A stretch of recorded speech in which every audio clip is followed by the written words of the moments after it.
Introduction. Set in the western continent resembling the Isle of Britannia, the narrative unfolds as King Robert Baratheon embarks on a journey to the north to visit his esteemed friend, Ned Stark, the Lord of Winterfell and the Warden of the North. This journey gradually reveals the intricate tapestry of a realm where a simple king, an earnest prime minister, scheming ministers, and powerful lords precariously maintain a fragile peace strung together by a mere thread. Yet, when this thread snaps, the nation plunges once more into the abyss of unending chaos. More alarmingly, ancient legends and long-extinct creatures are poised to return to this land. Chapter 1. The Emperor entrusts a weighty task to the Lord of Winterfell. Beneath the towering wall of absolute peril, the frigid wind slices through the air like 1,000 sharp blades, inflicting a bone-chilling cold. Amidst the shadowy woods cloaked in darkness, a group of resolute knights, watchmen clad in heavy armor, stealthily traverse their sacred yet perilous patrols. Their breaths crystallize into white mist in the icy air, each step laden with the weight of unspoken fears. Fate seems unwilling to grant these valiant guardians respite. At the darkest hour of the night, the fabled White Walkers descend silently, ghost-like figures gliding through the trees, embodiments of terror that dwell beyond the wall. Their eyes glimmer with an eerie green light as they approach the Night's Watchmen, intent on engulfing all life in an endless void of darkness. In the face of this sudden peril, one Night's Watchman exhibits extraordinary courage and acumen. Drawing upon his familiarity with the forest and remarkable reflexes, he discovers a sliver of hope amidst the encircling wraiths. Like a panther, he weaves deftly between the trees, each turn and leap executed with precision to evade the lethal strikes of the White Walkers. Ultimately, he navigates through the treacherous thicket, escaping the ominous shadow of the wall and returning to the warmth and safety of Winterfell. However, what awaits him is not the jubilant accolades he anticipated, but rather the cold, grave gaze of Lord Eddard Stark. Eddard, the steadfast guardian, is acutely aware of the Night's Watch's solemn duty and the dire consequences of shirking responsibility. Ascending the hill, he confronts a deserter escorted by soldiers, a tumult of emotions swirling within him. Yet, he recognizes the necessity of fulfilling his obligations to uphold the wall's integrity and the safety of the realm. In the astonished eyes of his sons, he unhesitatingly raises his sword, ending the life of the Night's Watchman, a measure not merely of punishment for the deserter, but a reaffirmation of his unwavering vow to protect the wall. Eddard's domestic life intertwines tension with tenderness. His youngest son, Bran, a child brimming with curiosity about the world, delights in leaving his mark in every corner of the castle. He harbors a particular fondness for climbing heights, as if secrets and surprises await him at every summit. However, this innocence deeply concerns Eddard's wife, Catelyn, who is all too aware of the dangers posed by such pursuits. She frequently and gently implores Bran to exercise caution, urging him to refrain from recklessness. Yet, Bran seems oblivious to his mother's admonitions, persistently challenging every height with unrelenting enthusiasm. This blend of naivety and bravery elicits both pride and unease in Eddard. As King Robert arrives at Winterfell, an atmosphere of solemnity envelopes the castle. Eddard understands the significance of this esteemed visitor, leading his family and trusted retainers in an orderly line at the castle gates to receive Robert with the utmost respect and reverence. Upon dismounting, Robert surveys Eddard with surprise, playfully noting his slight gain in girth. Eddard responds with characteristic humility and respect to Robert's jest. Robert, in turn, lavishes praise upon Eddard's children, his words infused with fondness and high hopes for the next generation. This moment of warmth and harmony seems to dissolve the tension and anxiety that had previously hung in the air. Eddard's daughter, Sansa, a pure and innocent maiden, blossoms quietly on the stage of youth, nurturing an ineffable affection for Robert's son, Joffrey. Their encounter resembles twin blossoms blooming in spring, both beautiful and vibrant. Joffrey, a golden-haired youth, radiates like the sun, his every smile and frown exuding an irresistible charm that naturally captivates Sansa. Whenever he graces her line of sight, her heart races uncontrollably, as if the entire world has momentarily stilled. Sansa, graceful and gentle, stands amongst the crowd like a blooming lily, exuding a subtle fragrance. Each of her movements and glances conveys a unique allure that draws Joffrey's attention repeatedly. An unspoken connection and attraction seem to exist between them, their exchanged glances laden with unuttered sentiments. On a distant isle, however, a starkly different fate unfolds. Once a bastion of royal glory, it now descends into decline. Viserys, the exiled prince, harbors a fervent desire to reclaim his lost kingdom. In this quest for restoration, his sister, Daenerys, finds herself unwittingly cast into a role of mere instrumentality.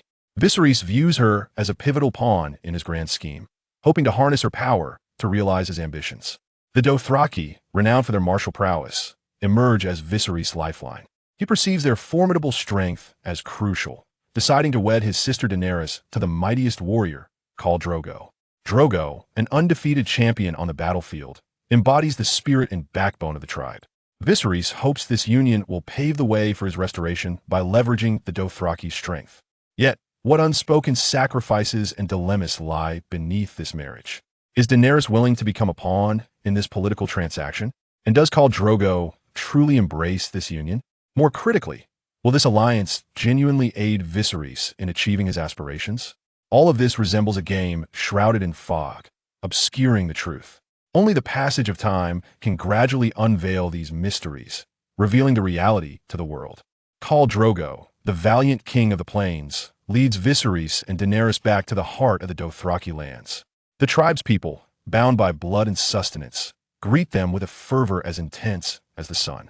After a grand welcoming ceremony, Drogo generously gifts Daenerys 3 precious dragon eggs, symbols of power and hope, alongside a pristine white steed, signifying her ascendance as the pure goddess of his heart. Viserys, glowing with uncontainable joy, softly advises Daenerys to devote herself entirely to the great leader to earn his favor and respect. Subsequently, Drogo takes Daenerys for a stroll along the shore, where the sea breeze caresses them and waves crash upon the shore. He guides her to a rocky outcrop, where, under the vast sky, they momentarily forget the world's turmoil, their connection transcending into pure emotional communion. Drogo gently removes her outer garments, and in this untouched sanctuary, they bask in the warmth and solace each provides. Meanwhile, in another realm, King Robert graces Winterfell, burdened with hopes and expectations for Eddard Stark. Eddard, the loyal guardian of the North, feels both surprise and the weight of responsibility in the face of the king's favor, solemnly vowing to serve Robert with unwavering loyalty, safeguarding the peace of the 7 kingdoms. In a secluded corner of Winterfell, the young Bran, driven by an insatiable curiosity, stealthily ascended a towering edifice.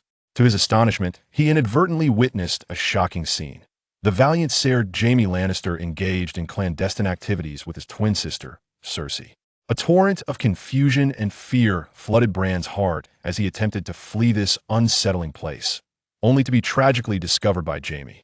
In a bid to conceal this scandal, Jaime made a ruthless decision, casting Bran from the heights, burying this secret alongside the boy's anguish and silence. Chapter 2. Catelyn's narrow escape from assassination. In that moment, Bran's fate seemed to be engulfed by darkness, akin to a leaf cast from a lofty peak by Jaime's callous hand, plummeting into an abyss of despair. His world instantly transformed into a realm of silence and shadows, consciousness swallowed by an unending void, the flicker of life dimming as if it might extinguish at any moment. Catelyn, a woman renowned for her resilience, faced this sudden blow not with avoidance or defeat, but with unwavering resolve, standing steadfastly by Bran's side as his most stalwart supporter. She vigilantly kept vigil at his bedside, her eyes brimming with maternal love and anxiety, fixed upon the lifeless visage of her son, her heart laden with profound concern and endless sorrow for his safety. With tender hands, she wiped the beads of sweat from his brow and tucked him beneath warm blankets, each delicate motion revealing her deep affection and reluctance to let go. In this sorrowful hour, Cersei entered the chamber, her smile as frigid as the winter wind, piercing through the air with an unsettling chill. She feigned sympathy for the grieving Catelyn, her eloquent words attempting to mask the malevolence and conspiracy lurking within her heart. Catelyn, oblivious to the intricate and unspeakable connections between Cersei and Bran's grievous injuries, was consumed solely by her worry and prayers for Bran's swift recovery, yearning for the return of his former vitality and joy. Meanwhile, on the opposite side of Winterfell, Jon Snow harbored a dream starkly different from those around him. He yearned to become a night watchman, donning the dark armor and standing upon the distant and enigmatic wall, safeguarding the peace and tranquility of the realm. As news of Ned's impending departure from Winterfell reached him, Jon's heart swelled with a tumult of emotions. He felt both sorrow and apprehension at Ned's departure, yet excitement and anticipation for the journey that lay ahead. As Ned's illegitimate son, he had long been consumed by curiosity and longing regarding his lineage. He yearned to uncover the identity of his biological mother and her whereabouts, these questions weighing heavily upon his heart, refusing to be set free.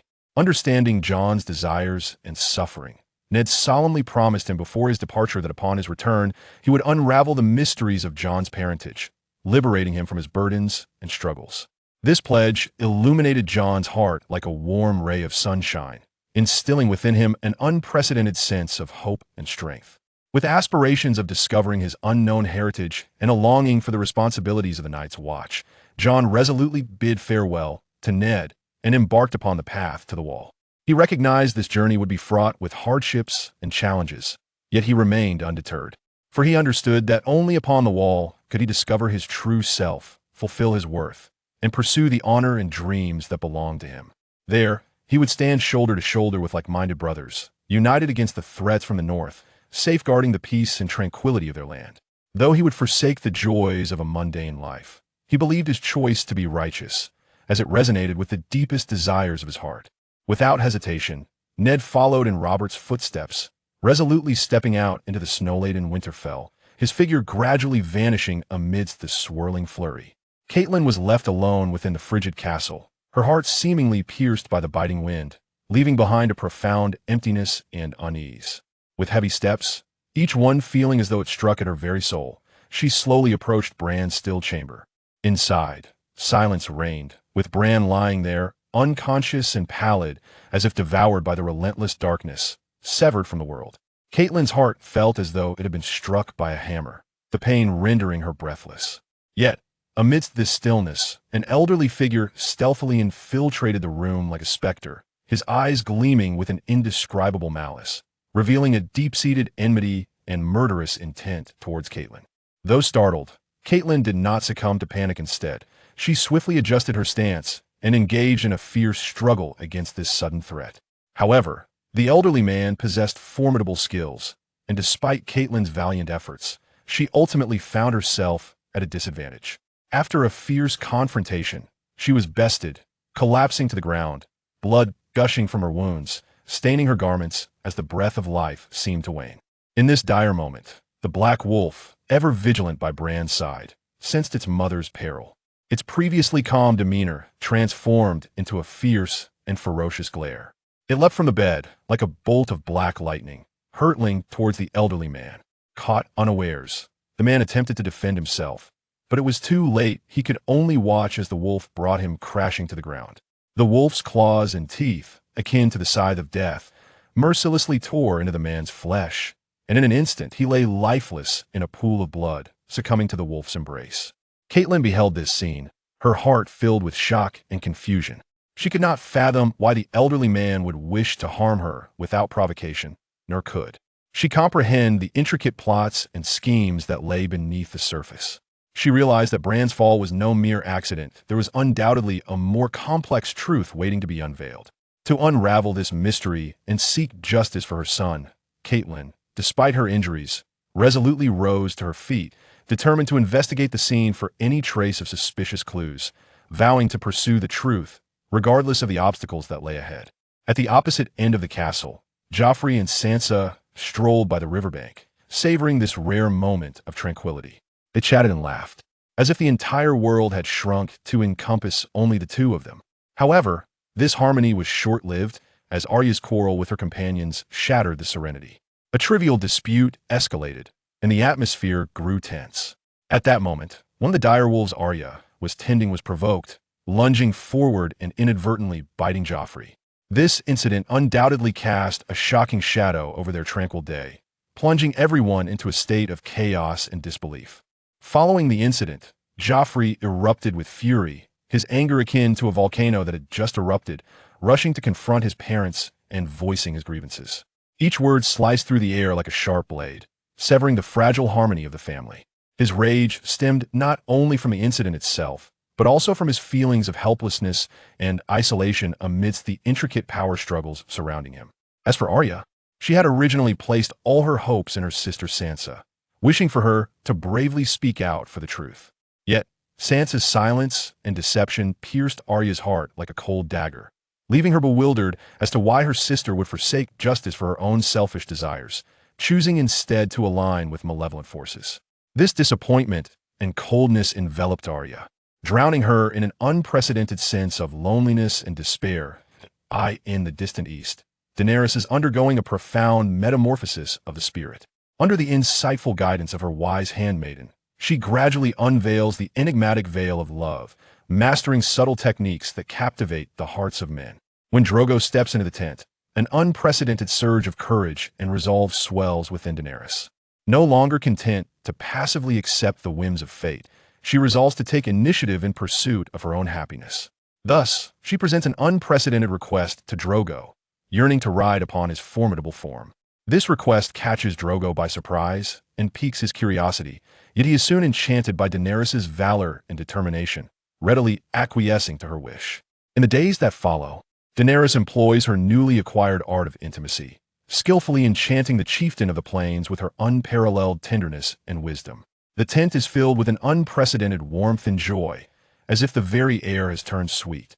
Meanwhile, within the walls of King's Landing, Ned's heart is heavy, akin to a sky shrouded in ominous clouds. He enters beneath the eaves, burdened with sorrow, in search of the direwolf deemed the perpetrator of Joffrey's injury. The direwolf sits quietly, devoid of hostility or resistance, as if it has foreseen its fate. Ned takes a deep breath, striving to quell the tempest within. Yet, as he slowly draws forth his gleaming dagger, his hand trembles involuntarily. He closes his eyes, steeling himself to end the direwolf's life. However, in that tragic moment, a miracle occurs. Bran, who has lain in a deep coma, suddenly opens his eyes wide in bed. A glimmer of renewed awareness dances in his gaze, as if he has been pulled back from the brink of death. This scene fills Ned with a profound mix of shock and elation, and he realizes that perhaps this is destiny's design, allowing him to glimpse a glimmer of hope amidst despair. Chapter 3. Jon Snow arrives at the Wall. Ned, the Weathered Lord, has finally stepped into the grand palace of King's Landing, his arrival seemingly infusing this seat of power with a refreshing vitality. Within the resplendent halls of the royal palace, Jaime, with his characteristic warmth and exuberance, personally welcomed Ned, their camaraderie and understanding vividly displayed in the opulent chamber. Shortly thereafter, Ned's beloved wife, Catelyn, arrived in the bustling metropolis, weary from her journey and longing for her husband. She traversed the clamorous streets and, under the meticulous arrangements of Peter Baelish, reunited with Ned in a tranquil corner of the city. In that moment, time appeared to stand still, as all the noise and busyness melted away in the embrace of their profound affection, adding a rare warmth and tenderness to this power-laden city. However, deep within the palace, an unexpected event shattered the tranquility. Prince Joffrey, the young and arrogant heir, suffered an injury when a direwolf bit his wrist during play. This news swiftly spread throughout the palace, causing a considerable commotion. Queen Cersei, typically a figure of sternness and indifference, revealed her maternal brilliance in that moment. She hurried to her son's side, personally changing his bandages and tending to him with utmost care, her gaze filled with boundless love and concern. Under the gentle care of his mother, Joffrey gradually regained his composure. Yet, within him surged an intense infatuation for Sansa Stark. To Joffrey, Sansa stood like a flower blooming in spring, captivating in her beauty. Her presence awakened in him an unprecedented flutter of desire. He yearned to unite with Sansa and share his life with her, this innocent feeling taking root and flourishing within his heart. While Cersei expressed her support for her son's choice, her eyes betrayed a depth of concern. As a woman of political acumen, she was acutely aware of the cruel and intricate nature of courtly intrigues. She earnestly cautioned Joffrey to remain vigilant against the potential threats and undercurrents that Sansa's family might harbor, a sentiment reflecting both a mother's love and a political woman's wisdom amidst the complexities of court struggles. Far away at the Wall, Jon Snow and his companions were immersed in an intense display of martial prowess. With exceptional talent and relentless effort, Jon thrived in the competition, effortlessly defeating all challengers and earning the respect and admiration of his peers. However, the joy of victory was short-lived, as upon returning to his quarters, Jon faced ostracism and bullying from his companions. These sudden blows left him feeling isolated, as if the entire world had turned against him. Just as Jon sank into despair, Tyrion Lannister appeared, bringing with him hope and strength. With his unique wisdom and courage, Tyrion helped Jon navigate through his crisis, allowing him to reclaim his confidence and bravery. The profound friendship and trust between them blossomed at that moment, becoming an unwavering pillar of support in each other's lives. Daenerys, a courageous and independent woman, rode steadfastly alongside the imposing figure of Drogo, whose stature resembled that of a mountain. Together, they led a lengthy and orderly procession, gradually entering a lush and vibrant forest. Within the embrace of nature, Daenerys seemed to discover a fleeting moment of tranquility and freedom. She gracefully dismounted her steed and ventured alone into the depths of the woods, eager to uncover the mysteries that lay hidden within. However, this serenity was short-lived. An unwelcome intruder, Viserys, stealthily emerged from the thicket. His gaze flickered with dissatisfaction and fury towards Daenerys, as if he wished to consume her whole. In Viserys' mind, Daenerys was merely a pawn in his grand scheme to reclaim his kingdom, a tool he sought to manipulate to rally Drogo's formidable tribe in pursuit of his nearly unattainable dream. Yet, Daenerys refused to acquiesce to his desires. She would not be anyone's instrument, nor would she allow innocent tribes to be ensnared in ceaseless warfare because of her. Consequently, she acted against Viserys' intentions, inciting his wrath and pushing him into a state of irrational fury, compelling him to impart a harsh lesson upon her. At that critical juncture, Yura and several loyal Dothraki arrived just in time. They swiftly and decisively subdued the emotionally unstable Viserys, binding him securely and averting an unnecessary conflict. Their timely intervention not only safeguarded Daenerys, but also fortified her resolve and convictions. Meanwhile, Jaime and his sister Cersei whispered in hushed tones under the cover of night, discussing the shocking news of Bran's awakening. This revelation struck their souls like a thunderclap. They understood that once Bran unveiled the truth to their family and the entire realm, it would inevitably spark a bloody war against King's Landing. Faced with such peril and turmoil, Jaime exhibited unwavering determination and resolve. He was prepared to confront the Stark family, vowing to protect his family's honor and status from any infringement. As night fell and the cold winds howled, Tyrion stood alone atop the castle walls. His actions appeared somewhat careless, even comical, as he attended to his needs in that place. Just then, Jon Snow quietly approached his side, observing Tyrion's antics. Jon's expression reflected a mix of exasperation and amusement. He understood that Tyrion was about to depart from the wall they had jointly defended, venturing into the unknown. This impending farewell filled Jon's heart with reluctance and nostalgia. Silently, he bid Tyrion farewell, inwardly praying for the day they would reunite. In that moment, the bond between them transcended the bounds of time and space, becoming an eternal memory. In the dim light of night, Daenerys, pregnant, bore a gently rounded belly, akin to land nurturing hope. As the night descends and the stars twinkle above, the imposing figure of Drogo approaches quietly, enveloping Daenerys in his broad embrace. The two, in a state of undress, feel the warmth and rhythm of each other's hearts. Upon the soft bed, they embark on a serene journey into dreamland, as if the entire world has come to a standstill. In this tranquil evening, Daenerys and Drogo whisper sweetly, their voices akin to a gentle breeze caressing the surface of a lake, creating ripples of intimacy. Their conversation naturally drifts to the gender of the child she carries, both brimming with anticipation as they ponder whether it will be a boy or a girl. Their eyes sparkle with boundless hopes and dreams for the future, envisioning their child taking its first wobbly steps and uttering its first words. This love shines like the brightest star in the night sky, illuminating their hearts. Meanwhile, in a distant and unfamiliar land, Ned is consumed with worry for Arya's growth and self-preservation. He understands well that in a world fraught with danger and challenges, only formidable strength can safeguard her from harm. Thus, he sought out a master swordsman, Syrio. At their first encounter, Arya gazes at this unfamiliar mentor with a mixture of curiosity and reverence. Syrio introduces himself with extraordinary skill, his agile form and fierce swordplay instantly captivating Arya's attention. Under Syrio's meticulous guidance, Arya embarks on her journey to master the sword. Initially, she finds herself perplexed and frustrated by the seemingly strange yet incredibly precise techniques. The wooden sword strikes her body repeatedly, leaving behind bruises and pain. Yet, it is through this seemingly harsh training that Arya begins to grasp the essence of fencing. She learns to observe, anticipate, and react, gradually mastering the rhythm and power of her movements. As time passes, Arya's skills flourish under Syrio's patient instruction.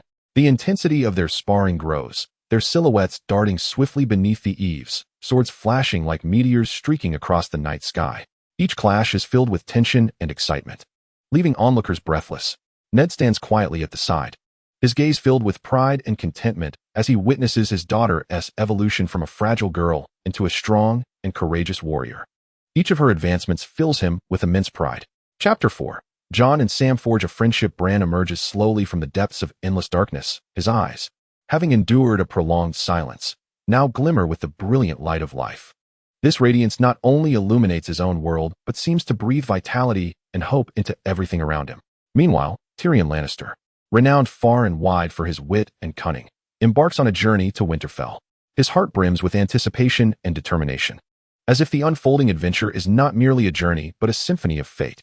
As a distinguished guest, Tyrion receives an unprecedented warm welcome at Winterfell.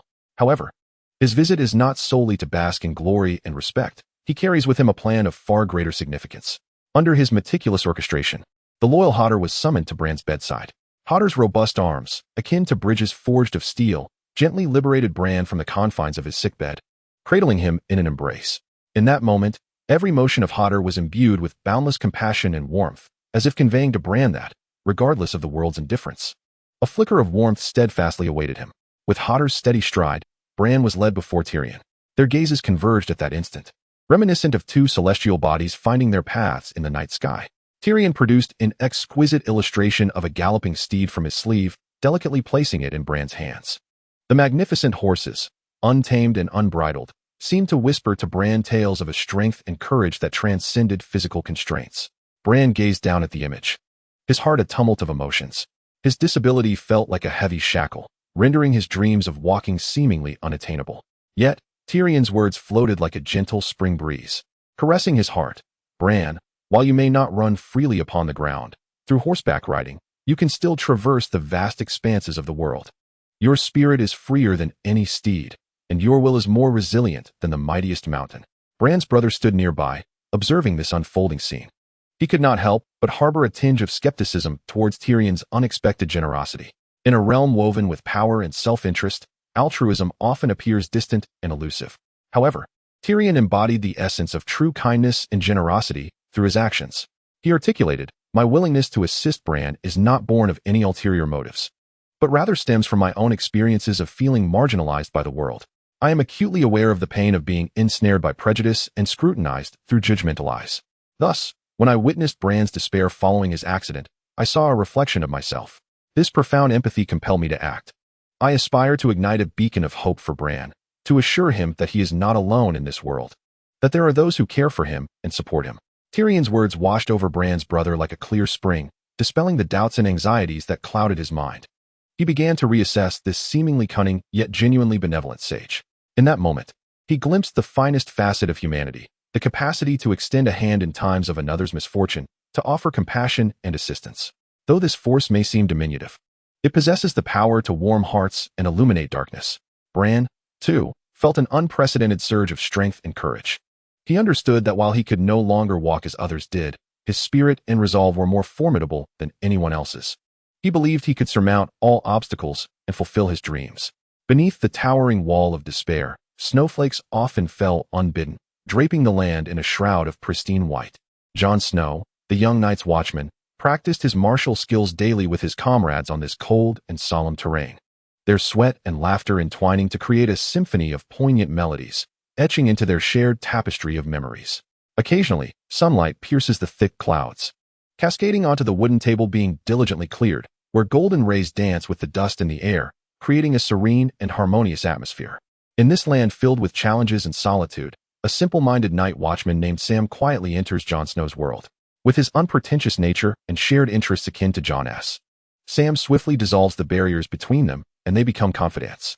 Sharing life's myriad experiences, from the magnificent vistas of the Great Wall to the arduous daily routines of a night watchman. Each topic resonates with their sincere emotions. One day, sunlight filters through the narrow window, gently illuminating the two busy figures. A flicker of curiosity and concern inadvertently crosses Sam's gaze as he softly inquires about Jon's seemingly secret-laden background. In that moment, Jon's expression deepens, becoming complex. After a brief contemplation, he finally opens his heart. He reveals the truth of being the unacknowledged, illegitimate son of the esteemed Lord of Winterfell. This identity weighs heavily upon him, akin to a stone pressing down on his spirit, making him feel perpetually diminished in the eyes of others. The innate sense of inferiority pierces him like the biting cold of winter winds, often leaving him feeling isolated and helpless. It is this burdensome identity that ignited Jon's desire to become a night watchman. He yearns to discover a tranquil sky of his own in this land, far removed from the tumult of power and conflict. He aspires to contribute his strength to this realm through hard work and dedication, while simultaneously seeking inner peace and freedom. Just then, an experienced night watchman enters the room, interrupting their dialogue. His gaze is profound and sharp, as if capable of discerning the secrets of the heart. He takes a seat opposite them and begins recounting a tale from a decade ago, a story brimming with courage and sacrifice, steeped in legend. Once, a squad of night watchmen was dispatched from the wall on a daunting mission. They faced an unprecedented winter, with biting winds that sliced through their skin like sharp blades. In such extreme conditions, they not only confronted nature's trials, but also remained ever vigilant against enemy incursions. Yet, it was through these hardships and challenges that their will and courage were forged, transforming them into true heroes. This narrative not only deepens Jon's understanding of the night watchman's duties, but also solidifies his convictions. He realizes that his experiences pale in comparison to the gentle comforts at the foot of the wall, while those who came before him endured the real trials and tribulations. He understands that, regardless of the unknown challenges that lie ahead, he will stand alongside his brothers, guarding this land in pursuit of their shared honor and freedom. Beneath the shadow of the wall, they will together inscribe the legend of the night watchman. Arya, the lithe maiden, performs a silent dance in the empty corridor. Balancing on one leg, she stands resolutely, as if bound in an inseparable alliance with the earth itself. With her arms outstretched, resembling a bird poised to take flight, she seeks the boundaries of freedom within this confined space. Her gaze exudes an indomitable spirit, a testament to her struggle against fate and her transcendence of self. Throughout this prolonged practice, her body has gradually become both supple and strong, as if capable of weathering all the storms of the world. This serene focus is shattered by the arrival of Ned. He approaches Arya slowly, his voice gentle, yet imbued with a weighty gravity. He broaches traditional topics concerning motherhood and familial obligations, each word akin to a stone, pressing heavily upon Arya's heart. Her brow furrows slightly, a flicker of disdain crossing her eyes. She yearns not for a life of conformity and routine, but for the freedom to soar like a bird across the vast, uncharted skies. In her heart lies a pursuit far more significant than familial duties, the quest for liberty and the thirst for adventure. In another realm, the jousting tournament hosted by King Robert rages fervently. The stands are alive with an uproar of voices, cheers and shouts intertwining to envelop the arena in a cacophony of excitement. Sansa sits among the crowd, her gaze riveted on the fierce competition unfolding before her. Her heart races with each clash of swords, as if she too is swept up in the fervor of battle. Just then, a familiar figure quietly appears at her side. It is Peter Baelish, wearing a mysterious smile that seems to hint at an understanding of the world's deepest secrets. He begins to recount a little-known tale about the tragic experiences of the Hound. The name of the Hound is forever linked to darkness and terror in the minds of the people. A tragedy from years past shattered his world. He endured cruel abuse at the hands of his older brother, his face severely scarred by merciless flames. That scar, like a twisted serpent, coils around his visage, marring his appearance and leaving an indelible mark upon his soul. Since then, he has become taciturn and reclusive, as if the entire world has turned against him. Yet, even amidst this desolation, he has not relinquished his pursuit of justice and his love for life. In his own way, he silently safeguards this land and its people. In a secluded corner of the bustling inn, Tyrion unexpectedly faces the scrutiny of Catelyn Stark. Her eyes brim with determination and resolve, as she diligently seeks the truth behind her son Bran's fall. In her heart, no one can escape her suspicion and inquiry. At her command, numerous knights respond, drawing their swords with points aimed directly at Tyrion. The air thickens with the scent of gunpowder, as an intense confrontation seems imminent. However, Tyrion remains unflappable, fully aware that he must maintain his composure and reason to navigate this sudden crisis. His eyes shimmer with the light of wisdom and calm, as if capable of discerning all illusions and disguises. Chapter 5. Catelyn captures Tyrion the dashing Loras, clad in a dazzling suit of intricately crafted armor, strides into the arena for the second round of the nightly tournament. The sunlight glimmered upon his armor, reflecting a dazzling radiance, as if he were the most resplendent star upon the battlefield. His strides were steady and powerful, each movement exuding an extraordinary grace and profound refinement that captivated all eyes. As the competition was about to commence, Loras gracefully approached Sansa in the stands. His gaze was gentle yet profound, as if he could perceive the innermost thoughts of those around him. From within his cloak, he retrieved a vibrant flower, delicately presenting it to Sansa. This blossom, akin to his sentiments, was pure and sincere. As Sansa accepted the flower, a tender smile illuminated her face, her eyes brimming with gratitude and joy. She whispered her thanks, her voice as soft as a spring breeze, stirring a warm current within Loras's heart. With the sounding of the competition's horn, Loras mounted his noble steed, akin to a valiant god of war gracing the earth. He grasped the reins with determination, his gaze sharp and unwavering, as if he had already fixed his sights upon victory. On the battlefield, he showcased his exceptional horsemanship and strategy, skillfully engaging with his foes. Each charge was swift as a tempest, and each swing of his sword was precise. After a fierce clash, Loras emerged triumphant, his gallant performance igniting fervor among the spectators, who erupted in cheers, celebrating his achievement.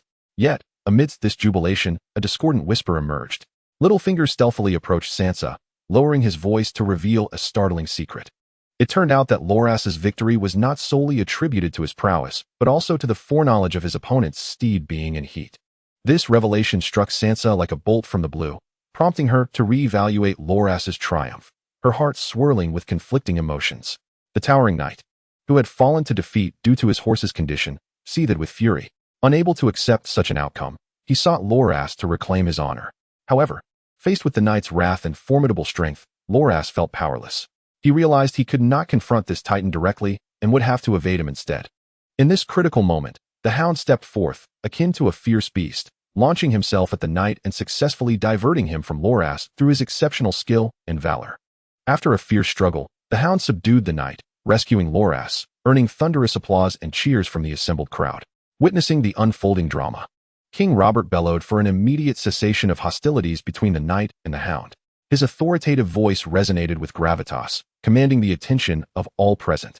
The hound, upon hearing the king's call, immediately halted, kneeling to pledge his unwavering loyalty. In that instant, the arena was enveloped in a tense yet complex atmosphere. Although Loras's victory was splendid, it was inevitably shrouded in a veil of uncertainty. He understood that fortune played a significant role in his success, leaving him with heightened anticipation and challenges for future contests. Catelyn grasped Tyrion's reins with an unwavering resolve evident in her gaze. Despite the burdens that weighed heavily upon her steps, her determination remained steadfast as a rock, unyielding. The group embarked on an uncertain and treacherous journey, each heart brimming with trepidation and speculation about what the future held. Suddenly, the tranquility was shattered by an unexpected assault. A band of unidentified soldiers emerged from the shadows like phantoms, brandishing sharp blades, their eyes glinting with malice and avarice. In the face of this sudden threat, Catelyn and her accompanying guards displayed no signs of panic. They swiftly and harmoniously mounted a counterattack, akin to a well-drilled army. In the heat of battle, armed with extraordinary courage and exceptional skill, they dispatched the unwelcome intruders one by one, safeguarding the safety of their party. Meanwhile, in the distant city of King's Landing, a loyal knight galloped with urgency toward the heart of the city. His mind was awash with a sense of urgency and responsibility, for he bore the astonishing news of Catelyn's abduction of Tyrion to Ned. Ned, Catelyn's beloved husband, anxiously awaited the arrival of news. He was acutely aware of Tyrion's complex background and his entanglements with various factions both within and beyond the court.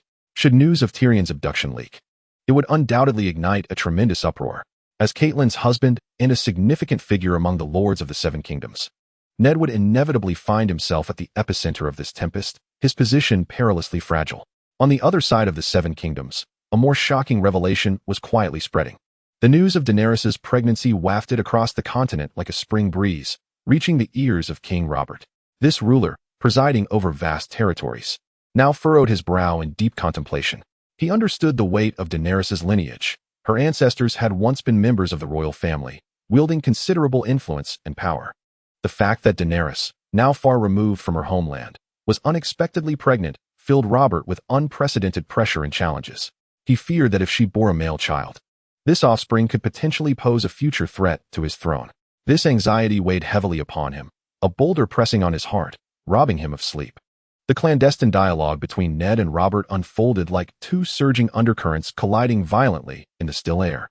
Robert's eyes sparkled with determination and fury, his voice resonating like thunder within the chamber, firmly advocating for a mighty expedition against Daenerys. His heart was filled with a burning desire for vengeance and a yearning to rectify past failures. vowing to traverse the seas and plant the banner of victory upon Daenerys' territory. However, Ned remained a calming spring, his words steady and forceful as he sought to quell the fire raging within Robert. He thoughtfully analyzed the pros and cons of the expedition, concerned that such a venture would burden the kingdom and wary of the unknown risks that lay beyond the horizon. Ned believed that Robert should proceed with caution, avoiding unnecessary conflict. The two men's opinions remained like parallel lines, forever unable to converge. As the debate intensified, the atmosphere grew increasingly tense and oppressive. Robert's anger erupted like a volcano as he roared at Ned, his voice brimming with disappointment and confusion. Ned, steadfast in his beliefs, refused to yield. The air in the chamber seemed to solidify, rendering the stalemate between them nearly insurmountable. Meanwhile, in a distant castle, Catelyn sought refuge and solace, her heart heavy with anxiety and unrest. She resolved to stay with her sister Lisa, who was stationed at her own fortress. During a banquet at the castle, Lisa displayed her greatness and selflessness in the name of maternal love, nursing her son Robin openly before the gathered guests, a scene both tender and poignant. Catelyn, witnessing this moment, felt a surge of warmth within her. Seizing the opportunity, she disclosed a startling revelation to Lisa. Tyrion had inflicted harm upon Bran. This news struck Lisa like a bolt from the blue, laying a profound foundation for the unfolding tale. In King's Landing, Ned found himself ensnared in an unprecedented predicament. Upon learning of Tyrion's abduction by Catelyn, he was consumed by urgency, aware that he must hasten his departure from this perilous city rife with intrigue. He stealthily left under the cover of night with a few loyal companions. However, his plans had already been unraveled by Jaime. Infuriated by his brother's capture, Jaime vowed to prevent Ned from escaping King's Landing. The two men crossed paths in the shadows, their words escalating into a clash of swords. In the flickering light of their blades, their forms intertwined, creating a breathtaking tableau against the night. Their duel was fiercely contested, neither yielding after numerous exchanges. Yet, at this critical juncture, one of Jaime's men launched a surprise attack on Ned. Taken off guard, Ned was injured and fell to the ground, unable to continue the fight. This sudden turn of events left everyone in shock. Chapter 6. The death of Viserys as Ned attempted to flee the castle, which was on the brink of being consumed by darkness. Fate dealt him a cruel hand. His silhouette appeared strikingly solitary and resolute in the night. Yet Jaime's soldiers approached like phantoms, their blades ruthlessly slicing through the silence, leaving Ned with deep, grievous wounds. These injuries transcended mere physical pain. They were profound emotional scars, silently narrating the intricate dance of loyalty and betrayal. Upon receiving the news of Ned's misfortune, Robert felt as if his heart had been struck by a hammer. Unable to contain his rising anxiety and concern, he hurried towards Ned's chamber, his face etched with care and worry, as if pouring all his emotions into the brief distance he had to cover. Accompanying him was Cersei, whose gaze was filled with deep animosity towards Ned, an indescribable hatred coiling around her soul like a venomous serpent. Each glance and movement of hers silently broadcasted her discontent and hostility towards Ned. Inside the room, the atmosphere grew charged due to the confrontation between Ned and Cersei. Their exchanges were fierce and sharp, akin to two finely honed swords clashing in midair. Ned's voice resonated with an unwavering commitment to justice and a profound disdain for betrayal, while Cersei, unyielding, wielded arrogance and prejudice as her weapons in retaliation. Their altercations surged like tempestuous waves in a storm, commanding attention with its formidable force. Witnessing this, Robert was consumed by fury, acutely aware that Cersei's insolence and provocation had surpassed the limits of his tolerance. Without hesitation, he raised his hand and delivered a resounding slap to Cersei, a punishment for her disrespect and an expression of his profound discontent with her provocations. After receiving the blow, Cersei's countenance transformed, her indignation palpable as she turned to leave, leaving behind a room steeped in awkwardness and silence. Once Cersei had departed, Robert slowly seated himself beside Ned's bed. Their conversation was imbued with deep affection and trust, as if they had returned to the days of fighting side by side. Ned, once a steadfast comrade and dear friend, had played a pivotal role in helping Robert establish this realm. Their bond transcended the ordinary master-vassal relationship, resembling that of blood brothers. Robert expressed immense outrage at Cersei's disrespectful behavior, believing it to be a consequence of her own arrogance and prejudice. In a different realm, Bran found himself immersed in a peculiar dreamscape. This dream was both vividly real and ethereally surreal, transporting him to an entirely new world. As he gradually awakened and opened his eyes, he beheld the kind-hearted visage of a Joe, clutching a meticulously crafted saddle. A Joe had designed it specifically for Bran. every detail reflecting his affection and care. With Ajo's assistance, Bran mounted a magnificent white steed, galloping freely across the boundless plains. The wind whistled past his ears, whisking away all worries and sorrows, leaving only exhilaration and freedom. This scene was fortuitously witnessed by Robb, who stood at a distance, his face beaming with pride and satisfaction at his brother's courage and growth. In that moment, they seemed to return to their carefree childhood, reveling in the beauty and joy of life. Deep within the enigmatic woods, Bran navigated through the dense shadows of trees alone when, suddenly, a horde of menacing wildlings surged forth from all directions, encircling him. Their eyes were filled with primal ferocity and cruelty, as if intent on tearing Bran to shreds. At this critical juncture, a figure, swift as lightning, burst onto the scene. Robb, embodying the spirit of a warrior, charged into the fray with an unstoppable momentum. His sword, akin to the scythe of death, swept through the air, each swing accompanied by the wails and falls of the wildlings. Under Robb's thunderous onslaught, the assailants surrounding Bran fell one by one, unable to rise again. The surviving female wildling, witnessing the harrowing clash, was filled with unprecedented horror and awe. Trembling, she knelt slowly upon the ground, her eyes reflecting complete submission and reverence towards Robb. Yet, Robb did not succumb to self-satisfaction. He understood that the power of forgiveness far surpassed that of hatred.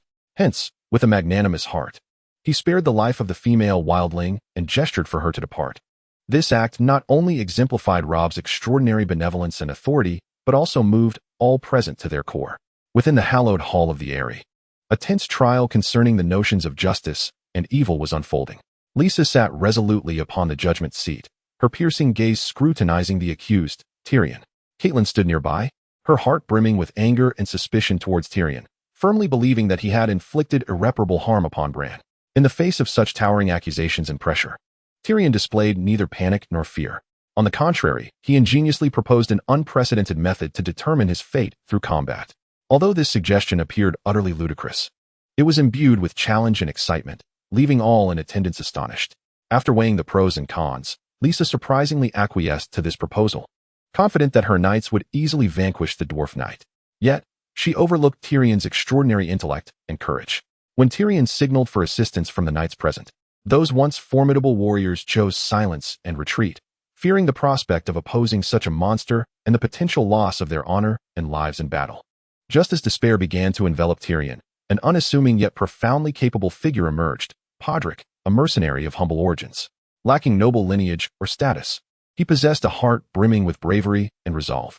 He resolutely stood by Tyrion's side, becoming his champion, vowing to fight for Tyrion's chance at freedom and dignity.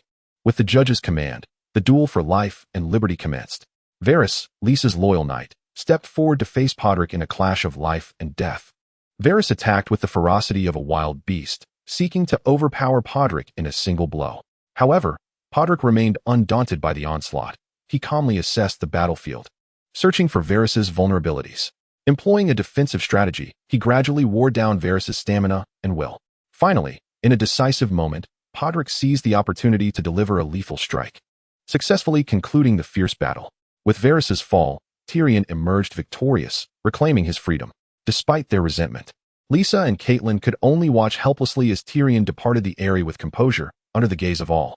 This duel not only bore witness to Tyrion's wit and valor, but also profoundly revealed the cruelty and unpredictability inherent in the struggle for power. It illuminated the truth that in this world, there exists no absolute justice or evil, only ever-shifting interests and positions. True strength lies in those who steadfastly uphold their beliefs and principles amidst adversity. King Robb, fueled by his love for nature and yearning for the hunt, embarked on a journey away from the clamor, temporarily entrusting the weighty responsibilities of the kingdom to his most trusted friend, Ned Stark. As night descended, Ned withdrew from the resplendence of the royal palace, the opulence reflecting the weight of the burdens he was about to bear. He walked briskly, yet his heart felt as if it were encumbered by an immense load, for he understood that, for the long-term welfare of his family, he must make a difficult and painful decision. Upon returning to his modest yet comforting abode, Ned was engulfed by a tumult of conflicting emotions. He was acutely aware that sending his beloved daughter Sansa far away was a measure taken to shield her from the treacheries of court intrigue, safeguarding the family's safety and future. However, upon gazing into his daughter's eyes, filled with yearning and reluctance, his resolve began to waver. Sansa's heart had already been ensnared by the golden locks of Prince Joffrey, She was entranced by the splendor and allure of the court, reluctant to part from this enchanting world, and even less inclined to relinquish her tender and innocent affections. Ned looked upon his daughter, his heart a tumultuous sea of emotions. He was all too aware that Joffrey was not a suitable match, particularly as he returned to his study and opened the dusty tome of family history, his doubts deepening. As he perused the pages of the ancestral record, he noted that the Targaryen lineage was characterized by the deep, raven-black hair of its members, while Joffrey's resplendent golden mane stood out like an anomaly. This revelation stirred within Ned a growing suspicion regarding Joffrey's true lineage, as well as the machinations that lay behind it. Meanwhile, in a distant encampment upon the vast grasslands, a tempest was brewing quietly. Viserys, driven by a thirst for power and a simmering resentment towards Daenerys, barged into her tent, intent on reclaiming what he believed was rightfully his through force. Yet, he was met with a transformed Daenerys, no longer the meek and malleable girl. She had evolved into the esteemed wife of Khal Drogo, basking in the protection and respect afforded to her by the King of the Plains. In response to Viserys' provocations and threats, Drogo exhibited the poise and wisdom befitting a ruler. He chose not to resolve the conflict through violence, but rather offered a crown as the price to quell the discord. Viserys, momentarily dazzled by this unexpected generosity, mistakenly believed he could easily procure what he desired. Little did he realize that Drogo's cunning far surpassed his own. Seizing the moment, Drogo commanded 2 loyal followers to bind Viserys securely, utterly shattering his ambitions and dreams.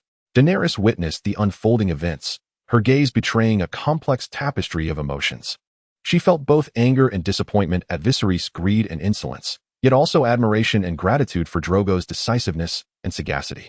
She recognized that Viserys' provocations had crossed Drogo's threshold of tolerance, and she felt powerless to alter the course of events. Thus, she acquiesced to Drogo's command, allowing his men to execute the irrevocable judgment. In that instant, she perceived a pivotal moment in her fate. She was no longer the easily manipulated weak girl, but rather a phoenix poised to soar amidst the tempest of the grasslands. Chapter 7. Ned and Cersei engage in the struggle for power. The news of Tyrion's capture by Catelyn struck Tywin like a sudden explosion, locking his brows in a furrow and darkening his countenance. As the Lord of House Lannister, he was acutely aware that Tyrion's safety was not merely a matter of life and death, but a symbol of the family's honor and prestige. He promptly summoned his son Jaime, and together they convened in the study to deliberate on their strategy, the atmosphere heavy with tension. Tywin's eyes sparkled with resolute determination. He understood that this rescue mission required meticulous planning and could not afford any missteps. He meticulously analyzed the current situation for Jaime and proposed a plan to dispatch elite troops to storm the Eyrie. He emphasized that this endeavor was not solely to rescue Tyrion, but also to demonstrate to the world the strength and resolve of House Lannister. Jaime, too, wore a grave expression, nodding in agreement. Meanwhile, Ned was engulfed in a profound heaviness of spirit. With an ineffable sense of sorrow and indignation, he entered the garden. Preparing for a confrontation with Cersei, he was acutely aware that this encounter would determine the fates of many, including his own.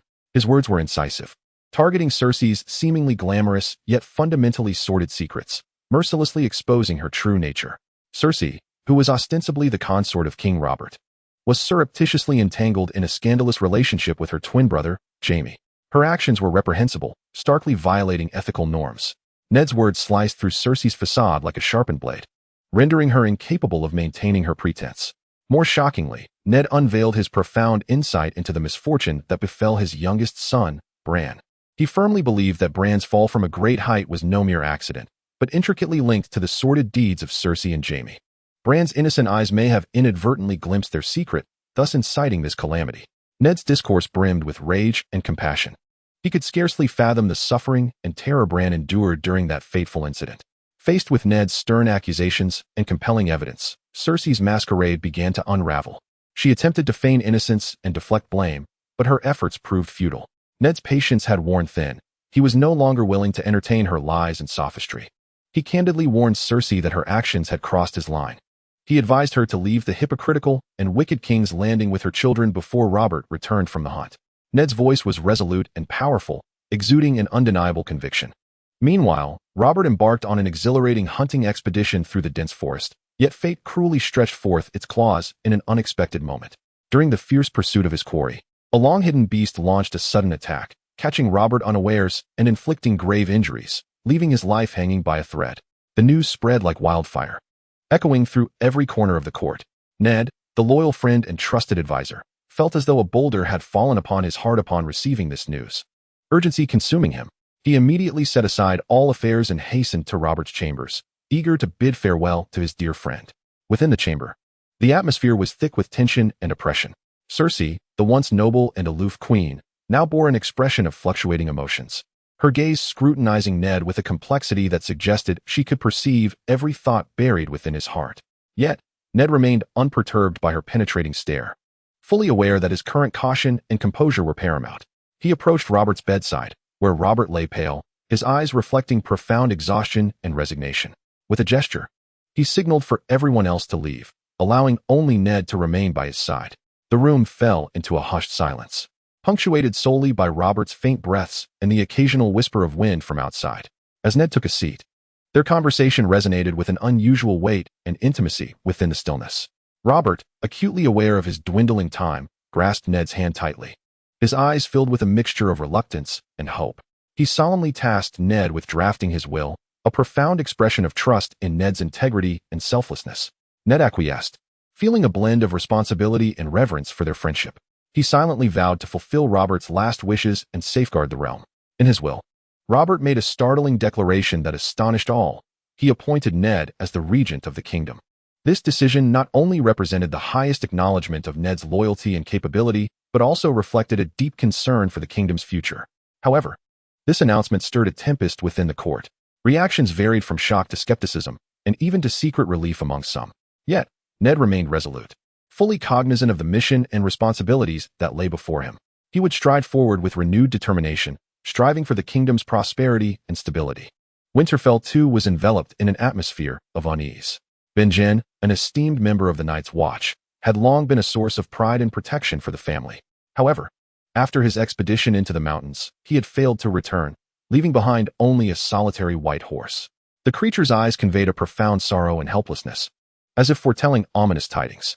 Jon, as the heir to the family and a new member of the Night's Watch, was deeply troubled by Benjen's fate, his heart laden with anxiety and unrest.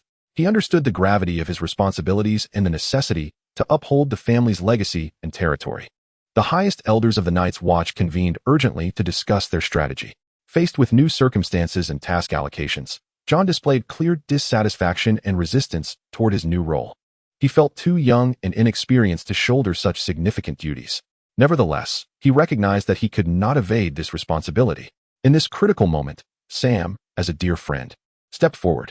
He offered Jon warm comfort and guidance in private, encouraging him to confront the challenges ahead with courage and conviction.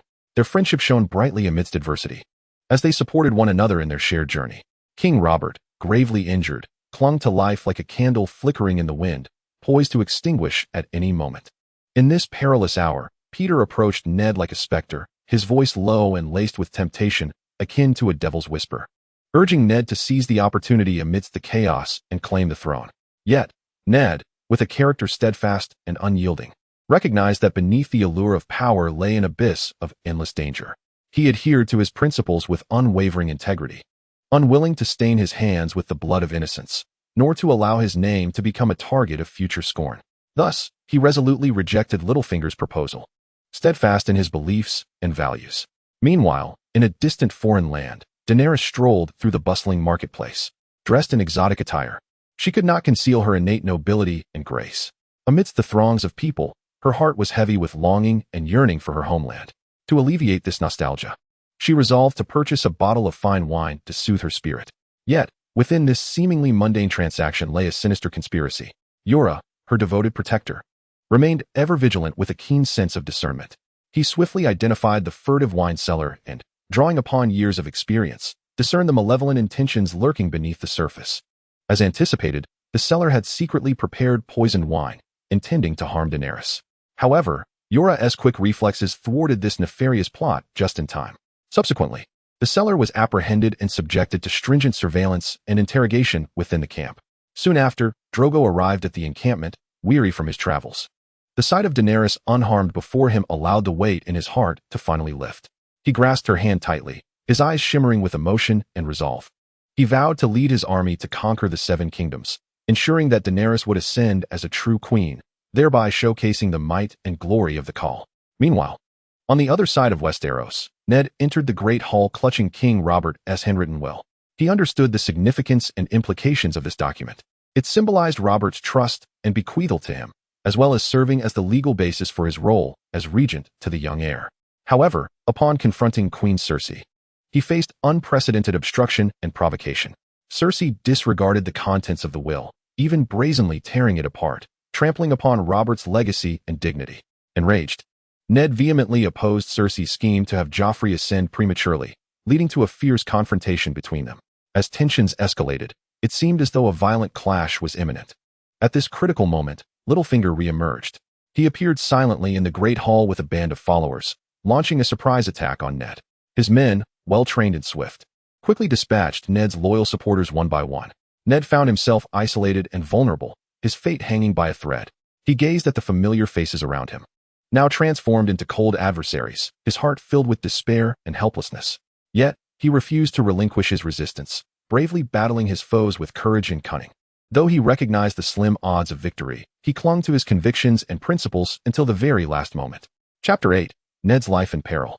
Ned, once a valiant lord, now found himself imprisoned in a dark, damp, and nearly suffocating dungeon, surrounded by frigid stone walls and heavy iron bars.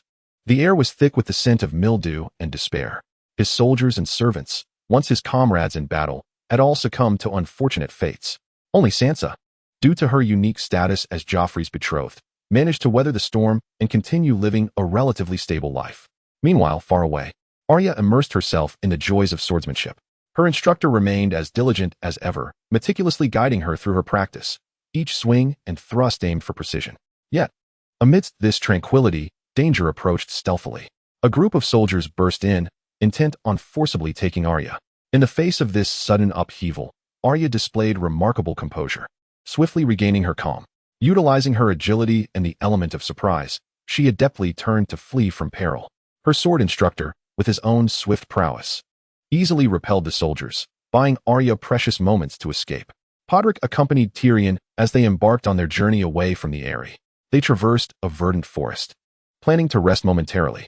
However, just as they lowered their guard, a group of unidentified strangers stealthily converged upon them. Faced with this unexpected encirclement, Tyrion exhibited no sign of panic. Instead, he engaged the leader of the group with his characteristic calmness and sagacity, striving to employ his words and intellect to defuse the looming conflict, seeking a peaceful resolution for both parties. Ned endured the torment of darkness and solitude alone in his dungeon cell. His situation had grown dire, isolated, and without support. Yet, in this moment of despair, Varys risked great peril to quietly enter his cell, bringing a jug of wine and some food to alleviate Ned's hunger. Such an act, to Ned, was filled with perplexity and confusion. He was acutely aware of becoming a target, yet Varys still chose to risk himself for his aid. Consequently, Ned could not help but inquire about Varys's political stance and motives. However, Varys evaded a direct answer, vaguely expressing concern solely for the future of the realm. Such a response left Ned further bewildered and anxious, uncertain of Varys's true intentions and whether he could trust this enigmatic figure. Once the protector of the North, Ned now found himself tragically ensnared in Cersei's merciless grip, his fate flickering like a candle shrouded in darkness. Cersei, the embodiment of political intrigue, scrutinized Ned with her icy gaze, viewing him merely as a pawn in her game. Meanwhile, Sansa, the young girl, seemed undeterred by Ned's plight, still clinging to the distant dream of marrying Joffrey and one day becoming queen. Cersei discerned Sansa's unwavering resolve, and thus, she astutely proposed a condition. If Sansa could compose a letter summoning her family to King's Landing to pledge fealty to Joffrey, then Ned might be spared from a harsher punishment. This condition struck Sansa's heart like a sharp dagger. She was acutely aware of the letter's weight. It encompassed not only Ned's fate, but also her own dignity and future. Yet, in the face of love and responsibility, tumultuous waves surged within Sansa's heart, plunging her into profound conflict and turmoil. Meanwhile, on the other side of the castle, shadows enveloped a peculiar tragedy. Several Night's Watchmen met with an untimely fate, their lives extinguished like stars devoured by darkness. As their bodies were solemnly transported back to the castle, Sam, the attentive healer, was astonished to uncover a startling secret. These unfortunate souls had not decayed as one would expect, but rather retained a disturbing state of preservation.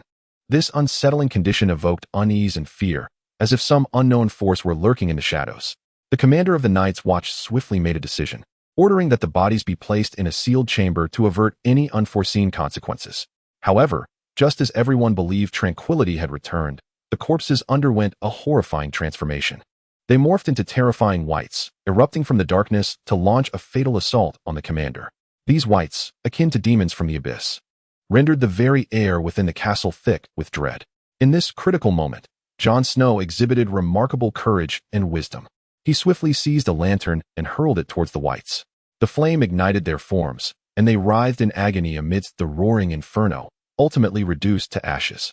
Jon's decisive action not only saved the commander's life, but also instilled hope and light in the hearts of those within the castle. On a distant journey, Tyrion, accompanied by a group of dear friends, set forth on the path homeward. Their destination was his father's encampment, a realm steeped in glory and legend. Tywin, the formidable lord, awaited Tyrion's arrival within his tent. Upon stepping into the tent, Tyrion respectfully introduced his friends to his father. These companions, diverse in stature and temperament, had each earned Tyrion's recognition and respect through their individual talents and bravery. The air within the tent brimmed with warmth and solemnity, as if heralding the dawn of a new adventure. This journey would be fraught with uncertainty and challenges. Yet Tyrion and his friends stood prepared to face the storms of the future together. Robb, the young commander, gazed with fierce intensity, standing before his army, his heart surging with a fervent desire to confront Tywin.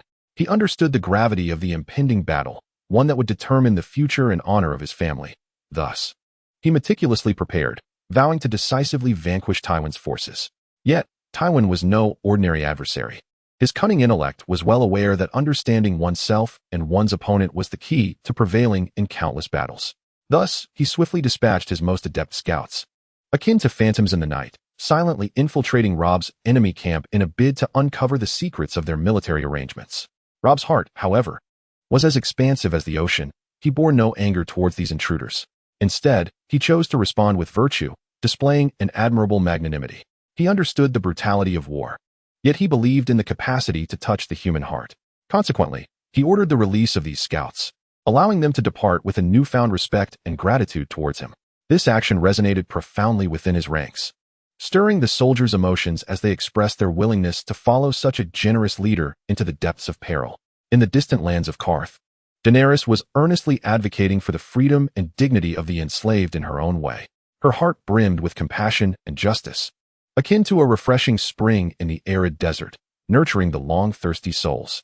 With her voice, she awakened the yearning for liberty among the people, breathing life and hope back into a land long oppressed. Yet, this courage and resolve incited the ire and jealousy of Mago, a commander under Qarth's banner.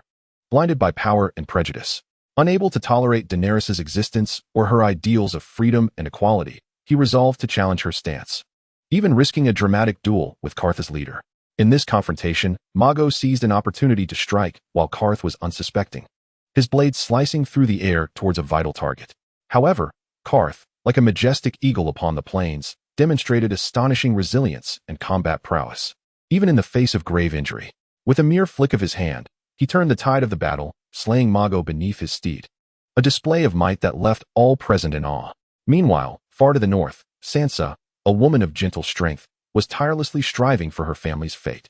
She understood the significance of her father Ned's capture for their lineage, and thus, resolutely embarked on a journey to the Red Keep to plead for mercy from King Joffrey. Confronted by Joffrey's arrogance and cruelty, Sansa did not waver. She stifled her tears and, with remarkable courage and wisdom, proposed a condition. If Lord Ned could forego his dignity and submit to Joffrey, perhaps the king might show leniency and grant him a glimmer of hope. This moment not only showcased Sansa's unwavering commitment and sacrifice for her family, but also foreshadowed the intricate trials and transformations she would soon face in the whirlpool of power. In the days to come, she would tread with a more resolute stride towards her own glory and splendor. Chapter 9. Ned's execution. Varys stepped into the dank, chilling dungeon, each footfall seeming to weigh 1,000 pounds, his mood mirroring the oppressive atmosphere, fraught with worry and unease. In the dim light, Ned's figure appeared remarkably resolute. Despite the surrounding coldness and decay threatening to engulf all, he stood unyielding like a steadfast rock. The gaze of Varys revealed profound concern, as he understood that the situation at hand had escalated to a dire extent. Ned's obstinate insistence resembled a flickering candle amidst a tempest, vulnerable to extinguishment at any moment. With earnest gravity, he addressed Ned. "My lord Ned, you must comprehend that in this game of power, sometimes acquiescence is not an act of cowardice, but rather a judicious choice. Cersei's influence looms large. Should you continue to oppose her, it may prove exceedingly difficult to emerge unscathed from this vortex. Yet, within Ned's eyes glimmered unwavering resolve and determination, as if he had cast aside his own mortality, resolved solely to uphold his convictions and sense of justice. Meanwhile, atop the wall, Jon Snow's valiant deeds spread like wildfire among the Night's Watch, rapidly becoming the stuff of legend. On a tempestuous night, the Lord Commander encountered a sudden assault during his patrol, beset by former comrades now transformed into whites. In that critical moment, Jon emerged like a bolt of lightning cleaving the night sky, displaying remarkable speed and courage as he swiftly vanquished the whites, ultimately rescuing the commander. The weight of this life-saving act was as profound as a mountain, leaving the commander overwhelmed with gratitude, acutely aware of the monumental debt he owed Jon. To express his appreciation and recognition, he unhesitatingly bestowed upon Jon his cherished ancestral sword, a symbol not only of honor and strength, but also the highest accolade for Jon's bravery. In stark contrast, across the distant plains, the fate of Khal Drogo appeared particularly tumultuous. Once the Lion of the Grasslands, unmatched in valor and unstoppable in battle, he was stricken by a grievous wound during a fierce confrontation. The infection from his injury slithered through his body like a venomous serpent, exacerbating his condition. Daenerys, his wife and companion, witnessed with dread as Drogo fell heavily from his steed, her heart brimming with anxiety and helplessness. Compounding her despair, one of Drogo's followers began to harbor rebellious sentiments, openly defying Daenerys' commands while secretly undermining her authority. Faced with this unexpected dual assault, Daenerys chose neither to flee nor to surrender. She resolutely established camp, stabilizing the situation while personally tending to Drogo's wounds. Throughout this ordeal, although Drogo's men seethed with anger and their discontent toward Daenerys intensified, they could do naught but silently endure in the face of her steadfast resolve and indomitable spirit. Khal Drogo, the illustrious leader of the Dothraki, now lay like a slumbering giant, cautiously lifted by a band of loyal tribesmen into the opulent tent they had prepared for him. Inside, the flickering candlelight cast a somber ambience, each individual holding their breath in anticipation, hoping that this valiant leader might find a moment of solace to aid in his recovery. Soon after, Daenerys, a woman of indomitable will and resilient spirit, entered the tent with heavy steps. Her visage bore the unmistakable marks of sorrow and anxiety, her once bright eyes now clouded with despair. She was acutely aware that the severity of Drogo's injuries might have exceeded everyone's expectations, and she herself was about to confront an unprecedented challenge. As the couple was engulfed in their own thoughts, Jorah, a loyal protector, entered the tent like a specter. His face was etched with urgency and concern, and in a low yet powerful voice, he reminded Daenerys, "My lady, we must leave this place at once. Drogo's condition has incited turmoil within the clan. Should he pass away, the entire Dothraki horde will descend into endless chaos and strife. You, as his wife, will become the most conspicuous target in this struggle for power." Jorah's apprehensions were not unfounded. He understood the paramount importance of Drogo's position within the tribe, and his departure would undoubtedly unleash a tremendous storm. However, Daenerys was not consumed by fear. She resolutely shook her head. Rejecting Jorah's proposal, "I will not abandon my husband to flee alone. He is my everything, and in life or death, I shall remain by his side." At that moment, a mysterious witch entered the tent, guided by Drogo's trusted confidants. Cloaked in black, her visage was aged and enigmatic, her eyes revealing an ineffable depth and wisdom. The witch slowly knelt, meticulously examining Drogo's wounds as if she could fathom the mysteries of life and death. Her presence added an air of intrigue to the tense atmosphere. Yet, the tension within the tent remained unrelieved. Drogo's followers, anxious for their leader's safety, were in a fervent uproar, vehemently debating their next course of action. Their heated exchanges filled the tent with an overwhelming sense of anxiety and unrest. Amidst this turmoil, Daenerys gradually unveiled her wisdom and foresight. She began to comprehend the gravity of the situation and decisively made her choice. First, she calmed the quarreling followers, urging them to regain their composure. Then, turning to Jorah, she commanded in a resolute tone, "Jorah, don your armor and prepare for any eventuality. We must protect Drogo, while also safeguarding ourselves." In that moment, Daenerys transformed from the frail woman who relied on her husband into a beacon of courage and determination, emerging as a leader capable of guiding her people through adversity.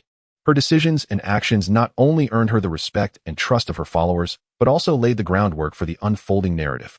People began to anticipate how this indomitable woman would illuminate her path through hardship, leading the Dothraki to a more glorious future. Within the boundless desert, the witch's tent was suffused with a mystique and oppressive aura. This sage, who wielded the ancient and forbidden arts, was poised to summon her profound powers to rescue the once mighty Drogo. Yet, the cost of such forbidden magic was steep, potentially igniting unforeseen calamities. Daenerys, this brave and resolute woman, faced the outcry and dissent of her kin, but her heart was solely focused on one thought: to save her husband. With unwavering determination, she commanded the arrival of the majestic steed once ridden by Drogo. The horse seemed to sense its master's peril, its eyes glinting with an indomitable spirit. Observing this, the witch's expression grew increasingly grave. She understood the perils of this forbidden art and recognized the weight of Daenerys' decision. Thus, she earnestly warned Daenerys to distance herself from the tent to avoid the unpredictable dangers that loomed. Although Daenerys was filled with trepidation, her sense of duty and resolve prevailed. She obeyed and stepped outside the tent, only to be met with the brutal obstruction of Drogo's loyal followers. These men, devoted to Drogo, had misconceived her intentions and harbored hostility towards her. They mercilessly shoved her to the ground, as if to expel her from the realm that belonged to Drogo. Yet, in this moment of crisis, Yora, clad in heavy armor, arrived like a celestial savior. With swiftness and precision, he decisively subdued one of the assailants with his remarkable skill. His presence not only safeguarded Daenerys, but also astonished all those present. Yora's loyalty and bravery shone as the brightest beacon in that desolate expanse. Meanwhile, on another battlefield, a more intense confrontation unfolded. Robb, son of Ned, led a formidable army against the forces commanded by Lord Tywin. They charged forth valiantly, resolute in their quest to defend their family and honor. However, amidst this brutal conflict, Tyrion was unfortunate enough to be struck down by the chaos, falling into unconsciousness. When he finally regained consciousness, the smoke of war had cleared, revealing a scene of triumph as Robb's forces emerged victorious, capturing Tyrion's brother Jaime as a prisoner. This news struck Tyrion as a devastating blow, yet he was acutely aware of the merciless nature of war. In the distant capital, a grave injustice was quietly unfolding. Ned was escorted to the prison, subjected to an unfair and brutal trial. The surrounding populace, blinded by ignorance, mistakenly perceived Ned as a traitor to the realm, casting upon him glances filled with anger and confusion. Amidst this turmoil, King Joffrey callously exploited the public's blind rage, ordering the executioner to sever Ned's head. This scene not only shocked all present but plunged the entire kingdom into profound sorrow and fury. Ned's death became an irrevocable tragedy, solidifying his place as one of the most tragic heroes in the annals of the kingdom's history. Chapter 10. The Birth of Three Dragons. Ned's unfortunate fate descended upon him like a sudden winter storm, cruel and merciless. His head fell slowly in the biting cold, and in that moment, it seemed as though time itself had come to a standstill. Arya, the brave girl, under the watchful gaze of a middle-aged man with deep and steadfast eyes, darted through the crowd like a nimble cat, ultimately vanishing into the vast sea of humanity, embarking on a journey filled with uncertainty and challenges. Catelyn, the resilient woman, upon receiving this dreadful news, felt her heart rend as if struck by a sharp blade. Her tears, akin to pearls severed from their string, cascaded one by one, dampening her garment and saturating her heart. In that fleeting moment, her world appeared to collapse, stripping all colors of their original luster. Yet, she did not succumb to despair. Instead, she chose to confront her tribulations with fortitude. Robb, as the young heir to Ned, was engulfed in profound sorrow and rage over his father's demise. He opted for a path of solitude, venturing deep into the forest, where there was no clamor or disturbance, only a dialogue between him and his own inner self. The blade in his hand glimmered with a resolute brilliance in the dim light, each strike a defiance against fate itself. He furiously hacked at an innocent sapling before him, each blow infused with his unwillingness to accept his father Ned's passing and the fury it incited within him. Catelyn, drawn by the sound, approached and beheld Robb's pallid countenance and eyes brimming with anguish and hatred. She comprehended that the small tree symbolized all the enemies of his slain father in his heart. Thus, she gently approached Robb, her voice trembling as she reminded him that this pain and hatred should not be forgotten, but transformed into the strength that propels him forward, to avenge Ned and seek justice. Within the great hall, a starkly different spectacle unfolded. A talented musician, summoned forth, passionately improvised a captivating melody. The notes flowed like crystalline springs, attempting to soothe the cold and hardened heart of Joffrey with the power of music. Alas, as the final note dissipated into the air, Joffrey revealed his cruel and callous smile. Nonchalantly, he commanded his subordinates to mercilessly sever the tongue of the innocent musician as retribution for his perceived affront. This scene not only shocked and enraged all present, but also profoundly exposed the brutality and ruthlessness of the struggle for power. In this world rife with intrigue and machinations, justice and goodness appeared perpetually fragile and powerless. On a bitterly cold winter's day, Ned's severed head grotesquely adorned the eaves, seemingly bound by invisible chains, swaying gently in the chill breeze. This was not merely a head. It stood as a mockery of justice and a testament to betrayal, silently indicting the world's injustices and cruelties. Joffrey, the young ruler, with a barely perceptible air of victorious arrogance, deliberately led Sansa to the foot of this grim tableau. As if to flaunt his power and mercilessness, Sansa was compelled to lift her gaze, her eyes piercing through layers of gloom, transcending the boundaries of life and death. Ultimately resting upon her father Ned's unblinking head, tears welled in her eyes, like a flood on the verge of breaking its dam, yet she stubbornly withheld their descent. A tumult of emotions surged within her, grief swelled like a tidal wave, a profound reminiscence and boundless sorrow for her father's passing, while anger erupted like a volcano. A vehement condemnation of Joffrey's treachery and heartlessness. Joffrey, the boy who once whispered tender promises in her ear, has now transformed into a cold and unfeeling tyrant. Standing between two buildings on a narrow wooden walkway, ruthlessly compelling her to confront this unbearable agony. Sansa's hatred raged within her like a wildfire, nearly consuming her sanity. A mad thought crossed her mind, to push Joffrey into the abyss below, allowing him to experience the taste of losing everything. Yet the shackles of reason and morality bound her tightly, preventing her from taking that step, just as she was on the verge of being overwhelmed by fury. The hound's deep, resonant voice thundered forth, timely halting her impulse. His presence served as a frigid barrier, pulling Sansa back from the precipice of wrath. She inhaled deeply, striving to calm the tumult within her and regain her composure.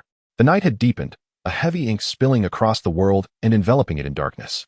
Catelyn, the resolute mother, approached the stone wall silently, filled with hatred and resentment. Gripping a sharp stone tightly in her hand, her eyes sparkled with a fierce determination. In that moment, she seemed to transform into a goddess of vengeance, resolute in her quest to avenge her husband and family. She struck Jaime's face with the sharp stone, a loud crack resonating as blood flowed freely from his visage. Yet he maintained that loathsome smile, as if the pain was merely a trifling scratch to him. Catelyn ground her teeth, each word squeezed through clenched jaws. "I will kill you." Her voice echoed in the night sky, laden with boundless fury and despair. She fixed her gaze upon Jaime, demanding the answer she had long sought. "Tell me, did you push Bran?" Jaime did not evade her accusation, brazenly admitting to her claims. In that instant, Catelyn's heart plummeted. She realized their enmity was ingrained in their very bones, forever unresolvable. Catelyn knew she must seek justice for her family and loved ones. She pressed Jaime for his motives, yearning for a glimmer of redemption from his lips. However, Jaime only scoffed, refusing to divulge any truth. His indifference and cruelty solidified Catelyn's resolve for vengeance. She understood that this battle would be fraught with hardship and danger. Yet she was prepared to pay any price to make Jaime answer for his crimes. As the night descended, stars twinkled above, and Daenerys, a woman with gentle eyes and a steel will, slowly wiped every inch of Drogo's skin under the dim candlelight. Her touch was tender yet resolute, as if preparing a warrior for his final journey. Each droplet of water that slipped from her fingers resembled an hourglass, chronicling their shared laughter and tears, as well as the boundless sorrow and reluctance of the present moment. Cleaned of dirt, Drogo's robust body remained, yet his hollow, lifeless eyes no longer reflected the splendor and glory of the past. He lay there like a shell devoid of soul, awaiting the judgment of fate. The witch, whose visage had been utterly ravaged by the flames of hatred, was bound by Daenerys herself beside the pyre. Fear and despair flickered in her eyes. A profound dread of the impending punishment mingled with an endless remorse for her past transgressions. Yet, all was irrevocably lost. With resolute determination, Daenerys kindled the wood, and the roaring flames swiftly engulfed the scene, drowning the witch's cries and lamentations in the searing heat. Under the weight of complex and somber gazes from the onlookers, Daenerys made a decision that stunned all present. She boldly stepped into the inferno, choosing to face this final moment alongside Drogo. Her silhouette danced gracefully amidst the flames, reminiscent of a phoenix poised for rebirth. This display of profound love and unwavering resolve moved every soul in attendance, prompting them to pray fervently for the safe return of this courageous woman. When the first rays of dawn pierced through the clouds, illuminating the land that had been cleansed by fire, a miracle unfolded. The wood had been reduced to ashes, yet Daenerys stood unscathed amidst the remnants. Not a trace of the flames marred her form. Rather, she appeared even more resilient and beautiful. More astonishingly, 3 young dragons materialized beside her, leaping joyfully and emitting sharp, melodic cries, as if celebrating the emergence of their newly reborn queen. This spectacle left every witness awestruck, prompting them to kneel in reverence to this woman who, having endured immense trials, remained steadfast. Daenerys, the Phoenix of Fire, inscribed her own legendary narrative through her courage and wisdom. She not only triumphed over hatred and despair, but also earned respect and adoration, becoming an enduring hero and leader in the hearts of the people. Chapter 11. The fugitive Arya Joffrey strolled leisurely on the dais with Sansa, reveling in the Knights Tournament below, a fierce contest of strength and valor, where each clash of blades resonated deeply with the audience. However, fate has a penchant for casting thunderbolts amidst tranquility. A gallant knight fell victim to a brutal onslaught, blood gushing forth to stain the dueling ground, infusing the originally fervent spectacle with a somber atmosphere. In the face of this brutal scene, Joffrey appeared utterly detached, his countenance betraying no sign of emotion, as he maintained his charming demeanor, unaffected by any semblance of mourning. The fallen knight's body was swiftly and silently removed by attendants, leaving only the faint scent of blood and lingering dread in the air. Soon after, a corpulent knight, his steps slightly unsteady and marked by a begrudging resignation, prepared to enter the arena for the second round of combat. Joffrey's gaze, sharp as that of a hawk, swiftly detected the flush upon the portly knight's face and the inadvertent waft of alcohol emanating from him. A playful smirk creased his lips, embodying both disdain for the rotund knight and anticipation for the entertainment about to unfold. He blatantly called attention to the knight's inebriation, his voice soft yet imbued with an undeniable authority. The rotund knight, upon hearing the words, instantly turned a deep shade of embarrassment, bowing his head in an attempt to conceal his blunder through silence. Joffrey, however, was not inclined to relent. A wider grin spread across his lips as he commanded 2 attendants to step forward, one on each side, to firmly restrain the corpulent knight. Struggling, the knight's form appeared even more unwieldy and powerless, his eyes brimming with fear and despair. Shortly thereafter, a 3rd attendant approached, bearing a heavy barrel of potent liquor, its liquid glistening enticingly under the sun, yet at that moment, it resembled the scythe of death, instilling dread. Joffrey coldly gestured for his subordinates to forcefully pour the entire barrel into the knight's mouth, an act that left all present in shock. Sansa, unable to accept the brutality of the scene, attempted to dissuade Joffrey, yet her voice seemed feeble and powerless beneath the shadow of authority. She understood that such a vast amount of alcohol posed a fatal threat to anyone, let alone a knight already burdened by his own physique. However, her words fell on deaf ears, like stones sinking into the abyss, just when it seemed that the knight was destined to perish. The hound's ostensibly loyal yet ruthlessly clever persuasion broke the deadlock, skillfully manipulating Joffrey's psyche until he ultimately retracted the cruel command. The knight narrowly escaped this lethal punishment, hastily dragged away by the attendants. Yet, his fate was already sealed, destined to become a trivial casualty in this game of power.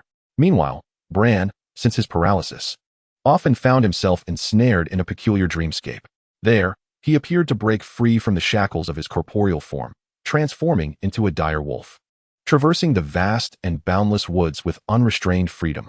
Each arrival of this dream bestowed upon him an unparalleled sense of liberty and joy, as if he were transported back to the carefree days of his childhood. However, as the dream gradually dissipated, he was compelled to confront the harsh and relentless reality of the world.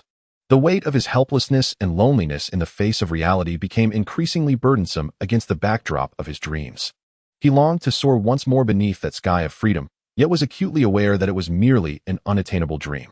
Not long after Ned's passing, a comet's blood-red tail suddenly blazed across the horizon, resembling a gaping wound in the heavens, bleeding forth endless sorrow and lamentation.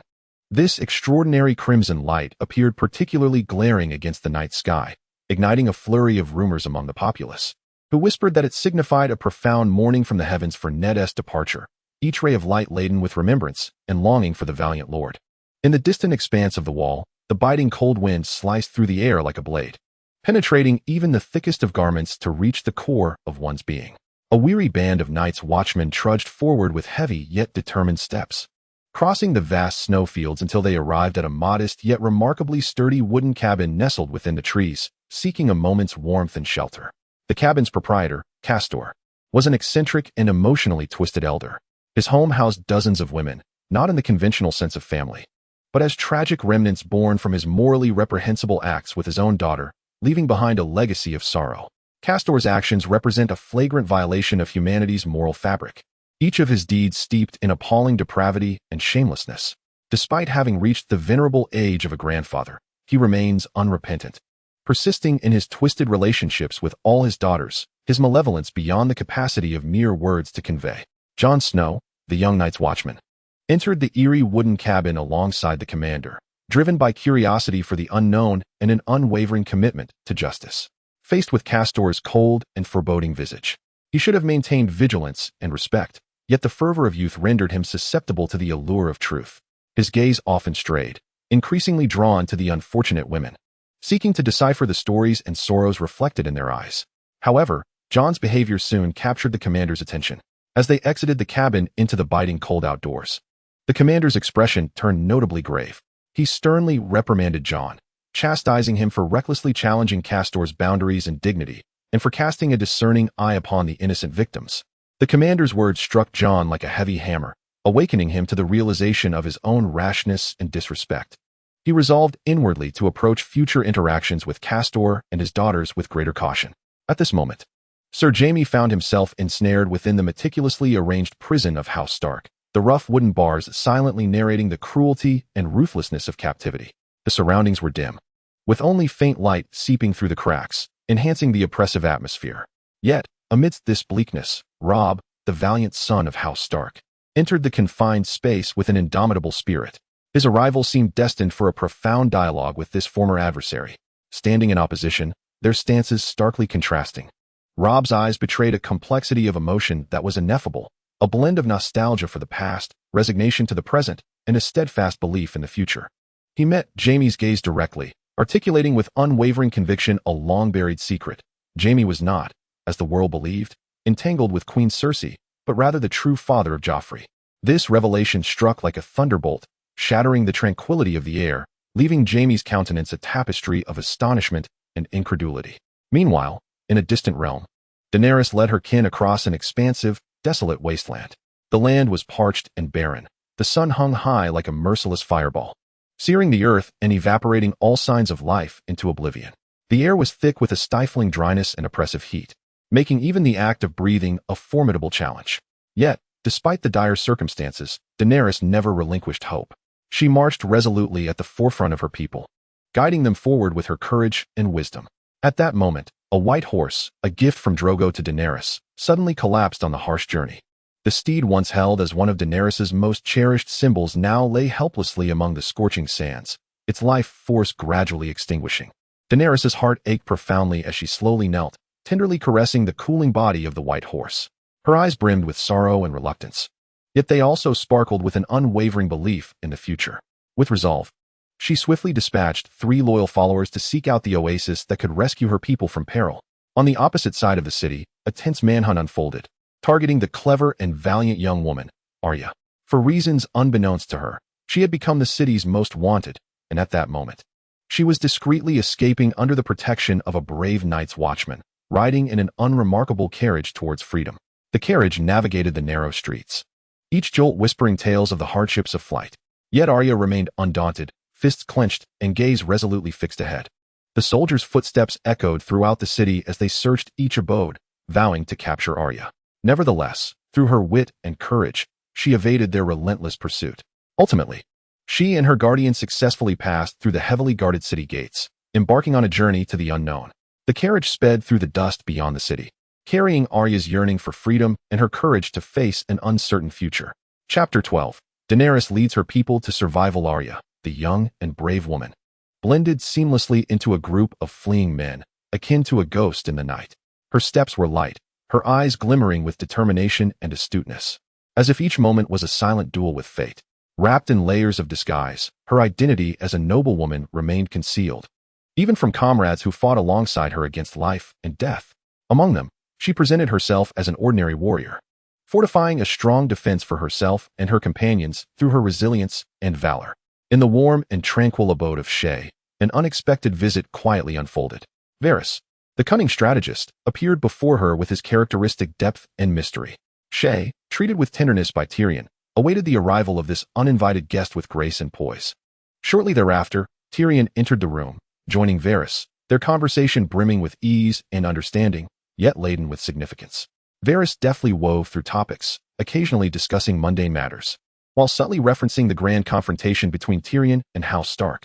His words conveyed a profound nostalgia for past tumult, while simultaneously showcasing his keen insight and profound comprehension of the current situation. Meanwhile, upon the distant Gobi Desert, the sun blazed mercilessly, scorching the earth and reducing all vitality to mere shadows. Daenerys and her kin were compelled to halt their weary journey, seeking a moment of respite in the desolate and scorching expanse. In a bid to alleviate their plight, 3 steadfast followers unhesitatingly dispersed, exploring potential sanctuaries in 3 different directions. Their figures appeared diminutive and helpless beneath the relentless sun, yet their hearts brimmed with love and responsibility for their people. However, fate seemed reluctant to grant them mercy. Soon after, one of the steeds returned alone, bearing no rider, and the trace of the loyal follower vanished without a whisper. This scene enveloped Daenerys in a heavy shroud of foreboding, an ominous premonition surging over her like the heat waves of the arid desert, rendering her unable to quell the rising tide of fear and unease within.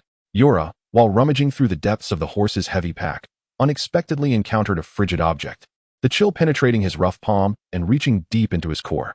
As he cautiously unwrapped the parcel, he was met with the horrifying sight of a severed head, its closed eyes seemingly still haunted by the terror and unwillingness of its former life. Upon closer examination, Yora's heart sank. It was the visage of a loyal follower, once trusted by Daenerys, dispatched ahead to scout the path. This revelation struck him like a thunderclap, igniting an indescribable surge of shock and sorrow within him, the weight of grief pressing heavily upon his chest. Without a moment's hesitation, Yora swiftly sought out Daenerys, conveying the tragic news as gently as possible. Upon receiving the word, Daenerys felt an invisible force urging her to the scene, her gaze falling upon the lifeless head, instantly consumed by an overwhelming fury and grief. Those eyes, once alight with wisdom and resilience, now furrowed in anguish, scrutinizing the brutal reality before her, as if seeking even the faintest thread of solace or clue from this silent accusation.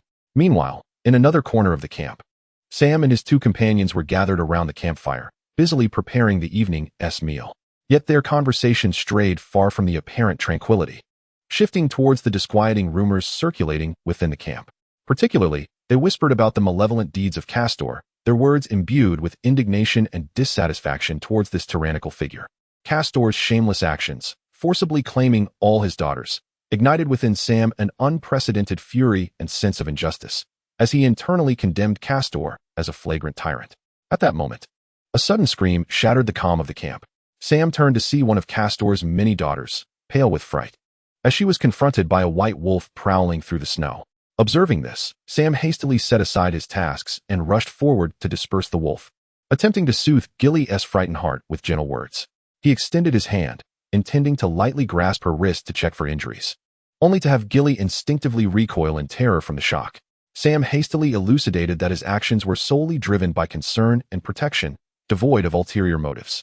Once Gilly's emotions had somewhat stabilized, she mustered the courage to confide in Sam about her inner anguish. Gilly revealed to Sam that Castor had not only stripped them of their freedom and dignity, but had also instituted a cruel decree. All male infants born would be denied the nurturing of their mothers and would be mercilessly abandoned in the depths of the forest, left to the mercy of beasts or the chill of the elements. The harshness of this truth stirred profound sympathy and compassion within Sam, as he realized that Gilly was ensnared in dire circumstances. What troubled him further was the knowledge that Gilly was pregnant, most likely with a male child, which undoubtedly placed her in greater peril. Consequently, Sam resolved to bring Gilly before Jon Snow, imploring him to permit her to join their escape from this realm filled with fear and despair. However, Jon vehemently opposed the idea, fully aware that the Night Watch's pursuit was imminent, and the wild lands they were about to enter were fraught with peril. Accompanying a woman like Gilly would undeniably escalate their burdens and risks, potentially jeopardizing the entire group's safety. Nevertheless, Sam's insistence and Gilly's vulnerability ultimately penetrated Jon's hardened heart, leading him into deep contemplation. After enduring numerous tribulations and a tumultuous journey, Theon finally embarked on the winding path leading back to his homeland. His emotions were a complex tapestry of trepidation for the unknown and a profound longing for home. As the familiar silhouette of the Iron Islands gradually emerged, the sea breeze, laden with briny moisture, enveloped him. The island's jagged rocks seemed to narrate the saga of history, each stone a testament to the indelible enmity between the Greyjoys and the Starks, like scars etched into the earth, impervious to erasure. Theon's father, the formidable lord, cast a gaze as sharp as a blade, piercing through the mists of time to scrutinize the letter in Theon's grasp. This missive, akin to a double-edged sword, held the potential to herald peace or exacerbate the animosity between the two noble houses. Yet, as the parchment unfurled and the words danced before his eyes, a subtle transformation crossed his father's countenance. From initial rage to astonishment, and finally to contemplation, his inner turmoil unfolded in a fierce struggle. It became apparent that the Stark family did not come seeking conflict, but rather proposed a shocking alliance. This proposition rippled through the calm surface of the Iron Island's future, igniting new hope. Meanwhile, in a distant land, Arya's secret stirred like the gentle caress of a breeze across a tranquil lake, creating delicate ripples, summoning all her courage. She opened her heart to a companion she regarded as intimately trustworthy. It was a chapter she had once endeavored to forget, yet could not entirely sever. Unexpectedly, her companion's reaction was not one of the anticipated shock or fear. Rather, a serene expression graced their face, as if they had already disowned her secret or were completely indifferent to it. This indifference was akin to a bucket of cold water extinguishing the flames within Arya's heart, leaving her engulfed in anger and confusion. The fire of wrath within her blazed fiercely, propelling her into a remarkable confrontation with her companions. In this contest, Arya not only tested her allies' loyalty and courage, but also engaged in a profound introspection of her own beliefs and convictions. As night fell and stars adorned the sky, the figure of Cast seemed particularly solitary and enigmatic amidst the depths of the forest. He cradled an infant boy, the embodiment of his life's continuation and the repository of his hopes. Meanwhile, Jon Snow silently trailed Cast, intent on unraveling the mystery surrounding his clandestine pursuits.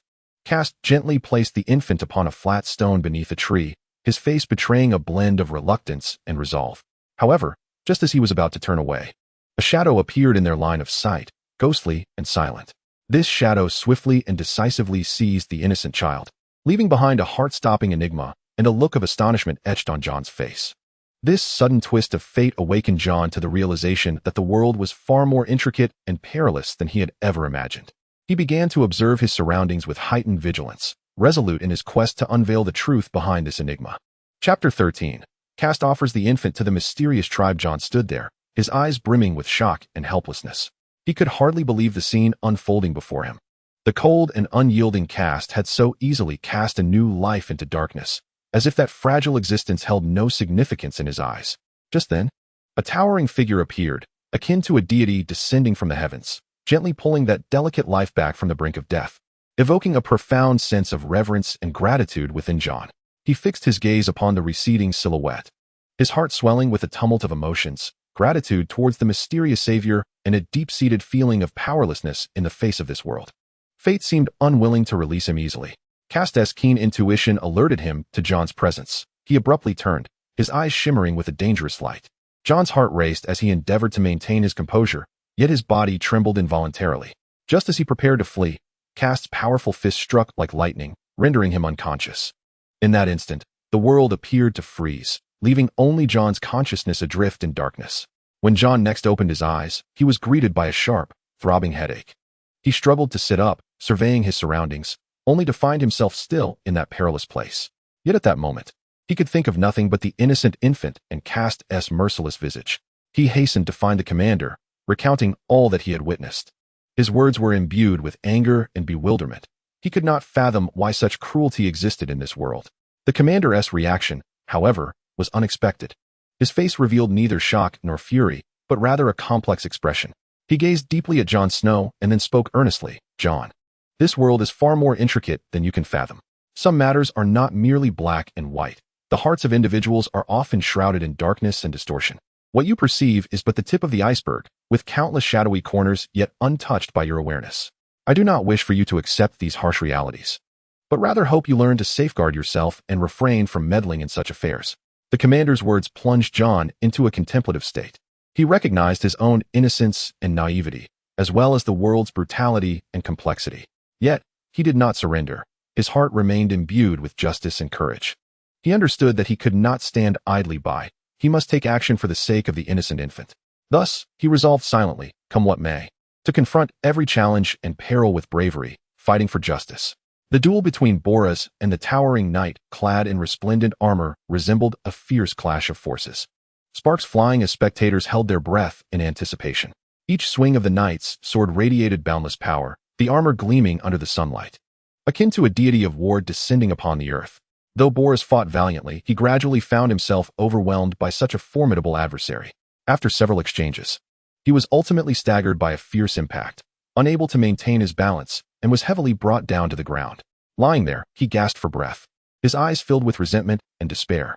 He struggled to lift his head, gazing at the armored knight poised to claim victory, his voice trembling as he sought the knight's mercy. However, at this critical moment, the armored knight slowly removed the heavy visor. Beneath it was a fair and delicate visage, framed by naturally curly hair. This extraordinary warrior was none other than a lady knight named Brienne. Her gaze was resolute, and a faint smile graced her lips, as if she had anticipated this moment. She pledged her unwavering loyalty to fight for the glory of the king, a declaration of determination and courage that moved all present. Deep within the Iron Islands, Theon stepped onto the path homeward, his heart heavy with sorrow. He had hoped to find solace within the familiar confines of home, yet discovered that the rift between him, his father, and sister seemed to have widened. He felt as though he were isolated in a world that no one understood, the inner turmoil and anguish beyond articulation. Soon after, his father entrusted him with a task that appeared trivial in Theon's eyes.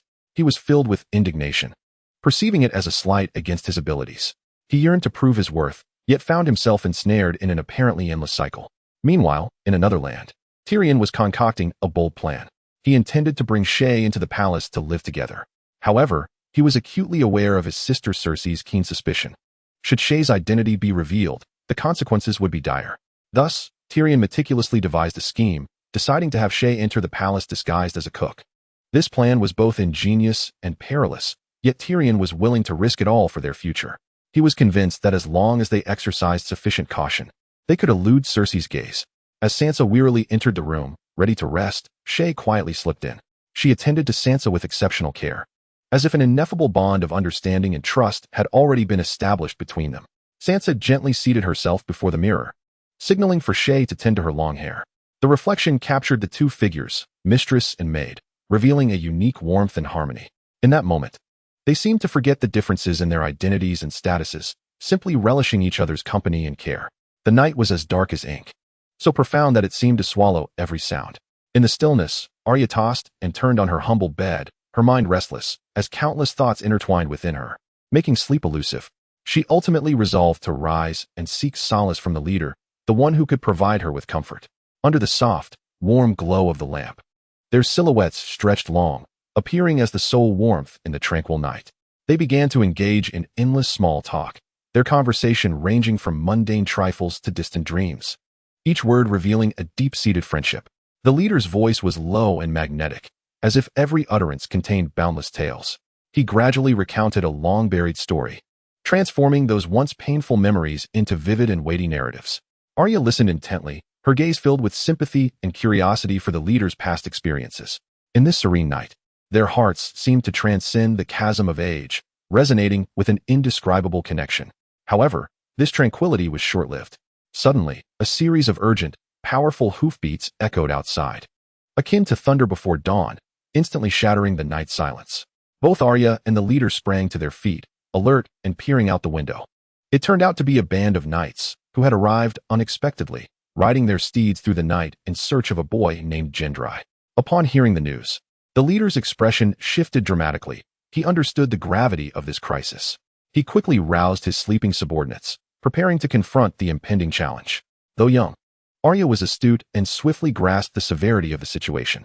Noticing her understanding, the leader urged her to slip out of the house amidst the chaos and seek a safe refuge. Without hesitation, Arya quickly regrouped with a few peers of similar age, quietly slipping out through the back door as per the leader's instructions. They traversed the narrow alleyways and concealed themselves in the nearby dense underbrush. In the thicket, they held their breath, as if merging with the night, quietly observing all that unfolded. The leader, with courage, led his men into a fierce confrontation with the knights. The knight commander, emboldened by Joffrey's notoriety, attempted to intimidate the leader, yet he stood undaunted, resolutely drawing his sword and displaying extraordinary bravery and determination. However, the knights were numerous and well-trained, and the leader's men began to falter. In the heat of battle, despite the leader's valor, he ultimately succumbed to overwhelming odds. Struck fatally by the Knight Commander's blade, collapsing into a pool of blood. Arya witnessed the harrowing events unfold before her, her heart torn asunder. Helpless, she watched as the leader sacrificed himself to protect them. Tears welled in her eyes, swirling but not falling, as she stifled her grief. In that moment, she suddenly noticed a youth, struck by an arrow in the leg, staggering and collapsing to the ground, unable to move further. Without hesitation, the Knight Commander ended his life with a swift stroke of his sword. It was then that Arya realized, to her astonishment, that the boy was none other than Gendry, the one the knights had desperately pursued. A tumult of emotions surged within her. She mourned Gendry's death, while feeling a seething anger towards the commander's callousness. Unable to restrain herself, she shouted a warning to the Knight Commander, yet he was lost in the euphoria of victory, ignoring her cries.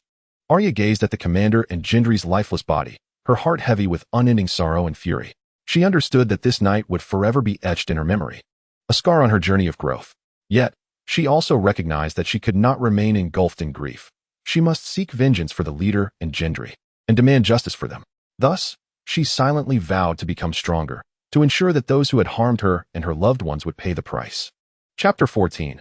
Arya becomes Tywin's servant in the gentle, drizzling depths of night. The vast expanse under King's Landing lay softly draped in a veil of moisture. A serene stillness enveloping the atmosphere, punctuated only by the rain's delicate dance with the night. Within this camp, shrouded in mystery, two faint glimmers of light flickered in the darkness, the silhouettes of two soldiers gathered around a crackling campfire. The firelight danced, illuminating their resolute faces and the stars of hope shimmering in their eyes, reflecting aspirations for the future and an unwavering dedication to their dreams. Their laughter echoed through the rainy night, seemingly dispelling the chill and loneliness, rendering this small space remarkably warm and harmonious. Amidst this rare tranquility, an ominous presence slithered like a serpent through the night, stealthily approaching the camp beneath the curtain of rain. Robb, renowned for his wisdom and valor, led his elite troops, gliding through the shadows and raindrops with an almost spectral grace. Their steps were light yet resolute, each movement exuding an undeniable strength and determination. Their objective was clear and unwavering. They vowed to accomplish a feat that could alter the course of destiny on this silent night. The two soldiers remained blissfully unaware, engrossed in their cheerful banter, oblivious to the impending danger. Their laughter echoed in the rain, inadvertently becoming the final notes in the symphony of their lives. Like a cheetah in pursuit, Robb and his men launched their assault with remarkable speed and precision, their actions a blur, instilling both awe and dread. In the midst of the chaos and outcry, the lives of the two soldiers were extinguished in an instant, their smiles frozen in place as their bodies fell limply to the muddy ground, becoming the first casualties of this silent battle. With the success of the ambush, the tranquility of the camp shattered completely. The soldiers, deep in slumber, had barely begun to awaken from their dreams when they felt the looming threat of death. Robb and his companions swept through the camp like autumn winds scattering fallen leaves, their blades glinting with a chilling light in the night. Each swing heralded the end of a life. Blood splattered in the rain, mingling with the drizzle, staining the earth a shocking crimson. The air was thick with the scent of blood and sorrow, marking this night as one of nightmares and tragedy for King's Landing. As dawn broke, painting the horizon in pale hues, Robb's figure appeared resolute in the dim light. He walked with steady strides, a beacon cutting through the darkness, entering the battlefield shrouded in smoke and blood. Every inch of this land whispered tales of former glory and present desolation, yet Robb's gaze held an unwavering determination, each step resonating like a heavy hammer upon the hearts of those around him. In a corner of the battlefield, a young soldier lay quietly on a makeshift stretcher, a flicker of fragile life amidst desolation. His face was pale as winter's first snow, yet within his weary countenance shone a defiant spirit. The grievous wound on his leg, blood-soaked and crimson, resembled a blooming rose of agony, narrating endless suffering and despair. However, in the depths of this hopeless abyss, a glimmer of indomitable light sparkled in the soldier's eyes, a fervent desire for life and an unwavering commitment to victory. Upon learning of his plight, Robb was overtaken by an indescribable emotion. He hurried to the young soldier's side, bending down to converse with him in a gentle yet resolute tone. His words were like a soothing spring breeze, attempting to mend the soldier's inner wounds, urging him to accept the harsh reality of amputation. Yet, the soldier's steadfastness profoundly moved Robb. It was a testament to his self-worth and a rebellion against fate. In this life-or-death moment, Robb made a commendable decision. He personally assisted the medical staff in performing the amputation. The atmosphere in the operating room was tense and grave, yet Robb's gaze remained as steadfast as granite. He clasped the soldier's hand tightly, bestowing upon him boundless strength and solace. His eyes shone like a beacon, penetrating the darkness within the soldier's heart and illuminating the path ahead. With the medical staff's exceptional skill and Robb's unwavering support, the surgery ultimately succeeded. As the final thread was cut, a collective sigh of relief swept through the operating room. Robb gently caressed the soldier's forehead and softly declared, "You are a true warrior. Your bravery and resilience will forever be etched in our hearts." These words, akin to warm sunlight, dispelled the gloom within the soldier, allowing him to rediscover himself. In that moment, every soul on the battlefield was profoundly moved. They witnessed Robb's responsibility and courage, alongside the soldier's tenacity and defiance. This scene became a shared memory and a wellspring of strength for them all, inspiring them to forge ahead in the days to come, for victory, for dignity, and for the beliefs held within their hearts. Robb, through his actions, epitomized what it means to be a true leader and to take responsibility by stepping forth at a crucial moment, fearlessly championing others, the greater good, and justice. Joffrey's fury raged like an uncontainable inferno, consuming his reason. He could not tolerate Robb's ambush. This act of betrayal and provocation filled him with an overwhelming sense of humiliation and wrath. However, this tempest of anger was akin to a wild stallion, rampaging aimlessly, ultimately landing upon the innocent Sansa. He coldly commanded Sansa to kneel in the heart of the hall, the frigid ground seeming to tremble beneath her. As a suffocating chill enveloped the air, drawing every gaze upon this helpless girl, Sansa knelt there, her eyes brimming with fear and despair, unable to comprehend why she was subjected to such treatment. Yet, Joffrey's wrath showed no signs of abating. It surged forth like an untamed beast. He audaciously ordered his men to strip Sansa of her outer garments, intending to subject her to a humiliation unprecedented in front of all. In that moment, the atmosphere within the hall grew unbearably tense, making even the act of breathing feel laborious. Just when all seemed lost, Tyrion appeared like a bolt of lightning, cutting through the gloom. He strode confidently to the center of the hall, resembling a gallant knight descending upon the scene. Without hesitation, he grasped Sansa's hand, lifting her from the icy ground, thereby defending her dignity through his actions. Tyrion's gaze exuded an unyielding resolve. He paid no heed to Joffrey's contorted face, wrought with anger, as he firmly held Sansa's hand and stepped out of the hall, one deliberate step at a time. His actions left the onlookers in a state of shock. In their eyes, his figure grew monumentally tall, his bravery and sense of justice earning him the admiration and respect of all present. Applause erupted, reverberating with awe for his courage. Meanwhile, Joffrey could do nothing but witness the scene unfold, his anger and resentment crystallizing into a heavy sigh that echoed through the vast hall. In that moment, he recognized the folly and absurdity of his rage and impetuosity. He could no longer maintain his previous arrogance, resigned to silently endure the bitter fruits of his failure. As Tyrion and Sansa emerged from the hall, sunlight cascaded upon them, as if draping them in a golden radiance. Their figures receded from the crowd's gaze. Yet their bravery and sense of justice would forever remain etched in the hearts of the people. This moment marked a pivotal point in history, illuminating the power of hope and righteousness. Arya and her cherished friends, caught in the cruel jest of fate, tragically fell into the hands of their enemies.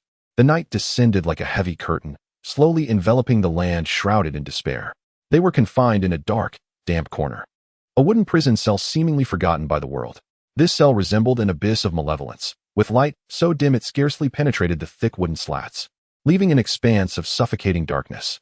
The air around them was thick with dampness and unease, each breath feeling like a struggle against the endless oppression, suffocating in its intensity. Despite the harrowing environment that seemed intent on eroding human resolve, Arya and her companions endeavored to seek the faintest semblance of tranquility. They huddled together, using their shared warmth to fend off the chill of their confined quarters, while their muted conversations dispelled the surrounding silence and dread.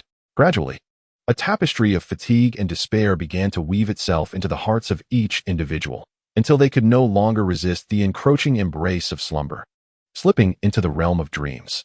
Yet, within this seemingly serene night, Arya's inner world churned like a tempestuous ocean, vast and tumultuous. She tossed and turned, her body weary, yet her spirit remained ensnared in the abyss of anguish. Her mind replayed the harrowing scenes of her father's demise, those gruesome and violent images slicing through her heart like a serrated blade. She clenched her eyes tightly, striving to erase these memories from her consciousness. Yet, they remained indelibly etched, like a brand upon her soul. In the profound darkness, Arya's hands formed fists, her nails digging into her palms as if to expel the entirety of her pain and hatred. Silently, she recited the names of those intricately connected to her father's death, each name a heavy burden pressing upon her chest, constricting her breath. She felt her heart racing violently, as though it might leap from her chest. Yet, amidst this suffering and animosity, Arya became acutely aware of a harsh reality. She could not allow herself to be consumed by this hatred.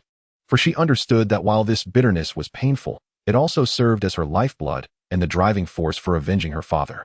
Thus, Arya held back her tears, transforming her fury into a steadfast conviction that would carry her through the long and arduous night. She reminded herself not to surrender, nor to yield to the whims of fate. She resolved to fight for her father, for the innocent victims, until the very end. This belief shone like a beacon in the darkness, guiding her and illuminating the dawn of hope amidst despair. At this moment, Duke Tywin, the once mighty noble leader, faced an unprecedented challenge. He was in urgent need of a loyal and capable servant to assist him in managing his increasingly burdensome affairs. Among the numerous candidates, Arya, seemingly unremarkable, inadvertently captured Tywin's attention with her unique demeanor and indomitable spirit. A flicker of defiance sparkled in her eyes, as if she could maintain her rare composure and resolve in the face of any adversity. After careful contemplation, Duke Tywin decided to extend an opportunity to Arya. He commanded his subordinates to release the bound woman, restoring her freedom. Simultaneously, he offered her an olive branch, inviting her to serve as one of his attendants. For Arya, this was undoubtedly a turning point in her destiny. She accepted Tywin's invitation with gratitude and demonstrated her worth through her actions. Under Tywin's careful guidance, Arya gradually evolved into an exceptional assistant, and her fate underwent a remarkable transformation. In a distant realm, King Stannis led a formidable army on a quest to meet his brother, Renly. Renly, a prince of noble lineage yet opposed to Stannis' ambitions, stood as the focal point of this encounter. Stannis harbored an insatiable thirst for power. He yearned to unify the kingdom and ensure his people lived in peace and prosperity. Thus, he endeavored to use their fraternal bond as a means to persuade Renly to relinquish his resistance and join him in governance. However, Renly proved to be a man not easily swayed. He steadfastly held to his beliefs, refusing to bow to authority. In the face of Stannis' entreaties, he resolutely declined the proposal, believing that power was not paramount. Rather, it was essential to uphold one's principles and convictions. Gazing into his brother's unwavering eyes, Stannis was engulfed by a torrent of complex emotions. He understood that the impending clash between them was now inevitable. With a weighty farewell, he mounted his steed and led his troops back to his domain, his silhouette rendered solitary and resolute in the fading light of dusk. The air was thick with a blend of regret and helplessness over their fraternal bond, alongside anxieties and hopes for the future. Nonetheless, the inexorable march of history could not be halted. As the curtain of night gently descended, enveloping the earth in a profound shade of indigo, the depths of a cavern were cloaked in an enigmatic darkness. There, Melisandre, the valiant mother, sat quietly upon the cold, unyielding stone bed, her body serving as the altar for this sacred rite of life. The rhythmic rise and fall of her abdomen mirrored the tumultuous waves of the sea, each surge accompanied by the indomitable struggle of new life within her, a fervent yearning for existence and a challenge to the limits of her being. Beads of sweat cascaded down her face, intertwining with tears, creating a silent tableau of anguish. Her clenched jaw and contorted features were testament to her resilient resistance against pain and a profound reverence for life itself. Her breath, heavy and rapid in the confined space, bore witness to her valiant cries, raw and primal calls for life, a deep-seated anticipation for the miracle about to unfold. The cavern resonated with her anguished wails, each corner echoing her heart-wrenching cries. This sound pierced the stillness of the night, transcending the barriers of stone to reach the innermost depths of every listener's soul. It was not merely an expression of suffering, but a hymn to the power of life, a courageous embrace of the unknown fate that lay ahead. Amidst this chaos and anticipation, a miracle quietly emerged. The child did not enter the world in the traditional sense of gentleness. Instead, like a dense plume of black mist, it erupted from Melisandre's womb with astonishing force. This dark mist, imbued with a mysterious and potent energy, instantaneously filled the cavern, causing an involuntary shudder among all who beheld it. Melisandre's eyes widened in astonishment and disbelief. She fixated on the swirling black mist above, which twisted and danced with a velocity that left one breathless. It appeared as though an invisible force guided it, and soon, the mist began to coalesce into a distinct shape, gradually revealing a clear human silhouette suspended in midair. This scene was both eerie and sacred, compelling all who witnessed it to hold their breath. Melisandre's heart brimmed with an unprecedented complexity of emotions, shock, confusion, but predominantly an ineffable joy and pride. She realized she had just witnessed the birth of a wholly new life, one that was extraordinary and imbued with miracles. This life would indelibly leave its mark on the world in its unique manner. Chapter 15. The Assassination of Blue Ray. After careful contemplation, Blue Ray resolved to fight alongside Catelyn. Their determination was akin to an unyielding shield, prepared to withstand the impending storms and challenges. In that moment, his gaze was filled with unwavering resolve, as if no obstacle could hinder his advance. A loyal knight, fully aware of his lord's conviction, gently draped over him the mantle symbolizing courage and honor, each gesture imbued with reverence and meticulous care. They awaited the forthcoming oath ceremony in silence, a moment that would witness their vows and elevate their friendship. Yet fate delights in revealing its cruelty at the most unforeseen moments. Within the tranquil and solemn tent, an unexpected upheaval shattered the calm. A sinister shadow, like a harbinger of night, silently permeated every corner of the encampment, carrying with it a chilling aura of death. Its speed was such that it nearly surpassed the human eye's ability to perceive, embodying the night itself, come to devour life. Blue Ray's focus remained solely on the impending ceremony, blissfully unaware of the imminent peril. By the time he sensed the deadly chill, it was already too late. The glint of cold steel in the shadow's hand flashed like the scythe of death, ruthlessly reaping his life. The look of shock and fear had yet to crystallize in Blue Ray's eyes when the brilliant flame of his existence was abruptly extinguished, leaving only boundless darkness and silence. He could not even muster a cry before he perished on the spot, a victim of the unfolding conspiracy. Brienne, the valiant female knight, had always been a steadfast supporter of Blue Ray. She stood to the side, quietly awaiting the commencement of the ceremony. However, when that shadow raced past her like a ghost, her world collapsed in an instant. Shock and terror intertwined rapidly in her gaze as she stared in disbelief at Blue Ray, now fallen before her, while the assailant vanished without a trace. The tent was left with Blue Ray's cold body and a heavy scent of blood permeating the air, enveloping her in profound despair and helplessness. Outside the tent, the world seemed to resonate with this oppressive atmosphere. The hurried footsteps echoed in a relentless rhythm as several soldiers rushed to the scene, their faces etched with anger and confusion. Yet, upon witnessing the gruesome sight before them, all emotions transformed into shock and bewilderment. They mistakenly believed that Brienne had, in this critical moment, attempted to assassinate Loras, and the fury of perceived betrayal nearly drove them to madness. Brienne struggled to articulate the truth, yet her voice seemed drowned out by the suffocating aura of death, unable to convey her innocence and righteousness. In that moment, she appeared as a solitary figure, misunderstood by the entire world, silently enduring the weight of profound anguish and helplessness. Faced with the looming threat that hung over her like a dark cloud, Brienne's instinct for self-preservation surged forth with fervor. In that pivotal moment of life and death, she gripped her sword tightly, its blade shimmering with the weight of her emotions and resolve, glinting coldly in the moonlight. Drawing a deep breath, she resolutely swung her sword, each strike resonating with her inner sorrow and helplessness, akin to a ruthless indictment against fate. As the blade flashed, the advancing soldiers fell one by one, the air thick with the scent of blood and defiance. When she finally quelled the immediate danger and turned, time seemed to freeze. There lay Loras, the lord who had once offered her warmth and hope, now quietly resting in a pool of blood, his body already stiff, and those once vibrant eyes devoid of life. The sight pierced Brienne's heart, and tears cascaded down her cheeks, falling upon the cold earth, swiftly absorbed and vanishing without a trace. Struggling against the tide of grief, she exerted every ounce of strength to gently lift Loras's heavy form, her eyes filled with deep respect and a sense of loss for the departed. In that moment, it felt as though she was bidding a final farewell to an old friend, each movement imbued with a ceremonial gravity. Amidst the sorrow that enveloped the land, a cacophony of hurried and chaotic footsteps emerged from beyond the tent. The sounds surged like a tide, accompanied by the soldiers' cries and shouts, shattering the previously oppressive silence. Catelyn, a woman seasoned by the tempests of life, keenly sensed this ominous portent. She understood that this place was no longer safe, an intense feeling of unease rapidly spreading within her. Casting an urgent glance at Brienne, her weathered eyes sparkled with determination and resolve. She spoke softly yet firmly. "We can no longer remain here. We must leave at once." Although her voice was gentle, it resonated with undeniable authority. With that, Catelyn swiftly grasped Brienne's hand, and they exchanged a glance filled with unspoken understanding. Together, They embarked on their journey of escape, leaving behind the war-torn camp and the indelible memories of sorrow.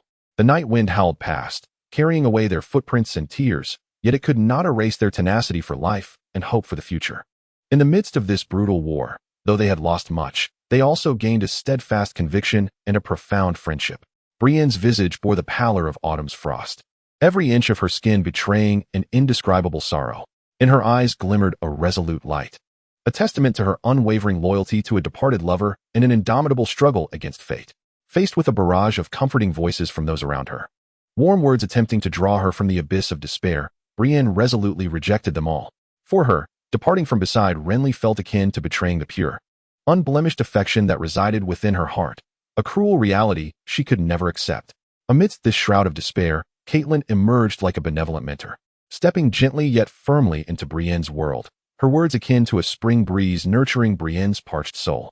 Catelyn not only unveiled the harsh and unyielding nature of reality, but also, with her voice imbued with wisdom and hope, painted a vision of the future for Brienne. She conveyed to Brienne that only by persevering, only by escaping this land fraught with peril and misfortune, could she hope to seek justice for Renly and allow the light of righteousness to once again illuminate this darkened realm. Under Catelyn's patient encouragement, Brienne's heart underwent an unprecedented and fierce internal struggle. It was as though she stood upon an endless battlefield, torn between an infinite yearning for Renly and a burgeoning hope for the future. These two emotions intertwined and clashed within her, nearly suffocating her. However, ultimately, her profound affection for Renly and her steadfast belief in a brighter future prevailed. Brienne clenched her teeth, stifling her sorrow and reluctance, transforming her heavy grief into an intangible force that propelled her onto the path of escape. In that moment of turning away, a barely perceptible glimmer of tears flickered in Brienne's eyes. Yet, she did not allow the tears to fall. Instead, she buried them deep within her heart. She understood that she could not falter here, nor betray the expectations and trust Renly had placed in her. Thus, with unwavering resolve, she abandoned Renly's lifeless form and embarked on the perilous and uncertain road ahead.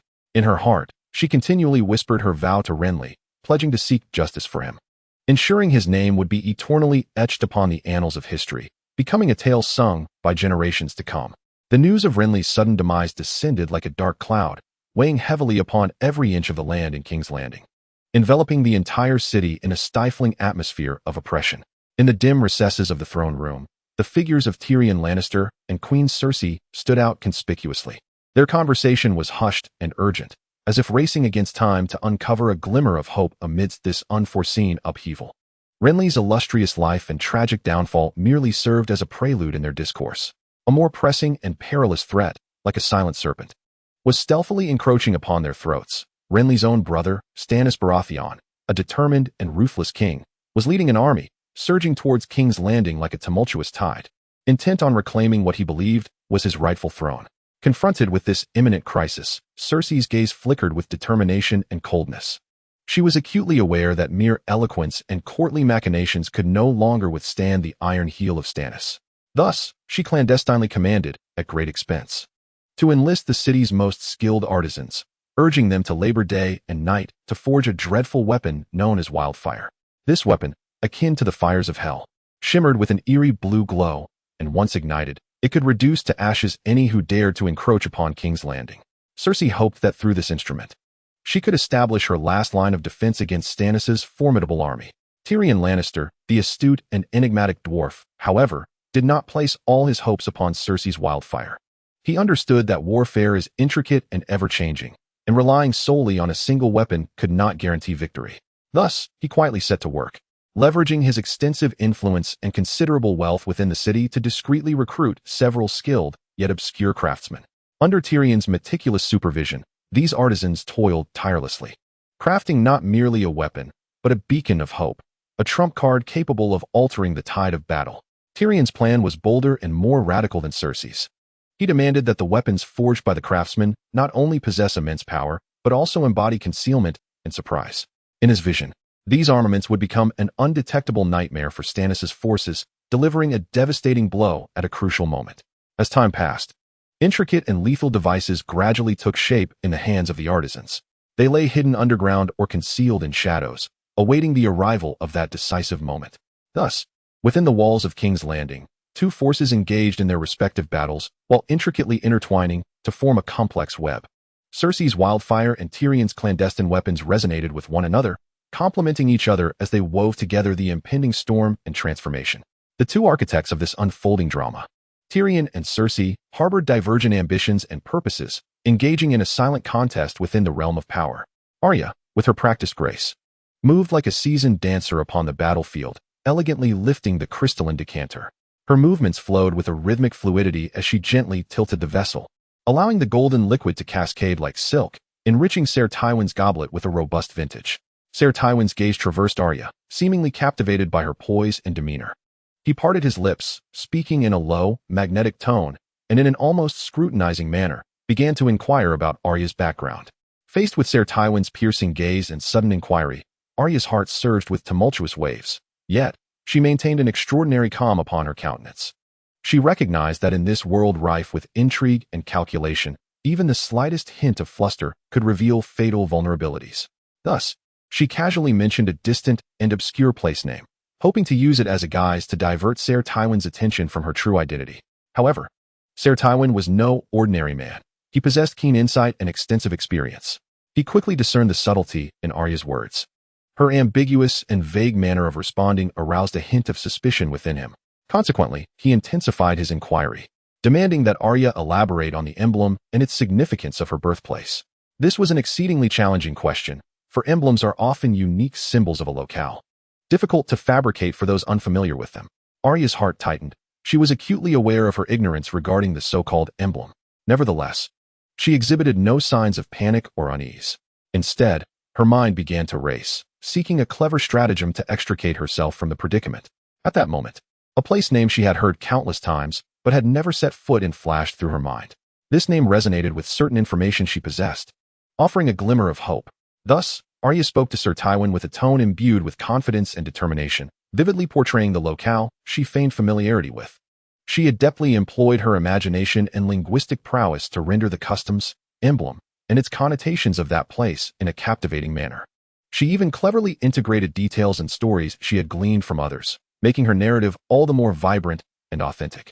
Upon hearing Arya's account, Ser Tywin furrowed his brow slightly, as if silently weighing the veracity of her words. He knew all too well that in this world rife with deceit and falsehood, discerning truth from lies was no simple task. However, when he beheld Arya's confident gaze and her fluid, compelling narration, he found himself compelled to acknowledge her wit and adaptability. Ultimately, he nodded gently, refraining from further questioning, and redirected his attention to the wineglass before him. Observing this, Arya felt a wave of relief wash over her. She knew she had successfully eluded Ser Tywin's scrutiny and preserved her secret. With a smile, she raised her glass in salute to him, as if nothing had transpired. Ser Tywin returned her smile, and the atmosphere between them once again became amicable and harmonious. Deep within the vast expanse of the land, a magnificent castle stood tall like a giant, not merely a witness to history, but also a sanctuary for Daenerys and her loyal followers. This castle, having endured the trials of time, maintained its ancient and solemn stature, each stone seemingly narrating tales of past splendor and tribulation. Within the castle's depths lay a spacious hall, gently embraced by sunlight, a paradise where Daenerys and her 3 little dragons had grown together. From the moment of their birth, these dragons bore Daenerys's boundless hopes and dreams. Under her meticulous care, they transitioned from stumbling steps to soaring flights, each stride imbued with the queen's toil and dedication. Now, the dragons had grown robust. Their once tender yet powerful bodies were adorned with shimmering scales that gleamed with a metallic luster, each scale seemingly recounting the strength of their growth. The most captivating aspect is undoubtedly their mouths, capable of spewing forth tiny, searing flames. Though diminutive, these flames harbor the potential to transform the world. On that day, sunlight streamed through the high windows of the castle, cascading onto the floor of the hall like golden silk, infusing this tranquil space with warmth and serenity. Daenerys, the brave yet gentle queen, adorned in a gossamer gown, descended into the hall like a celestial being. Beside her stood a gentle and charming maid, the two of them quietly observing, their eyes brimming with pride and anticipation for the young dragon's growth. Under their tender gaze, one of the dragons slowly approached the center of the hall. It gently fluttered its still maturing wings, which, though small, encompassed boundless possibilities. Suddenly, the dragon quivered violently, its muscles taut, as if on the verge of unleashing incredible power. In an instant, a slender flame erupted from its mouth. Curling and twisting through the air like a serpent, ultimately landing precisely on the prepared raw meat. With a sizzle, the meat transformed rapidly under the caress of the flame. Its surface gradually turned a crispy golden brown, emitting an enticing aroma that filled the hall. The dragon, witnessing this spectacle, sparkled with curiosity and satisfaction in its eyes. It appeared immensely proud and joyful of its creation, its small form illuminated by the fire, exuding an aura of majesty and strength. Daenerys and her maid exchanged a knowing smile, their faces radiating maternal affection and pride. In that moment, they seemed to witness the milestones of their children's growth, feeling the infinite charm of life as miracles. To them, these three young dragons were not merely pets or tools, but the embodiment of their souls and the hope for the future. They believed that, in the not-too-distant future, these three dragons would accompany Daenerys in conquering the world, creating a legacy that belonged solely to them. Catelyn and Brienne, two women beset by fate's cruel design, were mercilessly bound together by a calamitous event that shocked the realm. Together, they embarked on a perilous journey of escape, each step feeling as though they walked upon the edge of a blade. Yet, it was through such trials that their hearts drew closer, establishing an indescribable bond of tacit understanding and trust. Catelyn, once a noble lady, in the hardships of flight, recognized in Brienne an unwavering resilience and steadfast bravery, igniting within her a fervent desire to harness this strength, to make Brienne her most reliable ally amidst the chaos of their world. Finally, on a star-studded night, Catelyn opened her heart to Brienne, expressing her profound trust and admiration. Her words flowed like a gentle spring breeze, warm and resolute, imparting an unprecedented sense of respect and recognition to Brienne. Without a hint of hesitation, Brienne knelt on one knee, in the most solemn and sacred manner, pledging her loyalty to Catelyn. Her vow resonated through the night sky, each word imbued with unwavering resolve and loyalty, as if proclaiming to the world that henceforth her fate would be inextricably entwined with Catelyn's, facing every challenge and hardship together. Meanwhile, in another corner, Arya was experiencing her own extraordinary journey. She, the once feeble and helpless girl, had now blossomed into a brave and indomitable warrior. By a twist of fate, she heroically rescued a curly-haired fugitive, an act of kindness that was like a life-giving oasis in the desert, forever etched in the fugitive's memory. Aware that he could not repay this debt of life with wealth or status, he pledged to fulfill 3 wishes for Arya. Within Arya's heart resided a long-simmering fury, a deep-seated resentment towards the Knight of the Ledger. This knight had wielded his power to oppress the weak, inflicting upon Arya unforgettable pain and humiliation. Each night, as silence enveloped her, those haunting memories surged forth like a relentless tide, keeping her restless and awake. The curly-haired fugitive keenly sensed the hatred that festered within Arya, understanding that he must take action for his benefactor. Thus, he began to secretly devise a plan, searching for the opportune moment to exact revenge on the Knight of the Ledger. At last, on a stormy night, he utilized his remarkable agility and familiarity with the terrain to stealthily infiltrate the castle where the knight resided. Upon confirming his target, he acted without hesitation, leveraging his advantageous position to push the knight from the heights, thereby ending the villain's nefarious existence. When Arya hastened to the scene, she beheld the knight's lifeless body sprawled on the ground, surrounded by chaos. A complex array of emotions surged within her, a sense of satisfaction at her enemy's retribution mingled with a somber reflection on the loss of life. At that moment, the curly-haired fugitive sat quietly in the shadows above, extending a single finger towards Arya. It was a silent declaration, a testament that the first of his promises had been fulfilled. Arya gazed at him, her eyes shimmering with gratitude and admiration, knowing she had gained yet another trustworthy ally. Chapter 16. The Rebellion of Shaun. Amidst the thundering hooves and the deafening resonance of war drums, Shaun surged forth like a fierce beast breaking dawn, charging ahead with unstoppable momentum. Each swing of his sword cleaved through the dense fog of obstruction, ultimately causing the once impregnable Winterfell, a symbol of resilience and glory, to collapse under the weight of this irresistible force. The banner of victory fluttered high atop the castle, heralding Shaun's magnificent achievements, his silhouette elongated in the golden light of dusk, appearing remarkably grand. Conversely, in the midst of all this clamor and glory, Bran, the erstwhile Lord of Winterfell, found himself enveloped in an entirely different realm of tranquility. His chamber seemed cocooned by an invisible barrier, impervious to the tumult and uproar of the outside world. Bran sat quietly upon his bed, his countenance serene as a still lake, undisturbed by even the slightest ripple. His gaze was deep and distant, as if he were staring into the abyss of time, where perhaps lay the dreams and hopes he had yet to relinquish. As Theon strode into this tranquil realm, Adorned with glory and weariness, his steps embodied not only the triumph of victory and pride, but also a tinge of indescribable complexity. Before Bran, he stood, proclaiming his conquest of Winterfell with a voice imbued with strength. Yet, to Bran, the clarion call of victory resonated like a distant echo, failing to stir a ripple within his soul. Winterfell, a fortress once valiantly defended by countless warriors, now trembled beneath the weight of my iron heel. Theon's words brimmed with prideful triumph, yet he keenly sensed Bran's extraordinary calmness. This serenity was both a quiet acceptance of fate and a profound questioning of Theon's victory, as if it silently conveyed that true triumph transcends the mere occupation of a castle. It resides in earning the respect of hearts and souls. In the chamber, the air seemed to solidify, and time became slow and heavy in that moment. Theon gazed into Bran's hollow yet profound eyes. A swell of unprecedented emotion surged within him. It was a genuine admiration for Bran's resilience, coupled with a deep reflection on his own actions. He began to realize that this victory might not be as flawless as he had envisioned, and Bran, once an adversary and captive, had, in his unique manner, earned Theon's respect and reverence. Standing in the dimly lit conference room, the flickering candlelight cast shadows across his resolute yet weary face. He inhaled deeply, as if to expel all hesitation and reluctance with that breath. His trusted confidants and subordinates held their breath in anticipation, their gazes filled with both hope and concern, awaiting how this once gentle lord would manifest his decisiveness in this game of power. He spoke slowly, his voice deep and resonant. Ladies and gentlemen, we face an exceptionally grave situation. In these tumultuous times, every decision may determine our very survival. Today, we stand before these captives, particularly Sir Rodrik, whose valor and loyalty we have all witnessed. Yet, fate has led him to stand against us. At this juncture, Theon's gaze shifted to Rodrik, who remained upright, his eyes gleaming with an indomitable spirit. He understood that this brilliance not only symbolized Rodrik's pride and dignity, but also served as a silent question and accusation directed at himself. Rodrik.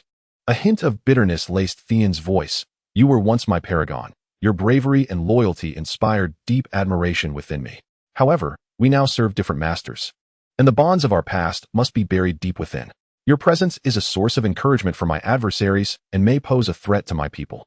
Upon hearing this, Rodrik's lips curled into a sardonic smile, as if he had foreseen this outcome. Nevertheless, he did not waver, instead continuing to denounce Theon's betrayal and ruthlessness with sharper words. Every utterance from him struck like a sharp dagger, piercing Saen's heart. Yet, Saen remained unshaken, acutely aware that as a leader, he must perpetually uphold composure and rationality. He closed his eyes, inhaling deeply, striving to insulate Rodley's words from his spirit.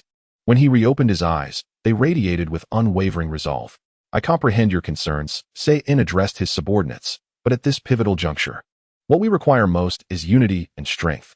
The judgment regarding Sir Rodley is a decision I have reached after profound contemplation. I hope for your understanding and support. With that, he raised a hand, signaling his confidants to escort Rodley away. In that moment, the entire conference room appeared frozen, the only sound being the heavy footsteps of Rodley gradually receding. Saen stood still, gazing vacantly ahead, his heart a tumult of emotions. He knew he had embarked upon an irreversible path, yet he was acutely aware that for the greater good, for survival, and for those who placed their trust in him, he must persevere. Beneath the biting sunlight, Rodley stood like an immortal statue, unyielding. His visage was resolute, devoid of any hint of fear, as if he could withstand the tempests of the world. His eyes, profound and luminous, sparkled with an unwavering calmness that transcended life and death, a fearless acceptance of fate and steadfast adherence to his beliefs. Faced with Saen's icy gaze, Rodley remained steadfast, betraying not a flicker of pleading, his spine erect as if to proclaim to the world, though he may perish, his spirit will endure. Saen, the merciless executor, gripped his sword tightly, his steps heavy as he approached Rodley. Each stride felt as though he tread upon invisible burdens, a manifestation of inner turmoil and dread. He understood that this single stroke would irrevocably alter their destinies, leaving an indelible mark upon his soul. Yet, he had no alternative but to suppress the fear within, steeling himself to raise the sword, prepared to fulfill this final judgment. In that instant, time seemed to stand still, the world around them frozen. The wind ceased its whisper. The leaves stilled their dance. Only Rodley's resolute gaze and Saen's trembling hand silently conveyed the entirety of their plight. At last, Saen inhaled deeply, summoning all his strength, and struck down with his sword. The blow was precise and merciless, akin to lightning cleaving the heavens, instantly severing Rodley's neck. Blood gushed forth like a fountain, staining the surroundings, the air thick with the scent of iron. And Rodley, the indomitable warrior, found his form eternally frozen in that moment. His eyes remained bright and resolute, as if narrating his faith and aspirations. A slight smile graced his lips, suggesting a complete absence of fear or regret in the face of death. He embodied the essence of true warrior spirit, unyielding, even when confronted with mortality, never seeking mercy. The tragic grandeur and harrowing intensity of this moment moved the heart and provoked deep reflection. Rod's life imparts a profound lesson. In the face of faith and belief, life and death are but fleeting shadows. Before justice and truth, we must forge ahead, undaunted. Arya, the graceful handmaiden, flits through the banquet like a delicate butterfly dancing upon the waves of festivity. In her hands, she cradles not merely a vessel of meticulously chosen, aromatic wine, but rather embodies her reverence for duty and unwavering loyalty to her master. Her steps are both steady and elegant, each movement artfully sidestepping the chatter and laughter of the guests, as if she herself were a rare and exquisite tableau within this grand celebration. Tywin, the lord ensconced in a high-backed chair, possesses a visage carved with authority, his gaze exuding an indomitable command. At this moment, he is encircled by a few trusted subordinates, engaged in hushed discourse regarding pressing matters at hand. Their conversation oscillates between gravitas and urgency, saturating the air with a weighty solemnity, as though time itself has slowed to accommodate the tension. Yet, amidst this charged atmosphere, a subordinate's blunder breaks the stillness like a boulder cast into a serene lake, sending ripples of unease throughout the chamber. Tywin's voice sharpens, chillingly severe, with each word striking like a razor's edge aimed at the heart of the offender. His reprimand is steeped not only in stringent expectations, but also in an undeniable aura of authority and might. The air around them seems to crystallize under the force of his presence, and guests halt their actions, holding their breath, fearful that even the slightest movement may shatter the oppressive tranquility. In this moment of heightened tension, Arya, the astute handmaiden, displays extraordinary composure and sagacity. Standing quietly to the side, her posture is upright and graceful, her countenance as serene as still waters, seemingly untouched by the external tumult. Yet, her gaze remains remarkably keen, akin to that of a leopard, capturing every subtle shift in the atmosphere. She listens attentively to Tywin and his subordinates' exchange, mentally deciphering the implications and deeper meanings behind each utterance. Fully aware of her role and responsibilities, she refrains from interrupting her master's discourse, avoiding any appearance of undue curiosity or frivolity. Instead, she observes in her unique manner, preparing silently to offer the most fitting service and assistance when the moment arises.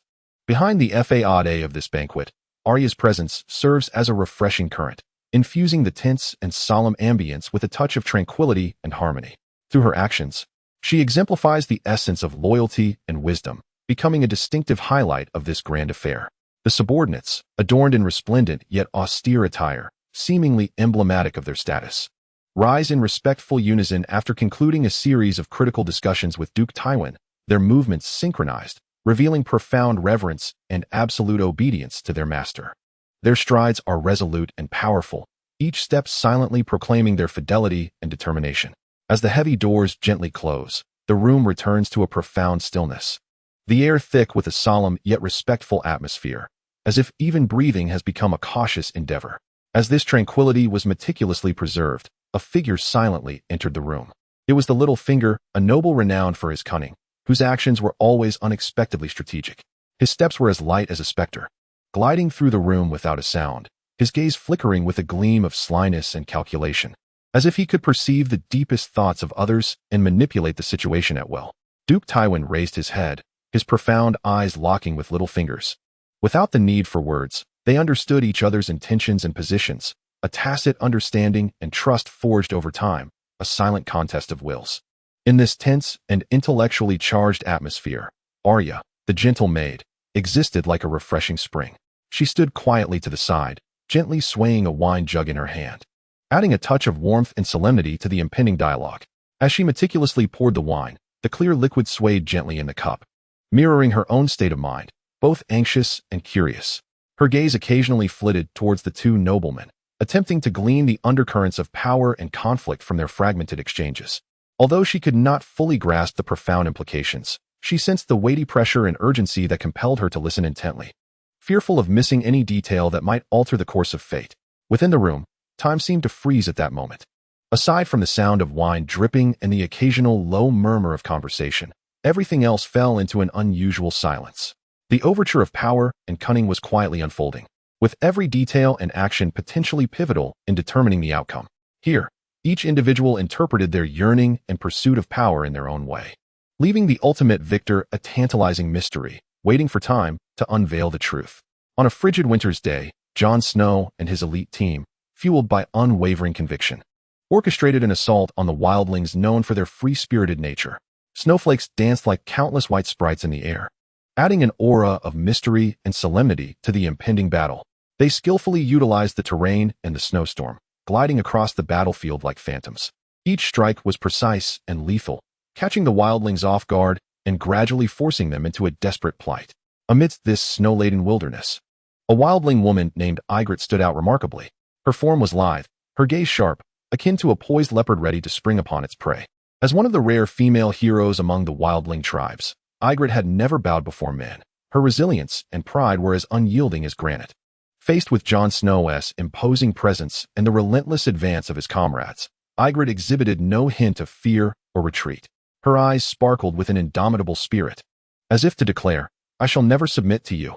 Even in the face of life and death, she did not beseech Jon for a shred of mercy. This tenacity and pride evoked a sense of respect in Jon, yet reason reminded him that they were adversaries in this moment, and he must fulfill his mission. As his companions gradually withdrew from the battlefield, Jon Snow slowly raised his sword, poised to bring an end to this futile confrontation. Yet, Ygritte urged him to act with a posture that bordered on provocation. Her voice echoed through the biting wind, infused with an imperious pride and fearless courage, which instilled in Jon an unprecedented sense of pressure and challenge. Amidst Ygritte's urging, Jon inhaled deeply, preparing to strike. However, in that fleeting moment, an inexplicable hesitation surged within him. He gazed at the brave woman before him, his heart awash with conflicting emotions. He admired her tenacity and indomitable spirit, yet he was compelled to confront the harsh realities and the chains of duty that bound him. Ultimately, Jon's blade veered unexpectedly from its intended target, crashing heavily against the unyielding rock. This strike not only sent forth a spray of snow and sparks, but also stirred ripples of emotion within both their hearts. Time seemed to freeze in that instant, all sounds and movements stilled, leaving only the exchange of complex feelings and thoughts conveyed through their eyes. An ineffable understanding and tension formed between Jon and Ygritte, rendering them both adversaries and mutual admirers. In that moment, the boundaries between them blurred, prompting contemplation of the intricate relationship between war and peace, hatred and understanding. Though the battle concluded with Jon's victory, Ygritte's resilience and pride remained forever etched in his memory, an indelible imprint. Amidst the vast expanse of the northern snowfields, Ygritte perceptively sensed the turmoil within Jon, as elusive as snowflakes in the wind. A mischievous smile played at her lips, as if she had foreseen the prelude to this chase. Seizing the momentum of the swirling snow, she spun gracefully, her form melding seamlessly into the flurry, akin to a lithe snow leopard, silently slipping into the embrace of the snowy realm. Jon's heart was a tumult of love and hate, yet the reins of reason tightly constrained him, forbidding the overflow of these emotions.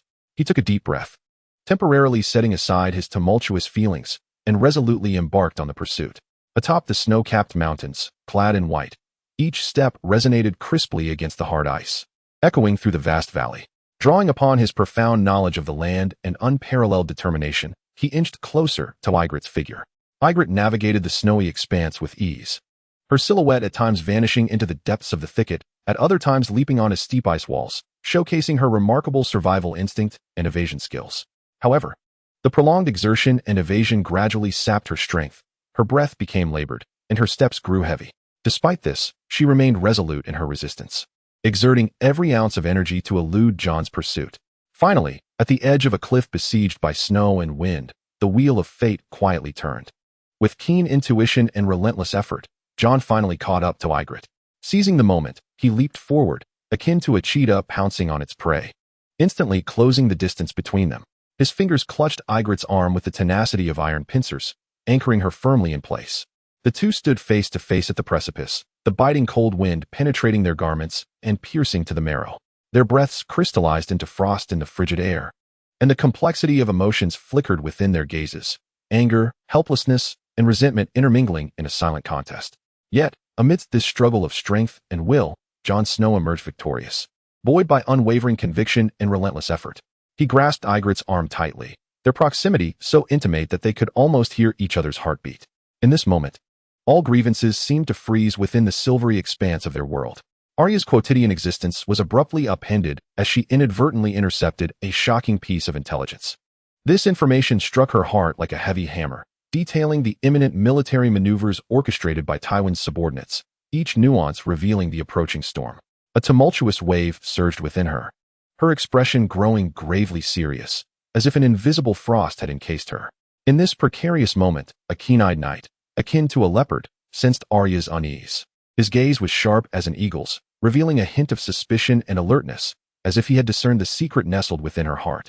Aware of her perilous situation, Arya understood she must swiftly react, lest the consequences be dire. Drawing upon her exceptional intellect and composure, she deftly navigated the winding streets and the throng of people, attempting to vanish from the knight's sight. However, the knight's tracking skills were equally formidable. He shadowed her like a specter, and no matter how she evaded, she could not shake him off. This rendered Arya's escape fraught with uncertainty and danger, each step akin to teetering on the edge of a precipice. In this moment of utmost tension, a thought suddenly flickered in Arya's mind, a plea for assistance. Recognizing that she could not elude the knight's pursuit alone, she knew she must seek a reliable ally. Her gaze darted through the crowd until it settled on a man with curly hair. He appeared unremarkable, yet Arya sensed an extraordinary aura about him, a demeanor marked by resilience and quiet fortitude. Without hesitation, she rushed toward the curly-haired man, signaling her need for help. Upon hearing Arya's call, the man displayed no hesitation or doubt. He swiftly assessed the situation and made a bold decision to aid her in escaping her predicament. Utilizing his agility and extensive combat experience, he engaged in a fierce confrontation with the relentless knight. Their figures wove through the crowd, colliding with intensity, each clash accompanied by vivid sparks and resounding echoes.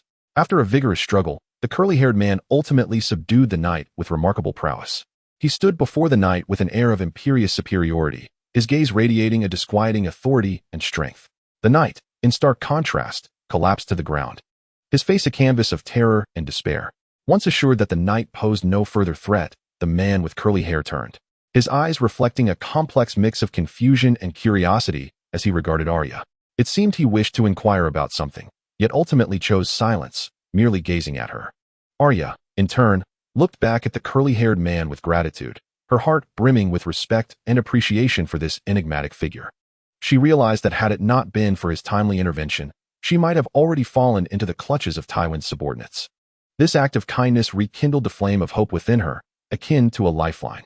Meanwhile, Bran's maid, a woman who appeared as gentle as water yet possessed depths of cunning, was weaving an intricately devised web with subtlety that was almost imperceptible. Each of her smiles, each whispered word, was like a meticulously concocted poison, silently corroding the young and naive heart of Shaun.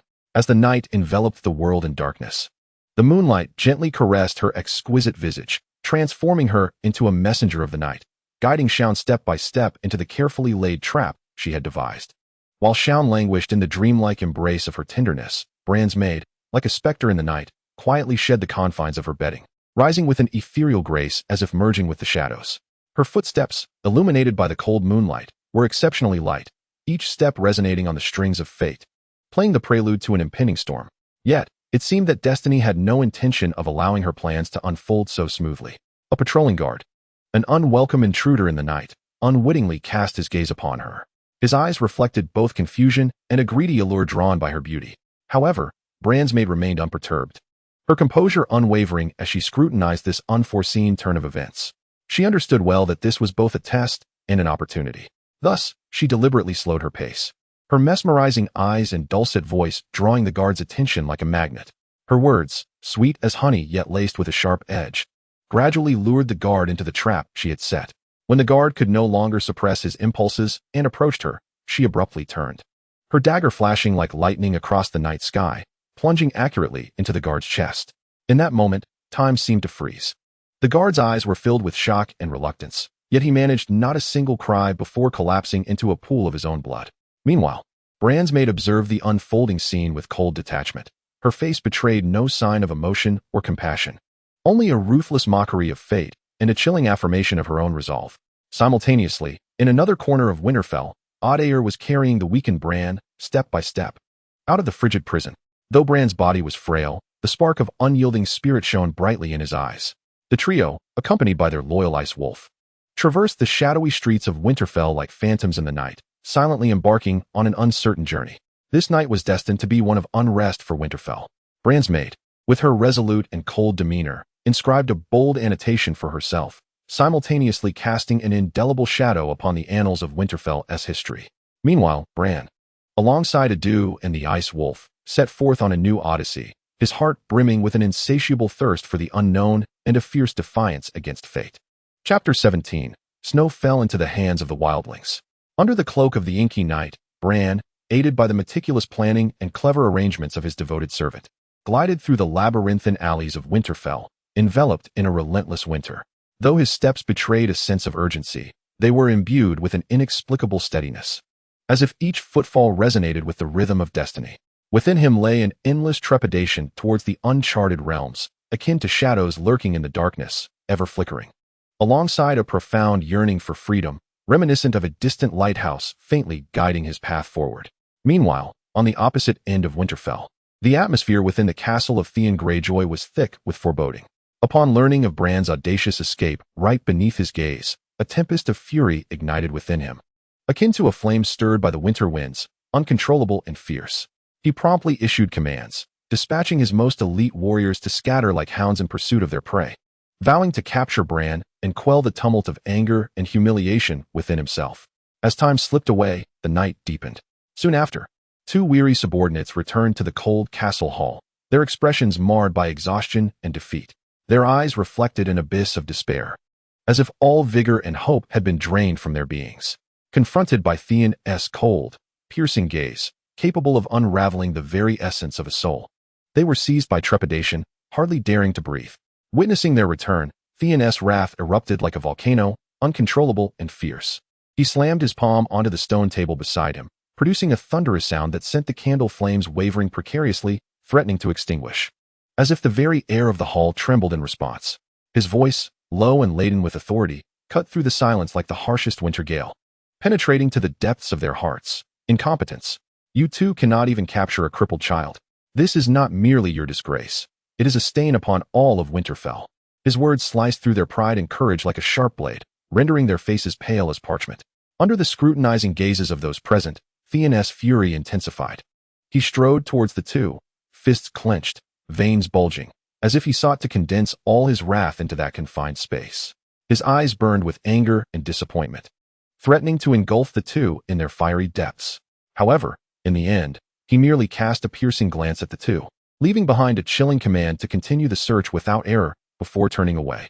His figure gradually faded into the night, leaving a lingering chill and tension in the air. Jon Snow and Ygritte walked side by side, embarking on the distant journey towards the wall. This path was not only long, but also fraught with uncertainty, seemingly the ultimate test of their determination and courage. Surrounding them were the towering snow-capped peaks, standing in their icy splendor, silently narrating the desolation and solitude of this land. The summits, cloaked in pristine white snow, resembled the purest canvas between heaven and earth, yet they also subtly intensified the chill and loneliness of the atmosphere. After a night of rest, Jon Snow and Ygritte set forth once more.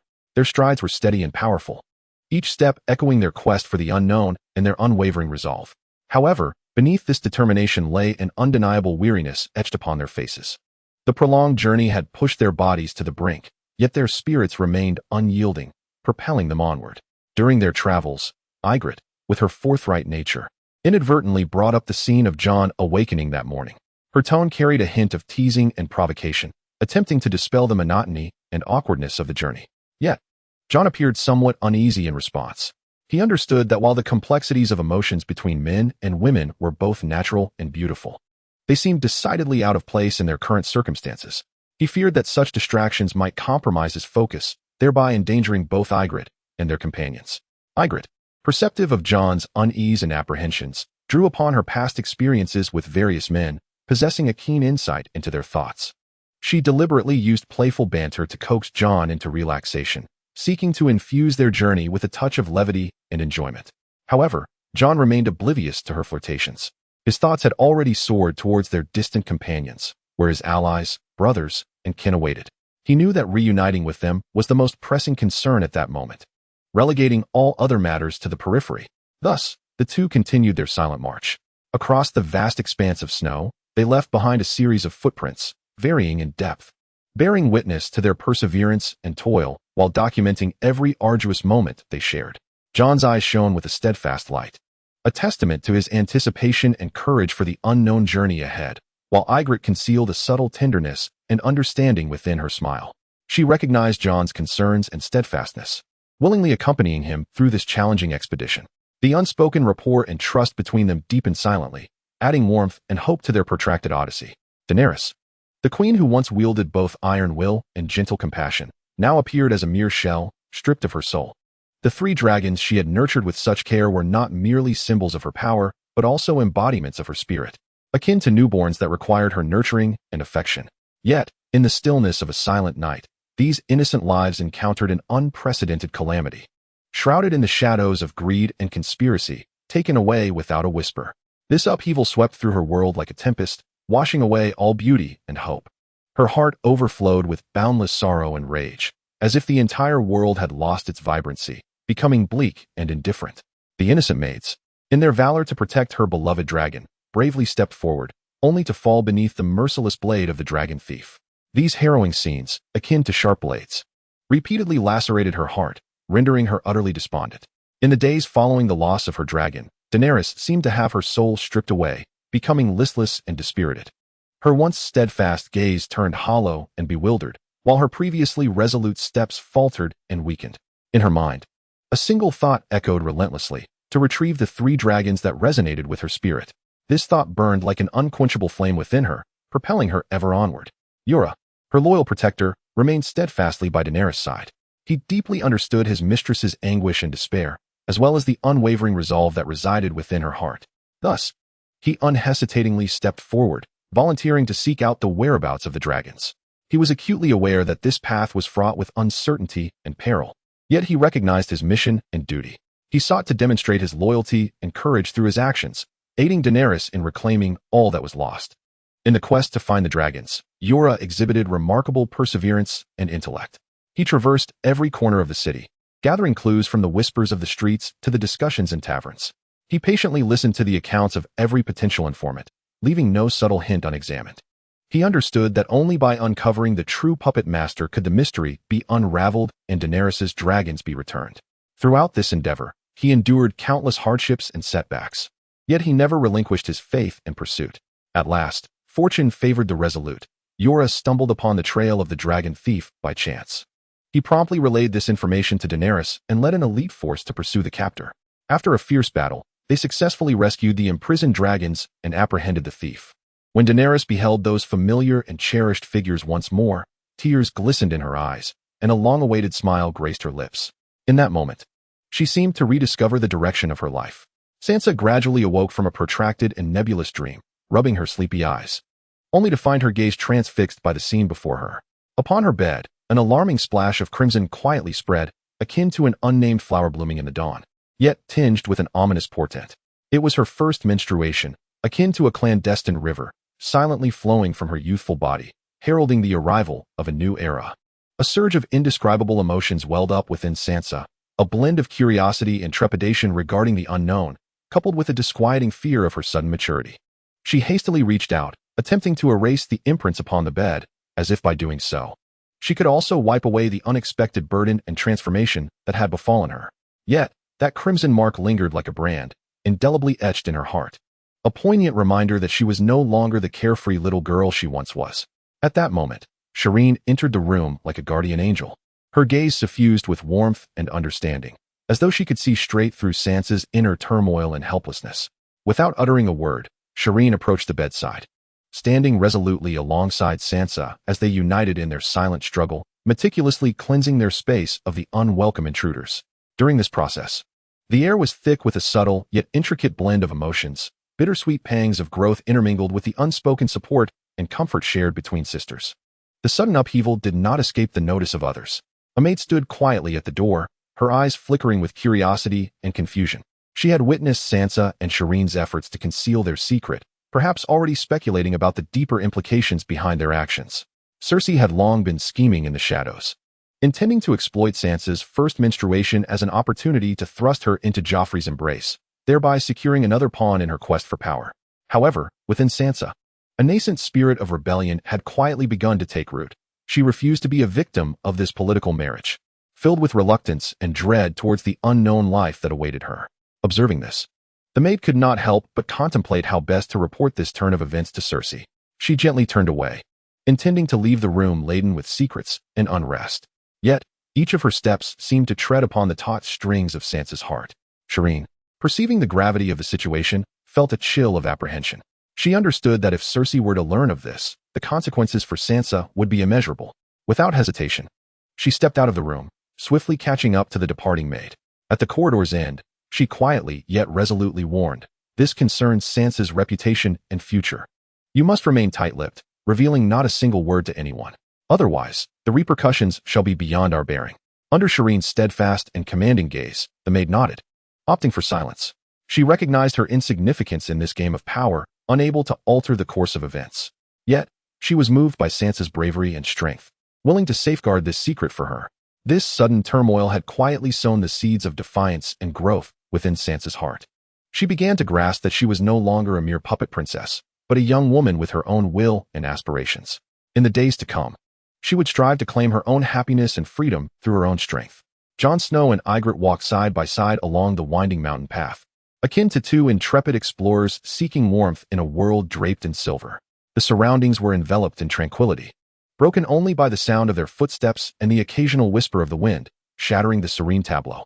However, this tranquility did not endure for long.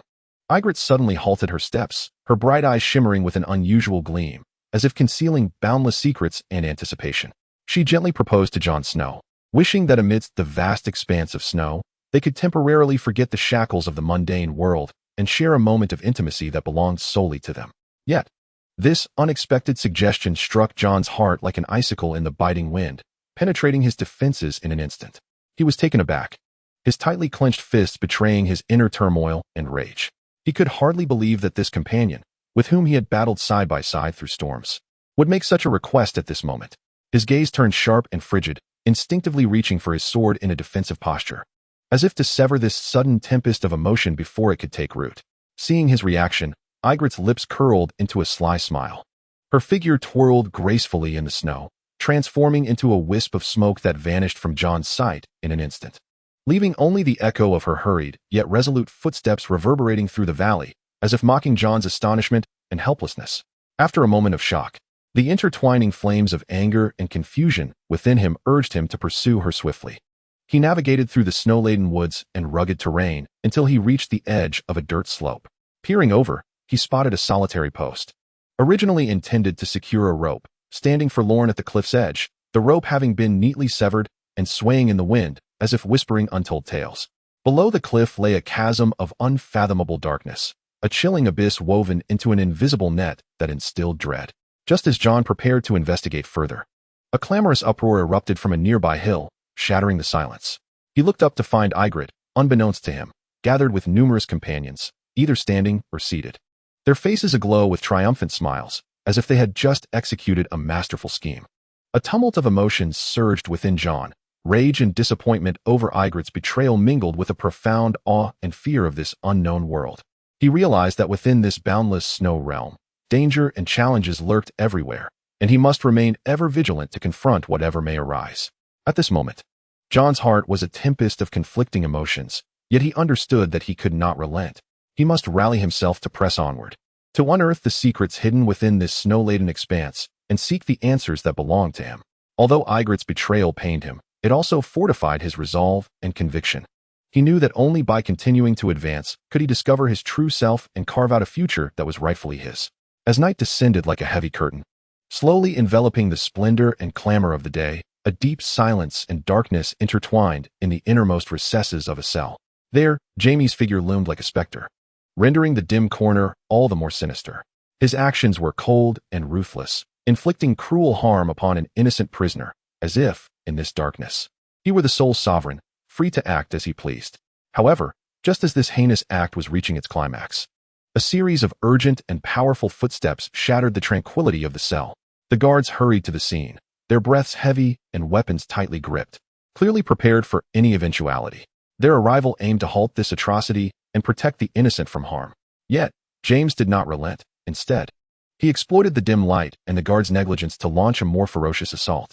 His movements were swift and cunning, catching the guards off guard, resulting in injuries and falls. In an instant, the cell was engulfed in chaos, with screams and cries of pain rising in a cacophony that starkly contrasted with the silence outside.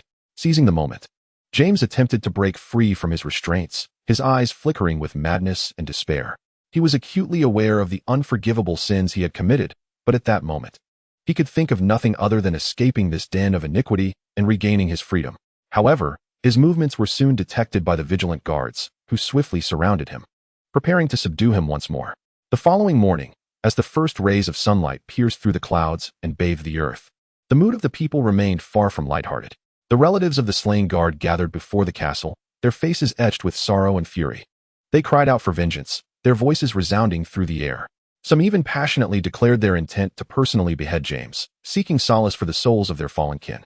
In this tense and critical moment, Lady Catelyn appeared like a beacon of hope. Dressed in resplendent attire, she strode forward with unwavering confidence, her gaze radiating undeniable authority. She understood that the current anger and impulsiveness would only exacerbate the situation. Thus, she commanded her subordinates to continue to detain James securely, awaiting a fair trial to adjudicate his crimes. Lady Catelyn's presence acted as a soothing balm, quelling the fury within the hearts of the people. Through her actions, she embodied the power of justice and reason, reminding all that in the face of grief and anger, maintaining composure and rationality is paramount.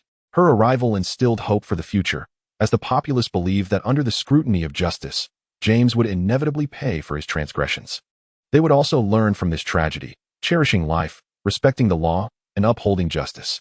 Daenerys had always cared for the three young dragons with maternal devotion, their ethereal forms akin to phantoms in the morning mist, infusing the castle with endless vitality and hope. Yet, on a tranquil morning, these three little dragons mysteriously vanished, as if consumed by some enigmatic force. This abrupt turn of events struck like a bolt from the blue, plunging the entire castle into a state of confusion and panic. In the castle's hall, the flickering candlelight illuminated faces marked by seriousness and tension. The 13 lords, as guardians of the castle, gathered in unison, vowing to unravel the mystery of the dragon's disappearance. The atmosphere hung heavy and oppressive in the air, with each individual desperately scouring the minutiae for any semblance of a clue. Yet the outcome was disheartening. In that moment, a bald sorcerer stealthily infiltrated the gathering like a phantom. His eyes glimmered with an enigmatic and profound light, seemingly capable of piercing through the veil of human hearts. Suddenly, he flickered, conjuring 11 identical doppelgangers, each as swift as a wraith, instantly lunging towards the lords present. Amidst the clash of blades, crimson sprays erupted, and the 11 lords fell, engulfed in shock and despair beneath the onslaught of these phantoms. The hall was immediately plunged into chaos and terror. Witnessing this harrowing scene, Jorah was struck with profound horror. Without a moment's hesitation, he unsheathed his long knife and recklessly charged at the nearest doppelganger of the bald sorcerer. However, as he exerted all his strength to plunge the blade deep into the figure, he realized it was merely an illusion. The true bald sorcerer had already shifted quietly to a nearby spot, a cold and mocking smile gracing his lips. "Daenerys," echoed the sorcerer's voice throughout the vast hall, imbued with an undeniable authority and chill. "If you wish to see your dragon again, follow me to the tower." This proclamation struck Daenerys like a thunderclap to her heart. She recognized this might be her only lead and opportunity to reclaim her dragon. Despite the trepidation and unease coursing through her at the prospect of an uncertain fate, she resolutely embarked on the journey to the tower. As she traversed the path towards the tower, Daenerys was beset by a tumult of complex emotions. She was equally concerned for her dragon's safety and fearful of her capacity to contend with the sorcerer's treachery. Yet, she understood that surrender was not an option. It was her duty and mission as a mother and leader. She must confront every challenge and hardship with courage, fighting to reclaim her dragon and safeguard the tranquility of the castle.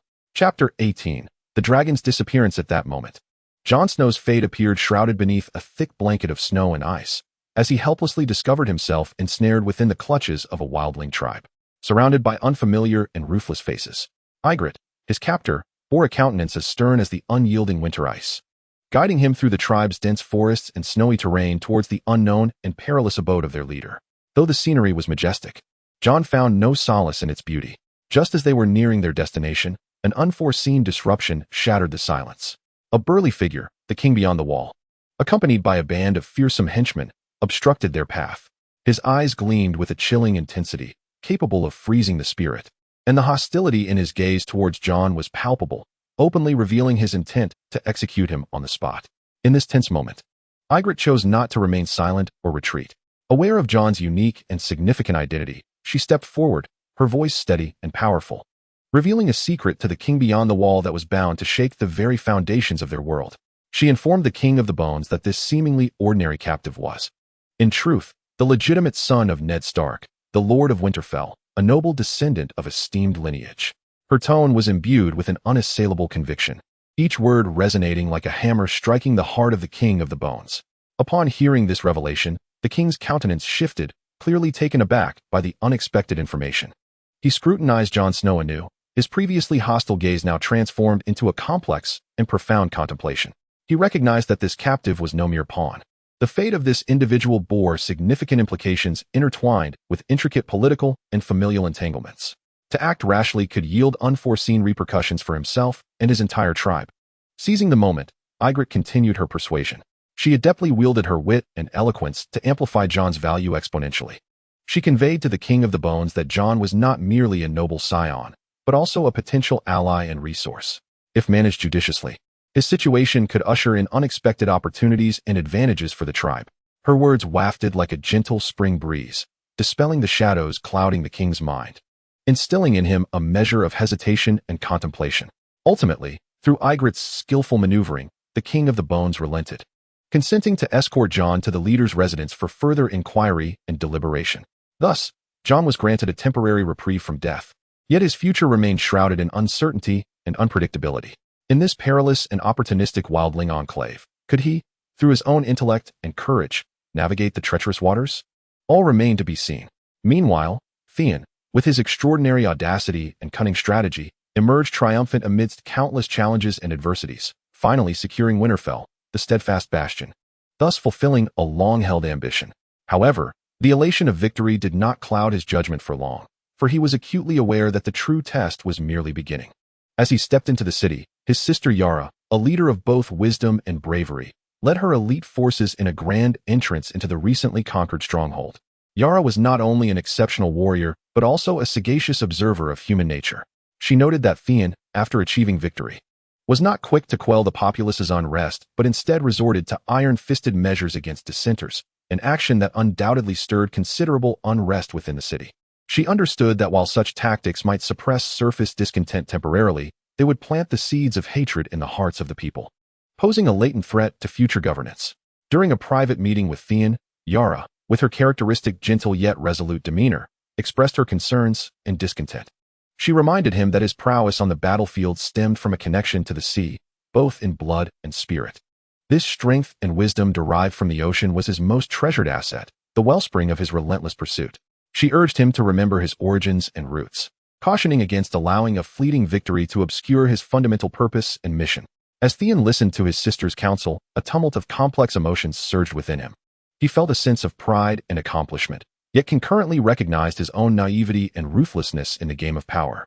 Memories of days spent by the sea flooded his mind, vivid scenes as if unfolding before his eyes. He understood the wisdom in his sister's words and realized the necessity of exercising greater caution and wisdom in this unfamiliar land. Thus, he solemnly vowed to Yara that regardless of the treacherous and arduous path ahead, he would remain steadfast in remembering his roots and soul. He expressed his willingness to adopt a more compassionate and benevolent attitude towards the people of this land, striving to earn their trust and support through his actions. Moreover, he declared his desire for his soul to find eternal rest on the land closest to the sea after his death, allowing the vast azure waves to forever cradle his spirit. This promise not only conveyed his gratitude towards his sister, but also showcased his unwavering conviction and determination regarding his future reign. Brienne, resolute as a rock, resolutely led Jaime down this path fraught with uncertainty and challenge. The path meandered like a labyrinth crafted by nature itself, seemingly intent on hindering their progress. Nevertheless, Brienne's steps were unwavering, her gaze exuding an undeniable strength that guided Jaime forward. At last, they arrived beside a tranquil and profound river, the water crystal clear, resembled a mirror reflecting the lush trees on either bank and the ever-changing clouds above. Without a moment's hesitation, Brienne, in a tone bordering on command, instructed Jaime to step into the exquisite little boat moored at the shore. Jaime's hands were skillfully bound, rendering his movements somewhat clumsy. Yet his eyes revealed a blend of confusion and submission. He understood that he could not resist Brienne's will and could only accept this sudden arrangement in silence. Brienne gracefully leapt into the boat, her movements akin to an elegant swallow, tracing a perfect arc through the air. She sat firmly across from Jaime, her gaze steady and profound, as if capable of perceiving the depths of the human heart. She picked up the nearby wooden paddle, her motions deft and vigorous. With each stroke, the boat gently drifted away from the bank, gliding towards the unknown horizon. The river softly lapped against the hull, producing a tranquil and lingering sound, as if providing an accompaniment to this unexpected journey, or perhaps recounting ancient tales. Upon the serene surface of the river, a subtle equilibrium formed between Jaime and Brienne. Each harbored distinct thoughts and intentions, yet in this moment, they were intricately connected by the stillness of the water.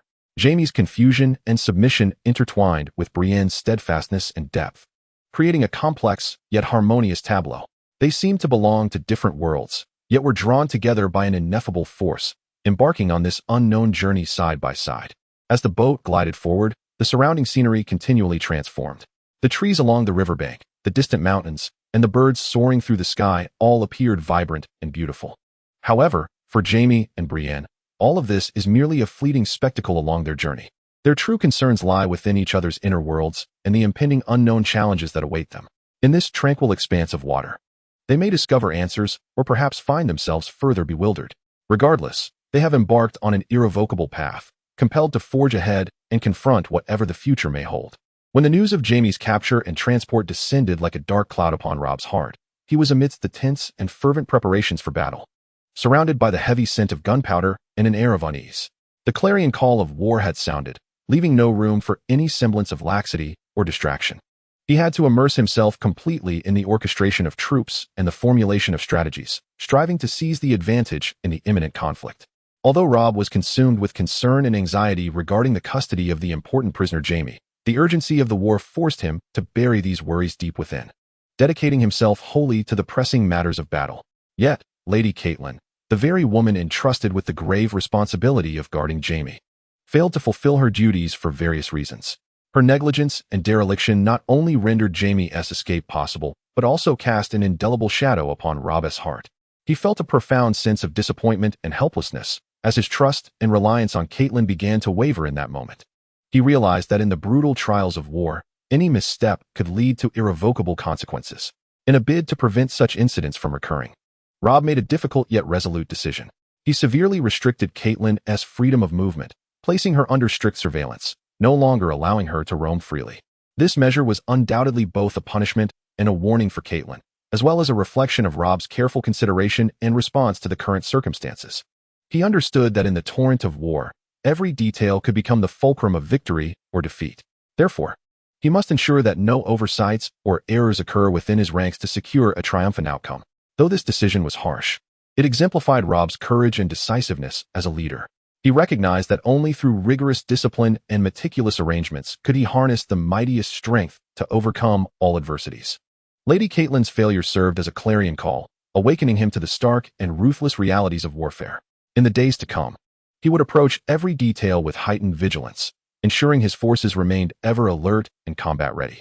As night descended like a heavy velvet curtain, enveloping the earth and swallowing all noise and light, Talisa, like a specter in the darkness, silently crossed the threshold of the military encampment. Her steps were as light as feathers in the wind, each one imbued with unwavering determination.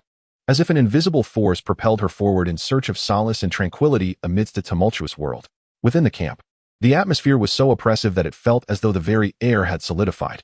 Robb's figure appeared particularly desolate and burdened under the dim candlelight. Ensnared by a relentless series of adversities, as if imprisoned by invisible shackles, making escape seem impossible. The disappearance of Jaime was akin to a sudden boulder, forcefully cast into the tranquil lake of his heart, stirring tumultuous ripples of unrest. The news of his being taken by the valiant Brienne evoked a complex tapestry of emotions within him, blending concern for Jaime's fate with admiration for Brienne's loyalty and bravery, yet primarily deepening the turmoil and unease in his soul. Winterfell, once a sanctuary of warmth for their family, now lay transformed beyond recognition. The iron hooves of Theon ruthlessly trampled this land, and every brick and tile of the castle seemed stained with blood, silently narrating the elegy of its downfall, evoking sorrow in every passerby. His sister Arya and brother Bran's safety weighed heavily on Robb's heart like two massive stones, suffocating him with unrelenting anguish. The uncertainty of their whereabouts pierced him repeatedly like a sharp dagger, igniting a restless fervor that robbed him of sleep. As for Sansa, once innocent and vibrant as a spring blossom, she now languished in captivity, a pawn in Joffrey's cruel game. Each of her struggles and cries felt like a sword penetrating Robb's heart, inflicting immeasurable pain and a sense of helplessness. He could scarcely fathom the torment and trials his sister endured in such circumstances, nor could he bear the agonizing reality of his inability to protect her. This intricate web of emotions rendered him restless, filled with indignation towards Joffrey and profound concern for Sansa. A relentless storm of tribulations besieged Robb, plunging him into an unprecedented quagmire. Yet, amidst this turmoil, his gaze grew increasingly resolute and unyielding. He understood that he could not falter, for he was the hope and future of his family. His heart held both deep anxiety for the present and boundless aspirations for the future. He believed that as long as he clung to hope and exerted effort, one day he would surmount these challenges and reclaim the glory and freedom that rightfully belonged to his family. Talisa's eyes, deep and gentle, seemed to perceive every hidden corner of Robb's soul. She regarded him with an almost reverent demeanor, her voice carrying a barely perceptible tremor, a resonance of nostalgia and shared memories. Slowly, she began to speak, as if recounting an ancient and mysterious legend, unveiling a deeply buried tale from her heart. It was a sunlit spring afternoon, and Talisa was immersed in the blissful ignorance of youth, as time flowed like a serene river, unruffled. Yet, a sudden tragedy swept in like a tempest, shattering her world in an instant.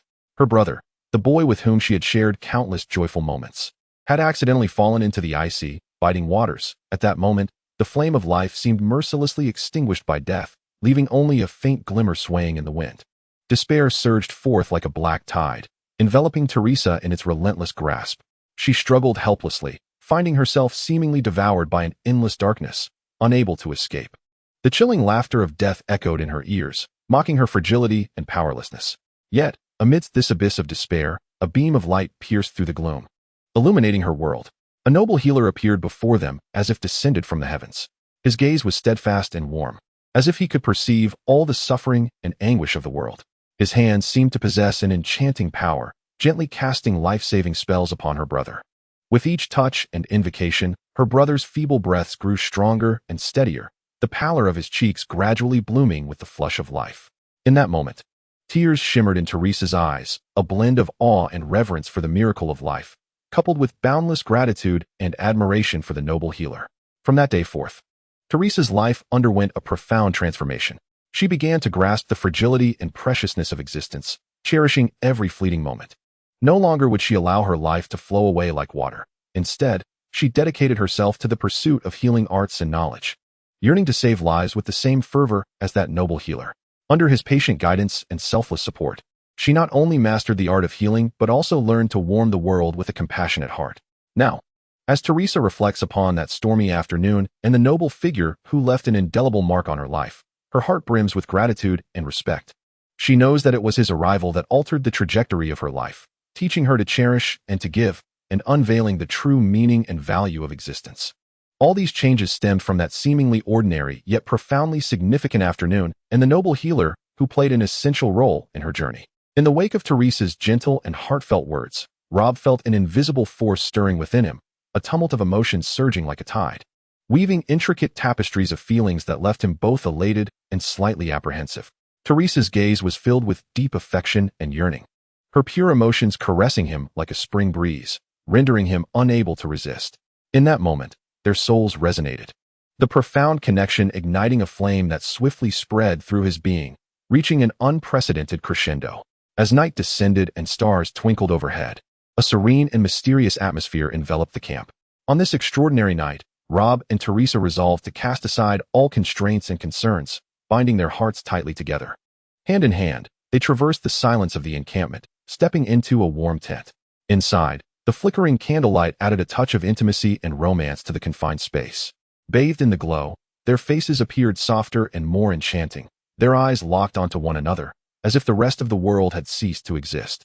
In a shared glance, words became superfluous. The profound understanding and tacit connection between them had indelibly etched itself upon their hearts, as if they had known each other for countless centuries. As the night deepened, the atmosphere within the tent grew increasingly intense. They embraced tightly, as if seeking to merge their very beings. In the bliss of their intimate union, they cast aside all worries and troubles, leaving only two hearts entwined in the creation of cherished memories.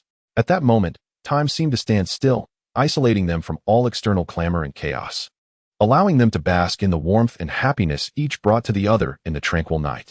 This celebration of love unfolded quietly within the tent, akin to the brightest star in the night sky, illuminating their world and brightening the path ahead. On this extraordinary night, Robb and Talisa inscribed an eternal love story with their bodies and souls. Meanwhile, Sam and several like-minded companions traversed the snow-laden expanse, stepping through the vast, white wilderness, each stride embodying the courage and resolve to explore the unknown. In this realm enchanted by winter's magic, a serendipitous encounter unveiled a hidden and profound aspect of nature. Occasionally, sunlight pierced the heavy clouds, cascading onto the snow, creating a mosaic of light and shadow. Amidst this interplay of illumination, an extraordinary brilliance captured their collective gaze. This radiance, unlike anything mundane, penetrated the layers of snow, reminiscent of the brightest star in the firmament, guiding them onward. As they drew nearer, they were astonished to discover that the source of the dazzling light was a cache of crystal stones, buried deep beneath the snow, having withstood the test of time. Each crystal resembled a meticulously crafted masterpiece of nature, not only exuding a translucent beauty but also harboring endless stories and secrets. They seemed to be dreams left behind by ancient ancestors, quietly resting beneath the snow, enduring the elements and the passage of time, yet preserving their original purity and mystique. Each crystal stood as a witness to time, having observed the cyclical dance of seasons and the rise and fall of life upon this land. Sam and his companions were profoundly moved by this unexpected discovery, instinctively halting in their tracks to gather around the crystals, savoring this gift from antiquity. In the hushed silence of the snow-covered ground, they felt as if they could hear the whispers of history. Distant, indistinct voices echoed in their ears, recounting the wisdom and emotions of their forebears. These sentiments and insights flowed like gentle streams within the crystalline stones, allowing every individual who touched them to experience a resonance that transcended time and space. In that moment, Sam and his companions felt as though they had forged a mysterious connection with this ancient land. They understood that these crystals were not merely wonders of the natural world, but bridges linking the past and the future. In the days to come, regardless of where their journeys led, the memories from the depths of the snow-laden terrain would accompany them, becoming their most cherished treasure. Daenerys' heart is akin to a tumultuous ocean, within which swells an unwavering conviction, no matter how treacherous the path ahead, nor what formidable challenges she may encounter. She is resolute in her quest to reclaim her 3 precious dragons. These dragons are not merely potent weapons in her grasp, they are also the solace of her soul anchor amidst the chaos of this tumultuous world. In the stillness of night, she often dreams of her dragons soaring joyfully by her side, a scene reminiscent of warm sunlight piercing through the shadows of her heart. Yet, the realities of her circumstances resemble a complex web, ensnaring her tightly. The currents of power swirl ominously, dangers lurking like ferocious beasts in the dark, ready to pounce at any moment. Yura, her steadfast advisor, fully aware of the stakes involved, delivers his counsel with the chill of rain, attempting to extinguish the flames of Daenerys' resolve. Your Grace, I implore you to reconsider. The strife and unrest here are akin to an endless whirlpool. A moment's carelessness could lead to irretrievable ruin. For your safety and the future of the Iron Throne, I beseech you to abandon your pursuit of the dragons and depart this place of discord. However, Yura please fail to sway Daenerys. Her gaze is like lightning piercing through clouds, unwavering and fiery. She understands that the dragons are not only the source of her strength, but also her soul as companions. In moments of loneliness and confusion, it is the dragons that bestow upon her courage and hope. The thought of a life devoid of them is unfathomable, akin to losing color and meaning in existence. Thus, Daenerys rebuffs Yura's entreaties. Her voice, though soft, resonates with power. Yura, I appreciate your loyalty and concern, but trust in my resolve. Reclaiming my dragons is an unshakable determination. I am aware that this journey may be fraught with thorns and traps, yet I shall employ my wisdom and courage to surmount every obstacle. For the sake of that maternal love and responsibility, I am willing to pay any price. In my heart, the dragons are not merely the source of my power, they are my sanctuary. Thus, Daenerys embarks on her quest to find the dragons, carrying with her a profound yearning and reluctance. She steps into this journey, rife with uncertainty and peril, fully aware that it may be long and arduous. Yet, she believes that as long as love and faith reside in her heart, nothing can thwart her progress. She is prepared to bravely confront all challenges and adversities until she can embrace her dragons once more. On the interminable path of her flight, time seems suspended beneath the weight of the night, each second elongating the thirst and wait for hope. That glimmer capable of piercing the darkness and offering warmth appears to be devoured by the infinite expanse, distant yet impossible to forsake. The night, a silent witness, lowers its profound eyelids, shrouding the vast earth in a veil of obscurity. Within this seemingly boundless darkness, Bran, alongside a loyal band of companions, perseveres with unyielding resolve, ultimately discovering a modest yet sufficient refuge to temporarily shelter from the storm. In this forsaken corner forgotten by time, surrounded by desolate mountains and sparse vegetation, they found a fleeting moment of tranquility. Gathered together, their faces worn with fatigue and hardship, yet their eyes sparkled with a blend of apprehension for the future and an indomitable resolve. It was a radiant light that sought hope amid despair and clung to faith in adversity. The profound longing for their homeland resided within their hearts, akin to the biting cold of winter's ice, an indelible memory. Winterfell, once a haven as warm as spring, filled with laughter and harmony, now lay ruthlessly trampled by the iron hooves of the traitor, Stannis. It had ceased to be the refuge of their memories, transforming instead into an unhealable wound. Deeply etched in the hearts of all, Bran's gaze flickered with complex emotions, anger and bewilderment at Stannis' betrayal, coupled with deep sorrow for the tragic fate of the innocent subjects caught in the flames of war. He silently prayed for the souls lost, wishing them peace and liberation in another realm. Throughout the long, dark night, Bran and his companions huddled together for warmth, dispelling the surrounding chill with their shared body heat. Their hearts were tightly bound, steadfast against the storms and trials of the outside world. In the darkness, they sought the light. In despair, they clung to hope. They understood that the road ahead was fraught with thorns and uncertainties, yet as long as light resided within their hearts, hope would illuminate their path forward. This unwavering belief was like a guiding beacon, propelling them onward, regardless of the formidable challenges they faced in their quest to reclaim their homeland and restore their honor. Chapter 19. The Battle of King's Landing. As night descended, it enveloped the sky and earth like a heavy curtain, cloaking all in a deep and mysterious guise. In this dim and shadowy hour, the ideal moment for clandestine operations arose. Stannis, a leader of both intellect and valor, understood this delicate balance and meticulously orchestrated the decisive confrontation at King's Landing, setting the stage amidst this tranquil yet unpredictable darkness. The sea lay silent, save for the gentle lapping of waves against the hulls of ships, reverberating through the night. Yet, beneath this seemingly calm surface, countless warships quietly assembled, like phantoms, gliding through the water under the cover of night, stealthily advancing toward the twinkling lights of the vibrant King's Landing. Each vessel resembled a blade of darkness, poised and ready to strike with lethal precision at the opportune moment. Upon the flagship, Stannis stood resolute at the bow, his stature as straight as a pine, his gaze piercing as if to penetrate the thick shroud of night, scrutinizing every corner of King's Landing. Cloaked in black, he melded with the shadows, yet radiated an indescribable aura of authority and dominance. His heart overflowed with an unwavering conviction of victory, as if he could already foresee the glorious triumph that awaited him in this battle. He gazed into the distance at the city soon to be transformed into a battleground, its lights flickering yet unable to conceal the turbulent undercurrents beneath. King's Landing, an ancient city that had witnessed countless glories and downfalls, now awaited the judgment of fate in serene silence. Within Stannis surged the fervent flames of vengeance and conquest.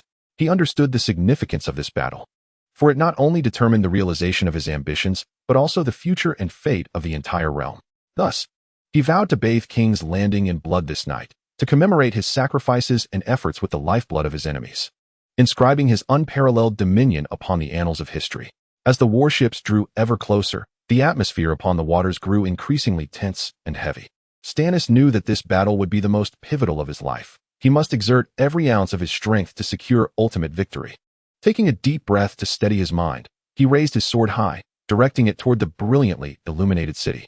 In that moment, he felt as though he had transformed into a god of war, ready to lead his army into the final charge against an uncertain destiny. King's Landing, at this juncture, resembled a canvas poised to be torn asunder by a tempest, the night air thick with an impending sense of turmoil. As if the very heavens trembled in anticipation of the calamity about to unfold. Beyond the city walls, dark clouds loomed ominously, signaling that even the sky quaked at the thought of the devastation to come. Yet, in the heart of this city, many citizens remained ensconced in slumber, their breaths steady and serene, blissfully unaware of the disaster that loomed on the horizon. The specter of death, this unyielding visitor, approached with heavy steps, drawing near to this once thriving metropolis.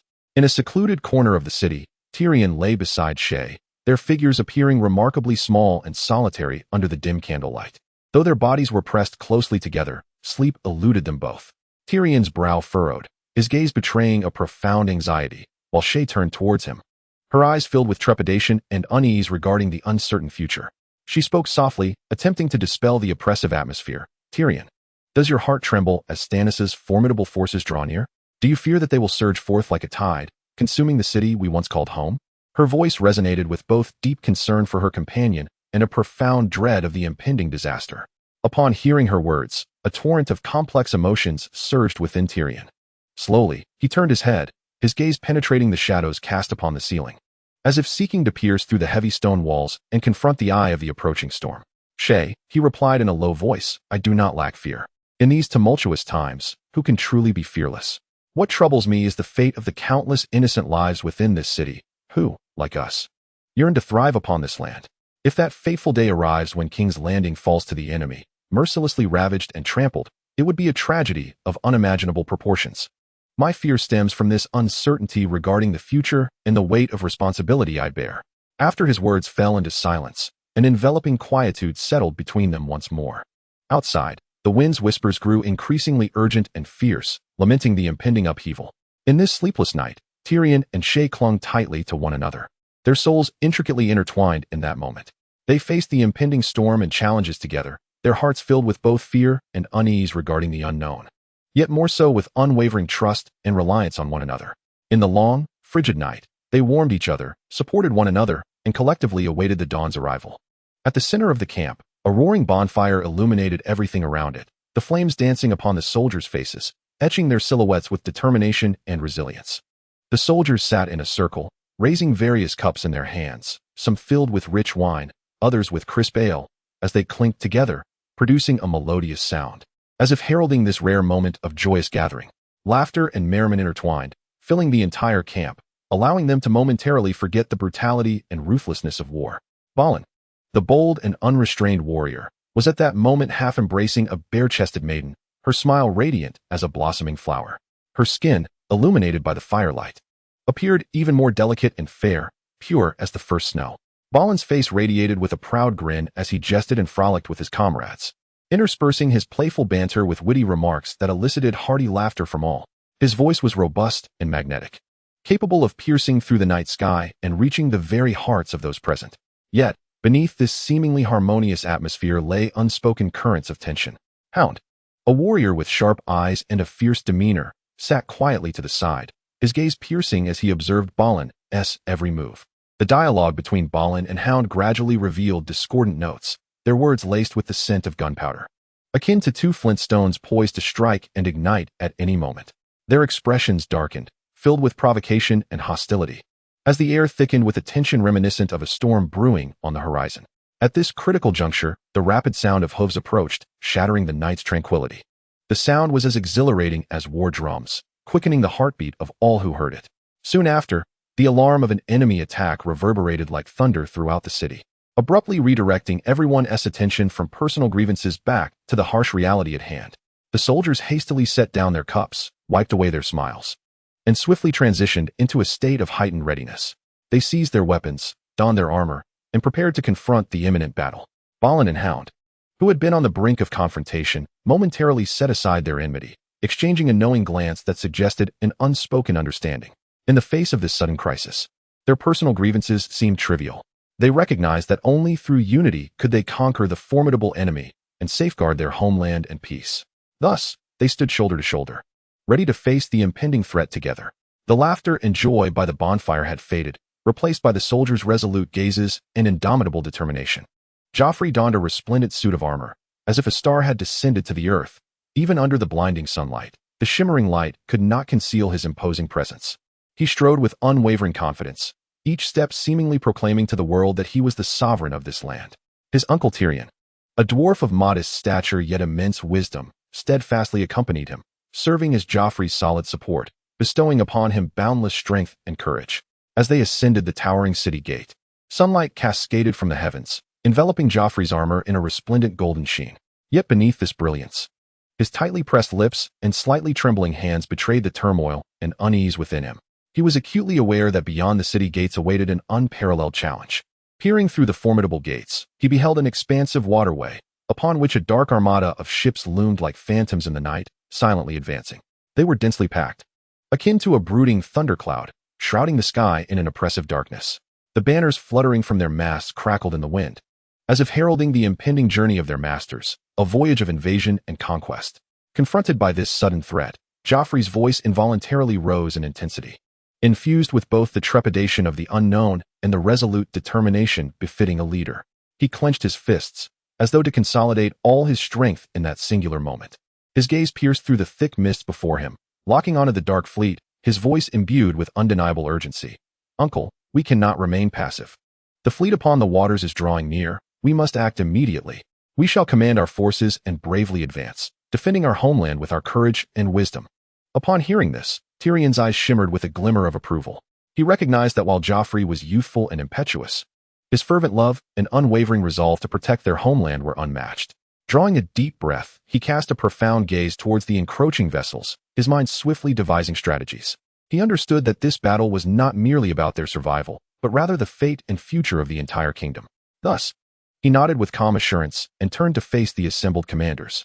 His voice resonated with strength and conviction, each word striking like a hammer upon the hearts of his audience. "Warriors, we stand before an unprecedented challenge. But remember, we have never feared any foe. Now, I command you to prepare yourselves at once. We shall confront this battle with our wisdom, courage, and resolve. Let the enemy know that invading our homeland will exact a grievous toll." With Tyrion's orders delivered, the curtain rose on a battle that would determine both honor and survival. Soldiers rallied, seizing their weapons and preparing for the fray. Commanders diligently strategized their tactics. In that moment, both Joffrey and Tyrion understood that they were not merely kin, but comrades in arms. Together they would face this unknown challenge, for their homeland, for their honor, and for the silent supporters who stood behind them. Tyrion Lannister, a diminutive yet astute commander, exuded an air of calm assurance as he meticulously orchestrated his soldiers in preparation for the impending foe. His gaze conveyed an undeniable conviction, as if he had already foreseen the battle that loomed ahead. As dusk descended, an impenetrable darkness enveloped the land like a shroud. In this dim light, Stannis Baratheon unexpectedly discerned a solitary wooden vessel emerging quietly from the waters nearby, gliding forth like a ghost, imbued with an ineffable eeriness and dread. This ship, starkly out of place in the night, moved through the waves with an unsettling silence. Not a soul was aboard. Only the desolate deck glimmered with a cold sheen under the moonlight, leaving an atmosphere of profound desolation. This sight sent a tremor of unease through the assembled soldiers, as if an ominous portent were about to unfold. Yet, amidst this disquieting stillness, the keen-eyed soldiers suddenly perceived an anomaly. They noted a peculiar green liquid seeping slowly from the ship's seams, shimmering in the night with a ghostly glow, reminiscent of the dreaded wildfire. This unforeseen development gripped the hearts of all present with apprehension, for they understood that once this green fire erupted, it would unleash a cataclysmic disaster, capable of reducing all living beings to ashes. In the face of this sudden peril, Tyrion remained steadfast and composed. He recognized that at such a critical juncture, even a hint of panic could precipitate the collapse of their entire strategy. Thus, he swiftly recalibrated their tactics, instructing the soldiers to brace for the wildfire's onslaught. He commanded them to extinguish their torches as a precaution and dispatched several small teams to stealthily approach the wooden vessel, seeking a means to control the wildfire. Under Tyrion's cool guidance, the soldiers sprang into action with remarkable efficiency. They executed each task with precision, following the predetermined plan, though the threat of wildfire still loomed. Tyrion's poise and intellect instilled in them boundless confidence and courage. They believed that under Tyrion's leadership, they could surmount this crisis and emerge victorious. Boron stood resolutely beneath the city gates, akin to a guardian war deity, his gaze unwavering and profound, seemingly able to perceive every subtle tremor. Drawing a deep breath, he focused his energy, channeling all his strength into the fire arrow he held. This arrow was not merely a weapon. It embodied his conviction and determination, akin to a dragon poised to unleash its fiery brilliance upon the night sky. With a low, thunderous roar, the arrow was released like a bolt from a bow, cleaving through the tranquil night and leaving a dazzling trail in its wake. That trail resembled a meteor streaking across the heavens, or the brush of a divine artist illuminating the dark canvas with a vibrant hue. The arrow soared through the air, bearing immense force and power, precisely targeting the inky, tumultuous waters below. At the moment the rocket made contact with the water's surface, a breathtaking explosion erupted with a resounding roar. The sound of the blast was deafening, akin to the clamor of thunder, shattering the tranquility of the surroundings. Flames soared into the sky, illuminating the entire night, instantly igniting the wildfires that lay dormant in the darkness. These wildfires seemed infused with newfound vitality, blazing fiercely as if they were countless fire dragons thrashing and dancing in the water, unleashing their destructive power. The blaze reflected upon the shimmering surface of the water, casting distorted and grotesque faces, the wildfires roaring and howling in fury. They spread with astonishing speed, dispersing the surrounding darkness entirely, transforming the water into a sea of flames. The heat of the fire was so intense that it warped the very air, producing piercing shrieks. In this inferno, both sturdy warships and delicate boats appeared exceedingly fragile. They were ensnared by the raging flames, as if an invisible giant hand had gripped their throats. The hulls were rapidly consumed by the fire, emitting crackling sounds. The last gasps of despair. The cries of the crew intertwined with their desperate shouts, yet they could only be drowned out by the roar of the wildfires, failing to convey any plea for help. Ultimately, one vessel after another was reduced to ashes beneath the onslaught of the flames, sinking to the depths of the water. Their former splendor and glory dissipated with the onset of this catastrophe, leaving behind only a landscape of scars and endless lamentations. Although this feast of wildfires was brief and brutal, it astonishingly showcased the might and inevitability of nature's forces. In this waterway consumed by flames, people could only silently pray, hoping to avert such disasters in the future. In that vast and boundless sea, countless ships once stood proud like steel behemoths. Yet they appeared so vulnerable amidst the raging inferno. The flames, akin to a greedy beast, voraciously devoured every ship, transforming them from formidable bastions of war into shattered remnants. Drifting upon the tumultuous waves, these fragments swayed gently in the breeze, producing a deep and mournful sound, as if the ocean sang a dirge for the fallen warriors. Amidst the flames, the crackling of wood echoed like the thunder of war drums, stirring the heart. This sound was both a cheer for victory and a lament for defeat, intertwining to form a complex and tragic symphony. Against this backdrop, the relentless cries for help struck the heart like a knife. These voices came from those valiant souls trapped by the flames, unable to escape, who, with their very lives, added an endless layer of tragedy to this war. In this gripping battle, General Tyrion, with his exceptional military acumen and extraordinary wisdom, adeptly harnessed the power of wildfire. He appeared as a sorcerer commanding flames, maximizing the ferocity of the wildfires. Under his command, the fire acted like an obedient servant, striking precisely at the enemy's vessels, devouring them one by one. General Tyrion's tactics not only displayed his profound military acumen, but also illuminated his deep understanding of the art of war. From his lofty vantage point, Prince Joffrey witnessed the unfolding events with an unmistakable gleam of joy and astonishment in his eyes. He beheld the valor and wisdom of General Tyrion, and glimpsed the boundless possibilities that lay before him. Gazing upon the waters consumed by flames, his heart swelled with admiration and respect for Tyrion's strategies, while he began to envision a future replete with glory and triumph. In that moment, Prince Joffrey envisioned himself atop the pinnacle of victory, basking in the adoration and cheers of the masses. Queen Cersei, amidst the tumultuous whirlpool of chaos, guided several ladies-in-waiting and loyal handmaidens through the intricate corridors with her keen intuition and indomitable will, ultimately seeking refuge in a dim, secluded basement, almost cut off from the world. This space served as their haven from the storm, a tranquil sanctuary amid the tempest. Yet, within this confined and oppressive environment, an ineffable tension and unease permeated the air. Cersei's gaze, sharp as a blade, flitted through the dim light, finally resting upon Shae, who attended to Princess Sansa. Her scrutiny transcended mere concern for a maidservant. It seemed to delve into the depths of a concealed secret. This curiosity and probing were like the chill winds of night, causing Shae to shiver involuntarily.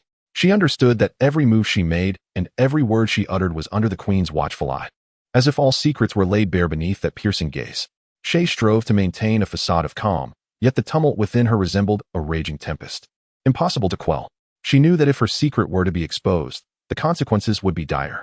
Thus, she clenched her teeth, feigning composure, pondering how to remain unruffled under the Queen's relentless questioning. At this crucial juncture, Ser Lancel appeared like a valiant knight, timely arriving in the stifling atmosphere. His presence was akin to sunlight breaking through thick clouds, illuminating the darkness. With a grave expression and purposeful stride, he approached Cersei, respectfully reporting on the situation at the front lines. Each word resonated like a hammer striking a drum, reverberating through the hearts of all present, hinting at the urgency and complexity of the unfolding conflict. Upon hearing his words, Cersei immediately shifted her focus away from Shae, fully engrossed in Lancel's narrative. Her countenance alternated between worry and contemplation, clearly indicating her rapid mental calculations regarding strategies, troop deployments, combat developments, and the overall trajectory of the conflict. As Lancel elaborated on the situation, her brow occasionally furrowed and then slowly relaxed. Her thoughts raced like galloping steeds across the chessboard of warfare, searching for that decisive move that would determine victory or defeat. Meanwhile, Shae, amidst this sudden turn of events, exhaled a quiet sigh of relief. Seizing the opportunity, she discreetly retreated, secretly relieved to have momentarily evaded the Queen's probing inquiries.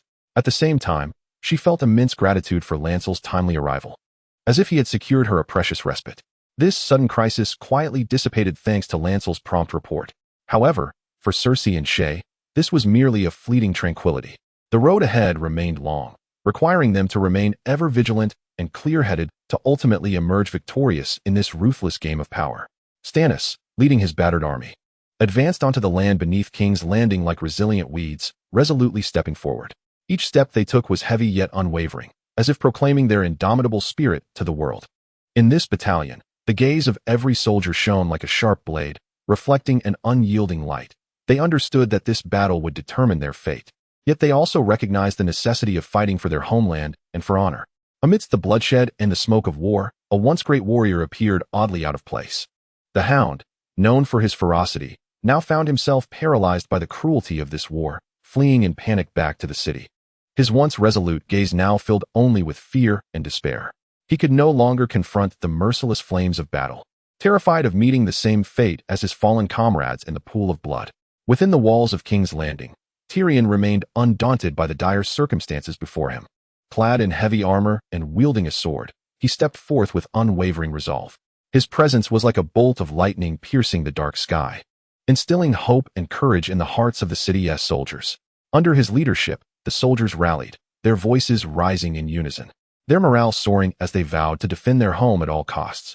Tyrion personally led the charge out of the city, engaging the enemy in fierce combat. The clashing of swords echoed through the battlefield, blood splattered in all directions, and the air was thick with the stench of carnage. Yet, Tyrion and the soldiers pressed on, forming an unassailable line with their very bodies. Just as it seemed King's Landing was on the brink of despair, about to succumb to the enemy's grasp, Tywin appeared on the battlefield with his grand army, as if sent from the heavens. Tywin's forces surged forth like an unstoppable tide, cutting through the enemy ranks with relentless momentum. Under Tywin's astute command, they swiftly routed the opposing army, granting King's Landing a precious moment of reprieve. Tywin's arrival not only illuminated the dawn of victory for the soldiers, but also reinforced the significance of unity and strength. This battle was undoubtedly arduous for King's Landing, yet it became a testament to the valor and fearlessness of Tyrion and the entire city's soldiers. Through their actions, they epitomized true courage and responsibility.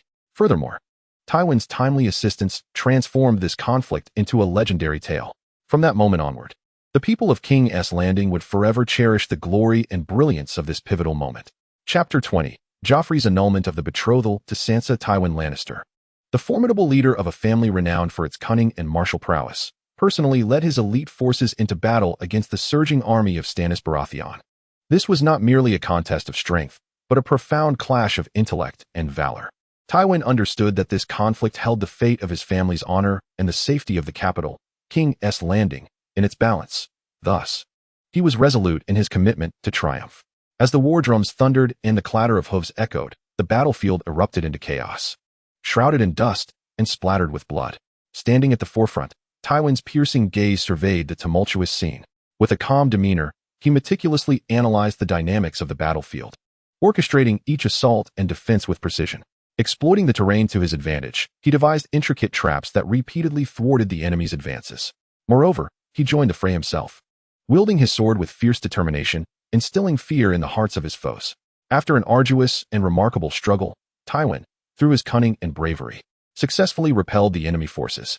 This victory not only underscored the formidable strength of House Lannister, but also salvaged King's Landing from the brink of catastrophe, sparing the Grand City from impending doom.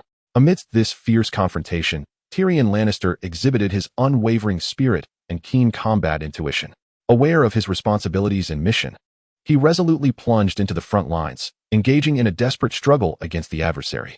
Each charge he made radiated with power and determination, and every swing of his blade shimmered with courage and wisdom. However, the merciless nature of the battlefield ultimately led to his grievous injury, leaving him collapsed in a pool of blood.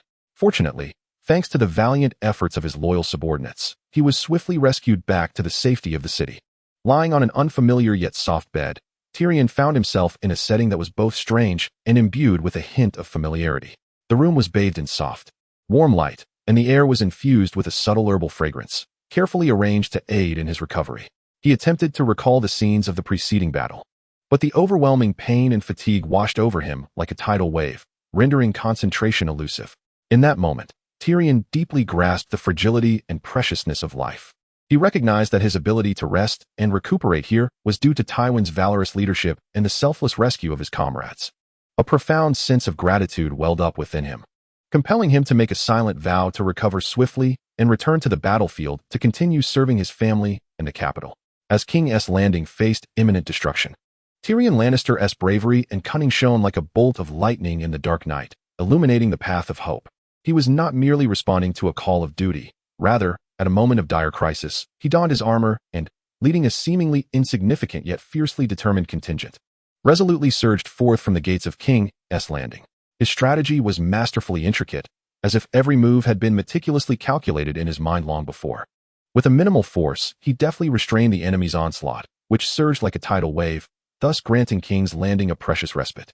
In that moment, Tyrion's figure was immortalized in the hearts of many, his bravery and wisdom becoming legendary tales among the townsfolk. Yet, as the tides of gratitude and admiration for Tyrion swelled, elevating him to the status of an undisputed savior and hero, an unexpected revelation struck the family like a thunderclap. Tywin Lannister, renowned for his stern demeanor and authoritative leadership, did not extend the anticipated accolades and rewards to Tyrion. Instead, he made a shocking decision to remove Tyrion from his position. This act was akin to casting a boulder onto a tranquil lake, instantly creating ripples that reverberated not only within the family, but also ignited a tempest in the outside world. Speculation ran rampant regarding Tywin's motivations and considerations, leading to a cacophony of opinions and uncertainties. The treatment of Tyrion's achievements undoubtedly added a tragic hue to his life. However, it was amidst this adversity that Tyrion showcased his indomitable spirit and relentless pursuit of redemption. He refused to be crushed by his father's indifference and the family's prejudice. Instead, he fortified his convictions and aspirations. Navigating the treacherous waters of political power, he inscribed his own legendary narrative with wit and valor. Tyrion's tale transcends mere courage and intellect. It is a profound fable about humanity, family, and power. It reveals the duality of human nature within the intricate struggles for power, exposing both its brilliance and darkness, as well as the honors and betrayals of family, alongside the temptations and traps of authority. The name Tyrion Lannister is destined to leave an indelible mark upon the stage of power. Shay's footsteps lightly imprinted the snow, each step seeming to bear her endless concern and care for Tyrion. She pushed open the somewhat heavy door, stepping into Tyrion's solitary yet dignified abode. Inside, though the fire blazed, it seemed insufficient to dispel the chill and solitude that pervaded the air. Shay's gaze was filled with warmth and determination as she approached Tyrion. Seated by the window, her eyes seemingly capable of penetrating the depths of his soul's turmoil. Tyrion looked up, meeting Shay's gaze, and in that instant, he felt the warmth and strength emanating from a friend. A slight smile graced his lips, revealing gratitude, yet beneath that smile lay an abyss of sorrow and helplessness. He was acutely aware of his abandonment by the family, akin to a solitary leaf in winter, swaying in the wind, devoid of support. Nevertheless, his heart resembled a frozen river, seemingly calm on the surface, yet tumultuous beneath, steadfast in his dedication to family and honor, like an unyielding rock. Shay gently settled beside Tyrion, her voice soft yet resolute, as if it could penetrate the icy layers surrounding Tyrion's heart. "Let us depart from this place," she proposed, "seeking a tranquil realm that belongs to us, far removed from the strife and betrayal of King's Landing." Her eyes shimmered with expectation and yearning, as if she had already envisioned that distant and beautiful land. However, Tyrion gently shook his head, a complex light flickering in his gaze. He spoke slowly, his voice deep and resolute. "Shay, I appreciate your kindness, but I cannot leave.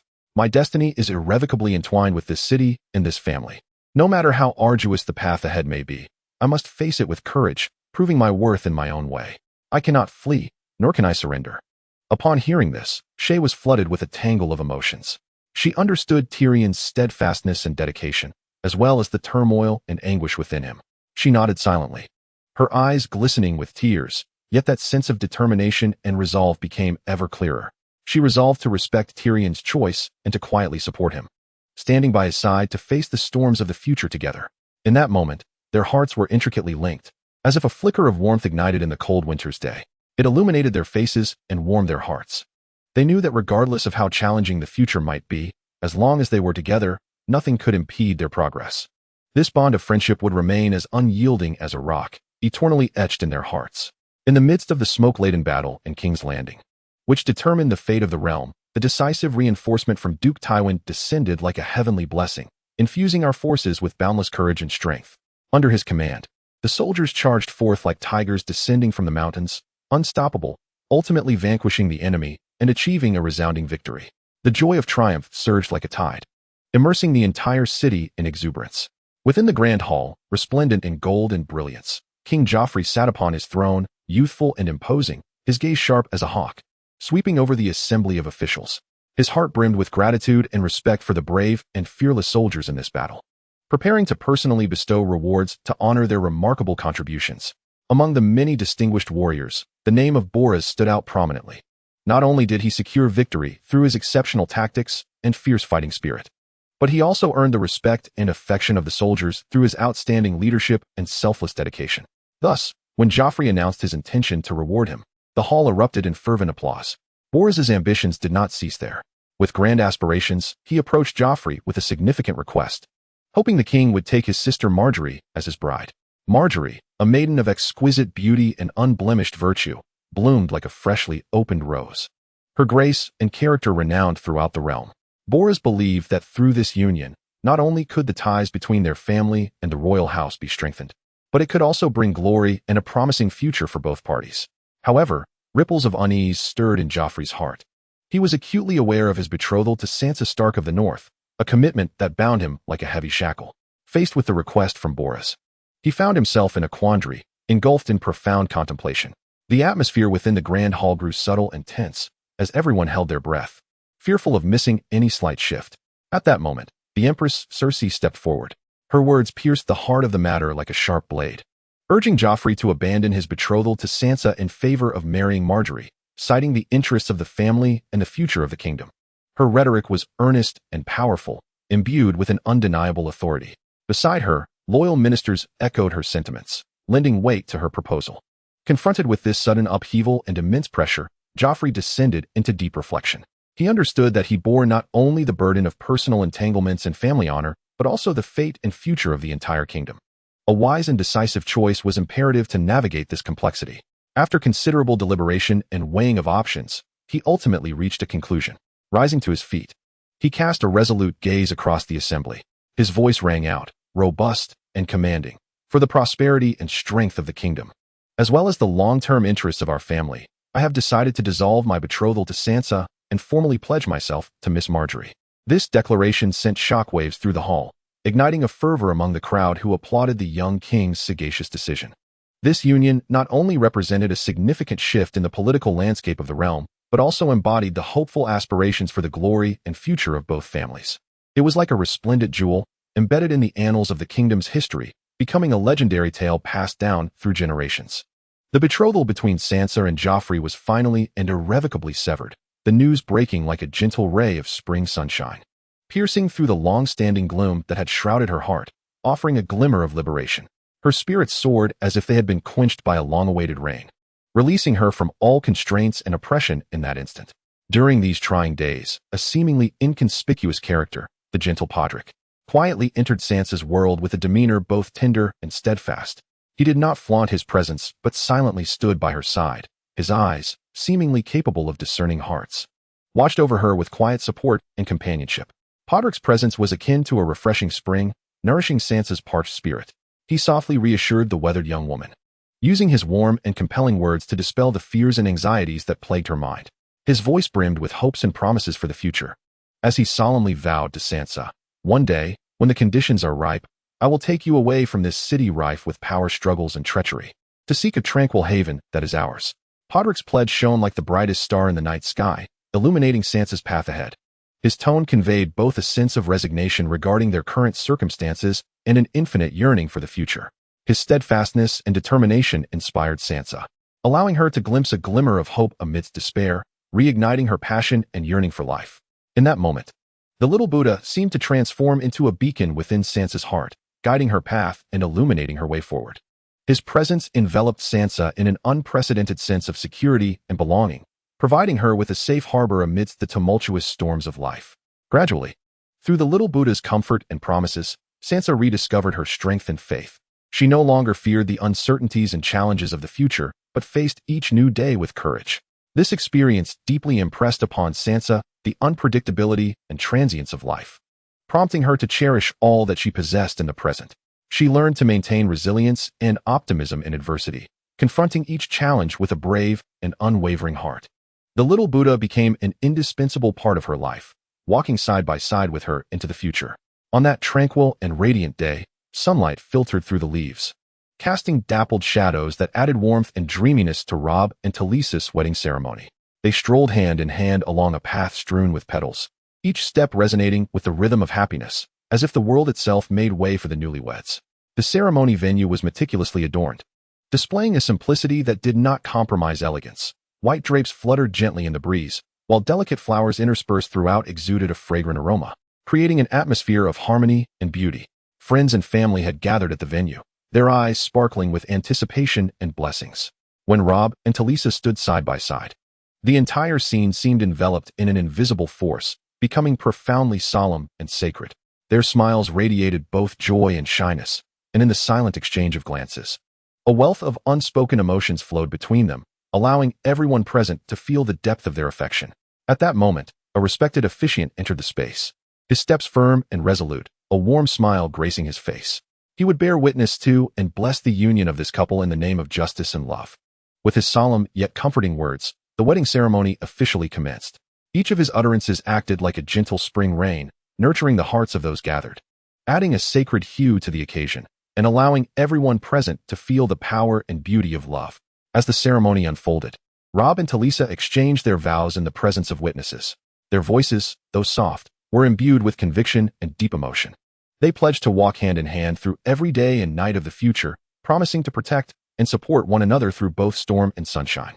This promise was not only a commitment to each other, but also a beautiful aspiration for their life ahead. Although the wedding process was brief, its significance was profound. It marked an important milestone in the journey of Robb and Talisa's love, serving as a new beginning on the path of their lives. The gathered friends and family were profoundly moved, offering their sincerest blessings and hopes for the newlyweds to find everlasting happiness and grow old together. Amidst the laughter and warm wishes, this simple yet understated wedding concluded beautifully. Robb and Talisa would carry forth this weighty love and promise, hand in hand, stepping into their shared new life, embarking on a journey filled with love and hope. Within the dim and oppressive confines of the tent, Sayan, a leader typically characterized by timidity, summoned unprecedented courage, attempting to ignite the dormant fighting spirit of his soldiers with an impassioned speech. Standing at the center, his hands clenched tightly, his gaze radiated an unprecedented determination, as if in that moment, he transformed from the fearful commander into a hero capable of guiding them through overwhelming challenges. Yet, fate seemed to delight in its cruel jest. Just as his words blazed with fervor, striving to kindle the flickering flames of hope within the soldiers' hearts, an unforeseen incident transpired. A previously inconspicuous subordinate, his eyes gleaming with an unusual light, appeared transformed, no longer the humble follower, but a warrior poised to rewrite destiny.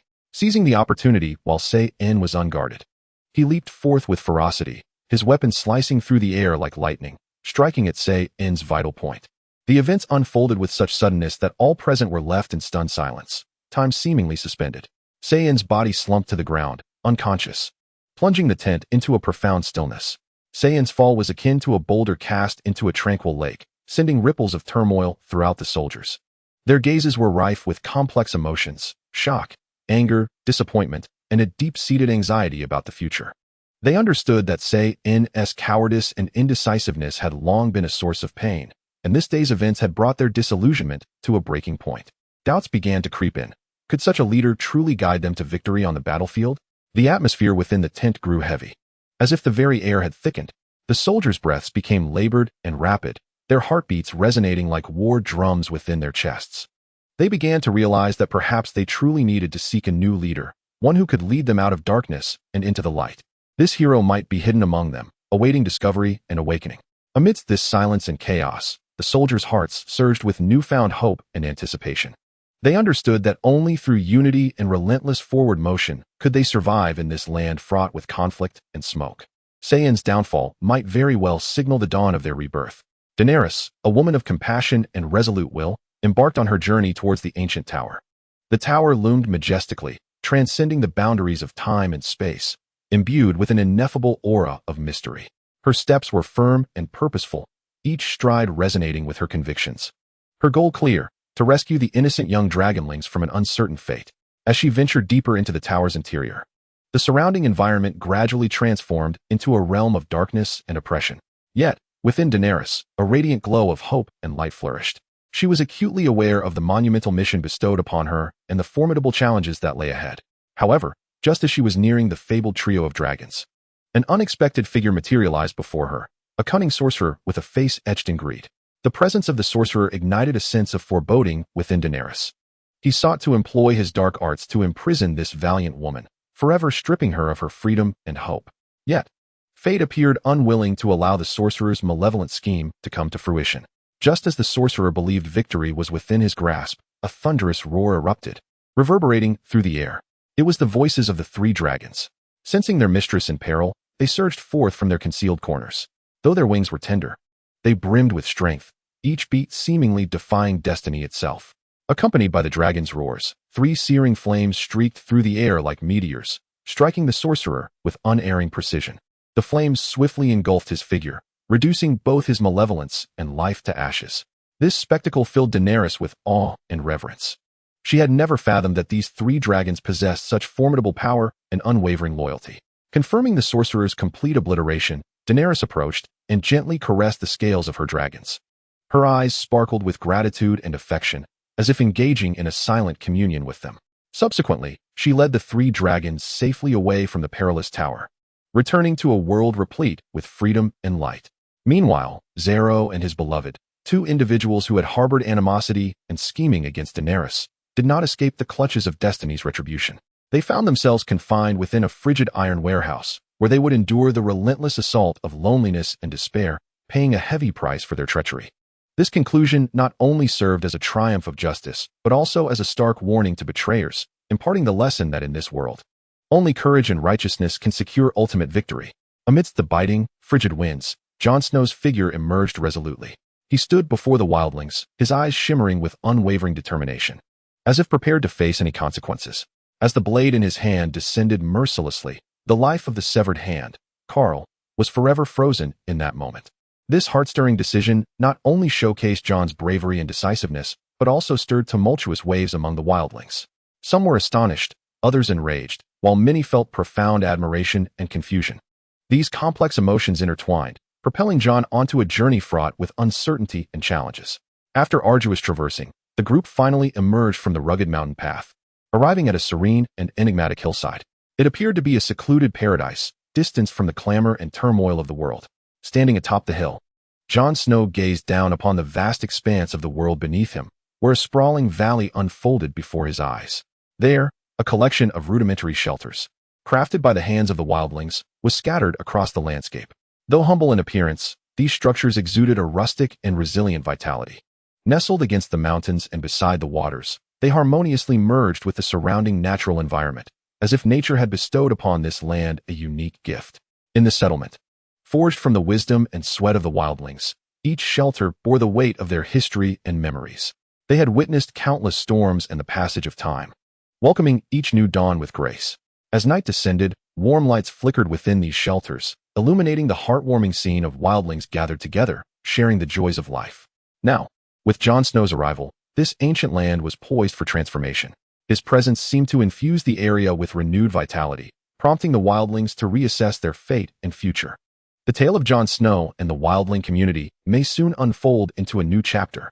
His courage and wisdom, his tenacity and indomitable spirit, would bring forth new hopes and possibilities for this land. The wildlings would gradually come to realize that this warrior from a distant land shared with them common aspirations and beliefs. In the days to come, they might stand shoulder to shoulder, together inscribing an extraordinary legend that belonged solely to them. Sam and his two closest friends had always been the most dependable patrol in these woods. Their figures flitted through the dense thickets like guardians of the land. However, this day's patrol felt particularly extraordinary. The sky suddenly transformed, swirling with ominous clouds, as wind and snow converged, as if nature were brewing a formidable storm. At that moment, an unusual sound pierced the frigid air. A deep, resonant horn echoed, long and clear, reminiscent of ancient calls, reverberating 3 times through the forest. This horn, for Sam and his companions, was undoubtedly a profound shock. They exchanged glances, discerning the same fear and unease reflected in each other's eyes. This was not merely a sound. It was a time-honored warning, a harbinger of darkness and death looming ever closer. The others, that terrifying presence spoken of only in ancient legends, seemed to be approaching. Sam's companions, trained warriors, reacted with remarkable swiftness. Almost in unison, they drew their weapons, prepared to confront the impending unknown danger. Yet, in the face of such a formidable foe, they understood that fleeing was their only path to survival. Thus, they moved with the grace of swallows, their feet swift as they carved blurred trails through the snowstorm, vanishing like 2 bolts of lightning into the vast whiteness ahead. As for Sam, his heart was equally filled with fear and unease. However, he felt as though an invisible force bound him, preventing him from fleeing as swiftly as his companions. He glanced around, only to find himself surrounded by the unrelenting white snow and the howling wind, as if the entire world had succumbed to darkness and death. In the midst of despair, his gaze suddenly fell upon a massive rock, resembling a natural fortress that offered him a glimmer of refuge. Thus, Sam clenched his teeth and summoned every ounce of strength to dash towards the stone. His heart pounded like a drum, breath came in gasps. Yet each step was resolute and powerful. He felt as though he were racing against time, battling death itself. At last, in a moment fraught with the imminent threat of the others, he successfully concealed himself behind the rock. Clutching himself tightly, his body trembled with fear. Yet his eyes remained sharp as an eagle's, fixated on every subtle movement in the swirling snow. He dared not allow himself a moment of complacency, for he understood that only vigilance and alertness could see him through this perilous ordeal. Sheltered by the rock, Sam's thoughts began to soar. He reminisced about the days and nights spent with his companions, the laughter and tears, the struggles and endeavors that had become the most cherished treasures of his life. He realized he could not simply relinquish hope and courage. Taking a deep breath to steady his emotions, he began to seek an opportunity for escape. Convinced that as long as he held on to hope and bravery, he would triumph over the others. Across the boundless expanse of the snow-laden plains, the world appeared shrouded in a heavy veil of white, with all things buried beneath the vast silvery blanket.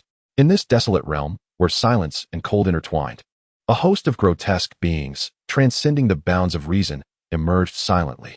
Their arrival was akin to the most chilling curse of winter, sending shivers down one's spine. The others bore the scars of countless years, their forms ancient and decayed, as if they had struggled forth from the fissures of time itself. Their skin exhibited a disquieting gray hue, marred by cracks and sores, each exuding a nauseating stench of rot. Their hollow eyes, devoid of life, seemed to harbor boundless darkness and malevolence, instilling a sense of dread and despair deep within the soul at a single glance. Among this horde, the most striking figure was undoubtedly the leader of the others. His visage was a twisted mask of horror, features seemingly molded by an unseen hand, exuding an indescribable terror and wickedness. A sinister smile curled at the corners of his mouth, and from his vacant eyes flickered a ghostly blue light, reminiscent of the most malevolent flames from the depths of hell, capable of consuming all light and hope. He sat astride a magnificent steed, its body clad in pitch-black scales, appearing even more formidable against the backdrop of the swirling storm. Despite the harshness of the environment, the horse retained a spirited demeanor and an air of majesty, as if bound by a mysterious connection to its master, sharing in the infinite malevolence.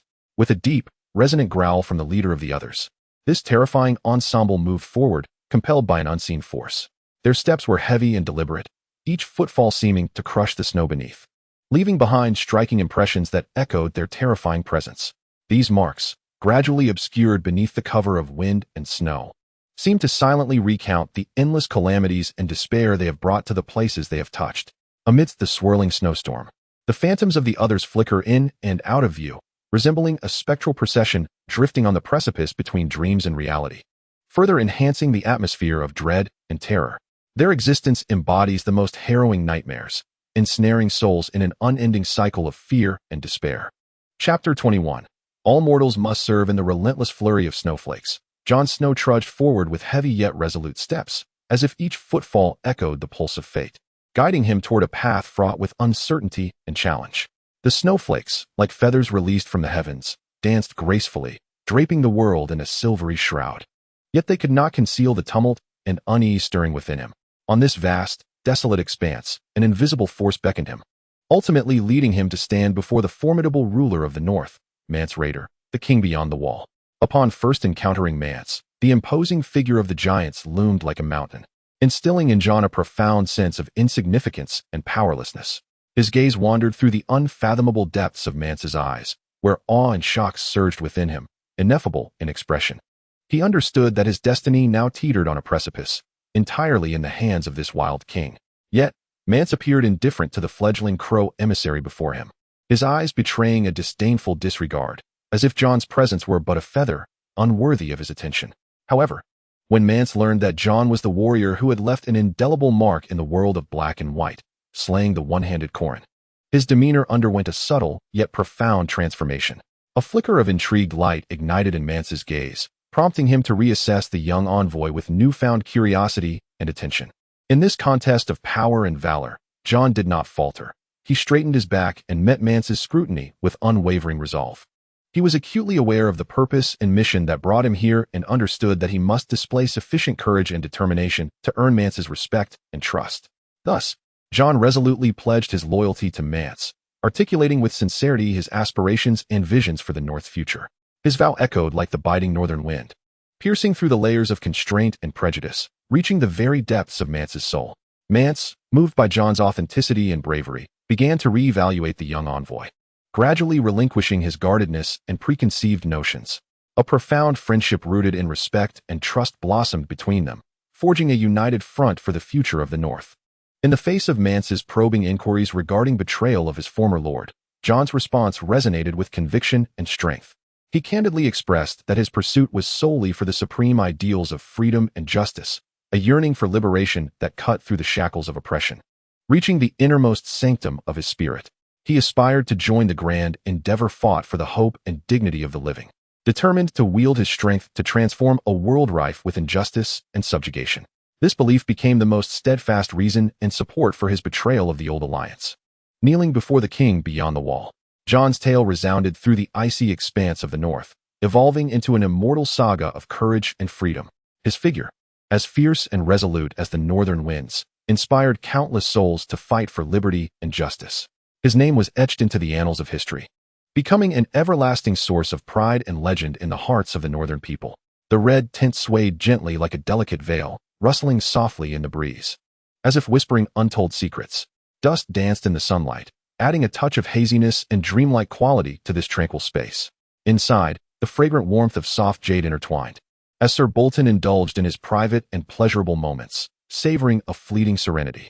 Yet, this tranquility was short-lived, as the hurried footsteps shattered the harmony within. Heralded by an envoy dispatched urgently by Tyrion, bursting into this realm like an irresistible force, stirring ripples across the calm surface of a lake, abruptly disrupting the prior peace and beauty. The envoy bore not merely news, but a pivotal twist of fate.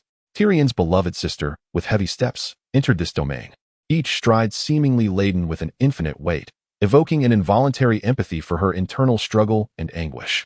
As they sat facing each other, their gazes intertwined with a tapestry of complex emotions, nostalgia, resentment, confusion, and an indelible bond of blood. Their dialogue transcended the boundaries of time, returning to the innocence intermingled with strife of their 9-year-old selves, each utterance steeped in profound emotion and memory, appearing tranquil on the surface while concealing tumultuous undercurrents of unending waves and surges. Davos, the resilient wanderer who had weathered the storms to find himself on a desolate isle, seemed to be gently nudged by the hand of fate, finally encountering a turning point in his destiny. In that forsaken ocean, he faced the harshness of nature and the trials of survival and solitude. Yet, at the brink of despair, fate opened a window for him. A group of kind-hearted fishermen, akin to angels descending, unexpectedly discovered this forgotten valiant soul, rescuing him from the abyss of despair with their warmth and goodwill, granting him freedom and a new lease on life. After his rescue, Davos did not succumb to the complacency and relief of surviving his ordeal.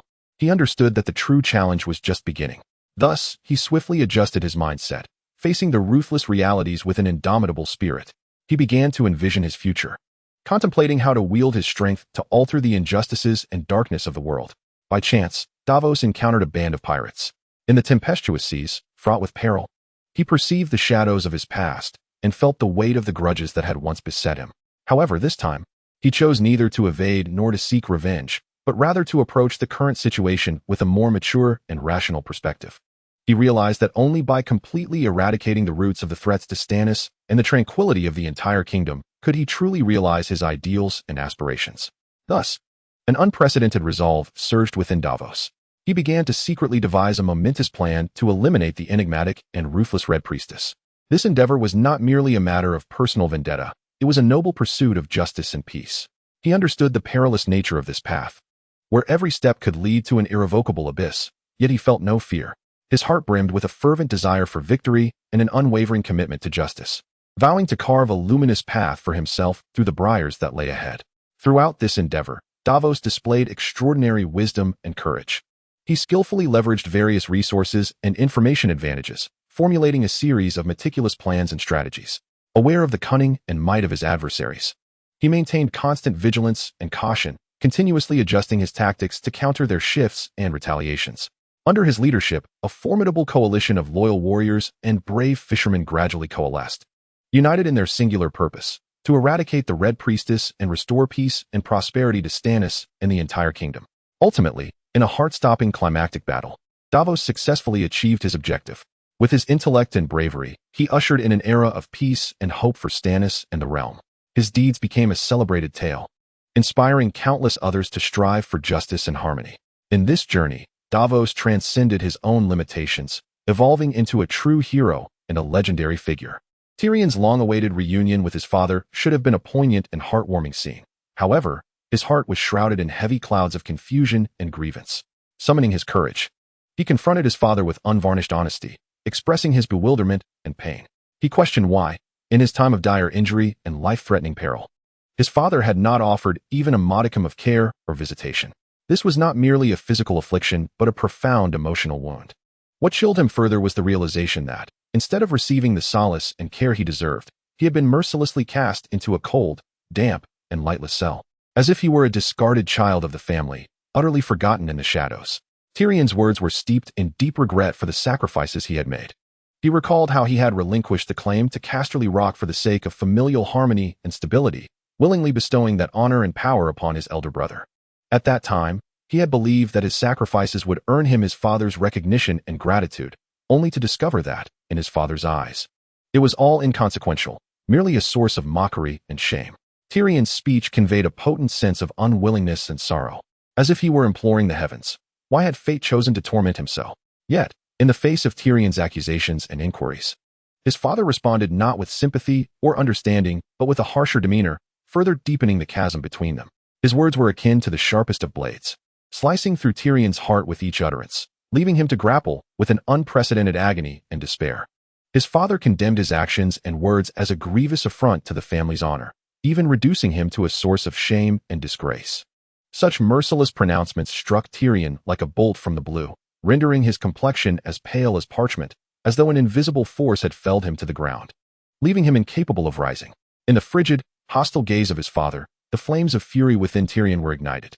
He could no longer endure this humiliation and injustice.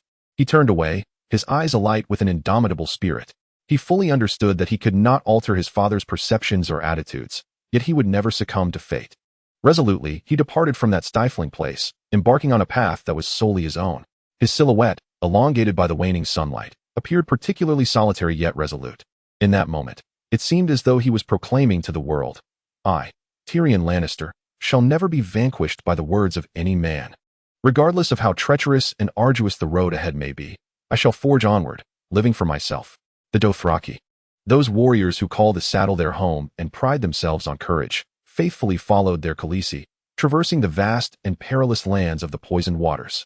Each step was resolute and powerful, as if the very earth beneath them quivered in response to their march, displaying an admirable spirit of fearlessness in the face of the unknown perils and challenges ahead. Yet, beneath this seemingly unbreakable unity lay an undercurrent, silently swirling, attempting to corrode this ostensibly steadfast loyalty. In a secluded corner of the ranks, some Dothraki subordinates gathered under the cloak of night, whispering amongst themselves. Their discourse was rife with dissatisfaction and skepticism regarding the current state of affairs, particularly targeting Khaleesi's leadership. They believed that the Khaleesi, a seat symbolizing supreme glory and power, ought to be reserved for the truly formidable, rather than being easily occupied by one merely based on lineage or nominal authority. They contended that true strength should be earned through one's own prowess and wisdom, commanding the respect and allegiance of all. These sentiments pierced Khaleesi's heart like a series of sharp daggers. Though a woman, she possessed intellect and courage rivaling that of any man. However, in the Dothraki world, where strength reigns supreme, her gender became an insurmountable barrier. She was acutely aware that even with her noble lineage and extraordinary talents, she could not entirely dispel the doubts and dismissals directed towards her. Nonetheless, Khaleesi did not allow herself to be disheartened or despondent. A flicker of melancholy crossed her eyes, soon replaced by a more resolute light. She understood that to genuinely win the hearts of the Dothraki, mere lineage and nominal titles would suffice. She must demonstrate her unwavering resilience and strength, proving her worth and capability through tangible actions. Thus, Khaleesi silently resolved to embrace each challenge and hardship in the days to come with renewed fervor and unwavering conviction. She is determined to valiantly confront enemies on the battlefield. Showcasing her bravery and resolve, she aims to make wise decisions in governance, earning the trust and support of the people. Moreover, she aspires to lead by example in her daily life, influencing and inspiring everyone through her actions. She firmly believes that with sufficient effort and strength, there will come a day when she can shatter the prejudices and constraints that bind her, revealing her true capabilities and worth to all. At that moment, she will not only become a hero and leader in the eyes of the Dothraki people, but will also shine as an everlasting beacon of hope in their hearts. In the dimly lit hall of the castle, where light is obscured by the heavy stone walls, only a flicker of candlelight remains, illuminating the resolute features of Davos and the enigmatic figure of the woman in the red cloak. Their unexpected encounter seems to be fate's design, forcing two individuals of starkly opposing views to confront one another. When their gazes meet in the gloom, an invisible current of tension fills the air, each glance igniting a silent clash of unspoken words, laden with profound doubt and misunderstanding. Davos' voice resonates with a deep strength, each word emanating from the depths of his heart. He accuses the woman in red of wielding her inscrutable powers to meddle recklessly in state affairs, placing the kingdom's fate on the precipice of peril. His words brim with dissatisfaction and fury towards her actions, simultaneously revealing a deep-seated concern for the kingdom's future. Yet, the woman in red remains undeterred, responding to Davos' accusations with a piercing and haughty gaze. Her voice is as clear and cold as ice crystals, as she counters that his misapprehension of her arises from his ignorance and short-sightedness. She asserts that all her actions are for a greater purpose, sacrifices made for the long-term benefit of the kingdom. Her words are imbued with confidence and conviction, as if she can already glimpse the dawn of a new future, while Davos simply fails to comprehend her visionary insight. This heated exchange swiftly captivates the attention of those around them, who stand or sit, their gazes flitting back and forth between Davos and the woman in red. However, despite the charged and delicate atmosphere, none dare to intervene. Each person understands the gravity of the dispute and recognizes their inability to intercede. At that moment, King Stannis slowly rises from his seat, a ruler of iron will. His eyes are sharp as an eagle's, seemingly capable of discerning all truths. He surveys both Davos and the woman in red, then announces his decision in an unmistakable tone. He declares that in order to maintain the stability and order of the kingdom, he must temporarily imprison Davos, pending further investigation and judgment. His voice reverberates through the vast hall, leaving all present in shock. As soldiers escort Davos out of the hall, his eyes blaze with resentment and anger.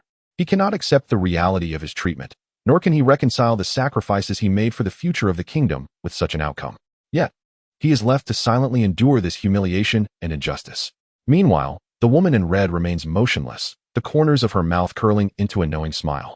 As if everything has unfolded precisely as she anticipated, she gazed at the figure of Davos being escorted away, her mind quietly contemplating the plans that lay ahead.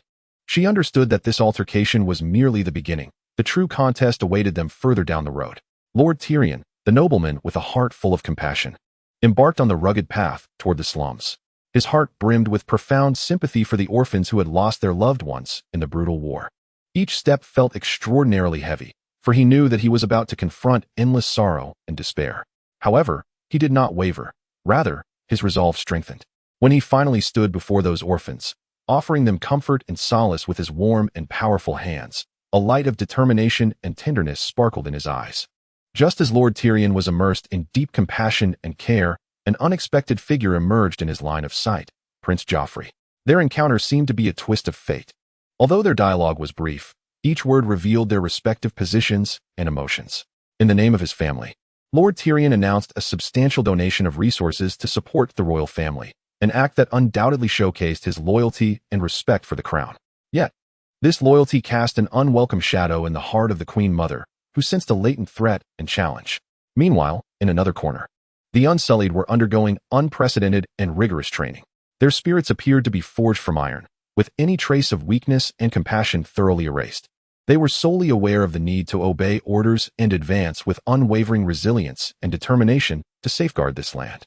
However, when Her Majesty the Queen witnessed the harsh training endured by these slave soldiers, a complex wave of emotions surged within her. She was both awed by their tenacity and bravery and deeply sympathetic and helpless toward their fates. Under the shadow of slavery, every outing of Queen Daenerys was fraught with uncertainty and peril. On an unforeseen occasion, she fell victim to an assault by a male witch, who had the ability to transform into an innocent young girl, attempting to deliver a fatal blow to the queen from the shadows. Yet, at that critical moment, the former commander of the Kingsguard, Barristan, appeared by the queen's side like a divine savior. With his extraordinary martial skills and unwavering loyalty to the queen, he successfully repelled the witch's attack, pulling her back from the brink of death. The queen expressed her profound gratitude and respect for Barristan's courageous actions. She solemnly accepted his oath of loyalty and officially appointed him as a member of the Queen's Guard. From that moment onward, the two fought side by side, safeguarding the peace and justice of this land. They embodied courage through their actions. Chapter 22.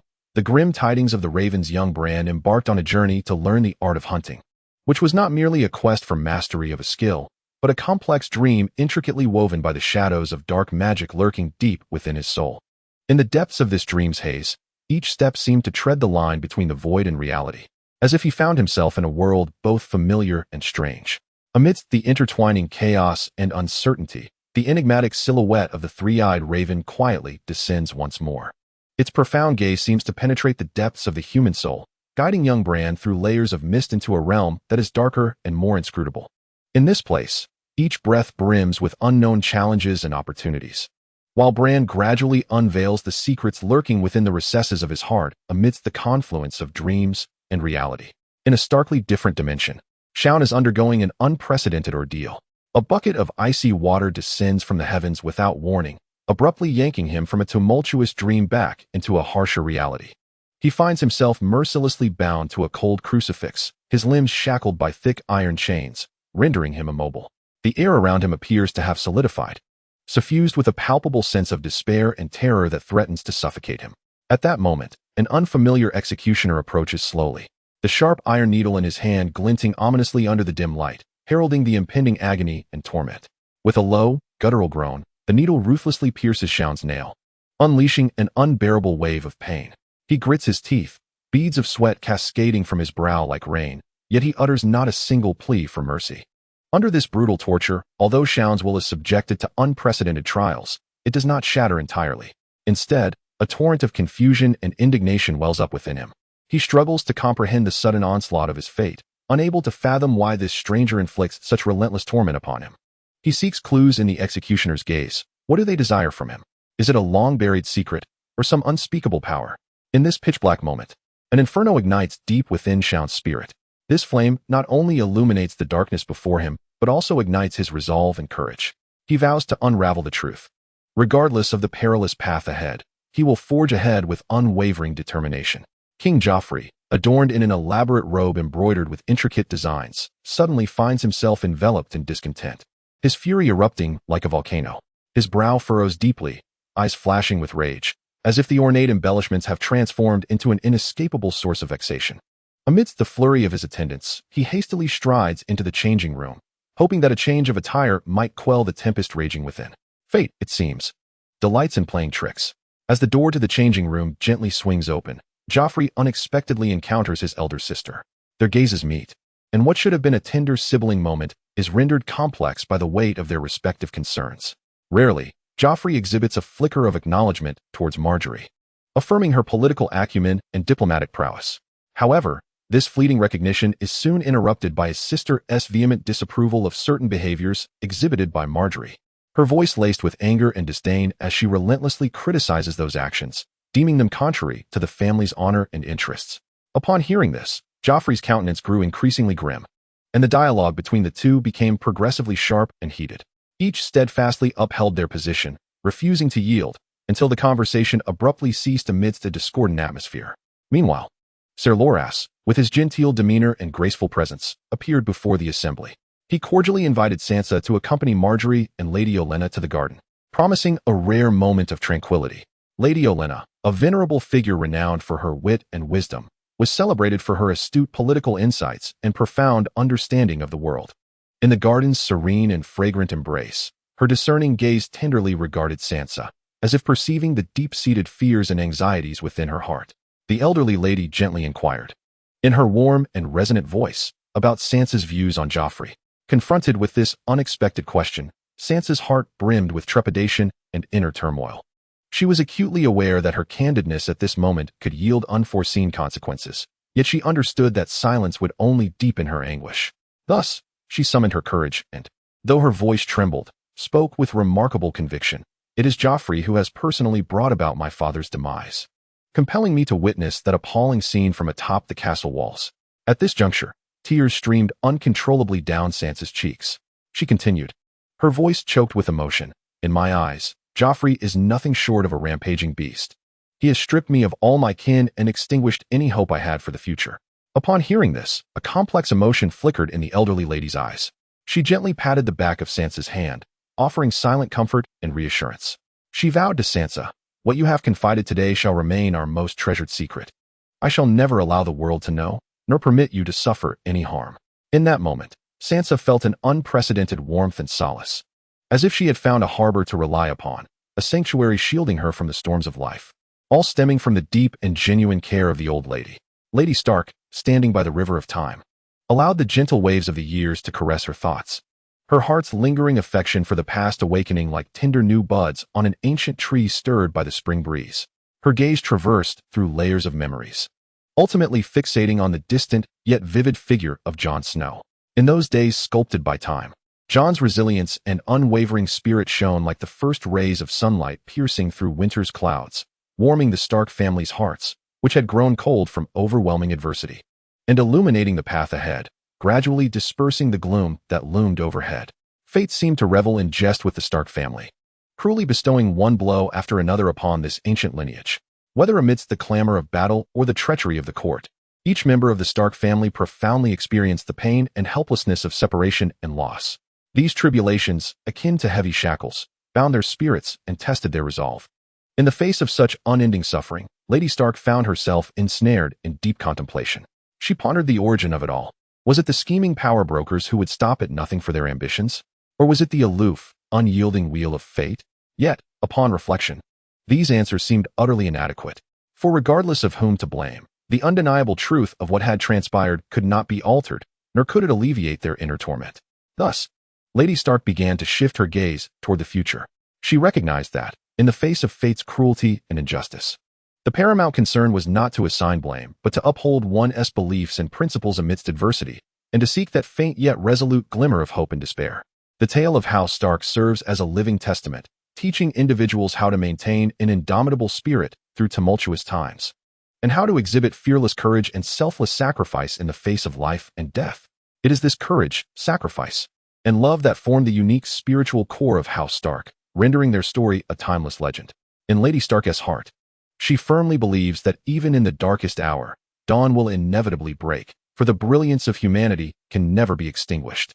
It shines like a beacon, guiding House Stark and all those who grapple with adversity toward the light of victory.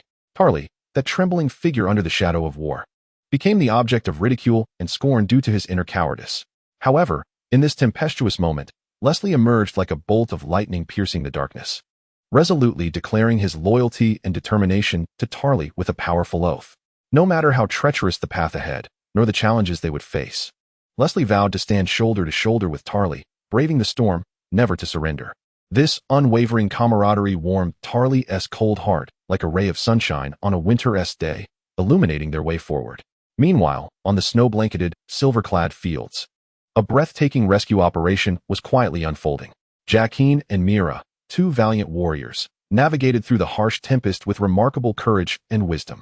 Their figures left a series of steadfast footprints in the snow, each step imbued with respect for life and a fervent desire for victory. After an arduous struggle, they successfully rescued Bran from the menacing claws of the wolves on the snowfield. This rescue not only showcased their bravery, but also became a tale whispered through the ages. Not everyone shares the fortune of Jaqen and Mira. The fates of the three youths from Harrenhal seemed shrouded in ominous shadows. The members of the Brotherhood without banners appeared like phantoms in their sight, their cold gazes betraying an unmistakable resolve and cruelty. They declared that the three must accompany them, regardless of their willingness. In the face of this sudden upheaval, the three youths were engulfed in a profound sense of fear and helplessness. Yet, they understood that only through unity and courageous resistance could they hope to escape this nightmare. Meanwhile, in another realm, Tyrion found himself ensnared in deep despair and struggle. Someone, in a clandestine meeting, presented him with a daunting request to rescue Sansa from peril. However, Tyrion was acutely aware of his current limitations and could not easily make promises. His heart was heavy with sympathy and concern for Sansa, yet he recognized that he could not shoulder this burden alone. Thus, he could only respond with candor, expressing his own helplessness and turmoil to the supplicant. This honesty and vulnerability revealed the intricate complexities and contradictions within Tyrion's soul. As for Joffrey and Margaery, once bitter adversaries, fate orchestrated an unexpected intersection between them. Initially, Joffrey harshly accused Margaery of harboring lingering affections for Renly, attempting to unearth her hidden wounds. However, as time wore on and their conversations deepened, their exchanges gradually transformed into something more lighthearted and pleasant. Unwittingly, they seemed to shed their defenses and prejudices, beginning to view one another through a fresh lens. This subtle shift rendered their relationship intricate and nuanced, as if heralding the dawn of a new narrative between them. Tyrion Lannister, the cunning fox in the realm of political machinations, now found himself imprisoned amidst an atmosphere thick with coldness and despair. His limbs were shackled by heavy iron chains. Each struggle only resulted in intensified agony. The interrogators took turns employing the most brutal methods of torture, seeking to pry from his resolute lips the concealed motives behind the assault on Winterfell. Yet, Tyrion remained steadfast as an unyielding rock, no matter the severity of the torments. His gaze remained unwavering, a defiant smile gracing his lips, refusing to divulge a single answer that would please his captors. Meanwhile, in the distant capital of King's Landing, Tyrion's sister, Yara Martell, learned of her brother's dire predicament. Her heart felt as if it were ablaze, a tumult of urgency and fury compelling her to act. Yara was well aware of Tyrion's intellect and courage, and understood his significance to their family. Thus, she swiftly mobilized, meticulously selecting a group of capable individuals to dispatch on a rescue mission to liberate Tyrion. When these hopeful allies finally located Tyrion, their actions were unexpectedly perplexing. Rather than springing into action, they sat solemnly around him, their expressions grave and their resolve wavering. In their eyes lay an enigmatic secret, suggesting that their intentions were not purely to rescue Tyrion. This peculiar behavior added further layers of confusion to Tyrion's plight, amplifying the chill within him. He could not help but question the true identity of these rescuers and their genuine motives. Did they sincerely wish to save him, or did they harbor ulterior designs? In this world rife with betrayal and intrigue, Tyrion must remain ever vigilant, employing his keen and cunning mind to perceive all that transpires around him. At this moment, although ensnared in dire straits, his indomitable spirit burns like a fierce flame, illuminating the path ahead. The trio from Harrenhal, their steps resolute yet weary, were ushered into a brightly lit tavern by an enthusiastic guide. As the door creaked open, a wave of aromas, freshly baked bread mingling with the scent of bubbling soup, overwhelmed their senses, akin to the comforting relief of a long-awaited rain, instantly dispelling the dust and hunger accumulated from their arduous journey. Inside the tavern, the clamor of voices surged, yet a tranquil corner was graciously afforded to the three travelers. The proprietor, a kindly old man, personally served a modest yet heartfelt meal. The steaming dishes not only warming their stomachs, but also striving to alleviate the chill of uncertainty that accompanied their journey into the unknown. However, this tranquility proved ephemeral. At the dining table, the atmosphere subtly shifted to one of tension and gravity. Jandrai, the forthright member of the trio, inadvertently struck a nerve with certain patrons, becoming the target of their ridicule. Their scornful and mocking remarks cut through the air like the biting winter wind, leaving invisible scars upon his countenance. At that moment, Jandri's sister, a woman embodying both courage and fierce loyalty, exhibited an unmistakable resolve in her gaze. She rose abruptly, her hands gripping the hilt of her sword, its blade glinting menacingly in the dim light, as if poised to defend her brother's dignity and honor at a moment's notice. Yet, reason triumphed over impulse. She inhaled deeply and gradually released her grip, leaving behind a room steeped in shock and lingering tension that rippled through the air. Just as the disturbance seemed poised to settle and the tavern's ambience was on the brink of returning to its usual vibrancy, members of the Brotherhood without banners unexpectedly declared a shocking decision. They would permit the trio to depart Harrenhal. This revelation struck the gathering like thunder from a clear sky, leaving all present astounded. However, fate, with its penchant for cruel jest, intervened. As the trio prepared to gather their belongings and embark once more upon their journey, a sudden upheaval shattered the fragile calm. Coriolanus, an indispensable member of their group, was silently apprehended by the Brotherhood in plain sight of all. This scene unfolded like a bolt from the blue, catching the trio off guard and plunging the tavern's atmosphere into an icy silence. Their identities, motives, and futures became shrouded in uncertainty and peril. Standing at the crossroads of fate, the trio faced an unknown journey replete with challenges, compelled to unite in solidarity against the trials that lay ahead. The regicide, a warrior burdened by grievous sins and traversing the fringes of darkness, confronted his grim-faced, heavily armored captor amidst a charged atmosphere, igniting a breathtaking clash. The sun, concealed by thick clouds, lent an added sense of foreboding and malevolence to this battlefield. The gleaming sword lights sliced through the vast sky like a bolt of lightning, each clash accompanied by the thunderous resonance of iron meeting iron, echoing across the expansive realm. As if the Grim Reaper whispered ominously in one's ear. The air was thick with the pungent scent of blood, intertwined with an indomitable fighting spirit, forming an ineffable sense of tragic grandeur. Just as this life-and-death struggle reached its zenith, a sudden and heavy thundering of hooves shattered the surrounding tranquility like a clap of thunder. The skinning warriors of the Bolton family, renowned for their mercilessness, emerged from the shadows like demons risen from the depths of hell, stealthily arriving upon this battlefield. Their eyes glimmered with both cunning and coldness, as if they had already foreseen the impending chaos, eagerly preparing to ensnare both protagonists in their web. At this moment, the fates of the regicide and the escort seemed to be grasped tightly by an invisible hand, forcing them to stand on the same battlefield. Faced with the sudden threat posed by the Bolton family, they were compelled to make a choice, to fight against the odds, uniting to fend off the external enemy in a bid for survival, or to fight individually, ultimately falling into the hands of their adversaries, becoming mere pawns in a political struggle. This choice loomed over them like a sword suspended above their heads, filling their hearts with turmoil and conflict. Yet, it was this very struggle and contradiction that rendered the battle all the more enigmatic.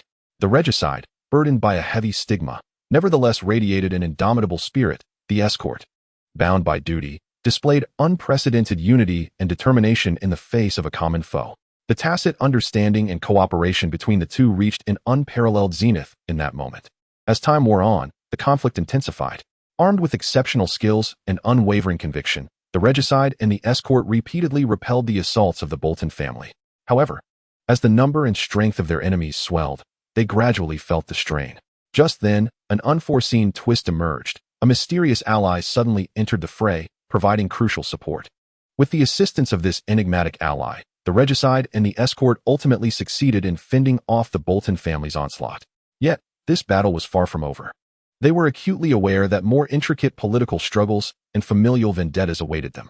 Regardless of how treacherous and uncertain the road ahead may be, they had resolved to advance together, facing whatever challenges lay in store. For in this land rife with unpredictability, only unity and trust could propel them further and steadier. Chapter 23. The journey of retribution within the solemn and secretive meeting hall of the Lord's Manor, sculpted by the passage of time, the air seemed to congeal, each breath laden with the weight of history and the impending tide of change.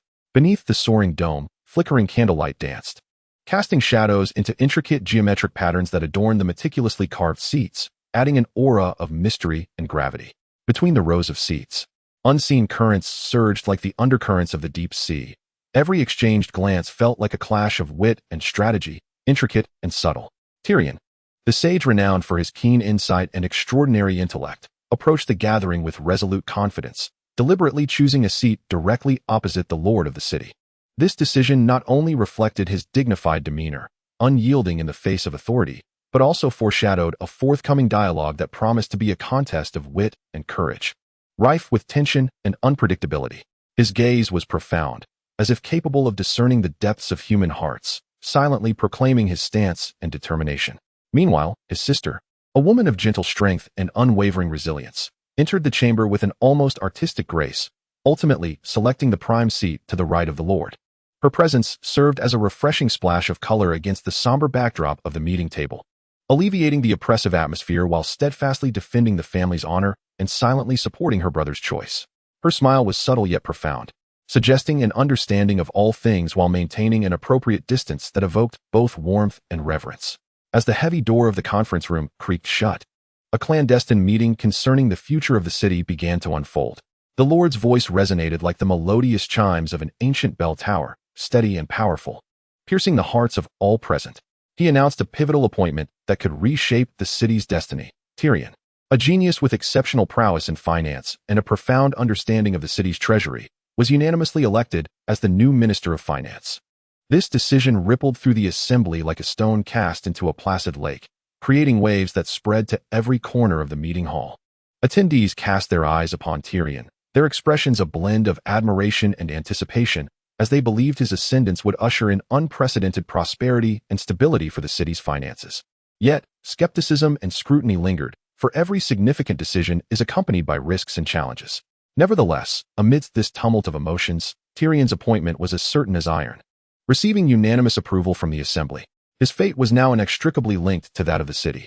Jaime Lannister and his ill-fated captors were ensnared by invisible chains, struggling in vain against the shackles of destiny that ultimately ensnared them mercilessly. In this life-and-death moment of critical urgency, Jaime chose neither desperate resistance nor blind evasion. Instead, he exhibited his unique blend of wisdom and composure. With a gentle yet firm tone, he articulated the pros and cons, employing his distinctive charm and persuasive prowess to resonate with his captors, urging them to recognize that futile resistance would only lead to further misfortune and sacrifice. This was not merely a contest of strength, but a splendid display of intellect and strategy, leaving one in awe of Jaime's cleverness and bravery. Under a different sky, among the trio fighting alongside Jaime, there was the jovial and rotund Hot Pie, who, with his ever-present smile and discussions of culinary delights, made an unexpected choice at the crossroads of fate. Faced with the uncertain path and challenges ahead, he resolutely chose to remain, immersing himself in the warmth and laughter of a quaint tavern.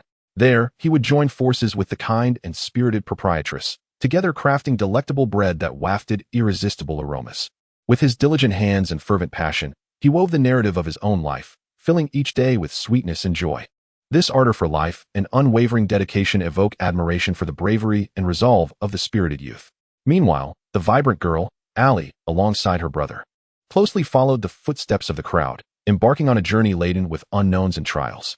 Their silhouettes elongated in the amber glow of the setting sun, as if bidding farewell to the past, while simultaneously pledging allegiance to the future. Their eyes sparkled with aspirations and desires for what lay ahead, revealing an indomitable courage and determination. They understood that the road might be fraught with obstacles and thorns, yet they were willing to stand side by side, bravely facing every challenge and opportunity. Although this moment of parting was steeped in sorrow and reluctance, it was overshadowed by the hope and strength of moving forward. Through their actions, they embodied the essence and value of youth, evoking deep emotion and applause. Amidst the tumultuous tides of fate, the precious young lord or lady of the Lannister family found themselves unexpectedly ushered into the embrace of House Stark. In this unforeseen turn of events, Lady Stark, renowned for her resilience and compassion, extended her skilled hands to bring solace to this foreign child. With gentle care, she tended to the tender skin marred by scars, wrapping each bandage with precision, not too tight, yet never loose. Under her tender ministrations, even pain seemed to be softly soothed.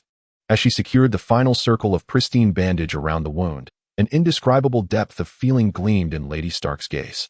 It was not merely pity for the suffering, but a profound appreciation for life and hopeful anticipation for the future. She spoke softly, as if fearing to disturb the tranquility, yet unable to restrain her desire to share her own story. Child, have you ever heard the name Robb Stark? He is one of the brightest stars upon this land. Lady Stark's voice carried a subtle curiosity and a quest for connection, seeking a shared memory to bridge the divide between two souls from disparate worlds. Her smile radiated like a ray of sunshine on a winter's day, warm and bright, instantly dispelling the shadows of uncertainty that loomed over the Lannister child. Robb, she continued. His spirit is akin to the pristine white snow of a northern winter, pure and unwavering. He never unsheathes his sword against the innocent lightly, for he understands the cost of every drop of blood. In his heart, justice and the honor of family stand as the highest creed. On the battlefield, he is an unparalleled warrior, guiding the northern army with wisdom and courage, safeguarding the tranquility and peace of this land. Yet in daily life, he is a witty and humorous friend, effortlessly illuminating the hearts of those around him with a single word or a smile. Lady Stark's words flowed like a gentle stream, gradually seeping into the hearts of the Lannister children. They began to conjure a vivid image in their minds of the valiant and fearless Robb Stark, imbued with charm and humor. Although they had never met, the deep-seated respect and curiosity blossomed within them like wild grass, igniting an insatiable fascination and longing for this legendary hero. In that moment, the animosities between the two families seemed trivial, leaving only two young and innocent hearts drawing closer, striving for mutual understanding. In a distant land, the loyal emissaries dispatched by Yara pierced through the darkness like stars, undeterred by hardships, their hearts steadfast in the singular belief of rescuing Tyrion from peril. After an exhilarating adventure filled with challenges, they finally discovered Tyrion in a secluded valley. As the first rays of dawn broke through the clouds, casting light upon the weary yet resolute Tyrion, he mounted a steed symbolizing hope and freedom, the sound of hooves echoing across the vast plains, as if bidding farewell to all past shadows and resolutely stepping toward a new future. Meanwhile, in another realm, Stannis was filled with boundless aspirations for the future. With hope in his heart, he approached the Red Priestess Melisandre with a request for them to jointly nurture new life, serving as a testament to their profound bond. However, Melisandre, with her calm and resolute demeanor, gently declined Stannis' heartfelt wish. Her decision extinguished the flames of Stannis' passion like ice, leaving his dreams shattered. Nevertheless, Stannis did not abandon his pursuit and yearning for a better life. Deep within the land of slavery, Daenerys witnessed the harrowing scenes of innocent souls being bought and sold like commodities, subjected to abuse and murder. These brutal images deeply stirred her soul, evoking unprecedented shock and fury. Despite the chaos surrounding her, Daenerys remained steadfast to her principles, unwilling to taint her hands with the blood of the innocent. Thus, she resolutely proposed an astonishing plan to purchase 8,000 Unsullied for a substantial sum, hoping to grant them freedom and a new beginning. This proposal not only showcased Daenerys' compassion and kindness, but also highlighted her relentless pursuit of justice and liberty. Krasnys, the master of the slave market, scrutinized Daenerys' proposition with his astute gaze. He understood that the value of the Unsullied far surpassed the ordinary. They were not only robust and skilled in combat, but also indispensable elite forces on the battlefield. Therefore, Krasnys asserted that the wealth Daenerys possessed was insufficient to support such a grand transaction, only capable of redeeming a little over 200 slaves. Faced with Krasnys' skepticism and provocation, Daenerys did not waver or compromise. She is acutely aware that the innocents hold significance far beyond mere monetary value. They embody hope, freedom, and the dignity of humanity. Thus, she proposed a most astonishing condition: to offer a precious dragon in exchange for the freedom of all innocents. This proposal stunned everyone present, including her own two subordinates. They fervently urged her not to act so recklessly, yet she remained resolute and unwavering. Ultimately, through her persistence and determination, Krasny was moved by her courage and conviction. After considerable deliberation, he acquiesced to this unprecedented transaction. Thus, in the presence of witnesses, the 8,000 innocents were finally granted their freedom, basking in the light of a new dawn. They rejoiced and gathered around her in tearful gratitude, as if celebrating the commencement of their new lives. In this exchange, Missandei, one of Daenerys' loyal attendants, was also taken in.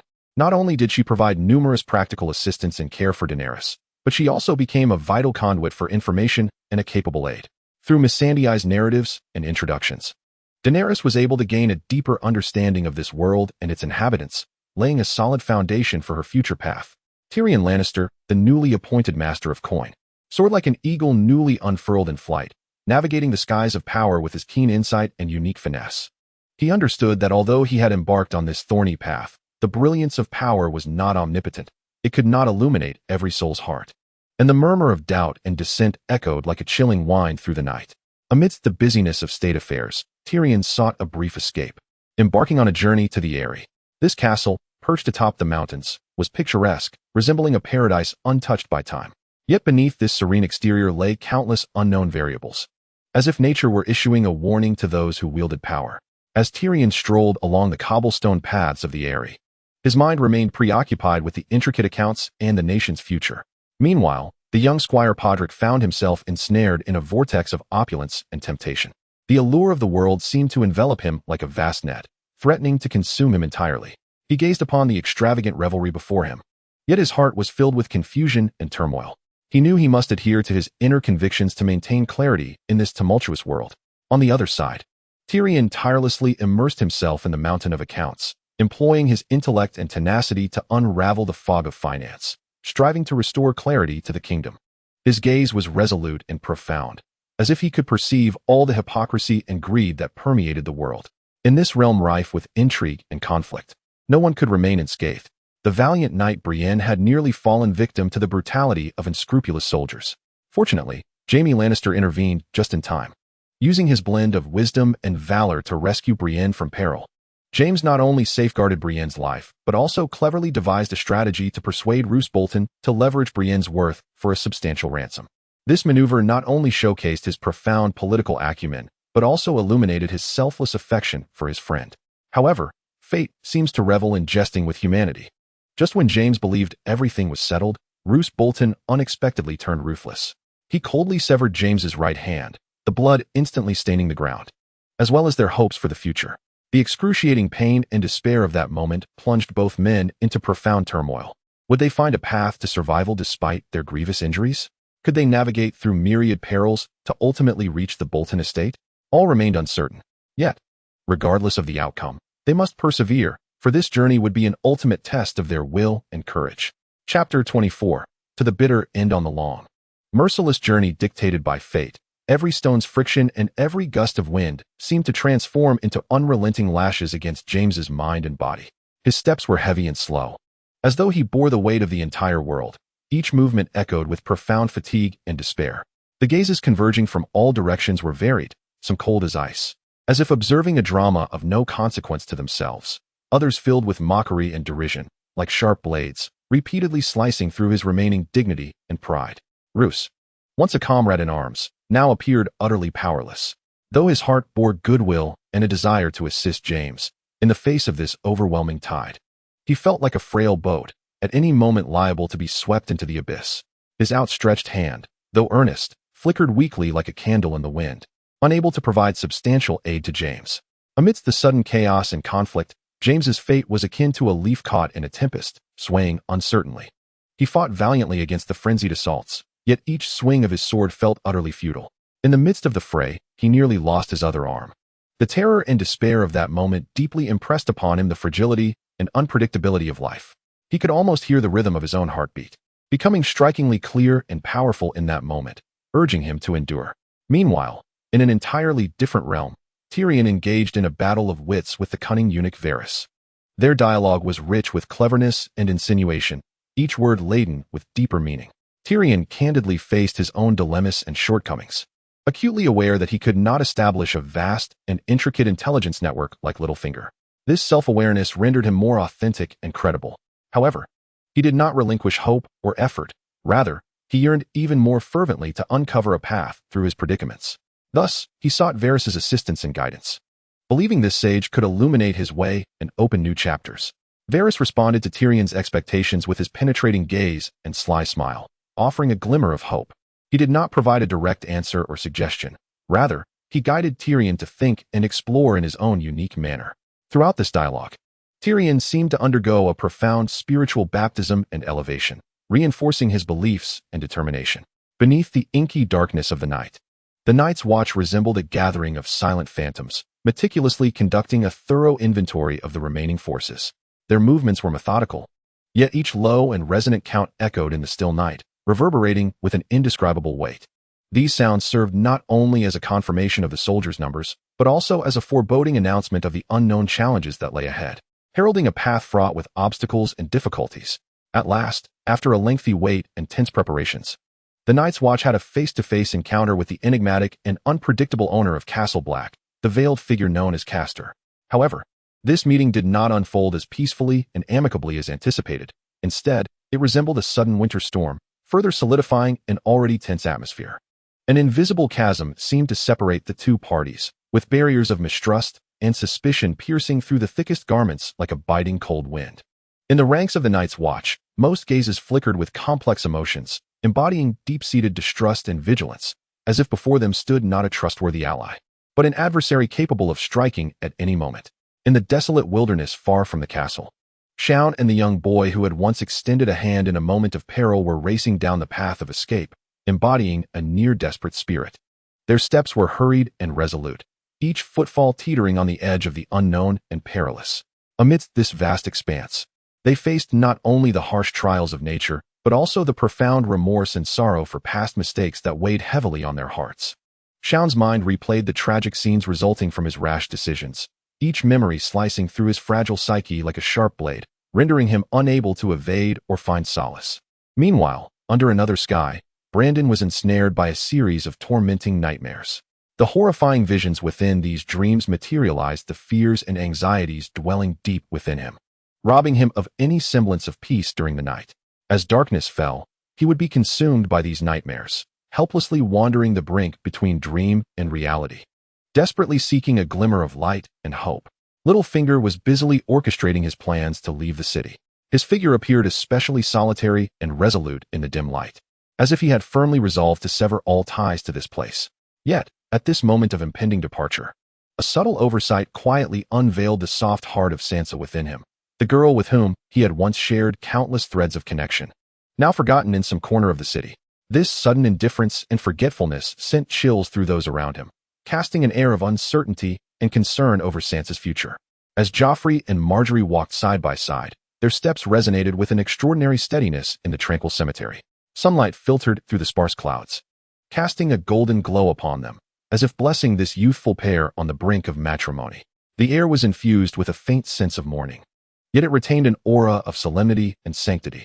Margaery spoke softly, her voice light but imbued with strength. Suffering is an indispensable cornerstone in the forging of greatness.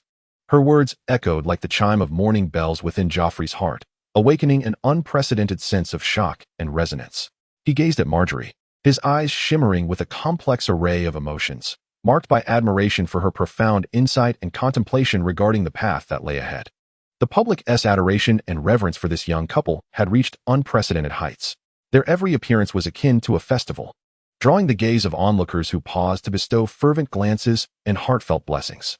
This profound affection stemmed not only from their personal allure and charisma, but also from the unwavering love and mutual support they shared. In the eyes of the populace, Joffrey and Margaery embodied symbols of love and hope, their union seemingly bestowing boundless light and warmth upon the city. Meanwhile, on the other side of town, Loras was infusing new strength into Jaime Lannister through his resilience and wisdom. Although Jaime had lost his once proud sword hand, his spirit had not succumbed to despair. Under Loras's attentive guidance and encouragement, Jaime gradually reclaimed his former tenacity and indomitable spirit. Loras's words were like a gentle spring rain, nourishing Jaime's parched soul and reigniting his passion and hope for life. However, within the shadows of the city, there lurked a jealousy towards the Lord's efforts and sacrifices. The Lord's eldest son, the heir upon whom great expectations had been placed, was gradually regaining his health with the assistance of those around him. Yet, lurking beneath this recovery was the complex and nuanced emotion of the Lord's sister. While she appreciated her brother's selfless dedication to the family, she simultaneously feared that her own position within the family might be jeopardized. This jealousy coiled around her heart like a venomous serpent in the dark of night, forcing her to grapple with a tumultuous blend of gratitude and anxiety. Varys, harboring a determination as steadfast as stone, embarked on the lengthy journey to the illustrious residence of House Tyrell. Though his steps were measured, his mind churned with an abundance of thoughts and anticipations.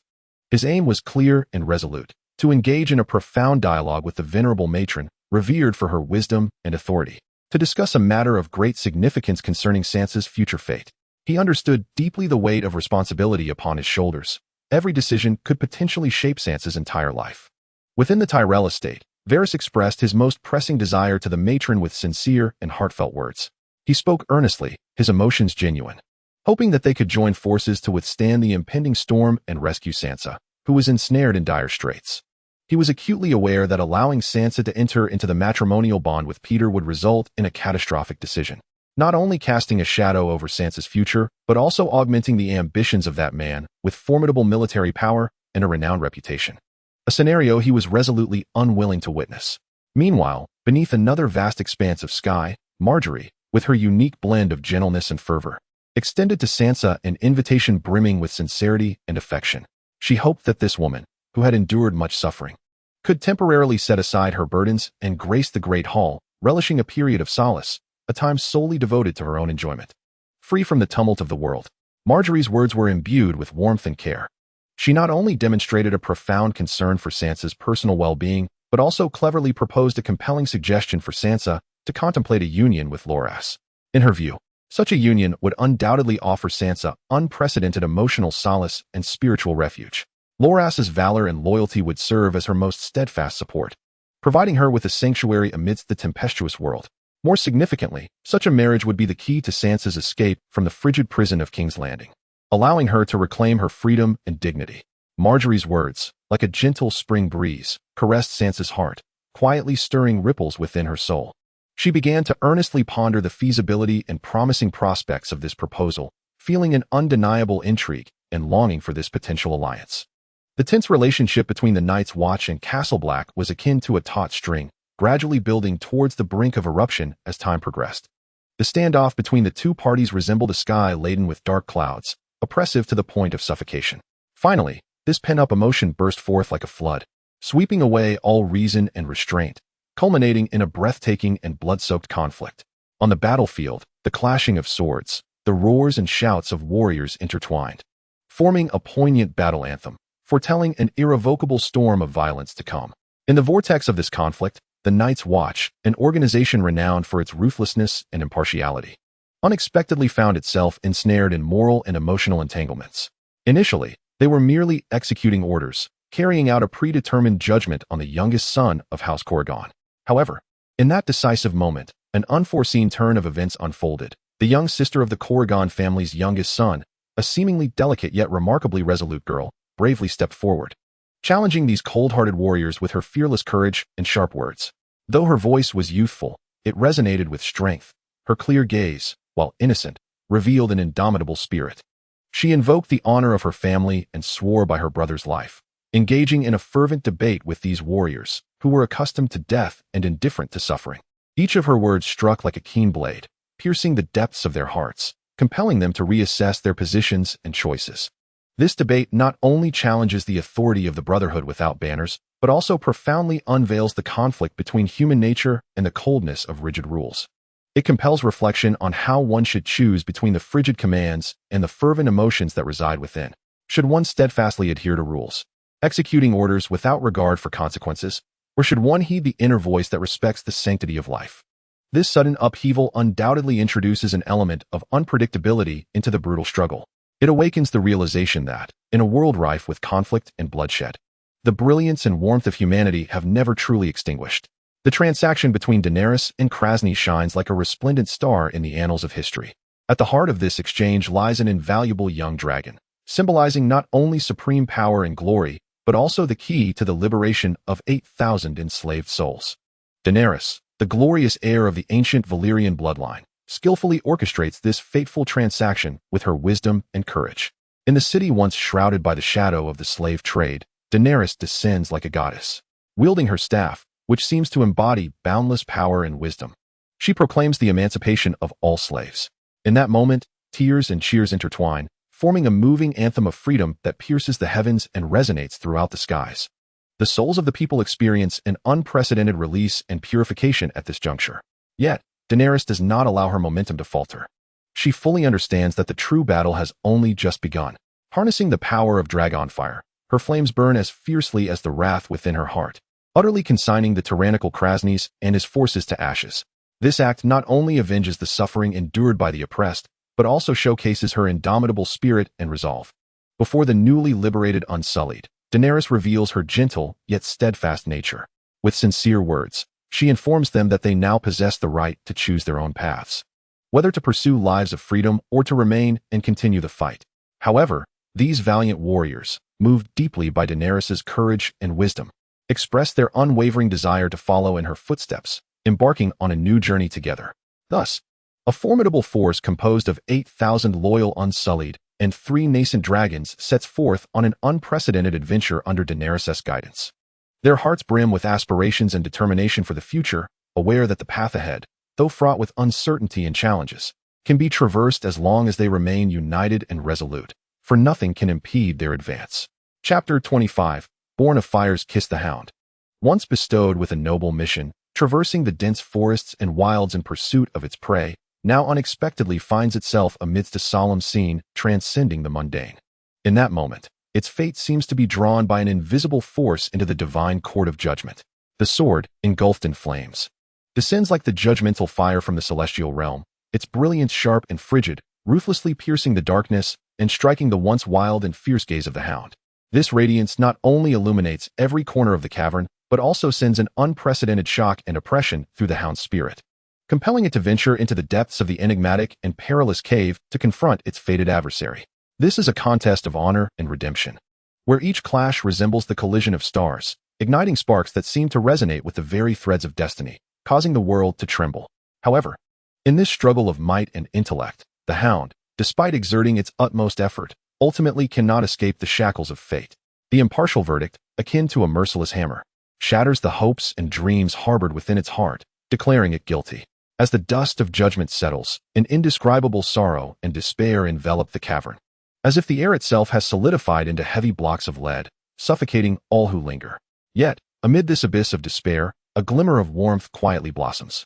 A bystander, perhaps moved by the hound's plight or perhaps a serendipitous twist of fate, inadvertently finds himself injured in the chaos, bloodstaining his sleeve like a blooming red lotus, conspicuously vivid against the darkness. He groans in agony, plunging alongside the hound into a deeper crisis. But at this critical juncture of life and death, a flicker of subtle determination and resolve flashes in the hound's eyes. It appears to grasp that, despite the unfairness of fate, the instinct to survive and the yearning for a future continue to blaze fiercely within its heart, refusing to be extinguished. Thus, the hound begins to employ its keen senses and the wisdom honed from years of hunting to seek an opportunity for escape or a means to aid the wounded. It weaves through rocks and thorns, evading the ever-present dangers. It inhales every breath of air, searching for signs of life and glimmers of hope. Throughout this arduous and protracted search, the hound not only demonstrates remarkable perseverance and courage, but also reveals a profound respect and appreciation for life itself. As for the injured man, will he find a path to escape with the hound's assistance? Can they together break free and welcome the dawn of life? All of this becomes the most gripping uncertainty in this tragedy. Regardless of the outcome, the hound's resolute gaze, indomitable spirit, and steadfast pursuit of life will forever etch an indelible mark in the hearts of those who bear witness. Ygritte's affection for Jon is as steadfast as rock, unwavering through storms, never wavering in the slightest. Beneath the majesty of the king beyond the wall, she exhibits no fear, resolutely standing for him as if her very existence is devoted to his protection. She willingly bears every risk solely to safeguard the purity and kindness within his heart. Her deep affection for Jon is further manifested in the moment she tenderly receives his beloved sword, cherishing and safeguarding it with utmost care. This profound affection, akin to the resplendent stars, illuminates their worlds, rendering it impossible to overlook. In the depths of a tranquil cavern, their souls intertwine completely. They embrace tightly, as if seeking to merge their very essences into one another's being.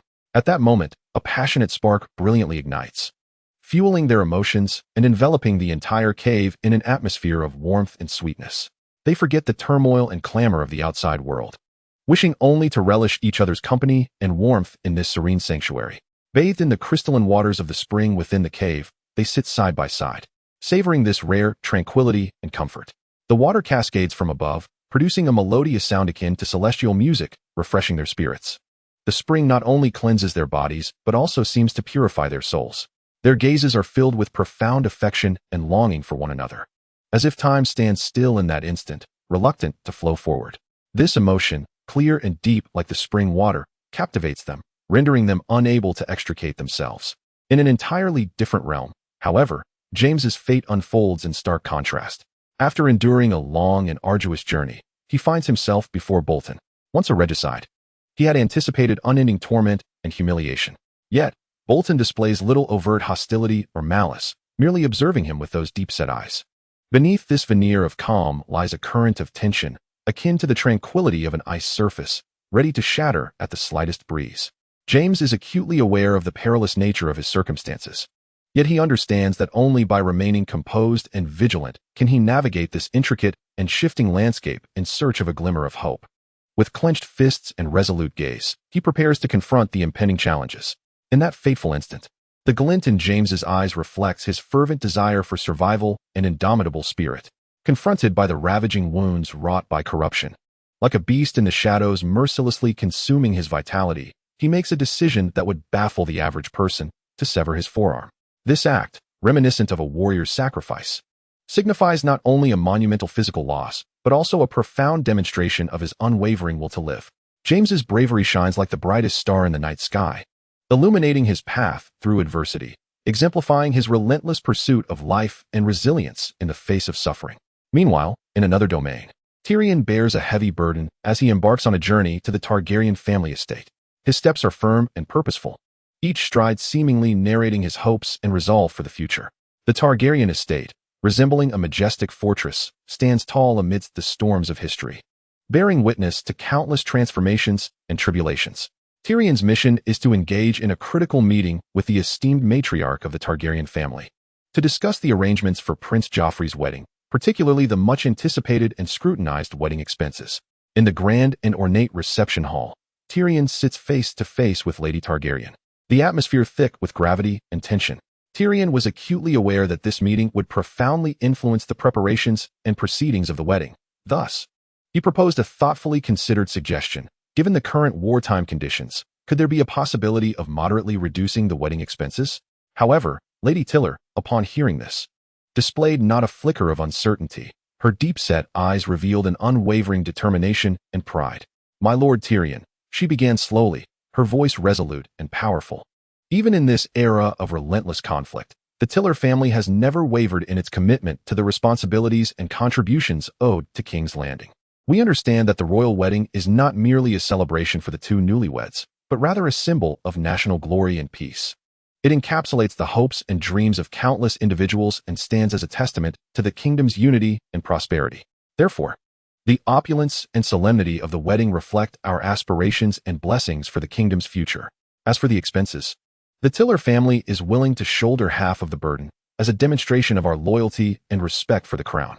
Lady Tiller's words flowed like a warm current, comforting Tyrion's heart. She not only articulated the steadfastness and legacy of her family's honor, but also showcased a profound understanding and high regard for the royal wedding.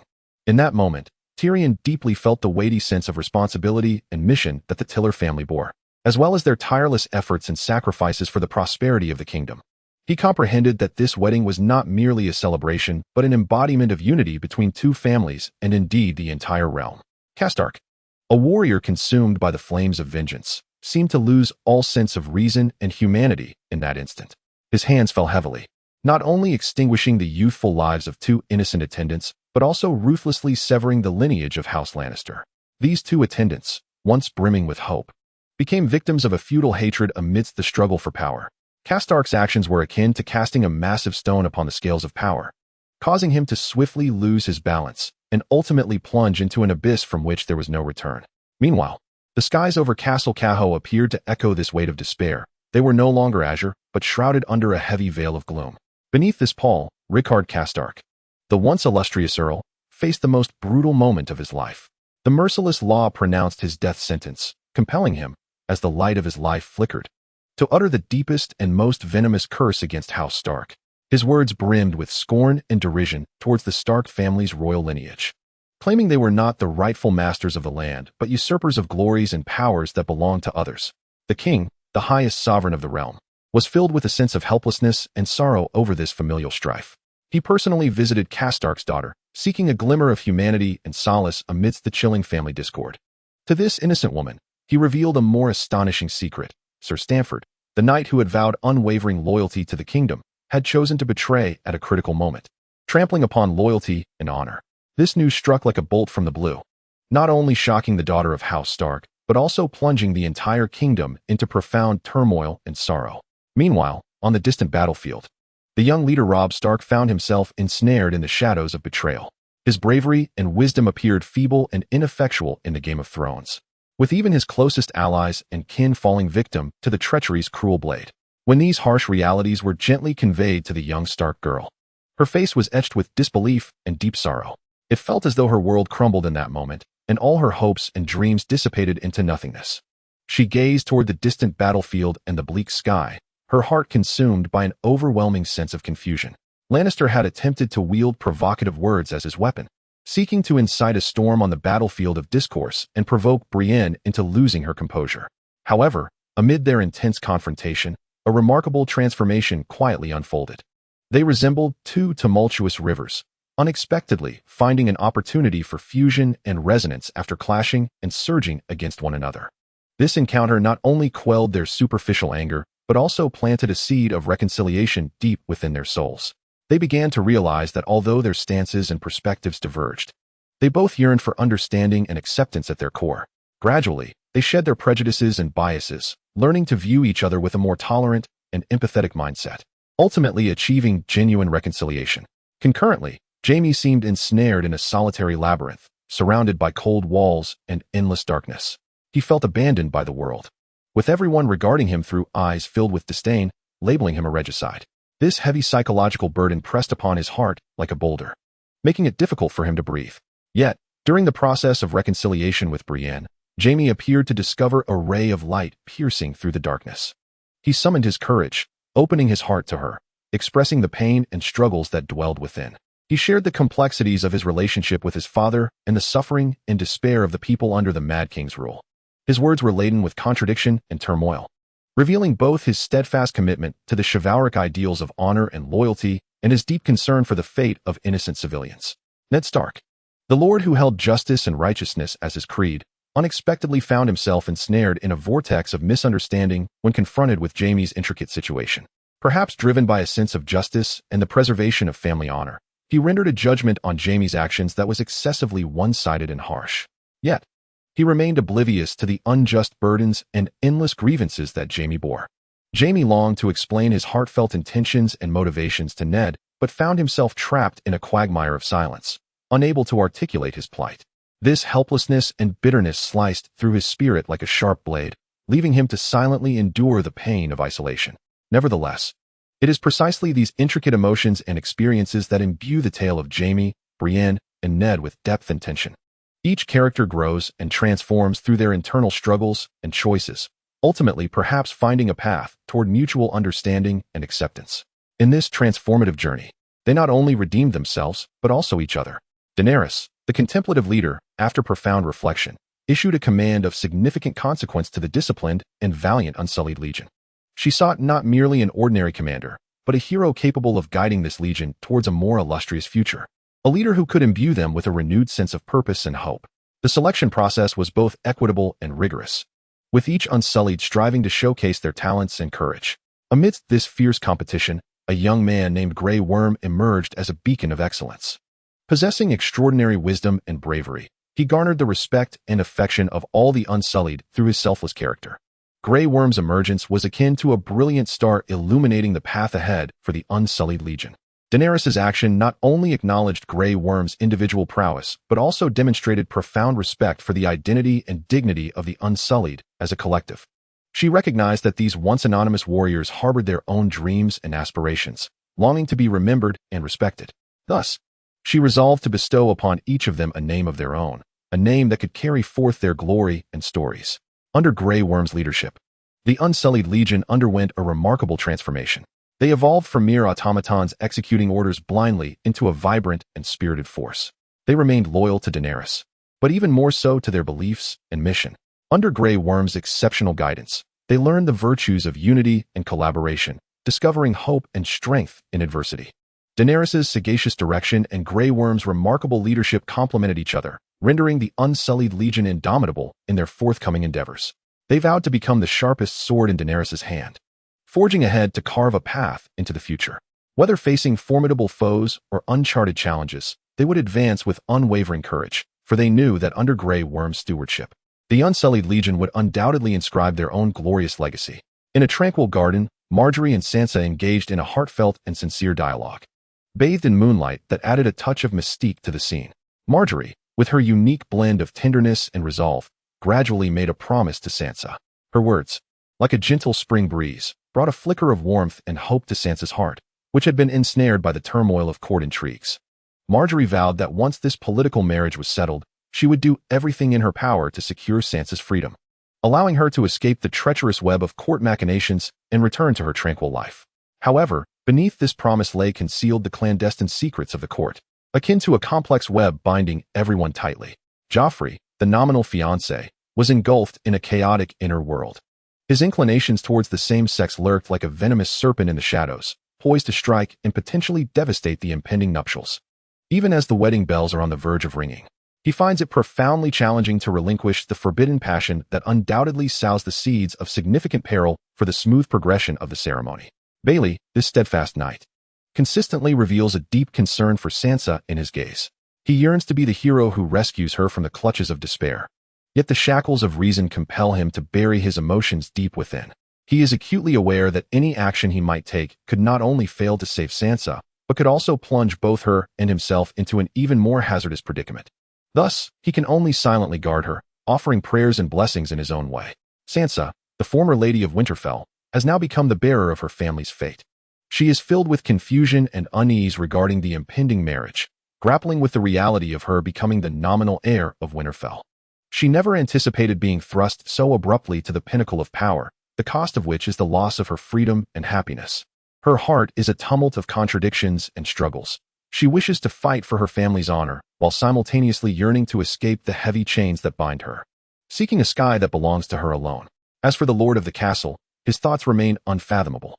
His decision to betroth Sansa to Tyrion is undoubtedly a meticulously orchestrated political alliance. Although Tyrion may be diminutive in stature, his wisdom and strategy command respect from all.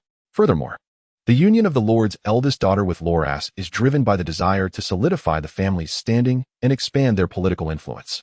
Both marriages are sacrifices on the altar of family interests and power struggles rather than the fruits of pure love. Confronted with this abrupt upheaval and the heavy price borne by the impending marriage, Sansa and her brothers find themselves ensnared in deep contemplation. They begin to question whether their father's decisions are indeed just, and whether they should continue to obey the family's commands unconditionally. Has a spirit of rebellion begun to take root in their hearts? Are they prepared to rise at the appropriate moment to fiercely fight for their destinies and their family's honor? Chapter 26. The Gods and the Steppes. In the endless realm of ice and snow, the melodious song wafts through the air like the earliest whisper of spring, gently caressing every inch of the frigid atmosphere, penetrating the thick, cold night sky, and bestowing a rare warmth and vitality upon this silent domain. The melody of the Song of the Seven Gods softly reverberates across the vast snowy plains. It is not merely a heartfelt homage to the supreme deities, but a lofty anthem celebrating the indomitable spirit of life, resilient and unyielding. Beneath this sacred and distant melody, a roaring bonfire illuminates the surroundings, casting flickering shadows that reveal the tranquil and serene visage of an infant, akin to a tender green shoot amidst the winter chill. Quietly nestled within a humble yet warm sanctuary, seemingly a seed of hope for the future, bravely thriving in the harsh environment. Beyond this tableau of tranquility and hope, however, lies an undercurrent of hidden turmoil, as hunters confronting the unknown challenges together. The discord between Lyde and Osha cuts through the harmony and camaraderie of their team like a sharp ice blade, incessantly severing their unity on this frigid night. Each argument they engage in feels akin to a bucket of icy water splashed into the cold air, sending a chilling shiver through those around them, raising concerns amidst the internal strife and external threats. Can they maintain their solidarity to withstand the myriad dangers surrounding them and ultimately traverse the vast snowfields to reach the distant and formidable Great Wall? Simultaneously, the enigmatic and potent force of vision quietly encroaches upon the minds of the young, leading them astray in the intermingling of illusion and reality. Young Jon, his eyes brimming with fear and unease about the unknown world, perceives enemies lurking everywhere, with every slightest movement and every shadowed corner seemingly concealing a lethal threat. This sudden wave of fear and solitude causes those who care for him to break into a cold sweat. Where, at this moment, does Jon find himself? Is he grappling with an unprecedented challenge, or has he discovered the key to unraveling his predicament amidst adversity? In this vast expanse completely blanketed by ice and snow, every decision emerges as crucial, and every struggle pertains to life and death. At this moment, Jon stands side by side with Ygritte, as if the entire world has come to a standstill, consumed by the understanding and profound affection shared between them. Ygritte gently offers a pair of exquisitely crafted shoelaces from her frostbitten hands, which gleam softly in the faint sunlight. These shoelaces are not merely practical tools for fastening shoes. They symbolize Ygritte's silent expression of deep affection for Jon, each delicate thread entwined with the unspoken emotional bond between them. To those observing, their love might appear remarkably unconventional, even shrouded in an elusive mystique. Yet, within this love, Ygritte has discovered the most resplendent light of her life. In this moment, her wild and untamed gaze softens, radiating unwavering love for Jon. This love, to her, is the most precious treasure of her existence, a belief for which she would willingly sacrifice everything. Ygritte understands that as a member of the Night's Watch, she bears a heavy burden of duty and responsibility. The cold rules and boundaries once defined her life.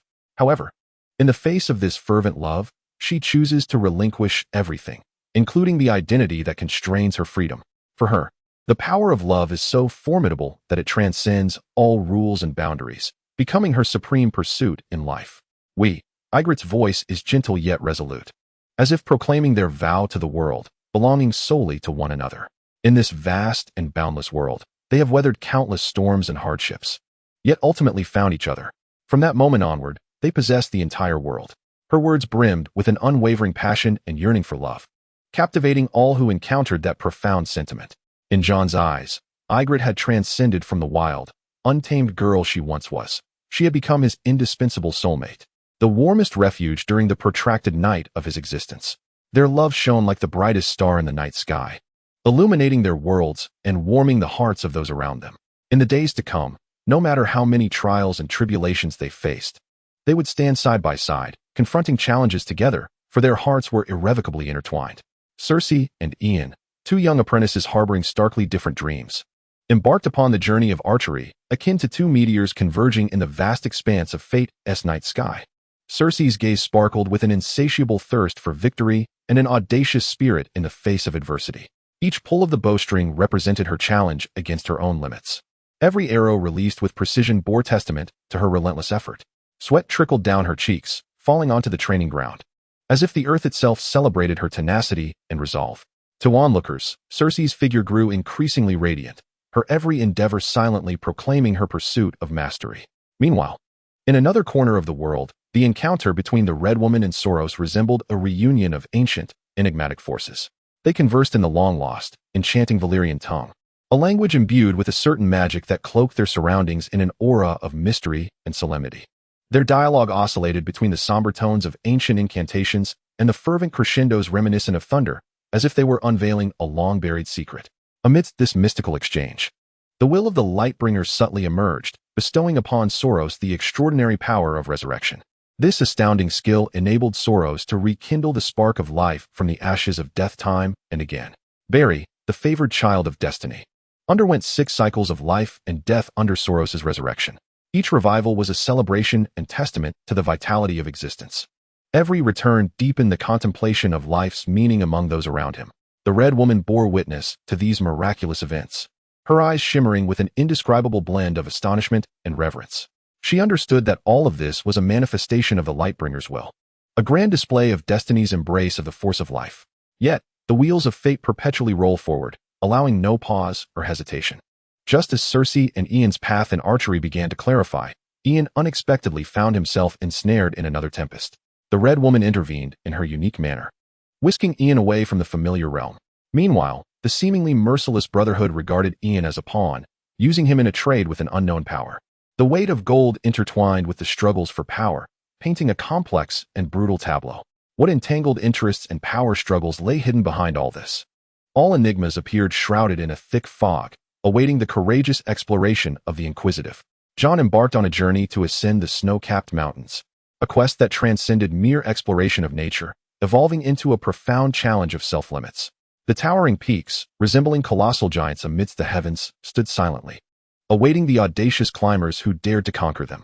For Jon, this was undoubtedly the most formidable trial he had ever faced, his heart brimming with both anticipation and trepidation. As he steadily advanced, the altitude continued to rise. The surrounding air grew increasingly rarefied, rendering each breath more arduous. The biting cold wind sliced through his skin like a razor, each inhalation akin to dancing upon the edge of a blade. Nevertheless, Jon did not falter. He clenched his jaw and resolutely pressed forward. The snow-laden ground was treacherous and yielding, each step fraught with uncertainty and peril. He had to remain ever vigilant, treading carefully upon every inch of terrain. A moment's inattention could lead to a catastrophic slip into the unfathomable abyss below, bidding farewell to the world forever. Yet, Jon's heart was filled with faith and courage. He believed he could surmount these trials and ultimately reach the summit. In a moment of intense strain, Jon's foot suddenly slipped, and he lost his balance. A wave of panic surged within him, as if a boulder had lodged itself upon his chest, constricting his breath. He feared that he would plummet into the depths of the valley, rendering all his efforts futile. However, in this critical moment, he drew upon his exceptional willpower and the fruits of his rigorous training, swiftly regaining his posture and stabilizing himself with every ounce of strength he could muster. He inhaled deeply, gradually restoring his composure. This perilous incident instilled in Jon a profound understanding of the arduous and hazardous nature of mountain climbing. He realized that this was not merely a test of physical endurance, but a trial of will and bravery. Yet, he also gleaned invaluable experience and fortitude from it. He recognized that only through relentless perseverance and continuous challenges to his limits could he conquer the myriad obstacles before him and ultimately reach the pinnacle of his dreams. Thus, Jon summoned renewed courage and resumed his ascent. He understood that the path ahead was long, and the challenges would only intensify. Yet, he was prepared to embrace each forthcoming trial. He believed that as long as he harbored dreams in his heart, a path would always unfold beneath his feet. He was determined to manifest his courage through action. Meanwhile, Sean's journey resembled an entry into an endless labyrinth, leading him into a realm shrouded in darkness, where the air seemed to freeze, and each breath echoed heavily. The unfamiliar surroundings not only stripped him of his sense of direction, but also cast a thick veil of gloom over his spirit. The game he was compelled to engage in was one devoid of rules and judges, a life-and-death struggle where the slightest sound could ignite the spark of his demise. In this perilous game, Sean felt akin to a beast ensnared in shadows, perpetually on high alert, relying on his keen instincts to seize the fleeting clues that could mean the difference between survival and oblivion. He was acutely aware that the adversaries lurking in the shadows were not only cunning but also formidable. Each of their moves could prove fatal. Thus, he felt compelled to exert every effort to discern their true identities, striving to find a glimmer of light amidst the pervasive darkness. However, this sudden trial was not without cause. Scene's act of betrayal was akin to a sharp, double-edged sword, inflicting wounds upon others while deeply piercing his own heart. It was not merely a blemish on his conscience, but the very source of the endless torment and humiliation he presently endured. In the stillness of the night, he would find himself ensnared by those painful memories, unable to escape their grasp. Amidst the relentless agony and struggle, Scene was escorted to the ancient and eerie city of Keho, seemingly the terminus of his fate. Every stone and every breeze here exuded a stifling air that left him breathless. Yet, even in such dire circumstances, Scene did not entirely relinquish hope. Armed with exceptional insight and unwavering determination, he laboriously sought a sliver of potential salvation in the abyss of despair. At last, on a tempestuous night, Scene miraculously deduced the identity of his enigmatic opponent. However, this revelation did not elicit any joy or satisfaction. Rather, it deepened his understanding of the world's cruelty and indifference. The opponent not only failed to honor their previous wager but, with a more callous demeanor, thrust him further into despair. At this moment, Scene's heart brimmed with complex emotions, regret and guilt for his past betrayal, fear and unease regarding an uncertain fate, and a profound realization of humanity's darker facets. He recognized that in a world rife with treachery and deceit, it was only through reliance on his own strength that he could unearth a glimmer of hope for survival. Thus, he began to struggle amidst despair, to grow within adversity, and to seek light within darkness. Mr. Borton's decision struck James like a chilling winter breeze, piercing and clear as it invaded his heart. He explicitly stated that although James would gain his freedom, such liberation came at a significant cost. James must bear the heavy burden of a secret, the truth of his severed hand, and the mysteries of his wounds, forever locked within the recesses of his heart, never to be revealed to the outside world. This onerous weight made James feel a shiver of trepidation, even as he envisioned a future with Brenny. He understood that Mr. Borton's attitude was as frigid as winter ice, cold and unyielding. Clearly, he had no intention of granting Brenny her freedom. Meanwhile, in another realm, The union between the Branstetter family and the Tyrell family was fervently underway. This seemed to be a mutually beneficial alliance, poised to consolidate the power of both families and bestow upon them endless profit and glory.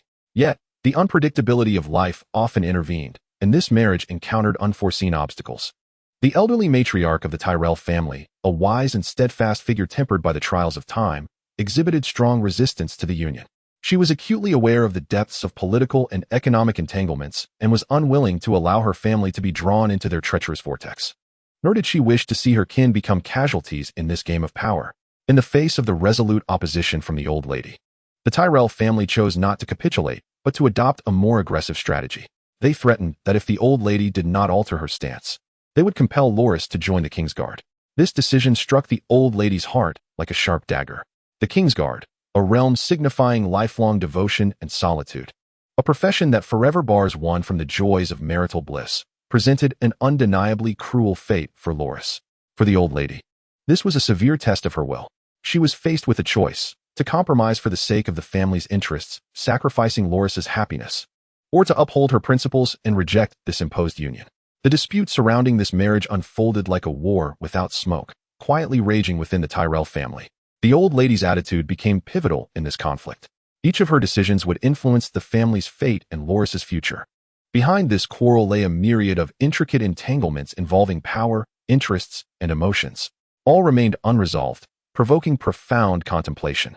Atop the snow-capped mountains, the Night's Watch bravely ascended the daunting peaks, the air thick with frost, each breath crystallizing into ice.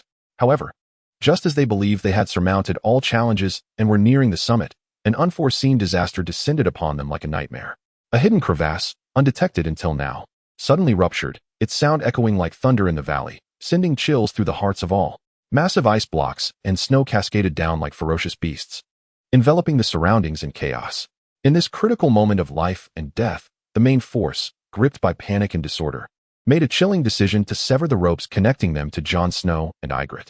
Thus, the two valiant Night's Watchmen were mercilessly left dangling above a fathomless abyss, their lives hanging by a thread. Their bodies swayed precariously in the frigid wind, as if they might be engulfed by the endless darkness at any moment. Yet, fate seemed not entirely forsaken for this couple united in adversity. Jon Snow, renowned for his unwavering resolve, erupted with astonishing will to survive and strength amidst despair. He swiftly recalibrated his mindset, employing his keen eyes, honed through countless adventures, to identify a seemingly insignificant foothold at the edge of the fissure. It was a rock protrusion almost obscured by snow and ice, appearing trivial, yet serving as their sole beacon of hope. Gritting his teeth, Jon gripped his climbing axe, his steadfast companion throughout numerous explorations, like a vice. With remarkable determination and unparalleled skill, he embedded the axe deeply into the rock, securing a stable point for his body.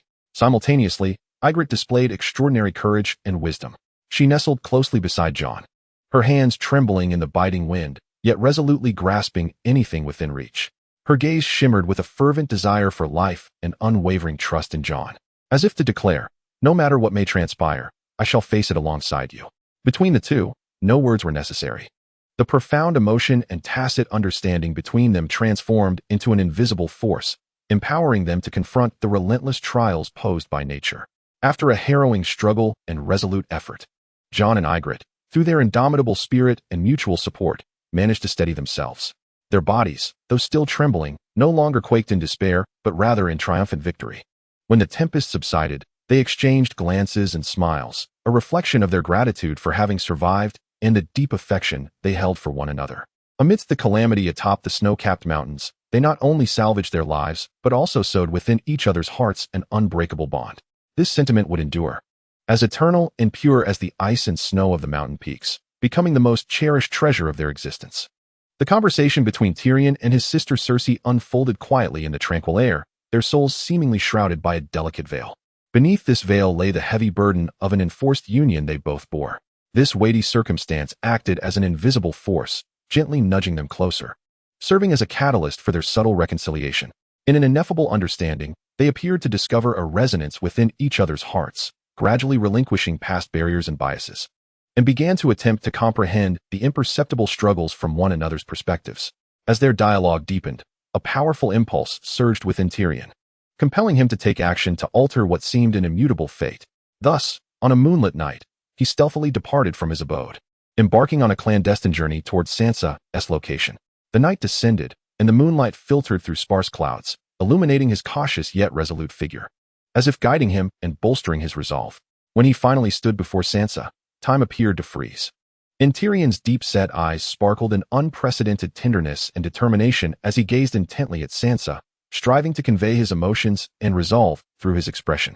Perhaps he would first inquire gently about her well-being, using the warmth of his words to dispel the shadows in her heart.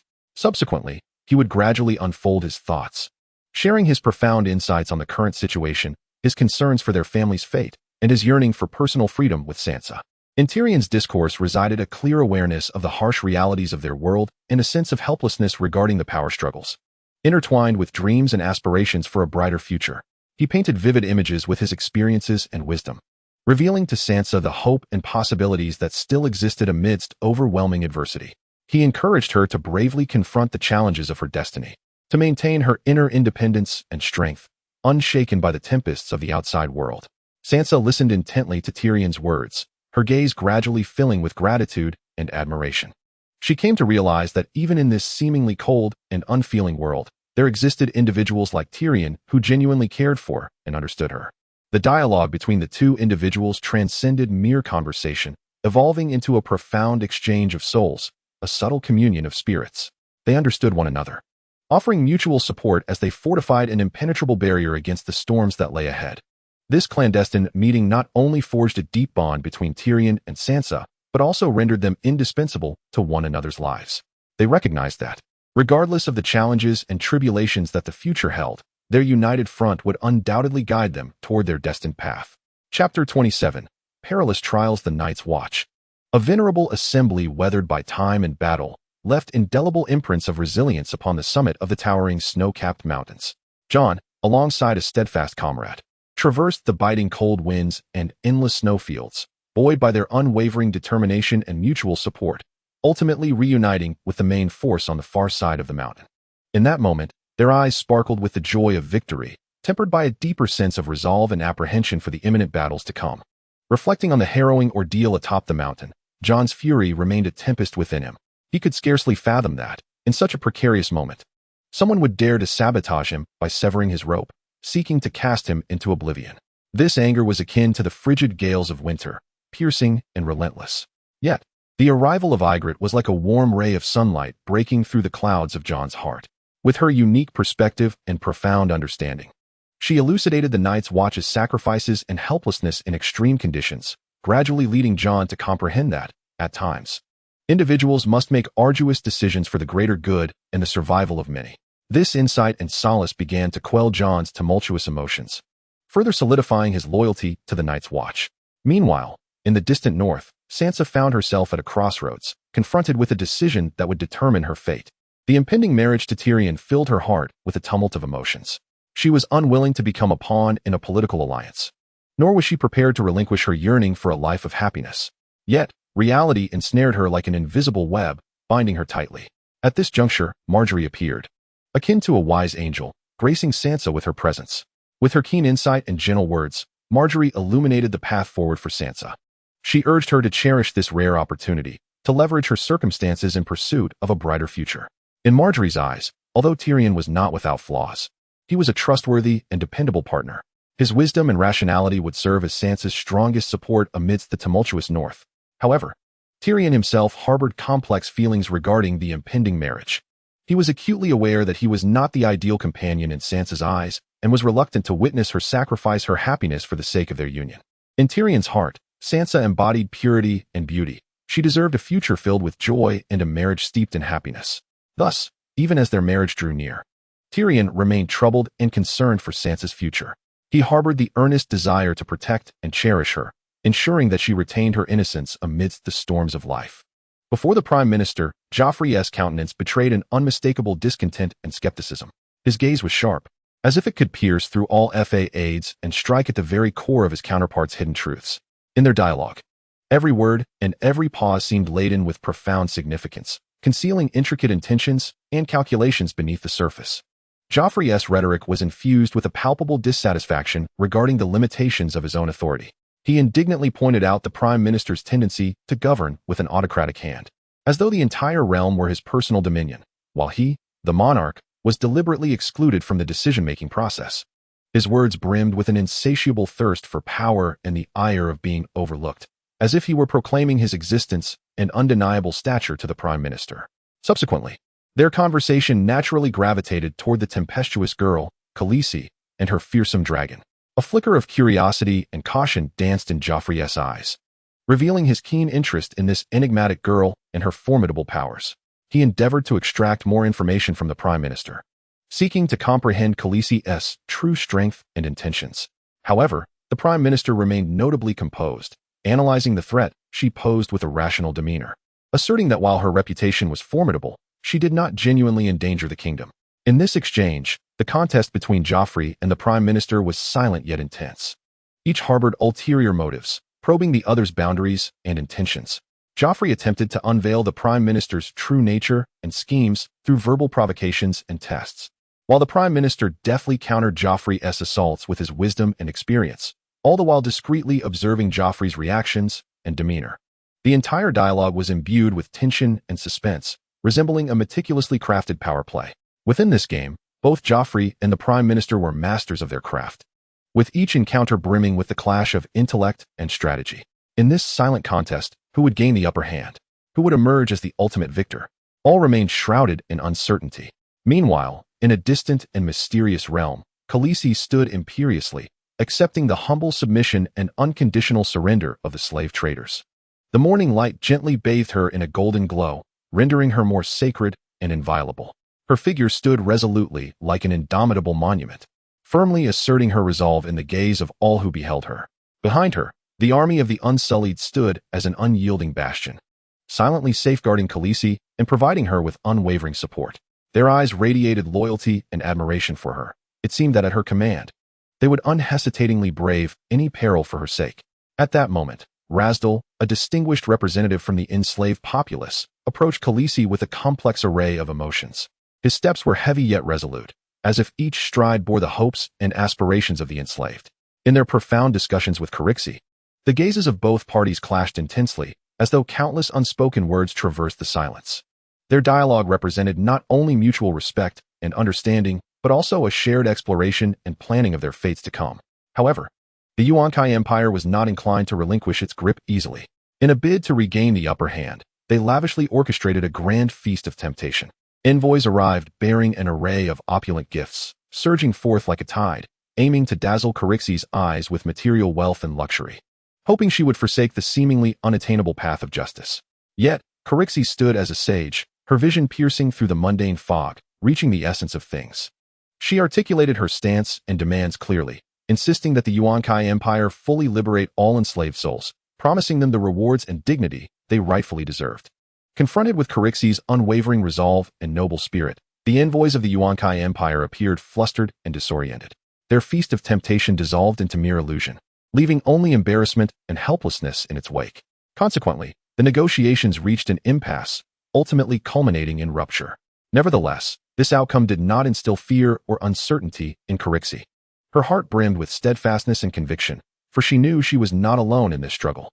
Behind her loomed the majestic figure of soaring dragons, circling like guardian spirits, their keen eyes surveying all around. At her command, they would unleash fiery destruction upon her foes. Simultaneously, the army of the Pure Ones stood resolute like mountains, ever ready to lay down their lives for Khaleesi and the cause of justice. This formidable strength endowed Khaleesi with an indomitable pride and determination in the face of adversity. She understood that as long as she persevered, she could shatter the shackles of darkness and bring freedom to the oppressed souls. In the stillness of the late night, the clandestine conversation between Tielyong and Shui emerged as the sole glimmer amidst the overwhelming darkness, yet this brightness was shrouded in heavy emotion. Their discourse resembled a somber melody, each word steeped in unspeakable anguish. Shui's eyes flickered in the dim candlelight, reflecting a profound weariness of her current plight and an insatiable yearning for the future.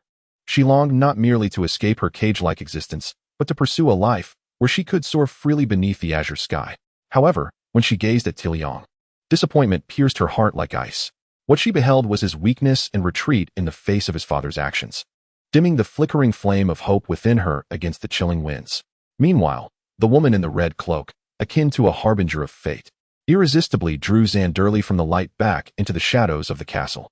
Confronted with this unexpected honor, Xanderly felt no sense of glory or joy, but rather an overwhelming sense of powerlessness. He was acutely aware that the blood of Robert I coursed through his veins. This lineage was both his pride and his shackles. It rendered him a target of relentless pursuit, forcing him to tread upon the edge of a blade with every step, where a moment's carelessness could lead to irrevocable doom. Meanwhile, James was poised to embark on his journey home, towards a land that was both familiar and foreign. In that place lay the echoes of his childhood memories, intertwined with the weight of his future responsibilities. Yet, the absence of Brienne cast a shadow over this return, making it all the more burdensome. In the dim confines of the cell, the two exchanged silent farewells, the air heavy with the bittersweet essence of parting. James's gaze was resolute and profound. He pledged to Brienne that regardless of the hardships ahead, he would uphold his oath until the very last moment of his life. This promise was etched into his heart like an indelible mark of vow. Woden's benevolence granted James a reprieve, yet the infamy of the regicide clung to him like a shadow, inescapable and suffocating. The scorn and derision of the populace formed invisible chains, binding him tightly and robbing him of breath. Nevertheless, James's resolve remained unshaken. He understood that his path was destined to be solitary and fraught with trials, yet he was prepared to confront them all. He firmly believed that only through weathering the storms could he emerge stronger to face the challenges that lay ahead. At that moment, Greyjoy found himself enveloped in a delicately woven sanctuary of tenderness, surrounded by soft light and gentle fragrances, as if he were ensconced in an exquisitely crafted dream. The warmth and allure seeped into every inch of his being, causing him to lower his guard and revel in this rare tranquility. Yet, amidst this near-perfect serenity, a chill swept through the depths of Greyjoy's heart, stirring subtle doubts within him. He began to question whether beneath this facade of warmth lay a more intricate and profound conspiracy. Just as Greyjoy's thoughts wavered between uncertainty and comfort, nearly succumbing to the allure of this illusory bliss, a sudden upheaval struck like a bolt from the blue, yanking him back to the harshness of reality. The severity of this disruption rendered him almost incapable of bearing the loss of his lower half. The very part that had once supported his walking, fighting, and experiencing the world, now brutally stripped away in an instant. This cruel reality was akin to a cold blade, severing all his fantasies and hopes, forcing him to confront a harsh and unyielding world. Meanwhile, in another realm, the dispute between Jon and Ygritte raged with fervor. Jon's gaze radiated an unprecedented determination and resolve. His words cut through the heart of the matter like a sharp blade.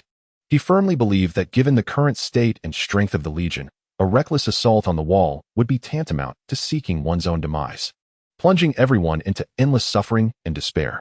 Ygritte, on the other hand, was visibly agitated, striving to persuade Jon in her own way, urging him to perceive the situation from another angle.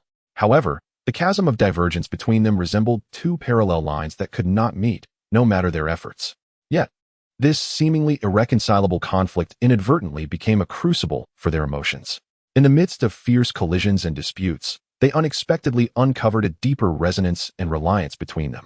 They began to comprehend each other's positions and grievances, striving to view issues through one another's perspectives. This understanding and resonance dispersed the shadows and barriers that lingered between them like a gentle spring breeze, allowing their relationship to quietly transcend amidst the sparks of contention. They came to cherish each other's presence and companionship more deeply, resolutely walking together to face the storms of the future. James finally embarked on the meandering path homeward, a journey leading to his father's vast and boundless domain. The scenery unfolded along the way like a painted scroll, yet his heart was awash with complex emotions.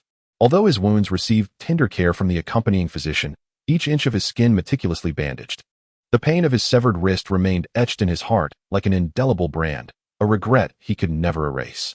In the stillness of the night, he would unconsciously caress the vacant sleeve, an endless wave of sorrow and resentment surging within him. Meanwhile, Locke stood at the crossroads of another world, confronting the seemingly sincere yet insidiously veiled terms of exchange from Brenny's father. His gaze shimmered with determination and defiance, akin to a sharp sword piercing through the facade of hypocrisy.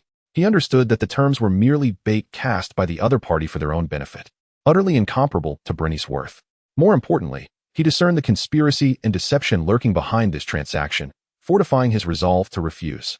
Locke's unwavering stance was not only a testament to his commitment to justice, but also a loyal guardian of deep friendship. James's heart was as if tethered by an invisible thread, perpetually suspended beneath the overcast sky of Harrenburg. He could not fathom the humiliation and torment Brynny would endure there. This worry weighed heavily upon him like a boulder, rendering him sleepless. Thus, he resolutely set forth on the journey to Harrenburg, urging his steed with reckless abandon. As if only the swift gallop could alleviate his inner turmoil. Upon his arrival at Harrenburg, weary and travel-worn, the sight before him made him gasp in shock. Brynny was cornered by a ferocious brown bear, which roared and wielded its claws like knives, each strike seemingly intent on tearing Brynny to shreds. Yet Brynny, with unwavering will and exceptional swordsmanship, fought valiantly on the precipice of death. His eyes reflected both determination and reluctance, yet he had never surrendered his yearning for life and pursuit of victory. In that critical moment, James surged into the fray like a bolt of lightning. His arrival shattered the equilibrium of the battlefield, akin to a divine intervention. He brandished his sword, delivering a precise strike that felled the bear. Time appeared to freeze as all eyes focused on James, who, through his courage and resolve, successfully rescued Brynny. Subsequently, without a second thought, James whisked Brynny away from Harrenburg. Their figures gradually receded into the horizon, vanishing in the fading light of the setting sun. In this moment, the friendship and trust that bound them reached a profound elevation, as if forged through the trials of life and death, rendering it unbreakable. James's valor and resolve once again attested to his selfless guardianship and unwavering loyalty to his friends. Chapter 28. A stunning reversal above the boundless wilderness. Sunlight pierced the clouds like a sword, illuminating a striking warrior maiden, Khaleesi, clad in resplendent silver armor. She shimmered under the sun's rays, like a goddess of war preparing to confront the fateful duel with the Yuan Kai Empire. Her gaze radiated determination and resilience. She understood that this battle transcended personal glory and honor. It was a turning point for her nation's destiny, a struggle for survival. The Yuan Kai Empire, a colossal entity of great wealth and might, spared no expense in hiring the renowned mercenary group, the Second Sons. This band of mercenaries was notorious for their formidable combat prowess and ruthless demeanor, becoming the Empire's sharpest weapon. Yet, Khaleesi was undeterred by this formidable force. Her resolve to defend her homeland only intensified. She recognized that brute force alone could not vanquish such a powerful adversary. Thus she opted for a strategy of cunning. She proactively sought a meeting with the leader of the Second Sons, hoping to resolve the impending crisis through negotiation. However, when she stood before the stern-faced, sharp-eyed middle-aged man, she felt an unprecedented weight of pressure. The leader's commanding presence seemed to freeze the very air around them. Nevertheless, Khaleesi did not yield to the imposing aura. With her gentle yet resolute voice, she began to articulate her nation's vision and future to the leader. Her words brimmed with a yearning for peace and aspirations for prosperity, painting a vivid picture of two peoples coexisting harmoniously on this land. Her speech, akin to a spring breeze nourishing the earth, sought to thaw the ice within his heart. The negotiation proved far more arduous than anticipated. Although the leader was moved by Khaleesi's sincerity and courage, his years in the mercenary life had instilled in him a profound understanding of the delicate balance between loyalty and self-interest. After a lengthy silence, he slowly articulated a series of stringent conditions and demands. These stipulations loomed before Khaleesi like insurmountable mountains, imposing unprecedented pressure upon her. Yet, Khaleesi did not falter. She understood that this was a contest of intellect and will, and only through perseverance could she attain ultimate victory. Utilizing her cleverness and unwavering conviction, she methodically dismantled the leader's defenses. She adeptly employed various strategies and tactics, gradually swaying his initial stance. In this fierce exchange, Khaleesi exhibited extraordinary wisdom and courage. Not only did she successfully breach the leader's defenses, but she also earned his respect and admiration. A seemingly irreconcilable conflict began to reveal glimmers of resolution and hope through their collaborative efforts. Ultimately, they reached a consensus and signed a peace agreement. This accord not only brought tranquility and safety to their peoples, but also bestowed upon Khaleesi unparalleled honor and dignity. Under the guidance of a loyal attendant, Jandelli entered the ancient and majestic castle. The castle walls soared into the clouds, appearing as the most formidable sanctuary in existence. However, for him, it concealed a deeper crisis than the outside world could ever present. Unbeknownst to him, deep within this seemingly impregnable fortress, a pair of cold, unfeeling eyes were watching him from the shadows, belonging to the enigmatic woman in the crimson robe. The Crimson Lady, a figure renowned across the Seven Kingdoms, bore a smile that was always gentle and enchanting, as if capable of melting all frost in the world. Yet, behind that smile lay sinister secrets and conspiracies unknown to others. She regarded Jandelli not with kindness or sympathy, but as a pivotal pawn in her quest for ambition. In her heart, Jandelli, a secret descendant of the noble bloodline of Robb, was destined to become a sacrificial offering in an ancient ritual, to harness the potent power said to be contained within the blood of the legendary king. To fulfill her nefarious plot, the Crimson Lady wove intricate lies, leading Jandelli step by step into her meticulously laid traps. She wielded her influence and status to convince everyone in the castle that Jandelli was her honored guest, her favored one. Yet beneath this facade of falsehood lay a deadly web of deceit and treachery. In this game of power, Jandelli appeared so small and helpless. He was akin to a trivial pawn, ruthlessly manipulated by the Crimson Lady on the chessboard of fate. Unable to resist or escape, he could only watch helplessly as his destiny was inexorably pushed towards an unknown abyss of darkness. In his heart, there may have been struggles and defiance. But before the overwhelming conspiracy and power, these feelings seemed woefully inadequate. As the date of the ancient ritual approached, the wheel of Jandelli's fate began to turn silently. He remained unaware of what awaited him, or whether he could evade this impending disaster. Yet he understood that, regardless of the outcome, he would become a sacrificial victim in this struggle for power. The orchestrator of it all, the mysterious woman clad in crimson, stood at the pinnacle of authority, coldly observing the unfolding events. Within the dimly lit tent, the flickering yellow light cast mottled shadows, adding an air of oppression and mystery to the life and death discussions taking place. The members of the mercenary group sat in a circle, each face etched with gravity and tension, as if the atmosphere was thick with an impending eruption of unease. They conversed in hushed tones, at times engaging in heated arguments, at others lost in contemplation, all in pursuit of a means to break the deadlock and end the endless threat posed by the formidable Collegia. After intense debate and careful consideration, the mercenary group reached a difficult decision: to undertake an assassination mission, employing the most secretive and direct approach to conclude this relentless nightmare. This resolution struck like a lightning bolt across the night sky, igniting an unprecedented sense of determination and courage within all their hearts. In the pursuit of selecting valiant warriors to undertake this perilous mission, the mercenary guild employed an ancient and solemn method of coin tossing.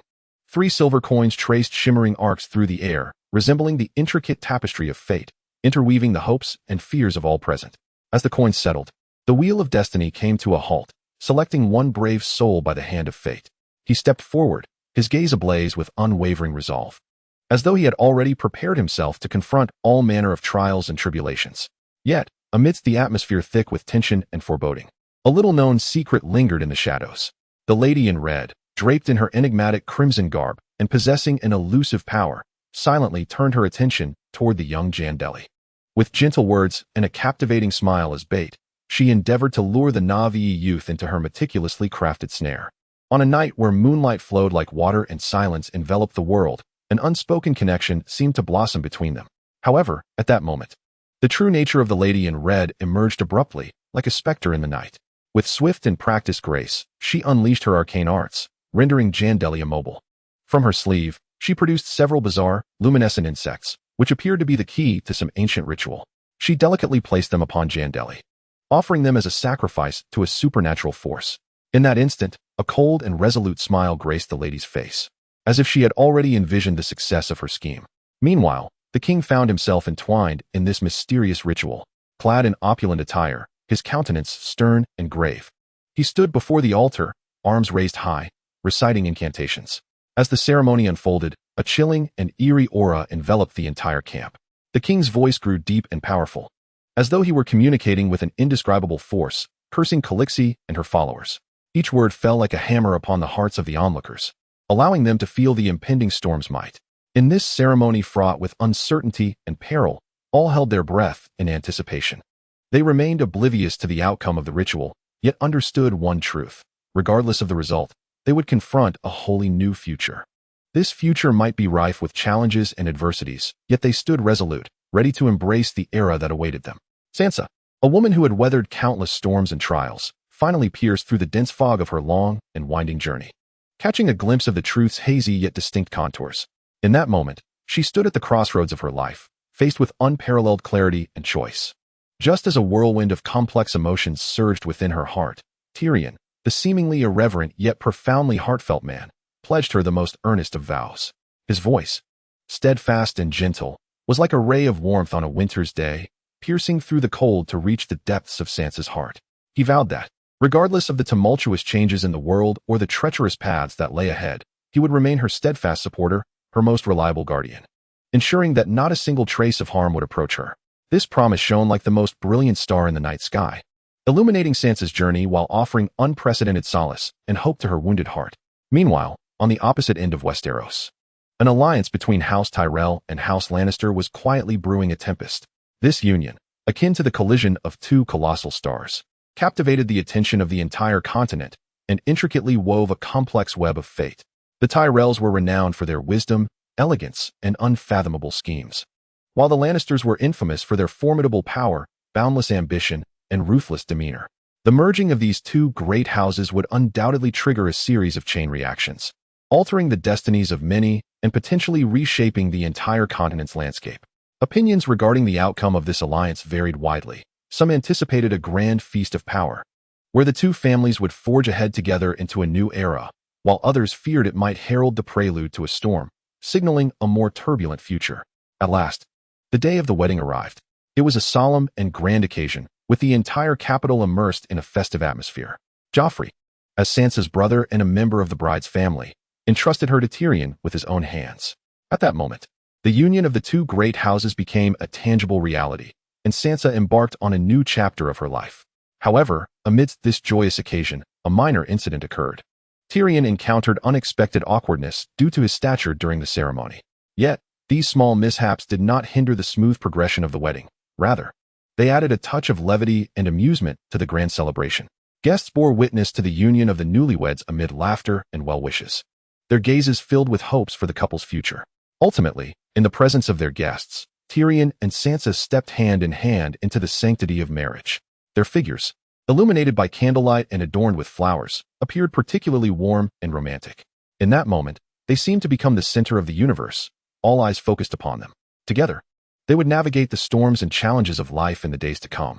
As the opulence of the wedding feast waned, the atmosphere became charged with an invisible force, transforming into a cacophony of noise and chaos. Guests engaged in conversation and laughter, yet amid the clamor, Tyrion's father stood like an unyielding mountain, his gaze exuding undeniable resolve and authority. He pressed Tyrion with words laden not only with expectations for the family's future, but also with a weighty pressure, as if each sentence served as both a spur and a warning. He demanded that Tyrion swiftly produce an heir for House Lannister, viewing this sacred duty as the key to solidifying their power in the north and seizing critical territories and authority. Amidst this tumultuous backdrop, a more clandestine storm is quietly brewing. Joffrey, the young nobleman, unexpectedly slips away, akin to a cunning fox, seeking the elusive Sansa, who has evaded the clamor of the world. Perhaps he harbors secrets unknown to others, or perhaps it is an ineffable affection for Sansa that stirs within him. When Joffrey publicly proclaims his shocking decision, the entire banquet is plunged into an eerie silence. His intention to send Sansa to the bridal chamber with his uncle is met with uproar, a notion so absurd it ignites a tempest among the guests. Faces turn to one another, some in shock, others in outrage, and many filled with profound sympathy and pity. In the wake of this unexpected upheaval, Tyrion's countenance shifts dramatically. He rises in fury, vehemently rejecting Joffrey's outrageous demand with the most severe of words. His voice reverberates through the hall, each syllable imbued with strength and determination, as if proclaiming his respect and protection for Sansa to all present.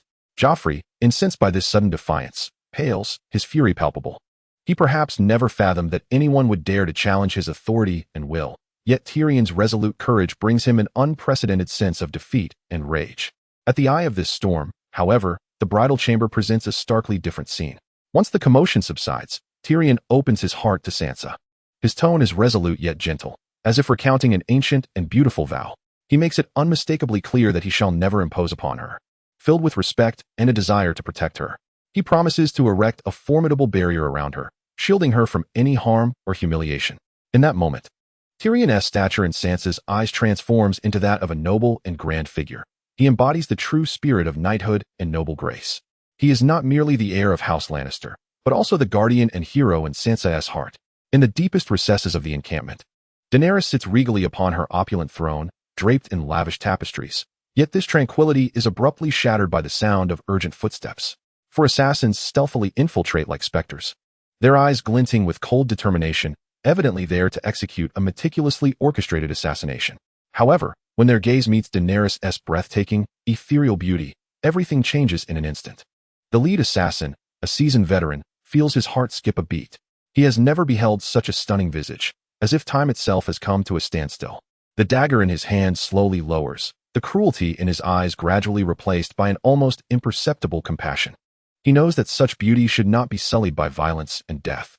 Thus, he makes a stunning decision to betray his employer and protect this innocent, beautiful woman. In a brief yet fierce confrontation, he employs remarkable skill and resolute bravery to slay the other two accomplices. The ground of the tent was stained crimson with blood, yet an unusual tranquility pervaded the air. He knelt on one knee, solemnly pledging his allegiance to Catelyn, declaring that he and every member of the Second Sons would remain steadfastly loyal to her unto death. This sudden display of loyalty and strength invigorated Catelyn on her path to power, as if she could see the radiant blueprint of her future unfurling before her. Meanwhile, in a distant land, Samwell shared a rare moment of peace with his companion. They sat around a crackling campfire, softly discussing the imminent arrival of new life. The moonlight cascaded over their faces, painting a scene of warmth and beauty. However, this serenity was short-lived, as ominous shadows began to creep silently at the edges of the firelight, akin to the grasp of death drawing near. As the mysterious crows and beasts surged forth from the darkness, the wilderness echoed with their terrifying cries. Their grotesque visages and sharp talons instilled a chilling dread, as if the very air was laden with fear and despair. Yet, Samwell and his companion chose not to flee or surrender. They clasped each other's hands tightly, their determined gazes conveying a silent promise. Whatever may come, they would face it together. In this life-and-death struggle, Samwell and his partner displayed remarkable courage and ingenuity. They engaged in a fierce battle against the monsters, utilizing their surroundings and the tools at hand. Each counterattack was infused with strength and resolve, as though destiny itself rallied behind them. After a grueling fight, they ultimately repelled the creatures, safeguarding their precious lives and future. As the campfire reignited, illuminating the vast wilderness, Samwell and his partner embraced tightly. They understood that despite having endured an unforeseen calamity, they had emerged stronger and braver. The new life soon to be born would become the most significant part of their existence, bringing them endless hope and motivation. Concerning the challenges and hardships that lay ahead, they believed that as long as they relied on one another and faced them together, nothing could hinder their progress. Chapter 29. The fatal trap. Robb embarked upon the path leading to the ferry, each step resonating with both determination and weight. Sunlight streamed through the gaps in the leaves, illuminating his resolute visage, reflecting the complexity of his emotions. As he drew nearer, the imposing castle of House Fry loomed on the riverbank, akin to a silent giant, an eternal witness to the ebb and flow of history and the rise and fall of the family. Upon crossing the heavy castle gates, Robb unexpectedly encountered the Fry maidens, whom he had once impulsively failed to wed. They were numerous, each a vision of beauty, exuding distinct grace, akin to flowers blooming in spring, vying for attention. Yet beneath this allure lay a subtle melancholy stemming from unfinished promises. Their gazes carried both anticipation for Robb and a sense of resignation and regret for the unfulfilled romance of the past. In the face of this unexpected reunion, Robb's expression grew solemn and sincere. He was acutely aware of the considerable debt he owed to these young women, and thus, he summoned his courage to candidly articulate his innermost thoughts. He confessed that his heart belonged to another, expressing profound remorse for past betrayals. His words imbued with a deep sense of regret and sorrow for the unfulfilled romance. His authenticity and straightforwardness moved everyone present.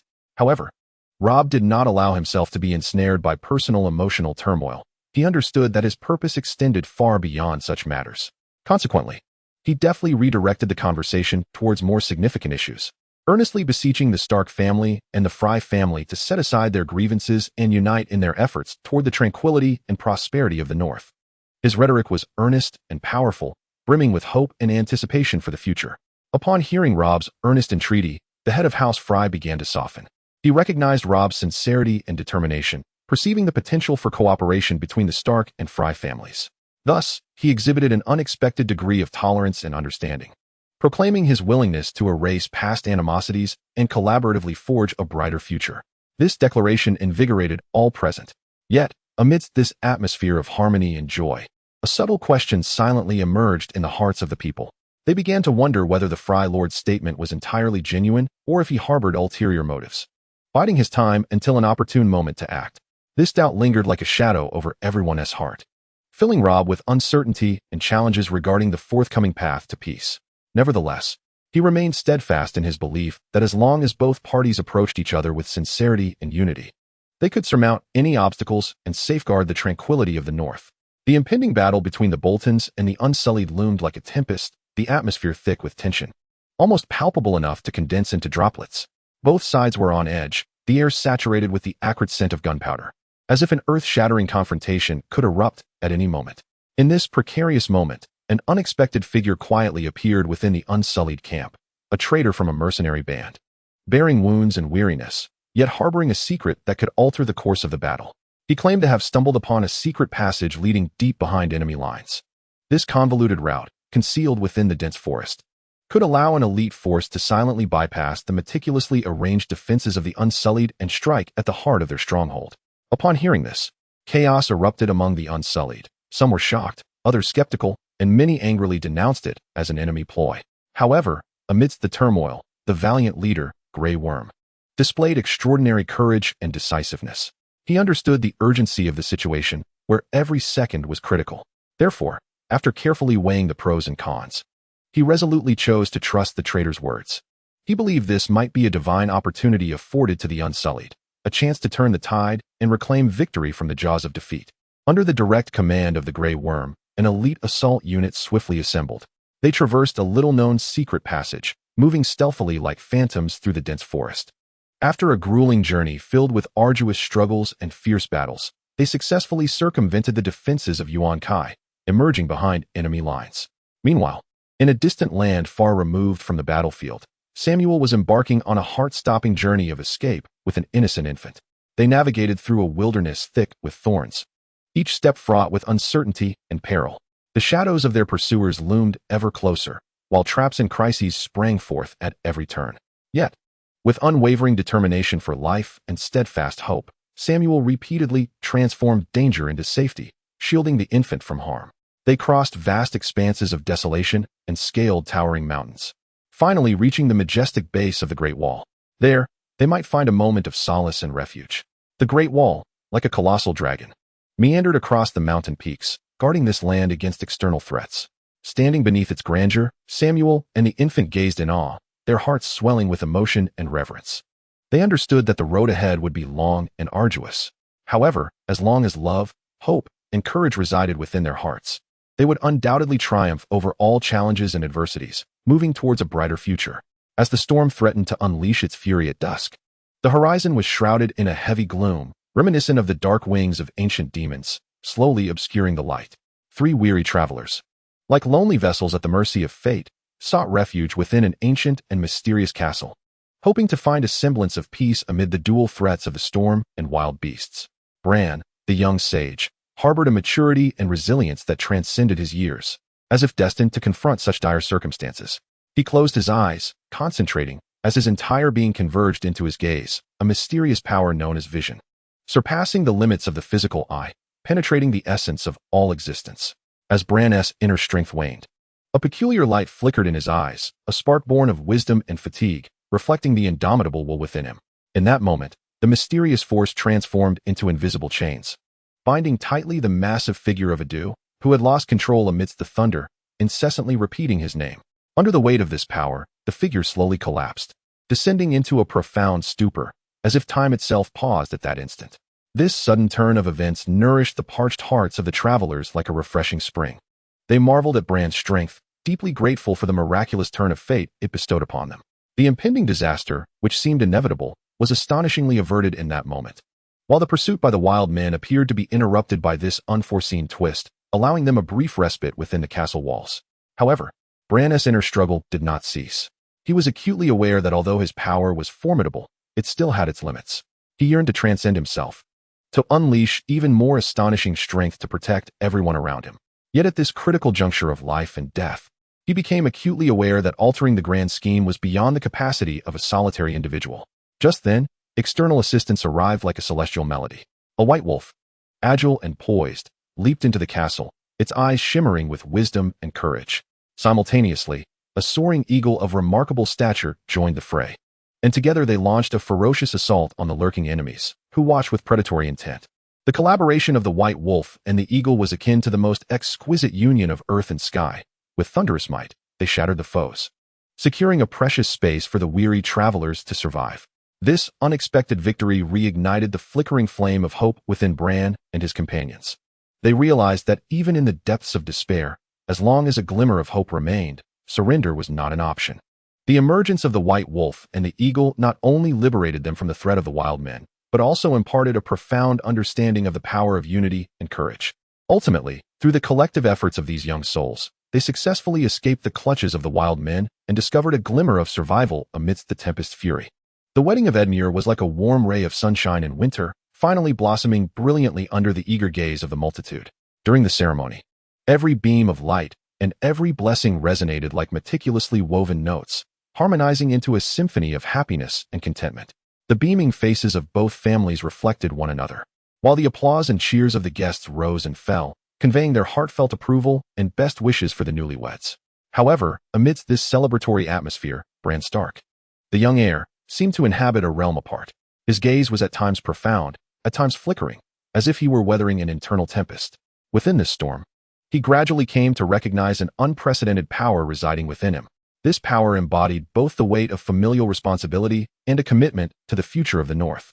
It resembled a double-edged sword, bestowing upon him boundless courage and resolve, while simultaneously imposing a heavy burden of duty and obligation. In Bran's heart, a steadfast belief persisted: to find Jon Snow. This missing brother was not only his kin, but also a beacon of hope for the people of the North, for the peace and prosperity of the North, and for the purity and continuation of Winterfell's bloodline. Bran made a difficult, yet noble decision. He resolutely dispatched his brother, Rickon, to seek refuge and assistance from House Umber. This action was not merely an act of trust and delegation towards his brother, but also a thoughtful and strategic consideration for the future of House Stark. As night fell, darkness enveloped the earth like an enormous net, silently shrouding all within its grasp. The parting between Bran and his brother, Rickon, felt particularly heavy and poignant in the stillness of the night. Bathed in the sparse moonlight, the brothers embraced tightly, their eyes filled with profound affection and reluctant resignation.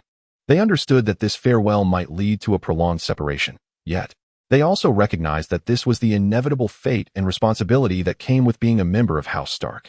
Under the weight of family hopes and blessings, the younger brother, Kai, embarked on a journey towards the Amber family.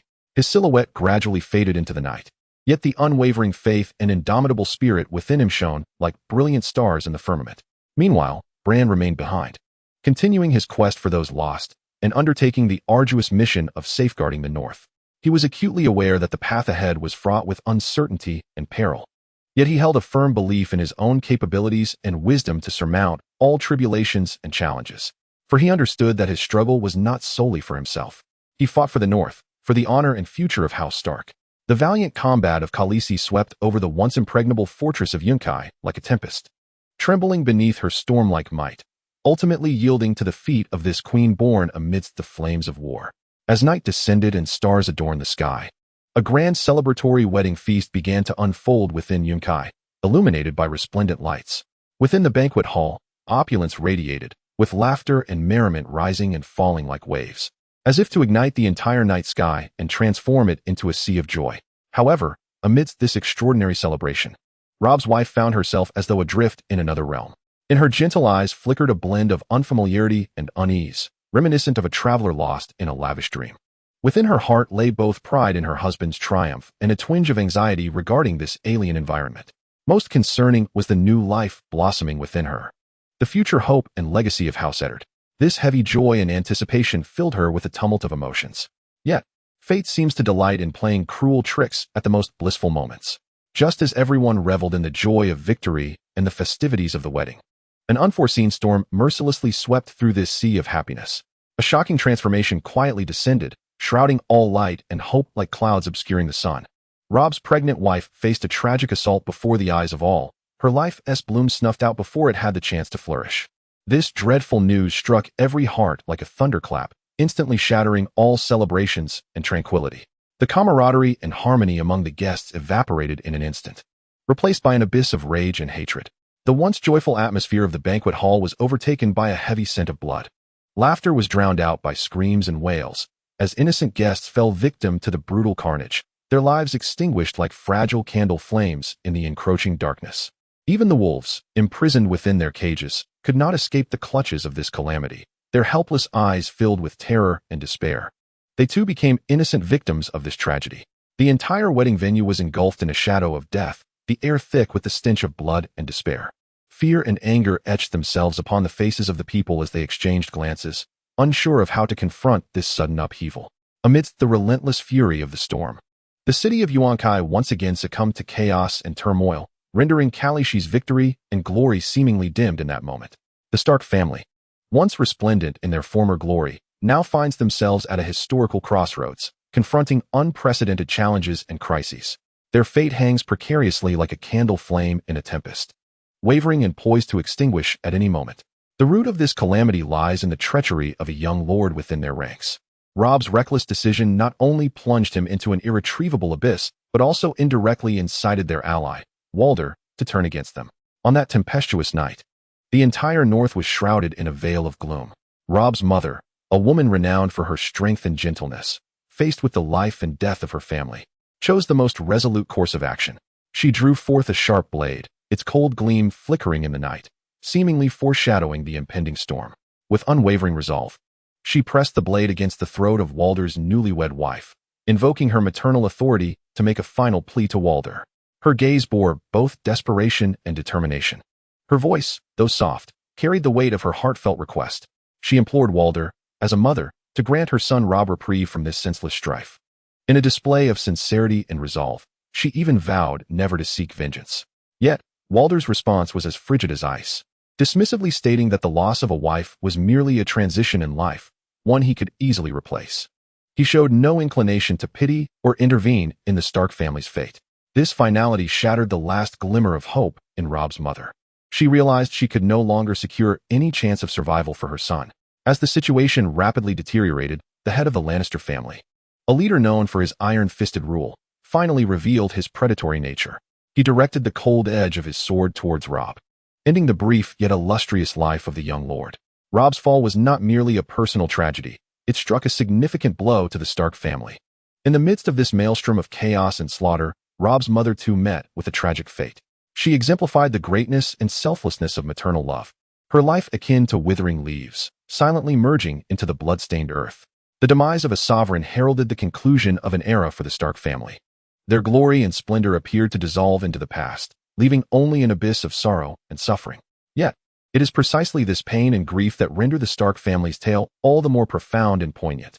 Their honor and tragedy, akin to the brightest stars in the night sky, may fade in an instant but continue to shine eternally in the hearts of the people.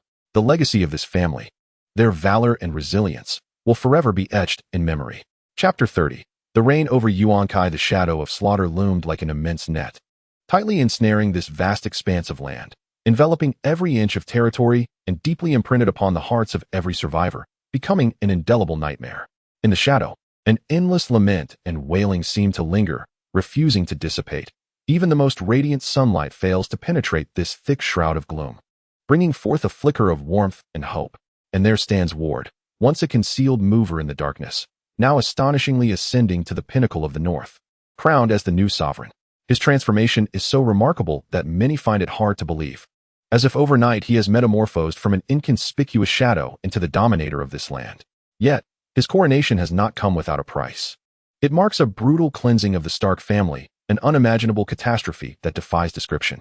This purge rages like an uncontrollable inferno across the northern lands, mercilessly consuming all life and hope. The flames burn with such intensity that it seems as if the entire world could be ignited, casting even the profound night sky in a brightness akin to day. However, within this brilliance lies despair and horror. For each ray of light is a testament to countless lives extinguished, an elegy for the end of an era. On this land, sanctified by blood and fire, every inch bears witness to past glory and present agony. The once thriving castles and villages are now but remnants, telling tales of bygone splendor. The survivors' eyes reflect both nostalgia for the past and confusion and fear for the future.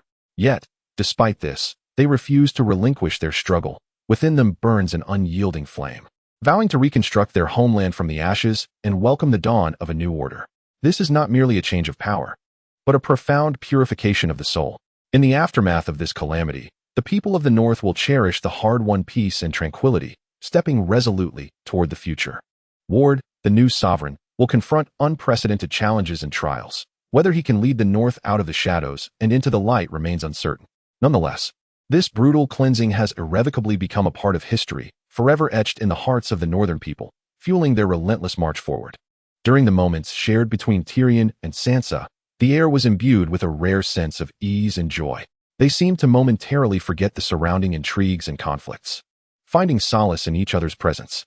A mischievous glint danced in Sansa's eyes as she softly painted a scene of mischief, a plan that was both playful and childlike, unexpectedly stirring a tender corner of Tyrion's heart, prompting a smile long absent to grace his lips. However, this tranquility was short-lived. Joffrey's arrival was akin to a tempest, swiftly sweeping away all warmth and harmony. With a victorious air and a self-satisfied grin, he seemed to believe the entire world lay within his grasp. Eagerly, he sought to flaunt his achievements to Sansa, viewing Robb's severed head not merely as a symbol of triumph, but as the ultimate testament to his power and status. However, his actions were akin to casting a colossal stone upon a tranquil lake, stirring ripples that spread far and wide. Tyrion was acutely aware of the repercussions that Joffrey's behavior would incite. Without hesitation, he stepped forward, articulating his dissent with unwavering conviction. His stance was not merely a rebuttal to Joffrey's arrogance, but a steadfast defense of the family's honor and dignity. Nevertheless, this act reverberated within the family like a detonating bomb, igniting fierce disputes and divisions. Joffrey's fury erupted like a volcanic eruption, while the fissures between family members expanded silently, as if they could never be mended. Confronted with the turmoil and discord within the family, Tyrion did not waver. He recognized his responsibilities and mission, fully understanding the necessity of maintaining clarity and reason amidst the treacherous game of power. The altercation with his father intensified, their dialogue laden with tension. Tyrion candidly asserted that the murder at the wedding was a grievous affront to the family's honor, his words slicing through his father's heart like a sharpened blade. Yet, the iron-fisted patriarch remained resolute, steadfast in his beliefs and principles. In this contest of power and honor, Sansa found herself in an especially precarious position. Her family was shattered, and she had become a casualty of political machinations. She was compelled to endure her father's relentless pressure and expectations, which filled her with profound anguish and helplessness. Yearning for freedom and true love, she discovered herself ensnared within the confines of familial honor and interests, unable to break free. This harsh reality was undoubtedly cruel. Yet she bore it in silence, continuing to struggle and survive in this treacherous game of power. After enduring the heinous punishment, Theon's life did not swiftly extinguish as many had anticipated. Instead, he was thrust into a more brutal and protracted torment. He became imprisoned, a confinement devoid of time limits or an end in sight, each day resembling an endless wander through darkness, every moment akin to being scorched by unrelenting flames. For him, death might have offered a semblance of liberation, yet fate was unwilling to grant even this final mercy, stripping him of the right to choose his own demise. Within that grim and terrifying prison, time seemed to stagnate, light forever unable to penetrate the thick stone walls to offer warmth or hope. The sons of House Greyjoy, once his brothers under the same sky, had now become the architects of his nightmares. They reveled in his suffering, mocking his despair, their barbed jests piercing through his already shattered heart, dragging him further into an abyss of humiliation and despair. Even more agonizing for Theon was the realization that his stripped dignity and broken body were treated as trophies, ruthlessly returned to his homeland. This was not merely an affront to his individuality, but a profound humiliation and blow to the entire family. His father, the man who had once shielded him from storms and bestowed upon him boundless love, chose silence and retreat upon witnessing these events unfold. His gaze was devoid of the steadfastness and warmth it once held, replaced instead by profound resignation and indifference, as if Sayen's torment had become utterly inconsequential to him. Yet, amidst this abyss of despair, a beam of light quietly emerged, bestowing upon Say an unprecedented sense of hope and strength. This beacon was his sister, a woman who, despite having endured the upheaval of their family, had never relinquished her hope and faith. She was not consumed by fear and despair. Rather, she found her resolve and determination fortified in the face of adversity. She made a solemn vow to shatter the endless darkness enveloping their family and to rescue her brother from the depths of anguish. Thus, she assembled a formidable cadre of 50 ruthless assassins and embarked on a perilous journey to the terrifying fortress. This was not merely a life and death struggle. It was a defiant stand against fate and a tenacious defense of familial bonds. Under her leadership, this band became as sharp as a blade, sworn to pierce the shadows and sever the chains. Her heart brimmed with conviction and resolve, for she understood that only by saving her brother and restoring their family's honor could she bring solace to those who had suffered because of her. and find a glimmer of comfort and redemption in this ruthless world. Sam and Bran, two friends whose destinies were intricately entwined, weathered the trials of time and, by the serendipitous orchestration of fate, found themselves reunited in a fleeting moment. In that instant, time seemed to stand still, the gaze of the third youth present intertwined with theirs, and without uttering a word. The long-lost familiarity and warmth surged forth like a tidal wave, awakening the memories and emotions nestled within their hearts. Within Bran resided a distant dream, an insatiable yearning for the unknown realms beyond the wall. This land, steeped in mystery and allure, had long haunted his thoughts, as if it were his destined sanctuary. Miraculously, this buried longing aligned with Sam and his companions at this very moment. They appeared to be drawn by some mystical force, collectively directing their gaze towards the distant and imposing Black Castle, where their mutual friend Jon awaited, a steadfast symbol of safety and protection in their hearts. Though the path leading north of the wall was fraught with uncertainties and challenges, each step replete with unpredictable trials, the vigor and determination of youth proved unyieldingly solid as a rock. They understood that the journey ahead would test not only their physical limits, but also their will and convictions. However, to these spirited young souls, the seemingly insurmountable obstacles transformed into firm stepping stones towards hope and dreams. They exchanged knowing smiles, their eyes shimmering with fearless resolve, their boundless anticipation for the future evident and undeniable. They envisioned, under Jon's guidance and protection, standing shoulder to shoulder to confront every challenge and hardship. Within that distant and solemn Black Castle, they would inscribe their own illustrious narrative, leaving behind a tapestry of legends and tales. Thus, they resolutely embarked on this journey brimming with trials and aspirations. The scenery along the journey may be capricious and unpredictable, yet their hearts are imbued with unwavering faith and boundless aspirations for the future.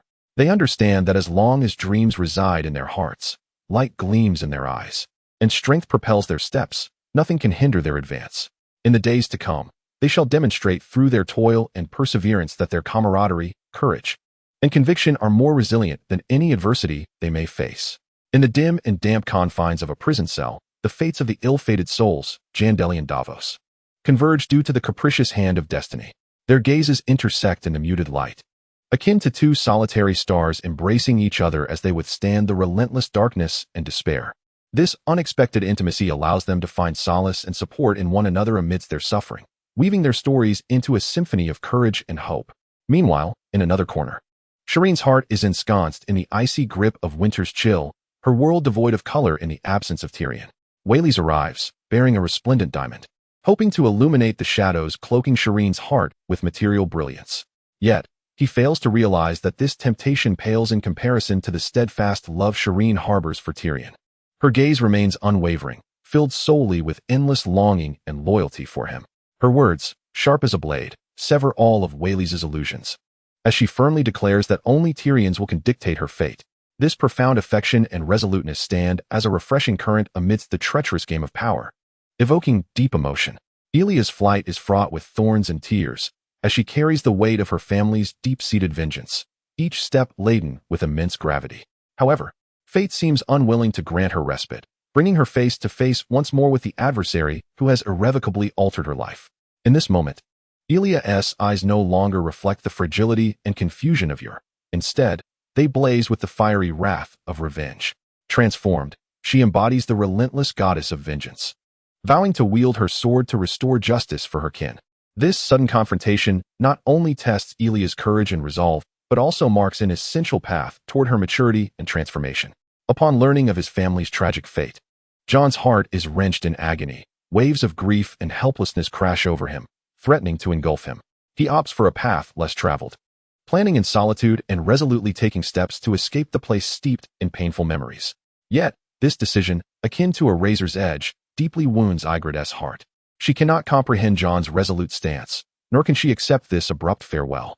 Anger and disappointment intertwine within her, and trembling, she raises her bow, aiming at the figure who once captivated her dreams. Once deeply in love, these two souls now find themselves on a path of enmity, torn apart by misunderstandings and the harshness of reality, a scene that evokes profound lament. Meanwhile, far removed from the clamor of conflict, Gilly and Sam embark on a long journey towards the Night's Watch, driven by their unwavering pursuit of justice and their hopeful vision of the future. They have weathered the trials of life, confronting numerous adversities and challenges, yet they unwaveringly uphold a resolute spirit, and a heart untainted by malice. It is this rare and commendable quality that ultimately earned them the acknowledgement and acceptance of the Night's Watch, rendering them an indispensable part of the Brotherhood. Under the protection of the Night's Watch, they continue to pursue the justice and dreams that dwell within their hearts. Meanwhile, in the north, the game of power rages on with fervor. The discord between Davos and Stannis escalates, rooted in the perplexing sorcery of the Red Priestess. Davos, a man of integrity and courage, is profoundly angered and bewildered by the notion of resolving issues through the sacrifice of innocent lives. Particularly, upon learning that Gendry is to become a victim of this brutal ritual, he rises defiantly to oppose such a ludicrous act. However, amidst the entanglement of power and self-interest, his voice seems diminutive and powerless. Gendry's fate appears sealed, as he is forced to confront the blazing flames that await him. Yet, destiny is often fraught with uncertainties. In the depths of despair, Davos, armed with his wisdom and bravery, meticulously orchestrates a daring rescue operation. He ingeniously exploits a little-known waterway, stealthily extricating Gendry from the clutches of death. On a moonless, blustery night, they silently depart from the perilous realm, guiding Gendry toward a path of freedom and hope leading to King's Landing. There, perhaps, Gendry may discover a new world and restart his life, far removed from the ceaseless struggle for power and the bloodshed that accompanies it. Davos's actions not only preserved Gendry's life, but also underscored his valiant leadership, his sense of responsibility, and his unwavering pursuit of justice. Meanwhile, the gravely injured Jon faces each step as if dancing upon the edge of a blade. Yet his indomitable spirit blazes like a fierce fire, dispelling the shadow of death. With this strength, he stumbles through the endless darkness and despair, ultimately returning to the embrace of the Night's Watch. There lies his true sanctuary, the harbor of his soul, surrounded by the Brotherhood of the Watch. He finds an unprecedented peace and solace, as if all his pain and fatigue evaporate in that moment. Concurrently, Jaime's journey is fraught with trials and tribulations. After enduring countless hardships, he finally reunites with Cersei. In that moment, their gazes intertwine, transcending mountains and rivers, weathering innumerable hardships. Their eyes are filled with a complex array of emotions, the joy of reunion, the bitterness of separation, and an enduring longing for each other. This moment of convergence is invaluable and unforgettable for them both. Meanwhile, Stannis, the resolute leader, stands firm at the forefront of a new storm. Confronted with unprecedented threats and challenges, his gaze is imbued with determination and resolve. He understands that this conflict will determine the fate of countless lives and the future of the world. Thus, he boldly embraces the new challenges ahead, prepared to defend justice and peace with his intellect and courage. A new war looms ominously on the horizon, seemingly on the verge of eruption, enveloping the entire world in tension and unease. Yet, Stannis believes that as long as they unite and forge ahead with unwavering resolve, they can overcome all adversities and challenges. The city of Yunkai, once shrouded in enslavement and oppression, has finally welcomed its spring. Through the valiant efforts of countless courageous warriors, it has cast off its heavy shackles, regaining its freedom and dignity. The former slaves within the city jubilantly celebrate this historic moment, expressing their fervent desire for liberty and gratitude by reverently addressing their liberator, Khaleesi, as Misa. This name, imbued with the essence of maternal warmth and protection in the ancient Githzerai tongue, has become their highest honorific. Under Misa's leadership, the people of Yunkai commenced the reconstruction of their homeland, restoring their livelihoods and gradually progressing toward prosperity and flourishing. As the storm subsided, the Queen of the Seven Cities, with her unparalleled majesty and wisdom, gracefully entered Yunkai. Her arrival was akin to warm sunlight piercing through the clouds, illuminating every corner of the city. Under her governance, Yunkai embarked on a new epoch. She implemented a series of reforms that fostered economic development and social progress. She strengthened the city's defenses, ensuring the safety and tranquility of its inhabitants. She championed the ideals of equality and freedom, enabling every individual to enjoy dignity and rights. Under her stewardship, Yunkai transformed into a vibrant and dynamic city, where its citizens thrived in peace and prosperity, collaboratively crafting a splendid future. Chapter 31. Twin blades throughout the annals of history. Like a grand tapestry unfurling, the Martell family, with its unique grace and profound historical depth, stepped onto this stage interwoven with glory and conflict. The spotlight fell upon them, each step resonating with the echoes of history. In the depths of this stage, Tyrion Lannister, a noble imbued with both wisdom and cunning, orchestrated every detail with the finesse of a seasoned director. His busy figure traversed every corner of the court, ultimately meeting a group of weary envoys at a long table adorned with exquisite tapestries. Tyrion's gaze was profound and keen, as if he could penetrate the depths of the human heart. Each of his words was meticulously considered, carrying an undeniable authority. Yet, amidst this gravitas, he graciously introduced himself, confirming the identities and intentions of both parties, elegantly steering the dialogue like a true gentleman. During their conversation, a sense of urgency tinged Tyrion's words, as if he could feel the pressing nature of time, and he straightforwardly inquired why Prince Daein was absent. The envoy's response was respectful and cautious, explaining that Prince Oberyn had sent them in place of his ailing brother. This news struck Tyrion like a sudden chill, causing him to furrow his brow slightly. He was acutely aware of Prince Oberyn's unpredictable temperament and modus operandi, secretly calculating that he must locate him and stabilize the situation before Oberyn intervened in his own tempestuous manner. Yet, at that moment, Prince Oberyn seemed to dwell in a realm entirely apart. The chamber he inhabited resembled a lavish palace, permeated with an air of opulence and indulgence. The atmosphere was thick with the rich fragrances emanating from the world's most exquisite spices. A circle of elegantly attired, radiant women surrounded him, engaging in song and dance, striving to captivate the attention of the prince. Their smiles were as vibrant as blossoms in spring, yet beneath this brilliance lay an ineffable sense of emptiness and resignation. What drew further attention was the presence of a youthful man with striking features among the women. He seemed to share an extraordinary intimacy with Prince Oberyn, their comportment frivolous and audacious, even bordering on sacrilege in such a solemn setting. Their laughter reverberated through the room, starkly contrasting the serenity beyond its walls. However, this revelry did not endure for long. A sudden tension shattered the tranquility within, as the unmistakable scent of the Lannister family wafted in, an aroma intertwined with power and blood, akin to an invisible hand tightening around each throat. In that moment, Prince Oberyn's smile froze. He swiftly curtailed the merriment, a flicker of complex emotion crossing his gaze. It seemed he was contemplating his next course of action, perhaps reminiscing about past grievances and entanglements. At this juncture, the wheel of history began to turn once more, and the age-old enmity between the Martell and Lannister families was set to unfold anew. On this stage of glory intermingled with strife, each individual played their part.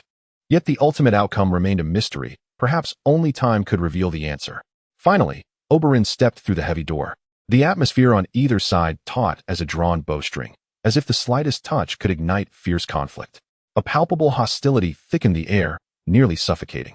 The Dornish gazes burned like flames, fixated on the Lannisters, each stare seemingly capable of piercing the soul, brimming with profound dissatisfaction and provocation. The Lannisters, undeterred, met their intensity with equal fervor, the atmosphere between them electric, as if the very air trembled. Yet, at this critical moment, Tyrion unexpectedly entered the charge scene like a refreshing breeze. With his signature wit and humor, he deftly alleviated some of the tension. His words flowed like a gentle spring rain, easing the taut nerves.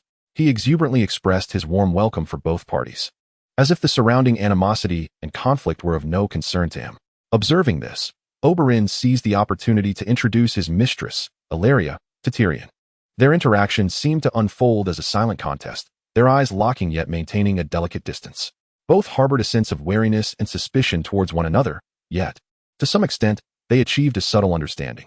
Subsequently, Tyrion made an unexpected request, seeking a private conversation with Oberyn. His words revealed a profound concern for past grievances, as if he were willing to exert every effort to resolve the conflict.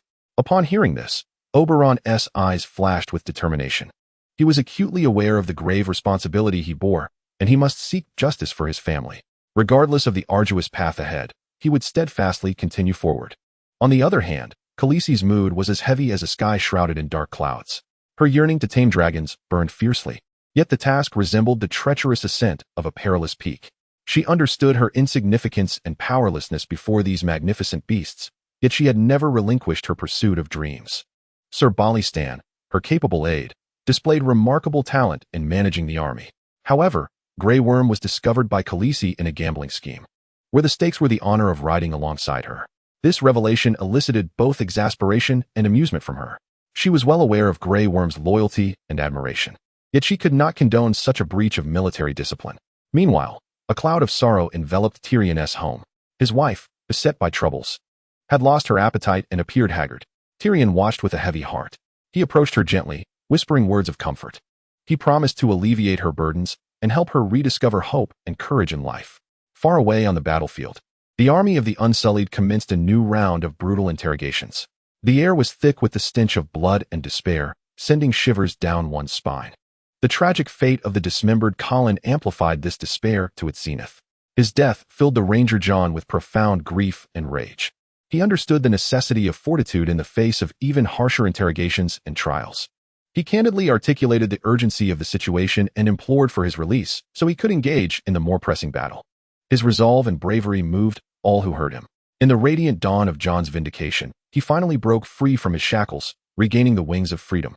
This liberation felt like a clear spring stream breaking through the ice, bringing with it the joy and hope of rebirth. Simultaneously, Margaret's wedding preparations were underway with great fervor, and every breath of air was imbued with the fragrance of happiness. Her grandmother, that gentle old soul tindered by time, tirelessly navigated the vast treasure trove, meticulously selecting the most dazzling dowry for her beloved granddaughter, imbued with blessings. This was not merely a material gift, but a transmission of love and anticipation that transcended generations. The moment Brenny stepped into the matron's private domain, her heart surged with tumultuous waves, mingling faint worries about past confrontations with trepidation for the unknown circumstances ahead. Yet, the matron, with her unique wisdom and grace, transformed all apprehensions into formlessness. She welcomed her former adversary with extraordinary politeness and respect, embodying the essence of forgiveness and reconciliation through her actions. This scene was akin to a warm ray of sunshine piercing through the clouds, illuminating Brenny's heart and allowing her to experience an unprecedented warmth and relief amidst her complex emotions. In the abode of Callus, a rare blue rose quietly unfurled, its emergence akin to a miraculous disruption of tranquility, infusing the space with an alluring and enigmatic hue. The profound blue petals, reminiscent of the most resplendent stars in the night sky, not only captivated the gaze, but also provoked profound contemplation. Accompanying the rose was a sage-like counsel, whispering to Callus that in this unfamiliar and vast land, only by deeply understanding every inch of the terrain beneath her feet, familiarizing herself with the myriad of life that flourished around her, and embracing the local customs and traditions could she truly establish her footing and earn respect and trust. Callus responded with a gentle smile, silently vowing to transform this gift from nature into a source of motivation for her journey, etching that invaluable advice deeply into her heart. Meanwhile, in a corner of the city, the tale of Sir Dantos continued to unfold in hushed tones. Once a figure of great renown, he had now fallen into despair. Yet the tenderness and romance that dwelled within him had never waned. In the depths of his fate, he unexpectedly encountered the gentle young daughter of the Horde family.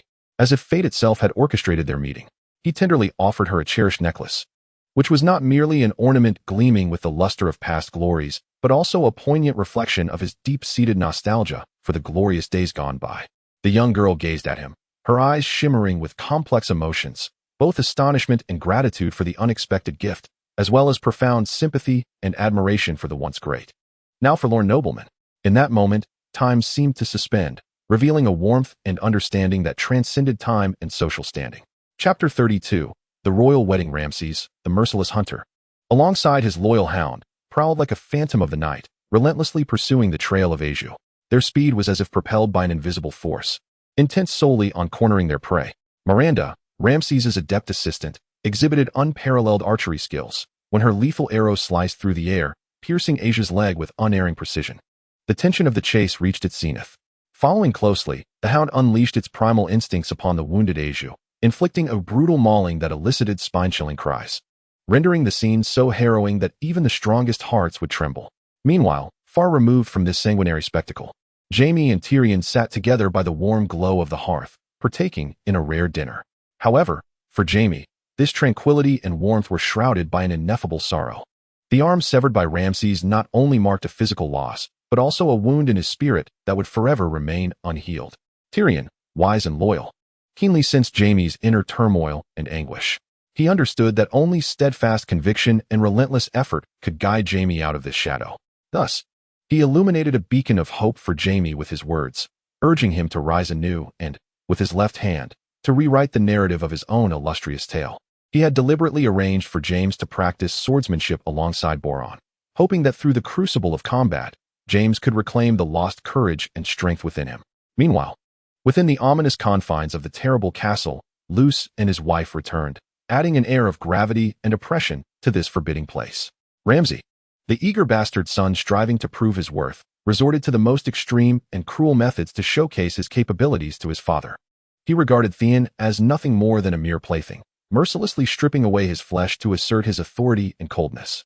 This scene incensed Luce, who could hardly fathom that his son could be so ruthlessly callous and reckless. He sarcastically rebuked Ramsay for usurping his authority and taking matters into his own hands.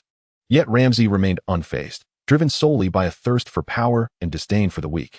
He commanded Theon to shave him before Luce, an act that was not only a humiliation and torment for Theon, but also a display of his own dominance. He mockingly referenced the fact that Theon's brothers had long since departed from this world, aiming to undermine Theon's self-esteem and confidence. However, in the face of Ramsay's cruelty and contempt, Theon remained strikingly silent and composed. He quietly obeyed Ramsay's orders, continuing to shave his face. This moment left Luce both surprised and perplexed. Perhaps he had never encountered such a stoic and enduring figure in Theon. Yet it also made him acutely aware that in this realm rife with power struggles and brutal killings, only the strong could survive. On another front, far from the undercurrents of power struggles, Varys was clandestinely conveying an urgent and perilous message to Tyrion. It emerged that Tyrion's secret relationship with the courtesan Shae had been discovered by his sister Cersei. Cersei had threatened to inform their father, Lord Tywin, of this affair and intended to execute Shae as a lesson to others. This news struck Tyrion like a bolt from the blue. He understood he must act swiftly to shield Shae from harm. Thus, under Varys' persuasion, Tyrion resolved to discreetly send Shae away to prevent her from falling into Cersei's clutches. He recognized the daunting and hazardous nature of this task. Yet he knew he had to shoulder this responsibility and obligation to protect the one he loved. As Joffrey and Margaery approached the altar of matrimony, the news spread throughout the royal court like a gentle spring breeze, filling every corner with joy and anticipation. A grand banquet was held within the resplendent palace. Illuminated with brilliant lights and accompanied by melodious music, guests adorned in luxurious attire laughed and conversed, collectively witnessing the blissful moment of the newlyweds. The tables overflowed with exquisite delicacies, each dish a testament to the chef's dedication and creativity, leaving everyone salivating. Guests raised their glasses, offering the most sincere blessings to Joffrey and Margaery, who graciously reciprocated each gesture of goodwill and concern. In a corner of the banquet hall, Queen Cersei, draped in an opulent gown, resembled a proud monarch, her gaze sweeping through the crowd until it settled on Shae, who was busily serving the sumptuous fare. In the glow of the lanterns, Shae's figure appeared particularly frail and vulnerable, yet it exuded an ineffable resilience and courage. A flicker of complex emotion crossed Cersei's eyes as she quietly relayed this detail to her father, Lord Tywin Lannister. Upon hearing her words, Lord Tywin furrowed his brow, seemingly engaged in profound contemplation. After a brief moment, he rose to his feet and accepted a remarkably sharp sword from a servant, bestowing it upon Joffrey. This sword symbolized not only the embodiment of power, but also the legacy of responsibility and duty, moving all present to the core of their beings. Simultaneously, on the opposite side of the palace, Tyrion Lannister held a private meeting with Shae. The atmosphere between them was palpably heavy, as if the very air had solidified. Tyrion regarded Shae with a blend of complex emotions, his gaze reflecting both reluctance and resolve.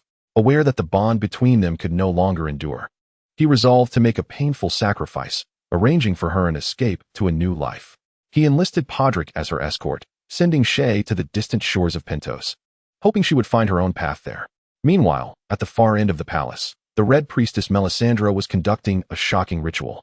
Utilizing flames as her medium, she immolated Queen Celis' brother within a blaze of light and heat.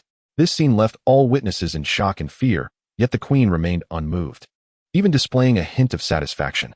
She believed her brother had been accepted by the Lord of Light, ascending to a higher plane of existence as an envoy of the divine. This fervent belief and devotion rendered the queen more enigmatic than ever. At the same time, Bran's fate was subtly shifting. By the whims of destiny, he miraculously entered Summer's form, becoming a true wolf, running freely through the wilderness. The wild joy of the hunt bestowed upon him an unprecedented sense of liberation. However, this fleeting ecstasy was soon interrupted by the urgent calls of Hodder, pulling him back from the realm of wolves into reality. Mira, with her characteristic steadiness and wisdom, cautioned Bran against lingering too long in the wolf's body lest he lose himself. Bran understood this truth and was grateful for Mira's reminders and care. By a stroke of serendipity, Bran discovered an ancient and mysterious heart tree. This tree had witnessed the passage of countless years and the vicissitudes of history, yet it stood resolute. As he gently touched its rough, time-worn trunk, an extraordinary power surged into his spirit, granting him profound insight into his future path. A clear and resolute destination emerged in his heart, instilling him with confidence and courage. Eagerly, he shared this significant revelation with his companions, their eyes shimmering with anticipation and hope as they embarked on a new journey together. On the day of Joffrey and Marjorie's grand wedding, the celebratory bells resonated melodiously in the morning light, while the crimson carpet extended from the castle gates to the opulent banquet hall, resembling a blood-red river leading to happiness. Guests adorned in splendid attire filled the air with laughter, as if the entire kingdom was enveloped in this shared joy. Joffrey, the young king, meticulously orchestrated this grand feast, inviting the finest musicians from the realm and personally selecting the repertoire, in a bid to infuse the celebration with an ineffable brilliance through the enchanting power of music. However, despite the melodious strains and captivating tunes, there lingered a sense of incompleteness, failing to satisfy Joffrey's exacting standards of perfection. His brow gradually furrowed, and his displeasure became increasingly evident. Ultimately, at the conclusion of a piece, he could no longer contain his inner turmoil and, in a fit of vexation, flung a handful of gold coins onto the musicians, akin to a sudden downpour of rain.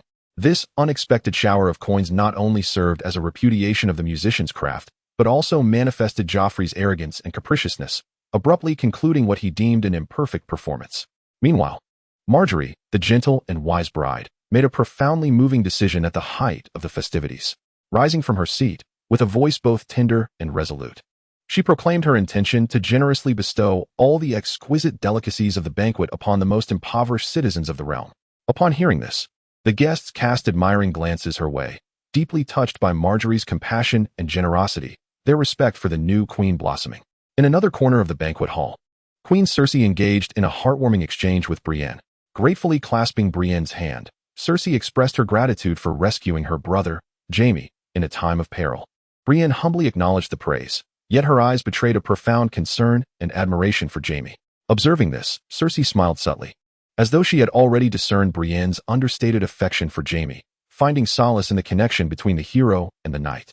As the festivities continued, Joffrey sought to inject further amusement by inviting 5 dwarf performers to the stage.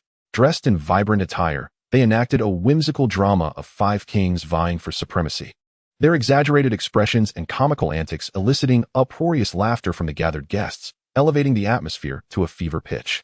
Yet, amidst this merriment, Joffrey abruptly turned his scorn towards Tyrion, mockingly suggesting that his diminutive brother should join the performance, a deliberate act of humiliation. In the face of Joffrey's provocation, Tyrion remained unperturbed. With a clever retort, he suggested, "Perhaps your majesty would be better suited to take the stage yourself." This remark left the audience momentarily speechless. Enraged, Joffrey retaliated by splashing his drink upon Tyrion as a form of punishment and commanded him to refill his cup.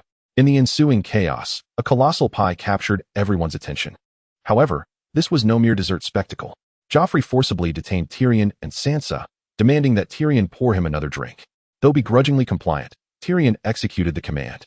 Yet, upon taking a sip from the cup, Joffrey's countenance changed drastically, blood streaming from his orifices as he collapsed, lifeless, to the ground.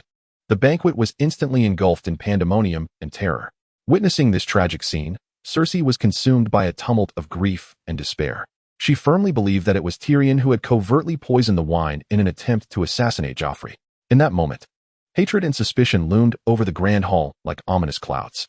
The guests cast terrified and bewildered glances, while Tyrion became the target of their ire. A tempest seemed to be brewing, poised to plunge the kingdom into endless darkness and chaos. Chapter 33. The broken chains. Joffrey's sudden demise struck like a bolt from the blue, shattering Cersei's seemingly impenetrable psychological defenses. Her screams reverberated through the vast hall, brimming with boundless rage and despair as she vehemently accused Tyrion of orchestrating this tragedy, her eyes filled with venomous hatred as if they sought to consume him.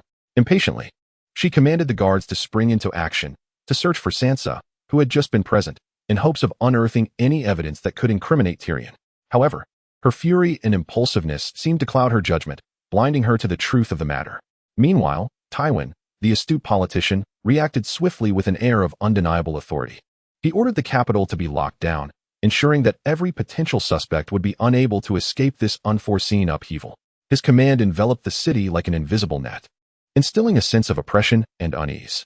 Yet, fate often revels in dramatic irony. Under Tywin's stringent oversight, Dantos had quietly led Sansa away through a little-known secret passage. escaping the treacherous realm of danger and intrigue. They embarked on a small boat, battling the tumultuous waves until they finally reached the side of a grand vessel. Dantos carefully assisted Sansa as she climbed aboard, and as she steadied herself, she was met with the familiar yet complex visage of Lord Baelish. At that moment, Sansa's heart swelled with confusion and trepidation, uncertain of the intentions harbored by this nobleman with whom she had previously crossed paths. Just as Dantos eagerly sought his due reward from Baelish, a cold arrow suddenly pierced the air, ending his life in an instant. This shocking scene filled Sansa with horror, as she realized she had become embroiled in an even more intricate conspiracy. Baelish's words echoed in her ears, warning her of the deceit and betrayal that pervaded King's Landing, offering to be the guiding light that would lead her home.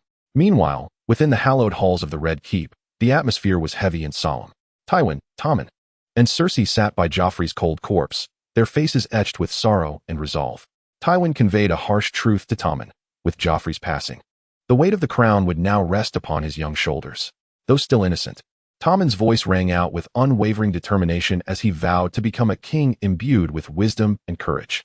Subsequently, Tywin and Tommen departed, leaving Cersei to grapple with the profound solitude and anguish that engulfed her. Yet, in this moment of despair, Jaime's arrival shone like a glimmer of light piercing through the darkness.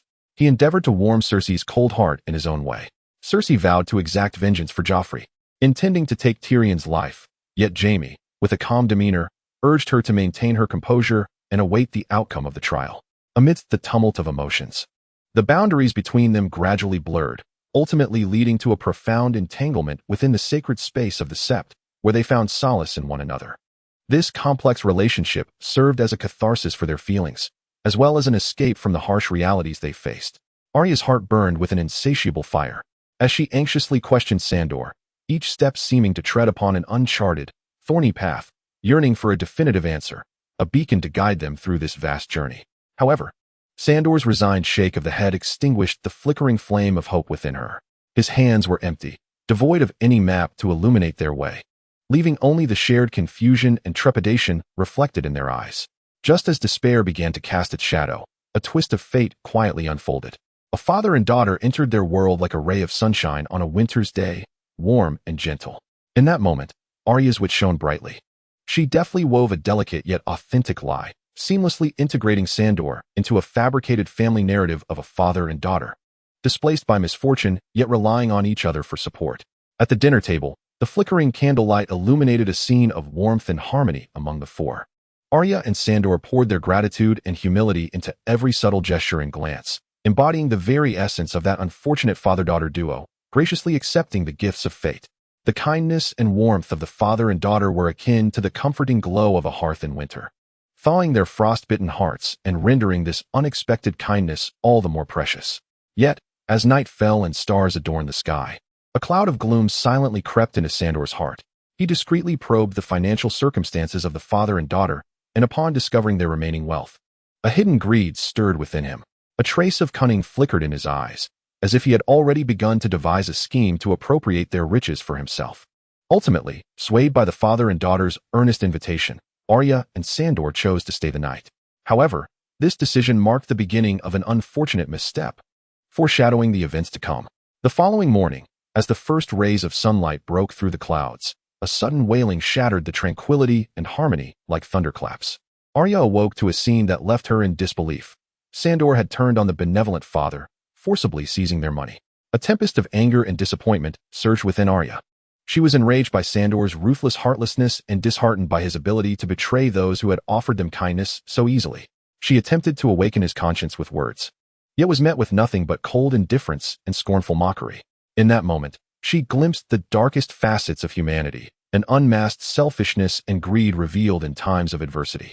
Nevertheless, despite the anguish and struggle that engulfed her heart, Arya resolved to uphold her beliefs and principles. She understood that no matter how arduous and uncertain the path ahead might be, she could not allow herself to become a person like Sandor.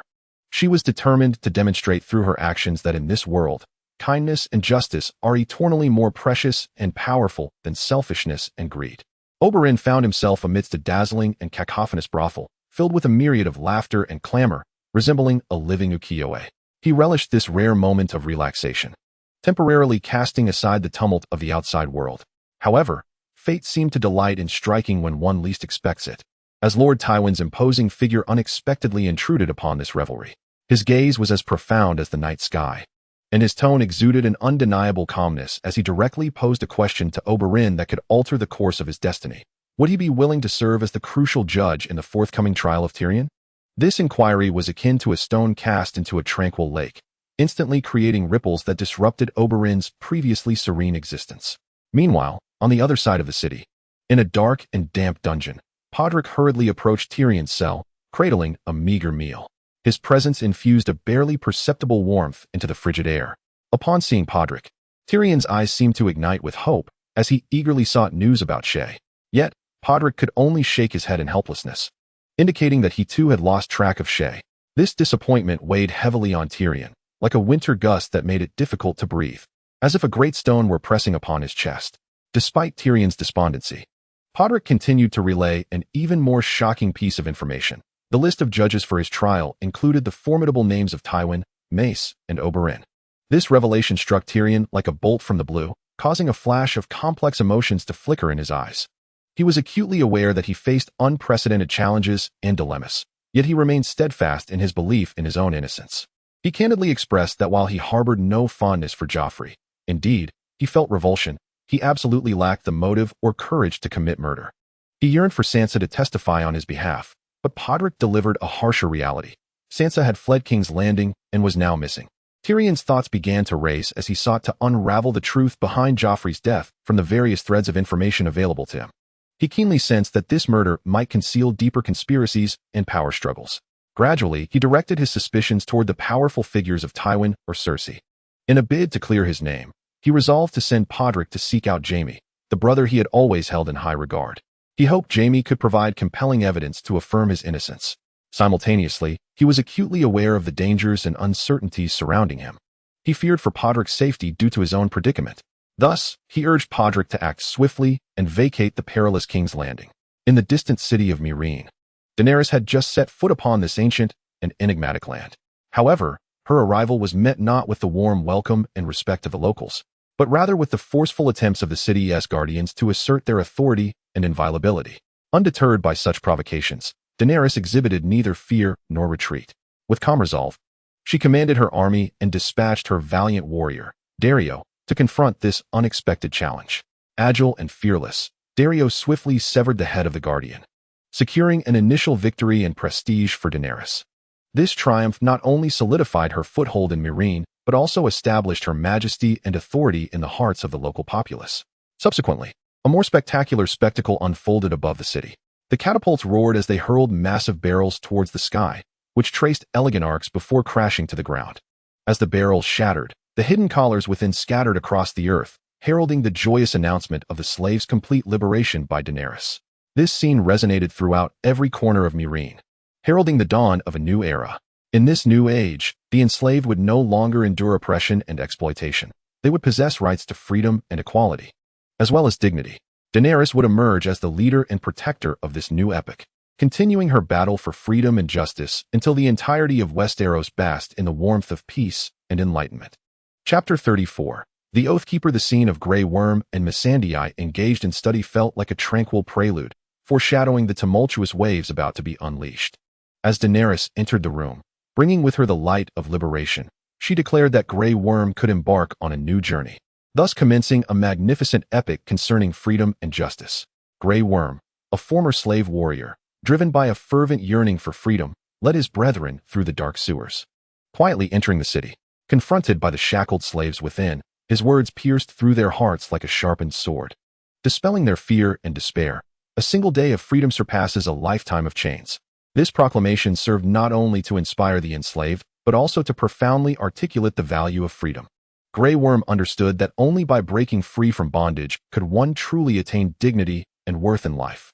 Meanwhile, Daenerys, with her fairness and compassion, conducted a stern judgment upon the former slave masters who had once oppressed others. She rescued Missandei from suffering and meted out justice to those who had once perpetrated injustice. The hands of the slave masters were nailed to the pillars, serving not only as punishment for their transgressions, but also as a testament to the triumph of justice. Daenerys' actions remind us that regardless of one's status, every individual must be accountable for their deeds, and justice shall ultimately prevail. The friendship between Jaime and Bronn appeared particularly precious. In their swordplay, they discussed Tyrion's current predicament.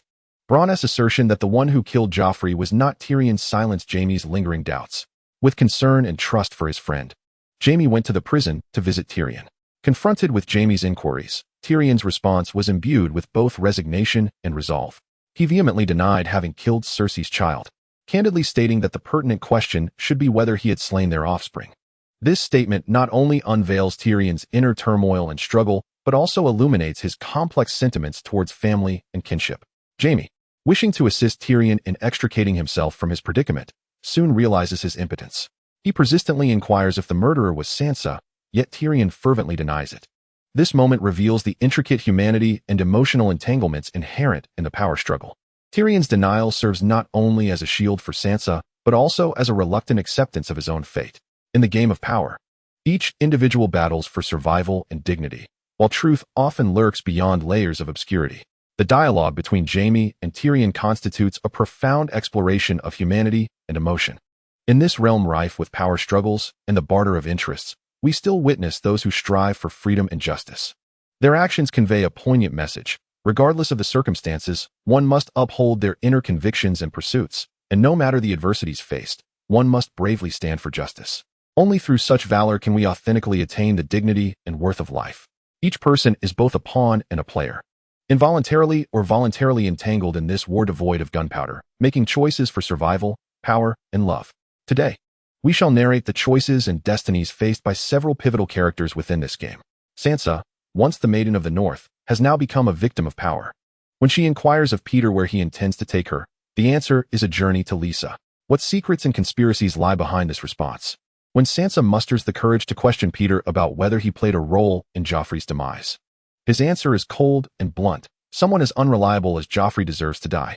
This remark not only reveals Peter's ruthless nature, but also exposes the brutal realities of the power struggle.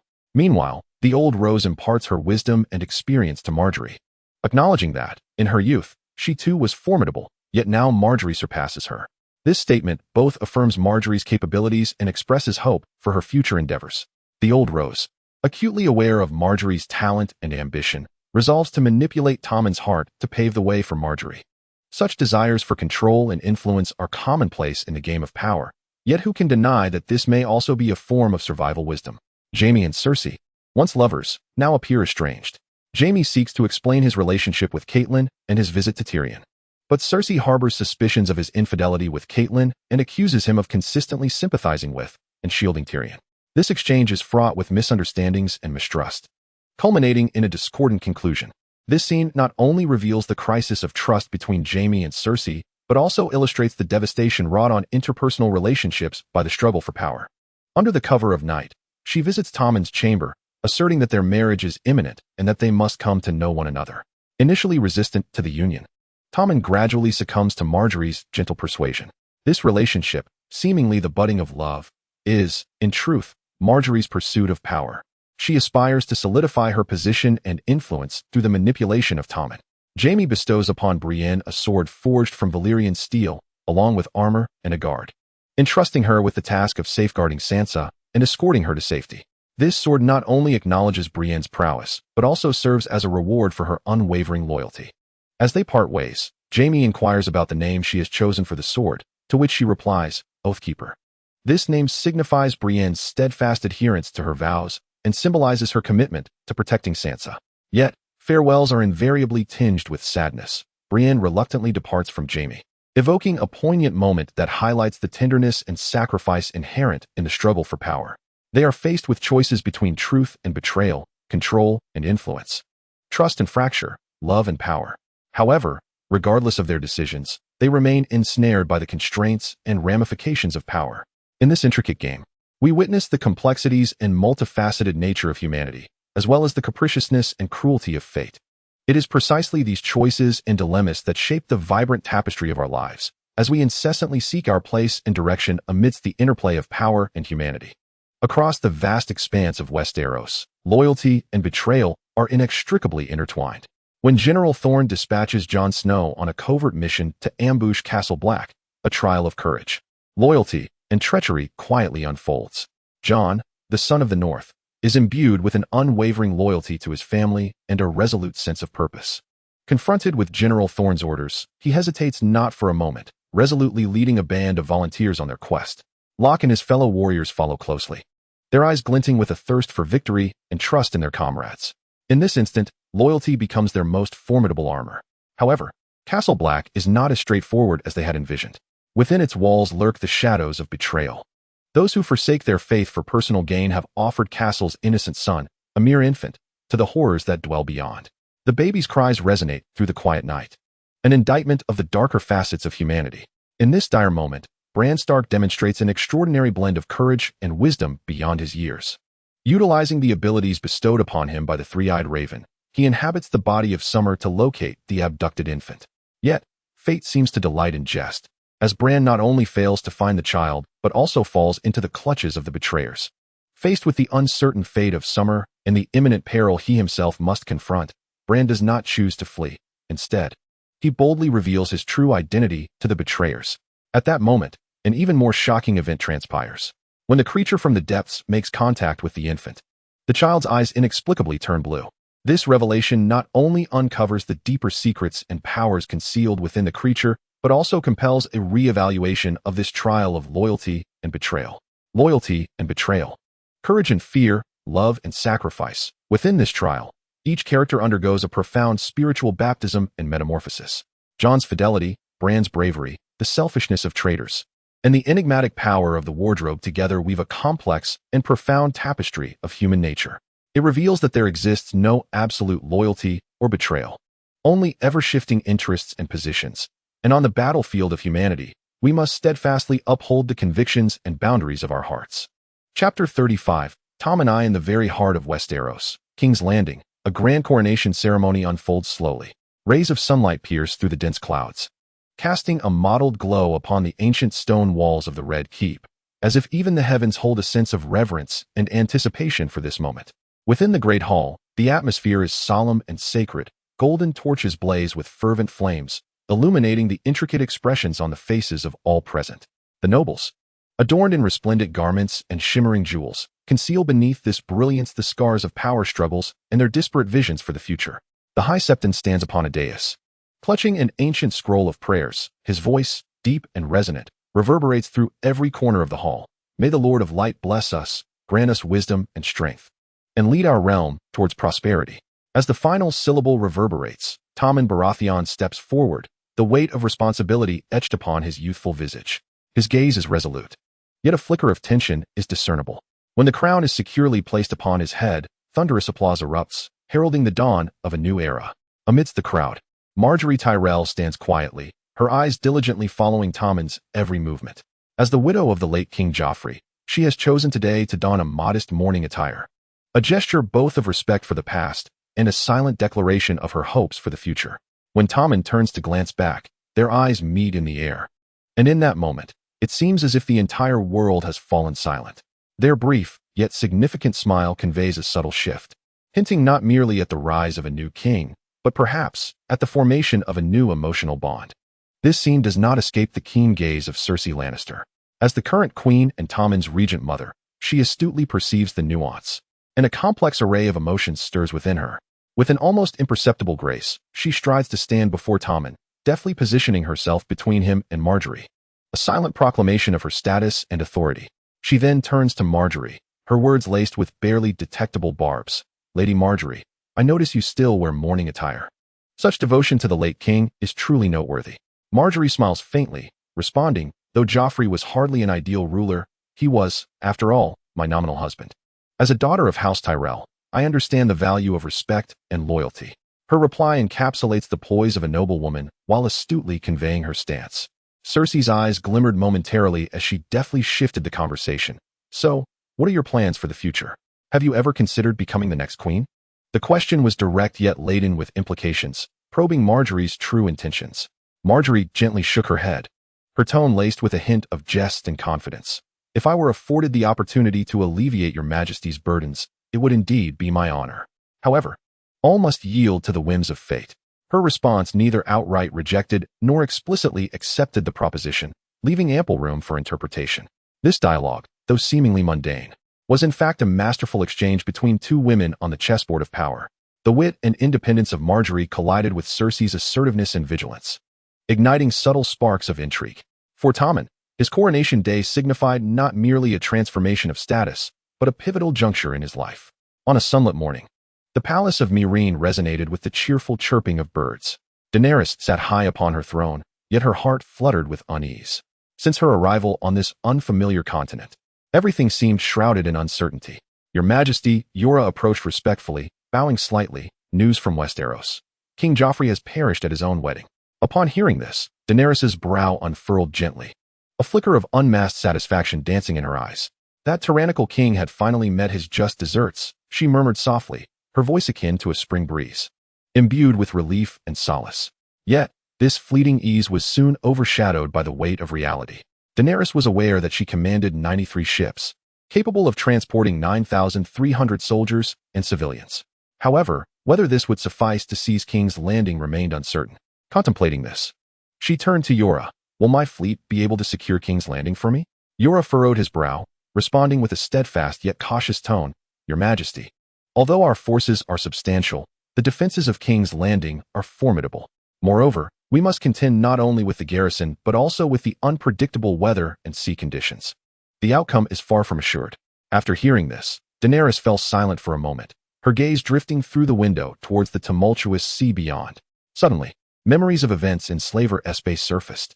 The slavers of Astapor had returned, re-enslaving those who had only recently tasted freedom, vowing vengeance against Daenerys. Concurrently, the situation in Astapor had deteriorated further. The Butcher King had overthrown the local council and declared himself emperor, unopposed. These rebellions and turmoil needed to be quelled swiftly. Daenerys mused, understanding that only by stabilizing her rear could she muster the energy to pursue grander ambitions. Thus, she resolved to convene a meeting, seeking collective wisdom to devise strategies. Once her subordinates had departed, Daenerys retained Yora by her side.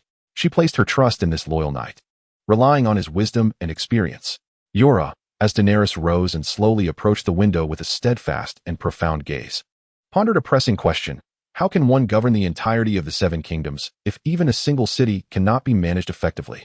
Yora observed the young queen before him, sensing the turmoil and conflict within her. He stepped closer, offering gentle reassurance. "Your Grace, you have accomplished much and altered the fates of many. Governing a realm is never an endeavor of mere moments. It demands time and patience." Daenerys nodded, taking a deep breath. Her voice was low yet powerful. "You are right. I must not be hasty. Perhaps I should remain on this land to solidify my existing achievements rather than rush to conquer Westeros." At her words, Yora felt a sense of relief, recognizing that the queen was making a sagacious decision. He bowed slightly. "Your Grace is wise. As long as we proceed with caution, the future shall undoubtedly belong to you." Thus, Daenerys began to address the affairs of Slavers Bay. She ordered the fortification of the city defenses, sternly punished corrupt officials, and restored order to the markets. She personally visited various locales, listening to the voices of the people and resolving their difficulties. Through Daenerys' efforts, Slavers Bay gradually regained its former prosperity. Simultaneously, she did not neglect the strengthening of amicable relations with neighboring nations. Through diplomatic means and trade interactions, she successfully garnered valuable allies and support for herself.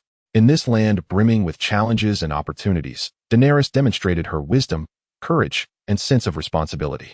As time flowed swiftly by, after years of toil, Daenerys not only solidified her foundation of rule, but also earned the love and respect of her people. Although she temporarily set aside her plans to conquer Westeros, she understood that her dreams had never faded.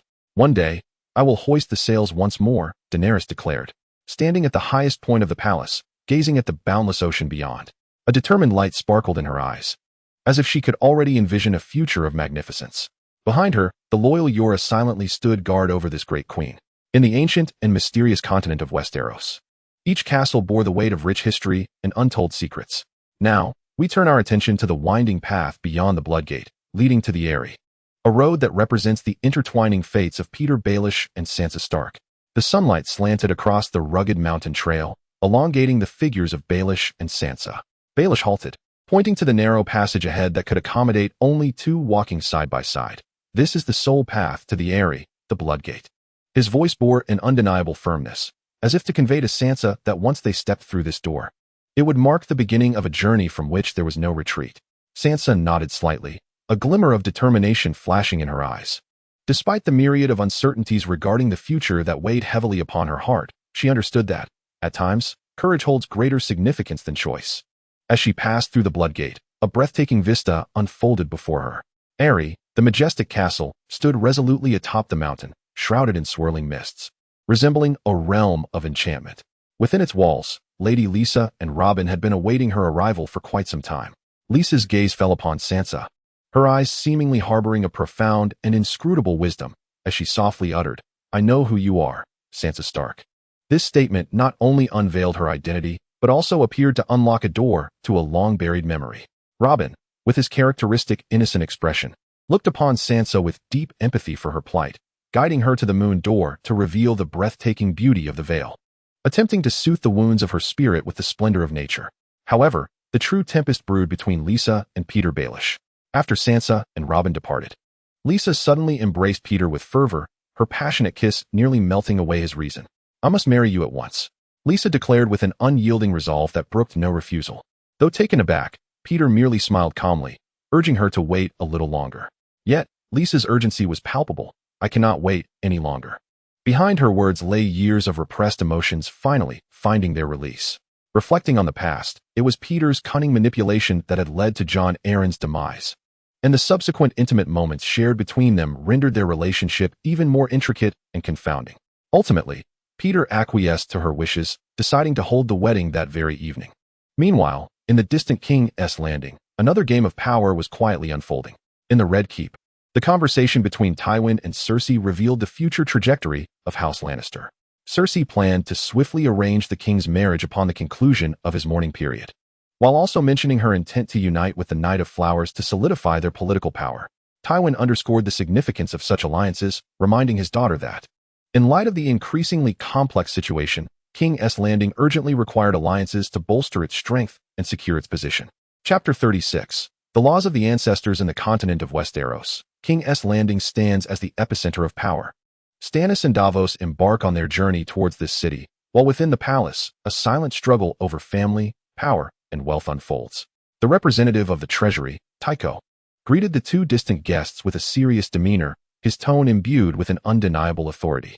Tycho elaborated on the financial status of the palace and inquired about Stannis's brother's lineage. However, Stannis's response took everyone by surprise. He vehemently denied any blood relation to the so-called brother, declaring him merely a product of incest. This revelation caused Tycho to furrow his brow slightly. He was acutely aware of the intricate disputes within the Stannis family, yet mentioning such matters in this context was evidently unwise. Taichu subsequently declined the loan requests from the two men, offering a seemingly noble rationale. The current instability necessitated that funds be prioritized for the nation's security and stability. Upon hearing this, Davos's eyes flickered with disappointment. He acutely understood the significance of their mission. Securing financial assistance was akin to a lifeline in their dire circumstances. However, confronted with Tai Chu's indifferent demeanor, he could only silently bear this heavy blow. Stannis, appearing to have anticipated this outcome, turned away, unwilling to linger any longer in this place. Yet Davos did not yield to despair. He followed Stannis outside, standing resolutely in the expansive courtyard, arguing his case with fervor. His voice was firm and powerful, striving to persuade Tai Chu to reconsider. "My lord, our intention in seeking this loan is not without merit. We possess a clear purpose and need, and this sum is vital for us. I beseech you to reconsider your decision."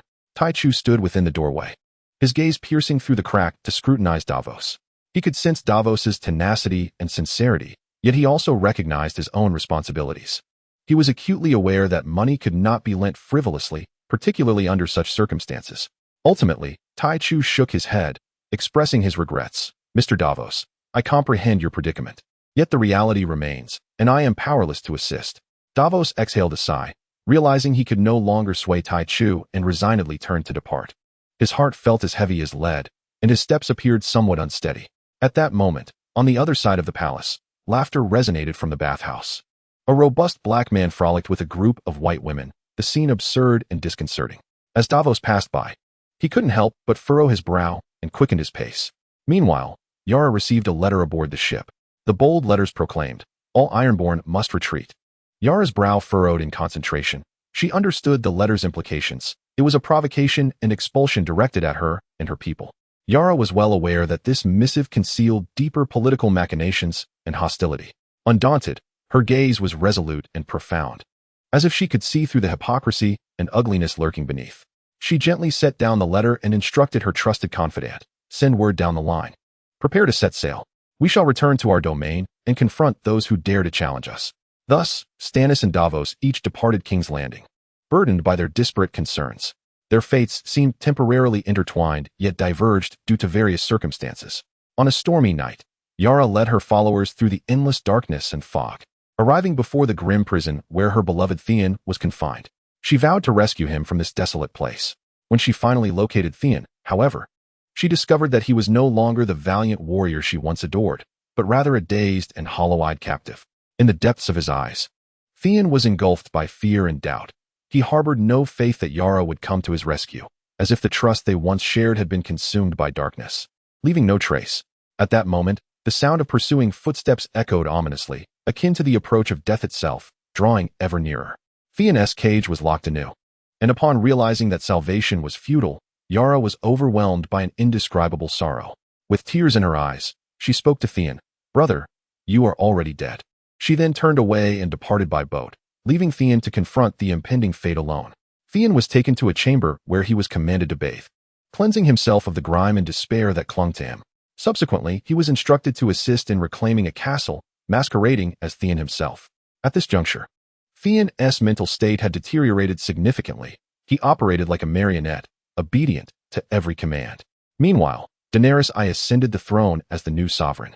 During her coronation, shepherds came to pay homage and offer blessings, bringing with them a collection of bleached bones, claiming they were the work of Daenerys' dragon. Gazing upon the bones, Daenerys was beset by a tumult of emotions. Aware of her grave responsibilities, she vowed to compensate the shepherds threefold for their losses. Soon after, Qyron became a supplicant before Daenerys, beseeching her permission to return his father's remains for burial. Moved by the sorrow reflected in Qyron's eyes, Daenerys consented to his request. The days of Daenerys' reign were fraught with challenges. Each day presented a myriad of trials. She understood that as a queen, she must possess the wisdom and courage required to navigate through all adversities. In the process, she learned to empathize with the suffering and helplessness of others. In this realm rife with conspiracy and betrayal, Yara, Theon, and Daenerys each sought to uncover the meaning of survival in their own distinctive ways. Their fates intertwined, weaving a grand tapestry of history. Though Yara had departed from Theon, her heart remained tethered to him. Resolute, she pledged to discover a means to rescue Theon, undeterred by the daunting path ahead. Meanwhile, after enduring various tribulations, Theon gradually reclaimed his faith and courage. He resolved to cease being anyone's puppet and to fight for his own destiny. As for Daenerys, through continuous learning and growth, she evolved into a more judicious and decisive queen. She was tasked not only with governing her realm, but also with confronting challenges and pressures from all directions. Within the grand hall of Duke Oberyn, the atmosphere was nearly palpable. Varys stood at the center, his penetrating gaze sweeping across each noble and commander present, as if seeking to delve into their very souls. His tone was calm yet imbued with an undeniable force. "Esteemed colleagues, we have gathered here today to deliberate on how to confront the impending storm." Varys was once an untainted soul, guarding the secrets of his past with an impenetrable silence, revealing not a whisper. He professed to have shed all desires, as if he had transcended the mundane world.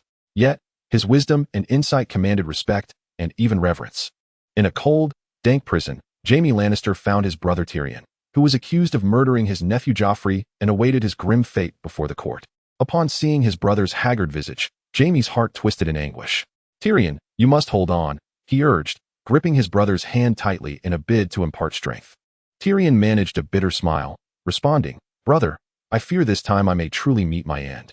The atmosphere in the courtroom was suffocatingly tense. King Tommen sat at the judgment seat, his gaze icy as it bore down on Tyrion. Witness after witness stepped forth to testify, each accusation pointing unerringly towards Tyrion's guilt.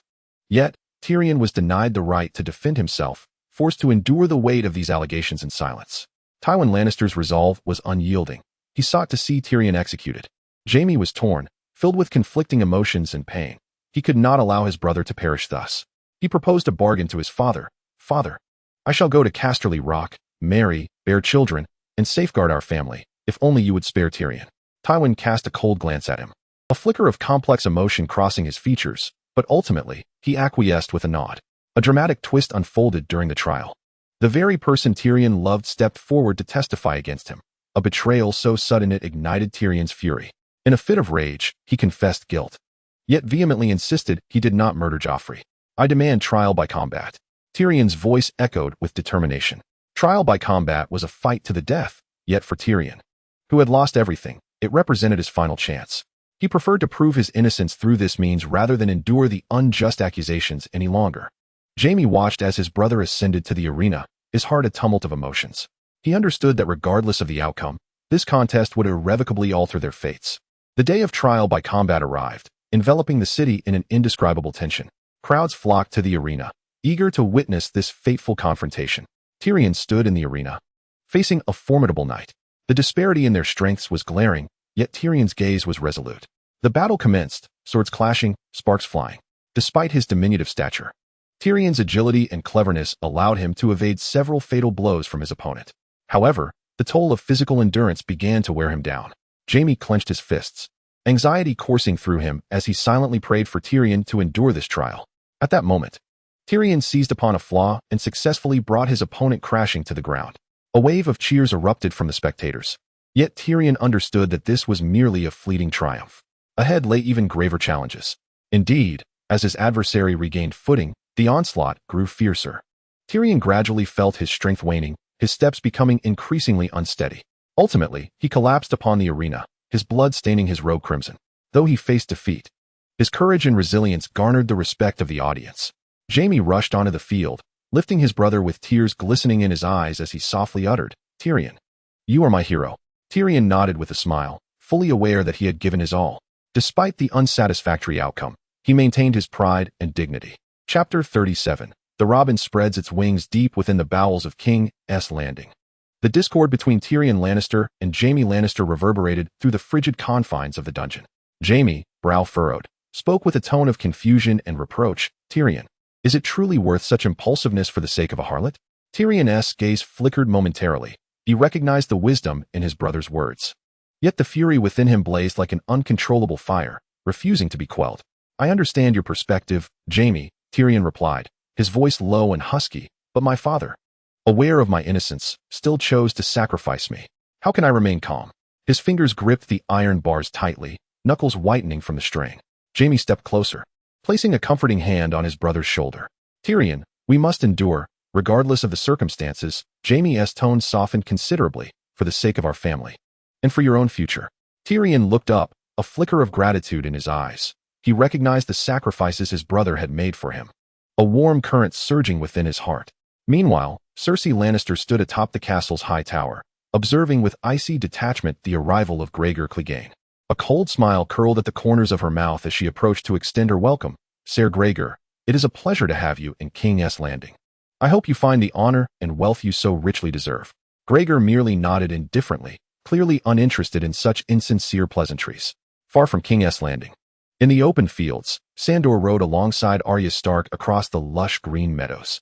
They eventually halted before a dilapidated dwelling, where an elderly man, battered yet resolute, clung tenaciously to life. Arya dismounted and approached, her curiosity piqued. "Why do you not end your suffering? Is this not more painful?" The old man struggled to lift his gaze, his voice frail yet resolute. "It is my nature, child. Even when life becomes unbearable, I have grown accustomed to perseverance." Arya paused in silence for a moment before revealing her identity. "I am Arya Stark." She carefully poured some clear water from her flask, tenderly offering it to the elderly man. At that moment, Rorge abruptly appeared, intent on harming Sandor. However, Arya reacted with remarkable swiftness, piercing him through the heart, and thus concluding the ambush. Meanwhile, Jon Snow led his direwolf to an important assembly. At the gathering, Snow expressed profound vigilance regarding the threat posed by giants. The other officials scoffed at him, derisively branding him a coward. "We face giants, not mere adversaries," Snow insisted, maintaining his stance that neglecting this peril would come at a grave cost. Despite the dismissive attitudes of those around him, Snow remained unwavering in his conviction. As night descended, King's Landing was aglow with lights. Tyrion gazed out of his cell at the sky, his simmering anger and resentment gradually quelled by Jaime's counsel. He understood that, regardless of how arduous the future may be, they must learn to endure and persist. Meanwhile, in the wild, Arya and Sandor silently traversed beneath the starry sky, prepared to embrace whatever challenges lay ahead, even though the path before them remained uncertain. On a gloomy morning, Boros traversed the damp streets, making his way to the dimly lit prison. The murky light and musty air within could not conceal the complex expression etched on Boros' face. Standing before Tyrion's cell, he beheld the pallid visage of his friend, his heart a tumult of emotions. "Tyrion, I am about to wed," Boros said slowly, revealing that his betrothed was Lolly's. Upon hearing this, a flicker of understanding illuminated Tyrion's eyes, and he nodded. "I see, Boros. You seek Lolly's inheritance." Boros did not deny it, he merely sighed. "I wish to avoid conflict with the mountain, as it poses a threat to my life." His gaze betrayed a hint of resignation. "I cherish my own life more than I do yours. I cannot sacrifice myself for another." Tyrion offered a faint smile, seemingly comprehending Boros' choice in that moment. "I understand. Each of us has our own path to survival in these tumultuous times." Elsewhere, as night enveloped the land, Daario approached Daenerys' tent, clutching a handful of wildflowers. However, when he softly called her name, he was met with a frosty response. "Go away, Daario. I am not in the mood." Daenerys' voice echoed from within the tent, cold and resolute. Yet, Daario did not succumb to discouragement. Drawing a deep breath, he spoke again. "Daenerys, I know you have borne much pressure of late. These wildflowers are handpicked, hoping to bring you a moment of solace." This time, Daenerys did not reject his offering. She parted the tent's curtain, her gaze falling upon the simple yet exquisite bouquet. A flicker of emotion crossed her eyes, and she finally granted him entry. The two sat across from one another within the tent, and the atmosphere gradually softened. Daario seized the moment to once again express his heartfelt intentions. "Daenerys, I would do anything for you, as long as I can stand by your side and protect you." Daenerys, gazing into Dario's sincere eyes, felt the ice within her heart finally melt. That night, they spent a beautiful evening together, their hearts quietly drawing nearer to one another. Meanwhile, Ser Jorah approached Queen Melisandre with a sense of unease.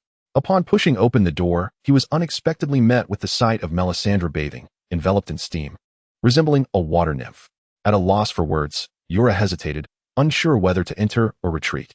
However, Melisandre remained composed. "Ser Jorah, there is no need for formality. The Lord of Light has revealed to me that Shireen must move forward alongside Stannis. This is our mission." Hearing this, Jorah's anxiety slightly eased as he respectfully bowed. "As you command, my queen. I shall arrange everything." On Dragonstone, Jorah, with a flutter of apprehension, went to see Daenerys. They sat down in the hall, and Jorah got straight to the point. "Daenerys, we need a clear strategy regarding the slave owners." Daenerys nodded in agreement. "Indeed, Ser Jorah. We cannot tolerate such exploitation and oppression, but we must also avoid inciting further chaos." They delved into a thorough discussion, formulating a detailed plan that would pave the way for their forthcoming actions. In a corner of Westeros, Arya Stark unexpectedly encountered her old acquaintance, Sandor. Upon seeing the wound on his leg, she felt a surge of compassion. "Sandor, allow me to assist you with that." However, Sandor, haunted by a childhood trauma, harbored a profound fear of fire. Hesitantly, he gazed at the torch in Arya's hand, his face pale. Ultimately, under Arya's gentle words and steadfast gaze, he lowered his defenses and accepted her help. The flickering flames danced between them, illuminating two hearts gradually drawing closer. In another part of Westeros, Arya Stark and Sandor Clegane found themselves beside a campfire, sharing their stories.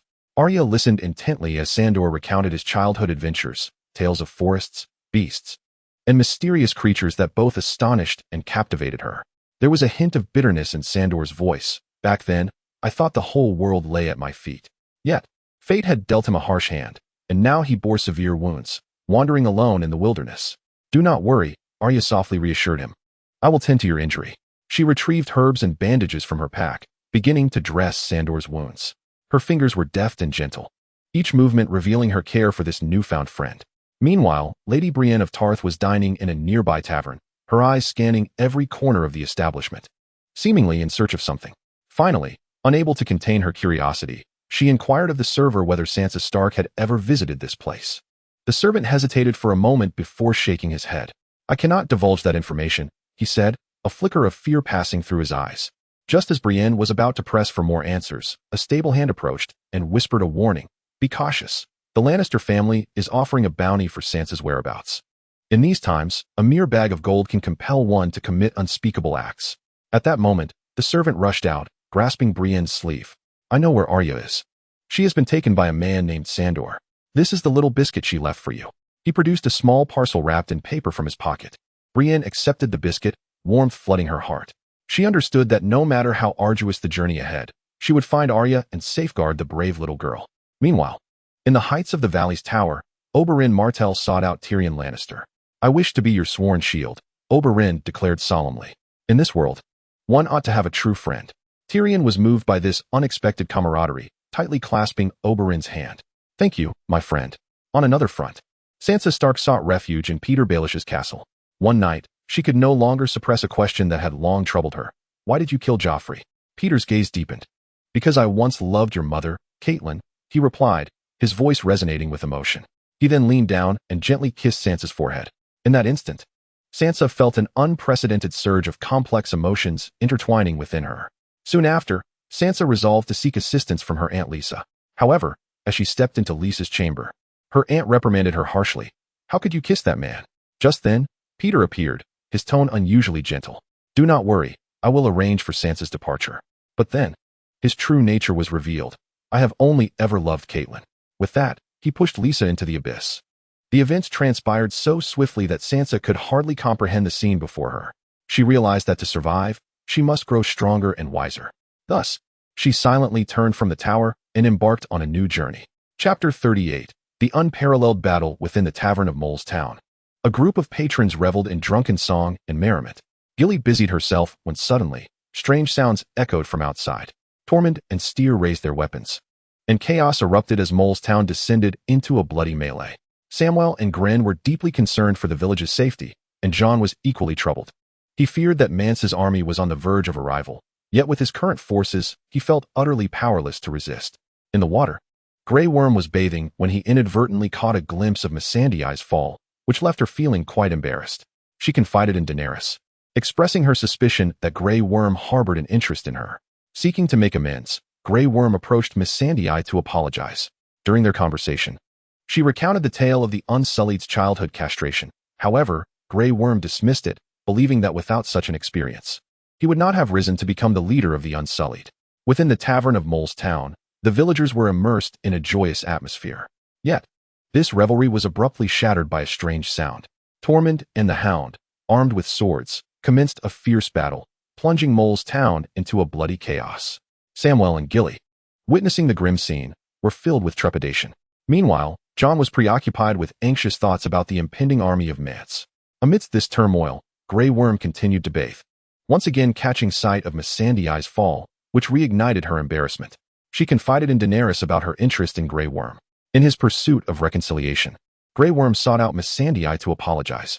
During their dialogue, she mentioned the Unsullied's childhood castration, yet Grey Worm remained unfazed, attributing his ascent to leadership to that very experience. This narrative unfolds within a world rife with conflict and contradiction. In this realm, individuals must confront not only the specter of war and bloodshed, but also come to terms with their past and the growth it imparts. Each person carries their own unique story and experiences, which shape them into who they are today. Like Grey Worm, he did not succumb to despair due to his past. Instead, he embraced it as a source of strength, motivating himself to strive relentlessly and ultimately become the leader of the Unsullied. Suddenly, Theon reappeared before Kinning, declaring his identity and revealing his purpose to negotiate on behalf of Bolton. He offered a proposal of surrender in exchange for the promise of safe passage home. This announcement left Kinning and his men in a state of shock and hesitation. After a vigorous debate, swayed by the allure of power and survival, Kinning's men made a fateful decision. They murdered Kinning and opened the gates to surrender.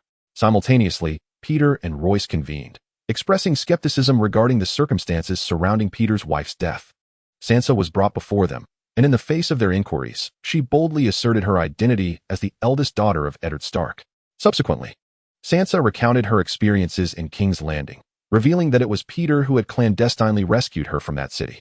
Royce, an old acquaintance of Eddard, treated Sansa with care, assuring her of her safety within the castle.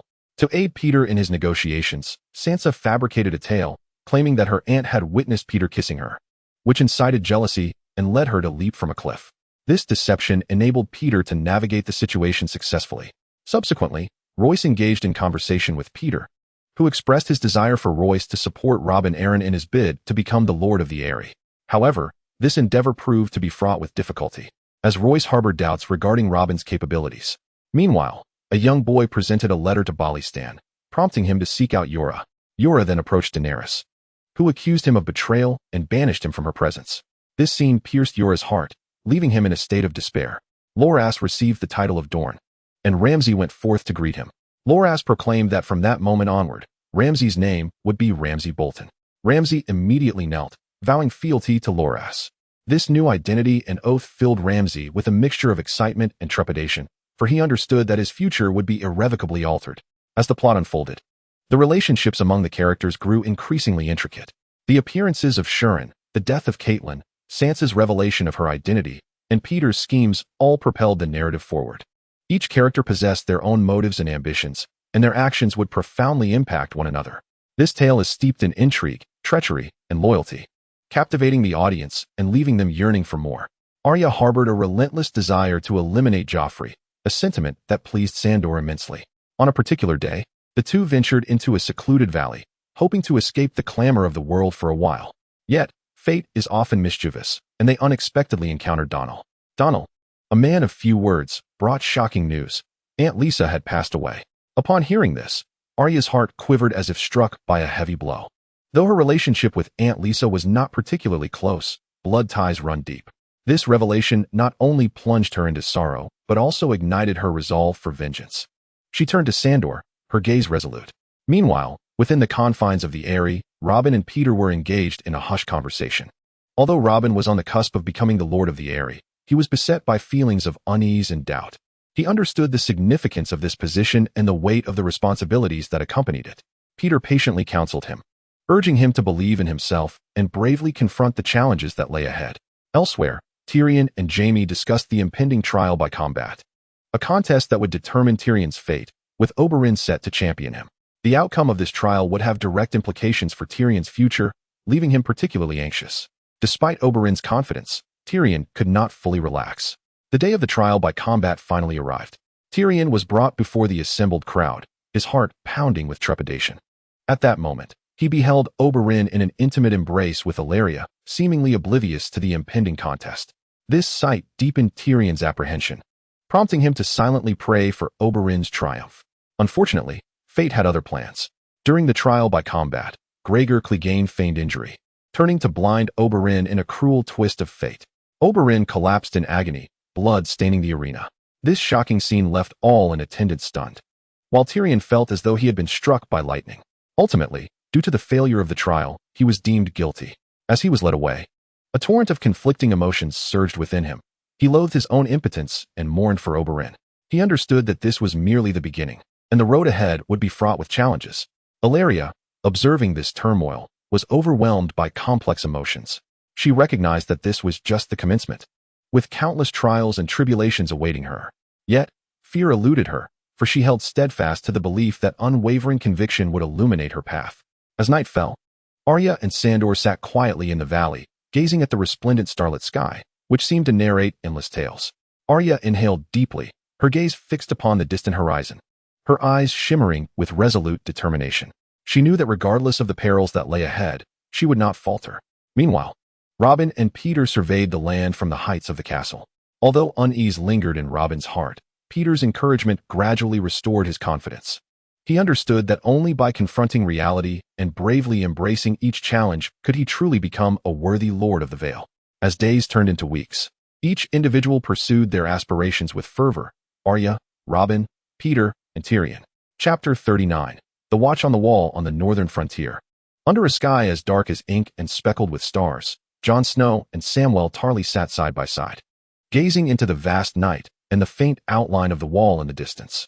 Their conversation, initially focused on the mundane affairs of the Night's Watch, gradually shifted to more personal topics. Love.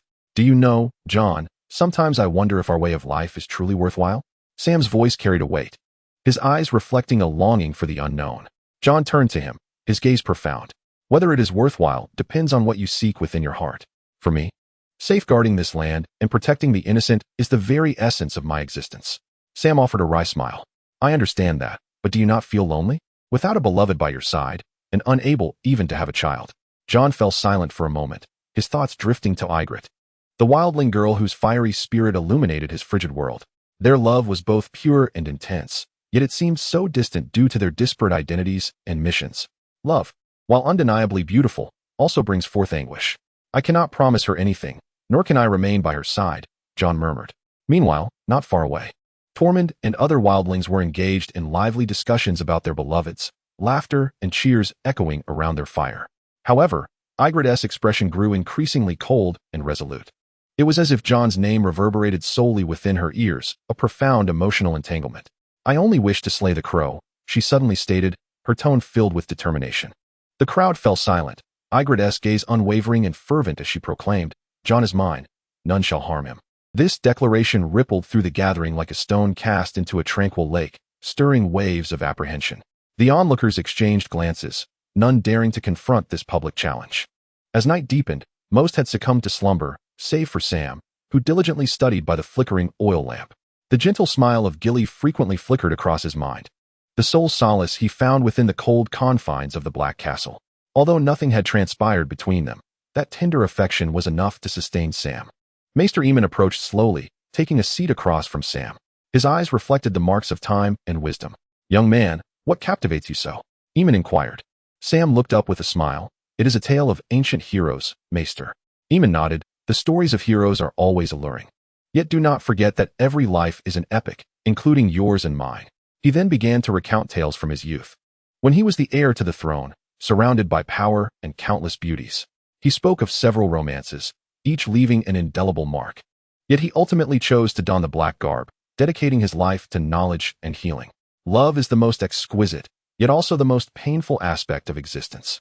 It can elevate one to the heavens or plunge one into despair, Aemon remarked softly.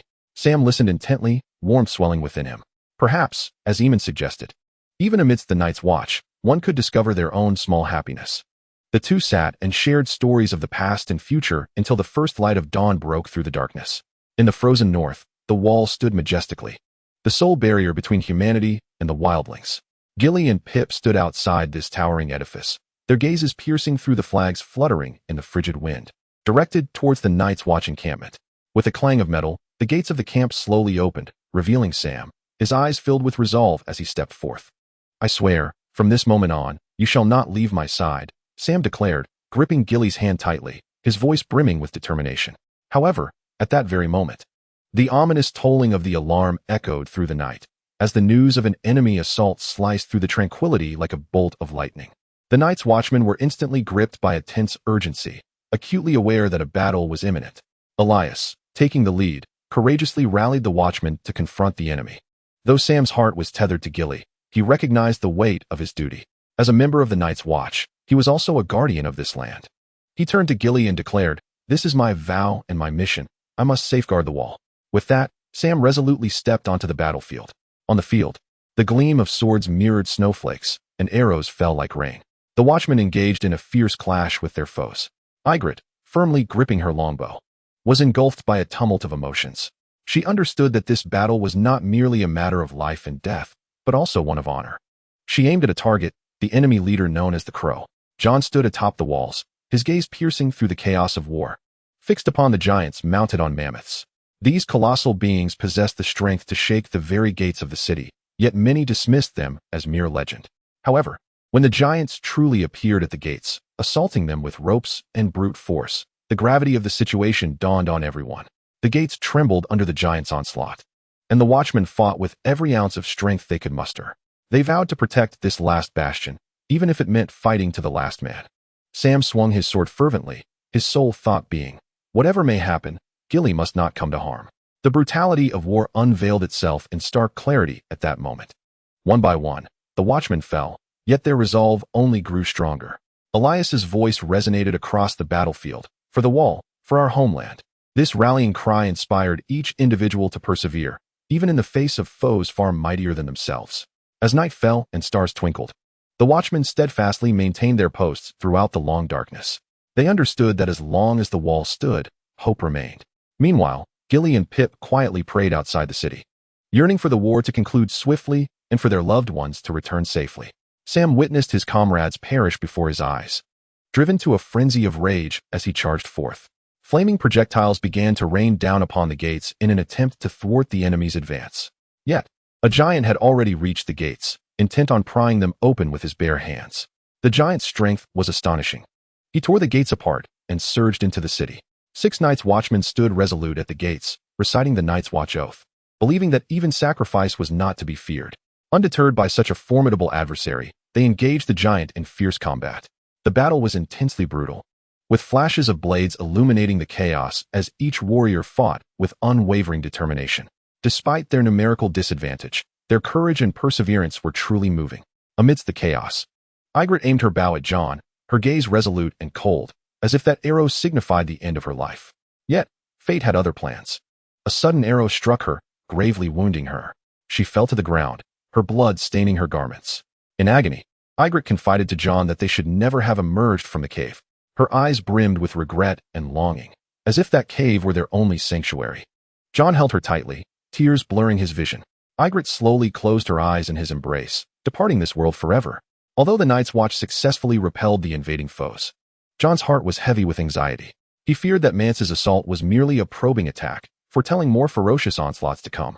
To ensure everyone's safety, he resolved to meet Mance himself, hoping to discover a peaceful resolution. Upon learning of Jon's plan, Sam was filled with apprehension. He understood Jon's determination was unwavering, yet he could not help but worry for his friend's safety. Under Sam's watchful gaze, Jon resolutely stepped through the gates of the wall. As Jon traversed the path to Mance's camp, a whirlwind of emotions engulfed him. He reminisced about the moments spent with Ygritte. The days woven with laughter and tears seemed ever present. He was acutely aware that this negotiation was not solely to protect the wall, but also to assuage the guilt and regret within his heart. Upon arriving at Mance's encampment, Jon was taken aback by the scene before him. Mance's army was vast and well-equipped, clearly not an adversary to be trifled with. However, Jon was undaunted. He stepped boldly into Mance's tent. Seated face to face, the atmosphere was thick with tension. Jon gazed into Mance's eyes, candidly voicing his concerns and hopes. "Lord Mance, I fully recognize the strength of your army. Yet we of the Night's Watch have our own mission and responsibilities. I hope we can find a way to coexist peacefully, avoiding unnecessary bloodshed and sacrifice." Mance responded coolly. "Jon Snow, your courage and resolve are commendable, but you must also understand that our goals align. Both of us seek to protect our people and our territories. Perhaps we can reach some common ground to diminish conflict and hostility." After a vigorous discussion and negotiation, they ultimately forged a preliminary agreement.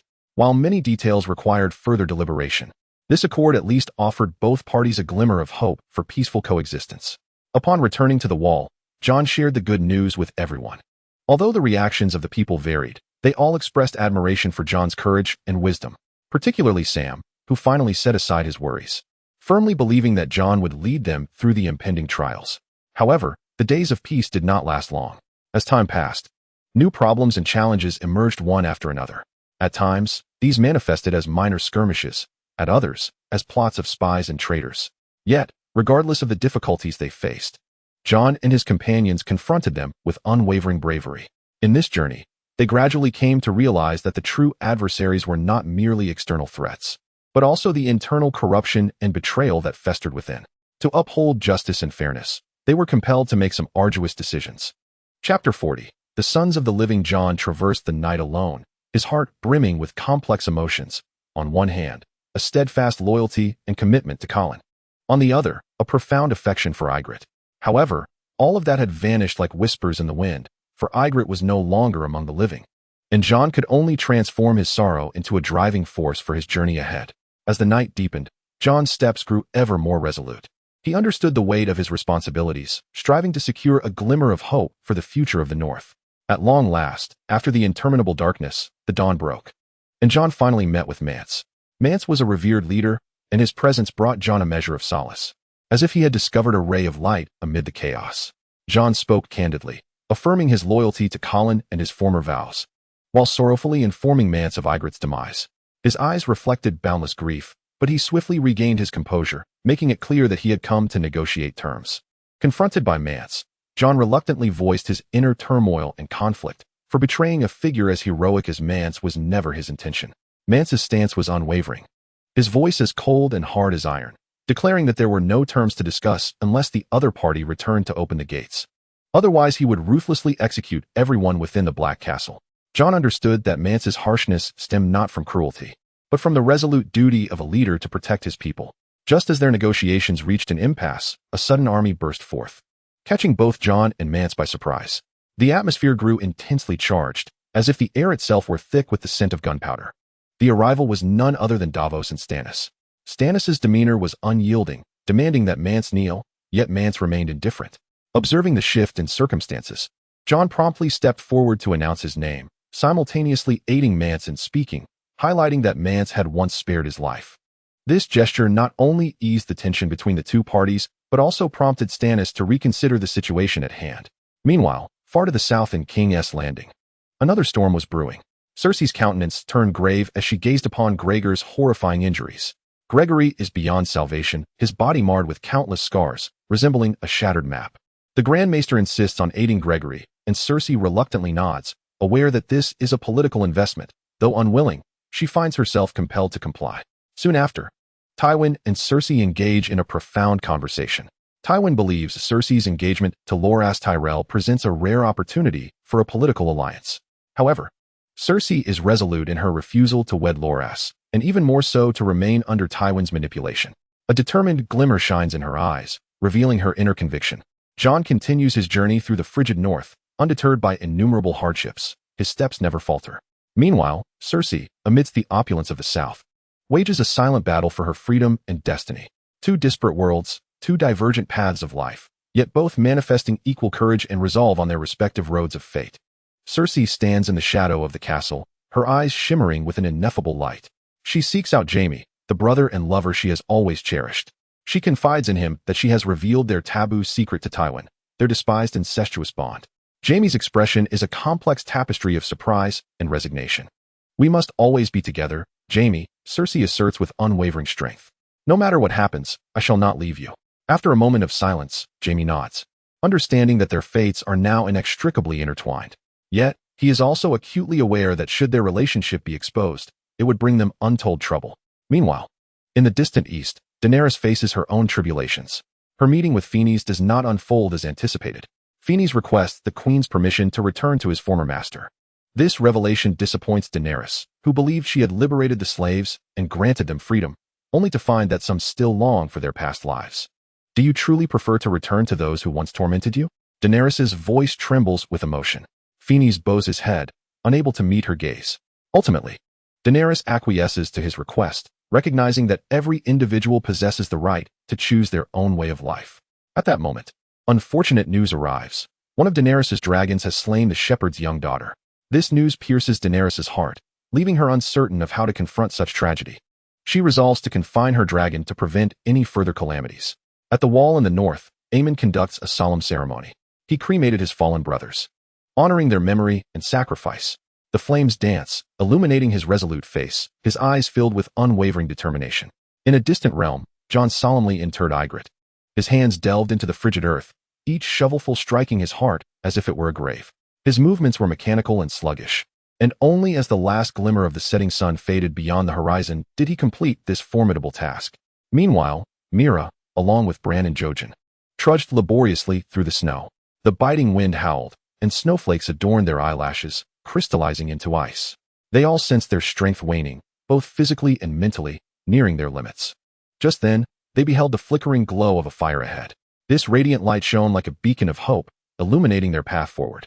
In their moment of elation, the skeletal figures suddenly emerged. They attacked Jojen silently and swiftly, like phantoms. Meera and the others were taken aback, and though they fought valiantly, the skeletal foes seemed endless, and the battle raged fiercely. This unexpected assault plunged everyone into a state of panic. Meera clutched Bran's hand tightly, determined to shield him from harm. Despite his injuries, Jojen persisted in the fight, refusing to yield an inch. Throughout this series of events, each individual faced diverse trials and tribulations. Cersei and Jaime's incestuous affair, Daenerys' confusion over freedom, Aemon's sorrow, Jon's solitude, and Meera and Bran's perilous journey. These narratives intertwined to create a complex tapestry of power and emotion. At a crossroads of fate, Cersei and Jaime were compelled to make choices. Daenerys grappled with the clash between ideals and reality. Aemon sought strength amidst grief. Jon clung to his beliefs in solitude. And Meera and Bran sought a path to survival on the brink of life and death. On the snow-covered wasteland, Bran and his companions confronted an unprecedented crisis. A sudden onslaught caught them off guard, and in a moment of desperation, Bran resorted to his unique abilities. Yet, even so, they could not evade disaster. In a fierce clash with the skeletal foes, Bran was grievously injured, and Jojen succumbed to eternal slumber amidst the swirling snow. Just as despair enveloped them, the three-eyed raven appeared. Its enigmatic powers pulled the group back from the precipice of death. The raven's profound gaze seemed to penetrate all, revealing to Bran that he would never walk again, but as compensation, he would learn to soar. This astonishing prophecy left Bran with a tumult of emotions, a blend of disappointment and anticipation. Meanwhile, Brienne relentlessly sought the whereabouts of Arya and the others. She traversed countless perils and finally discovered them within a hidden valley.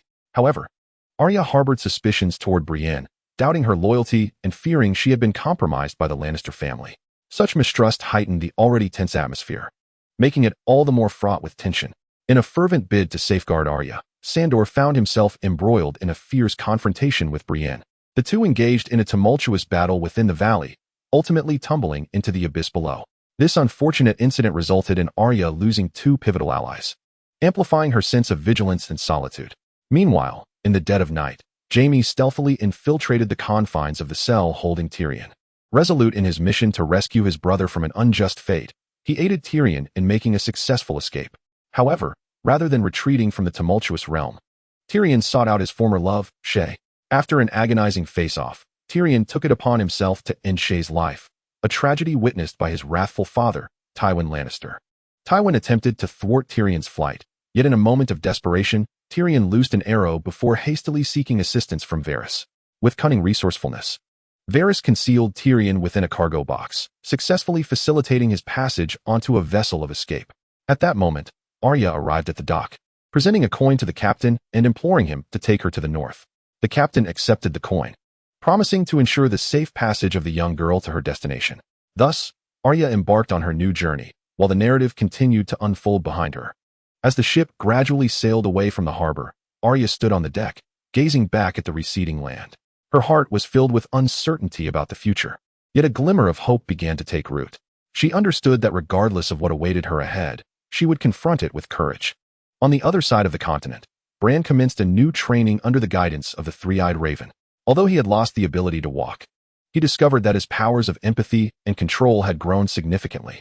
He began to learn how to harness these abilities to adapt to his new way of life, all while quietly keeping watch over the safety of his distant siblings.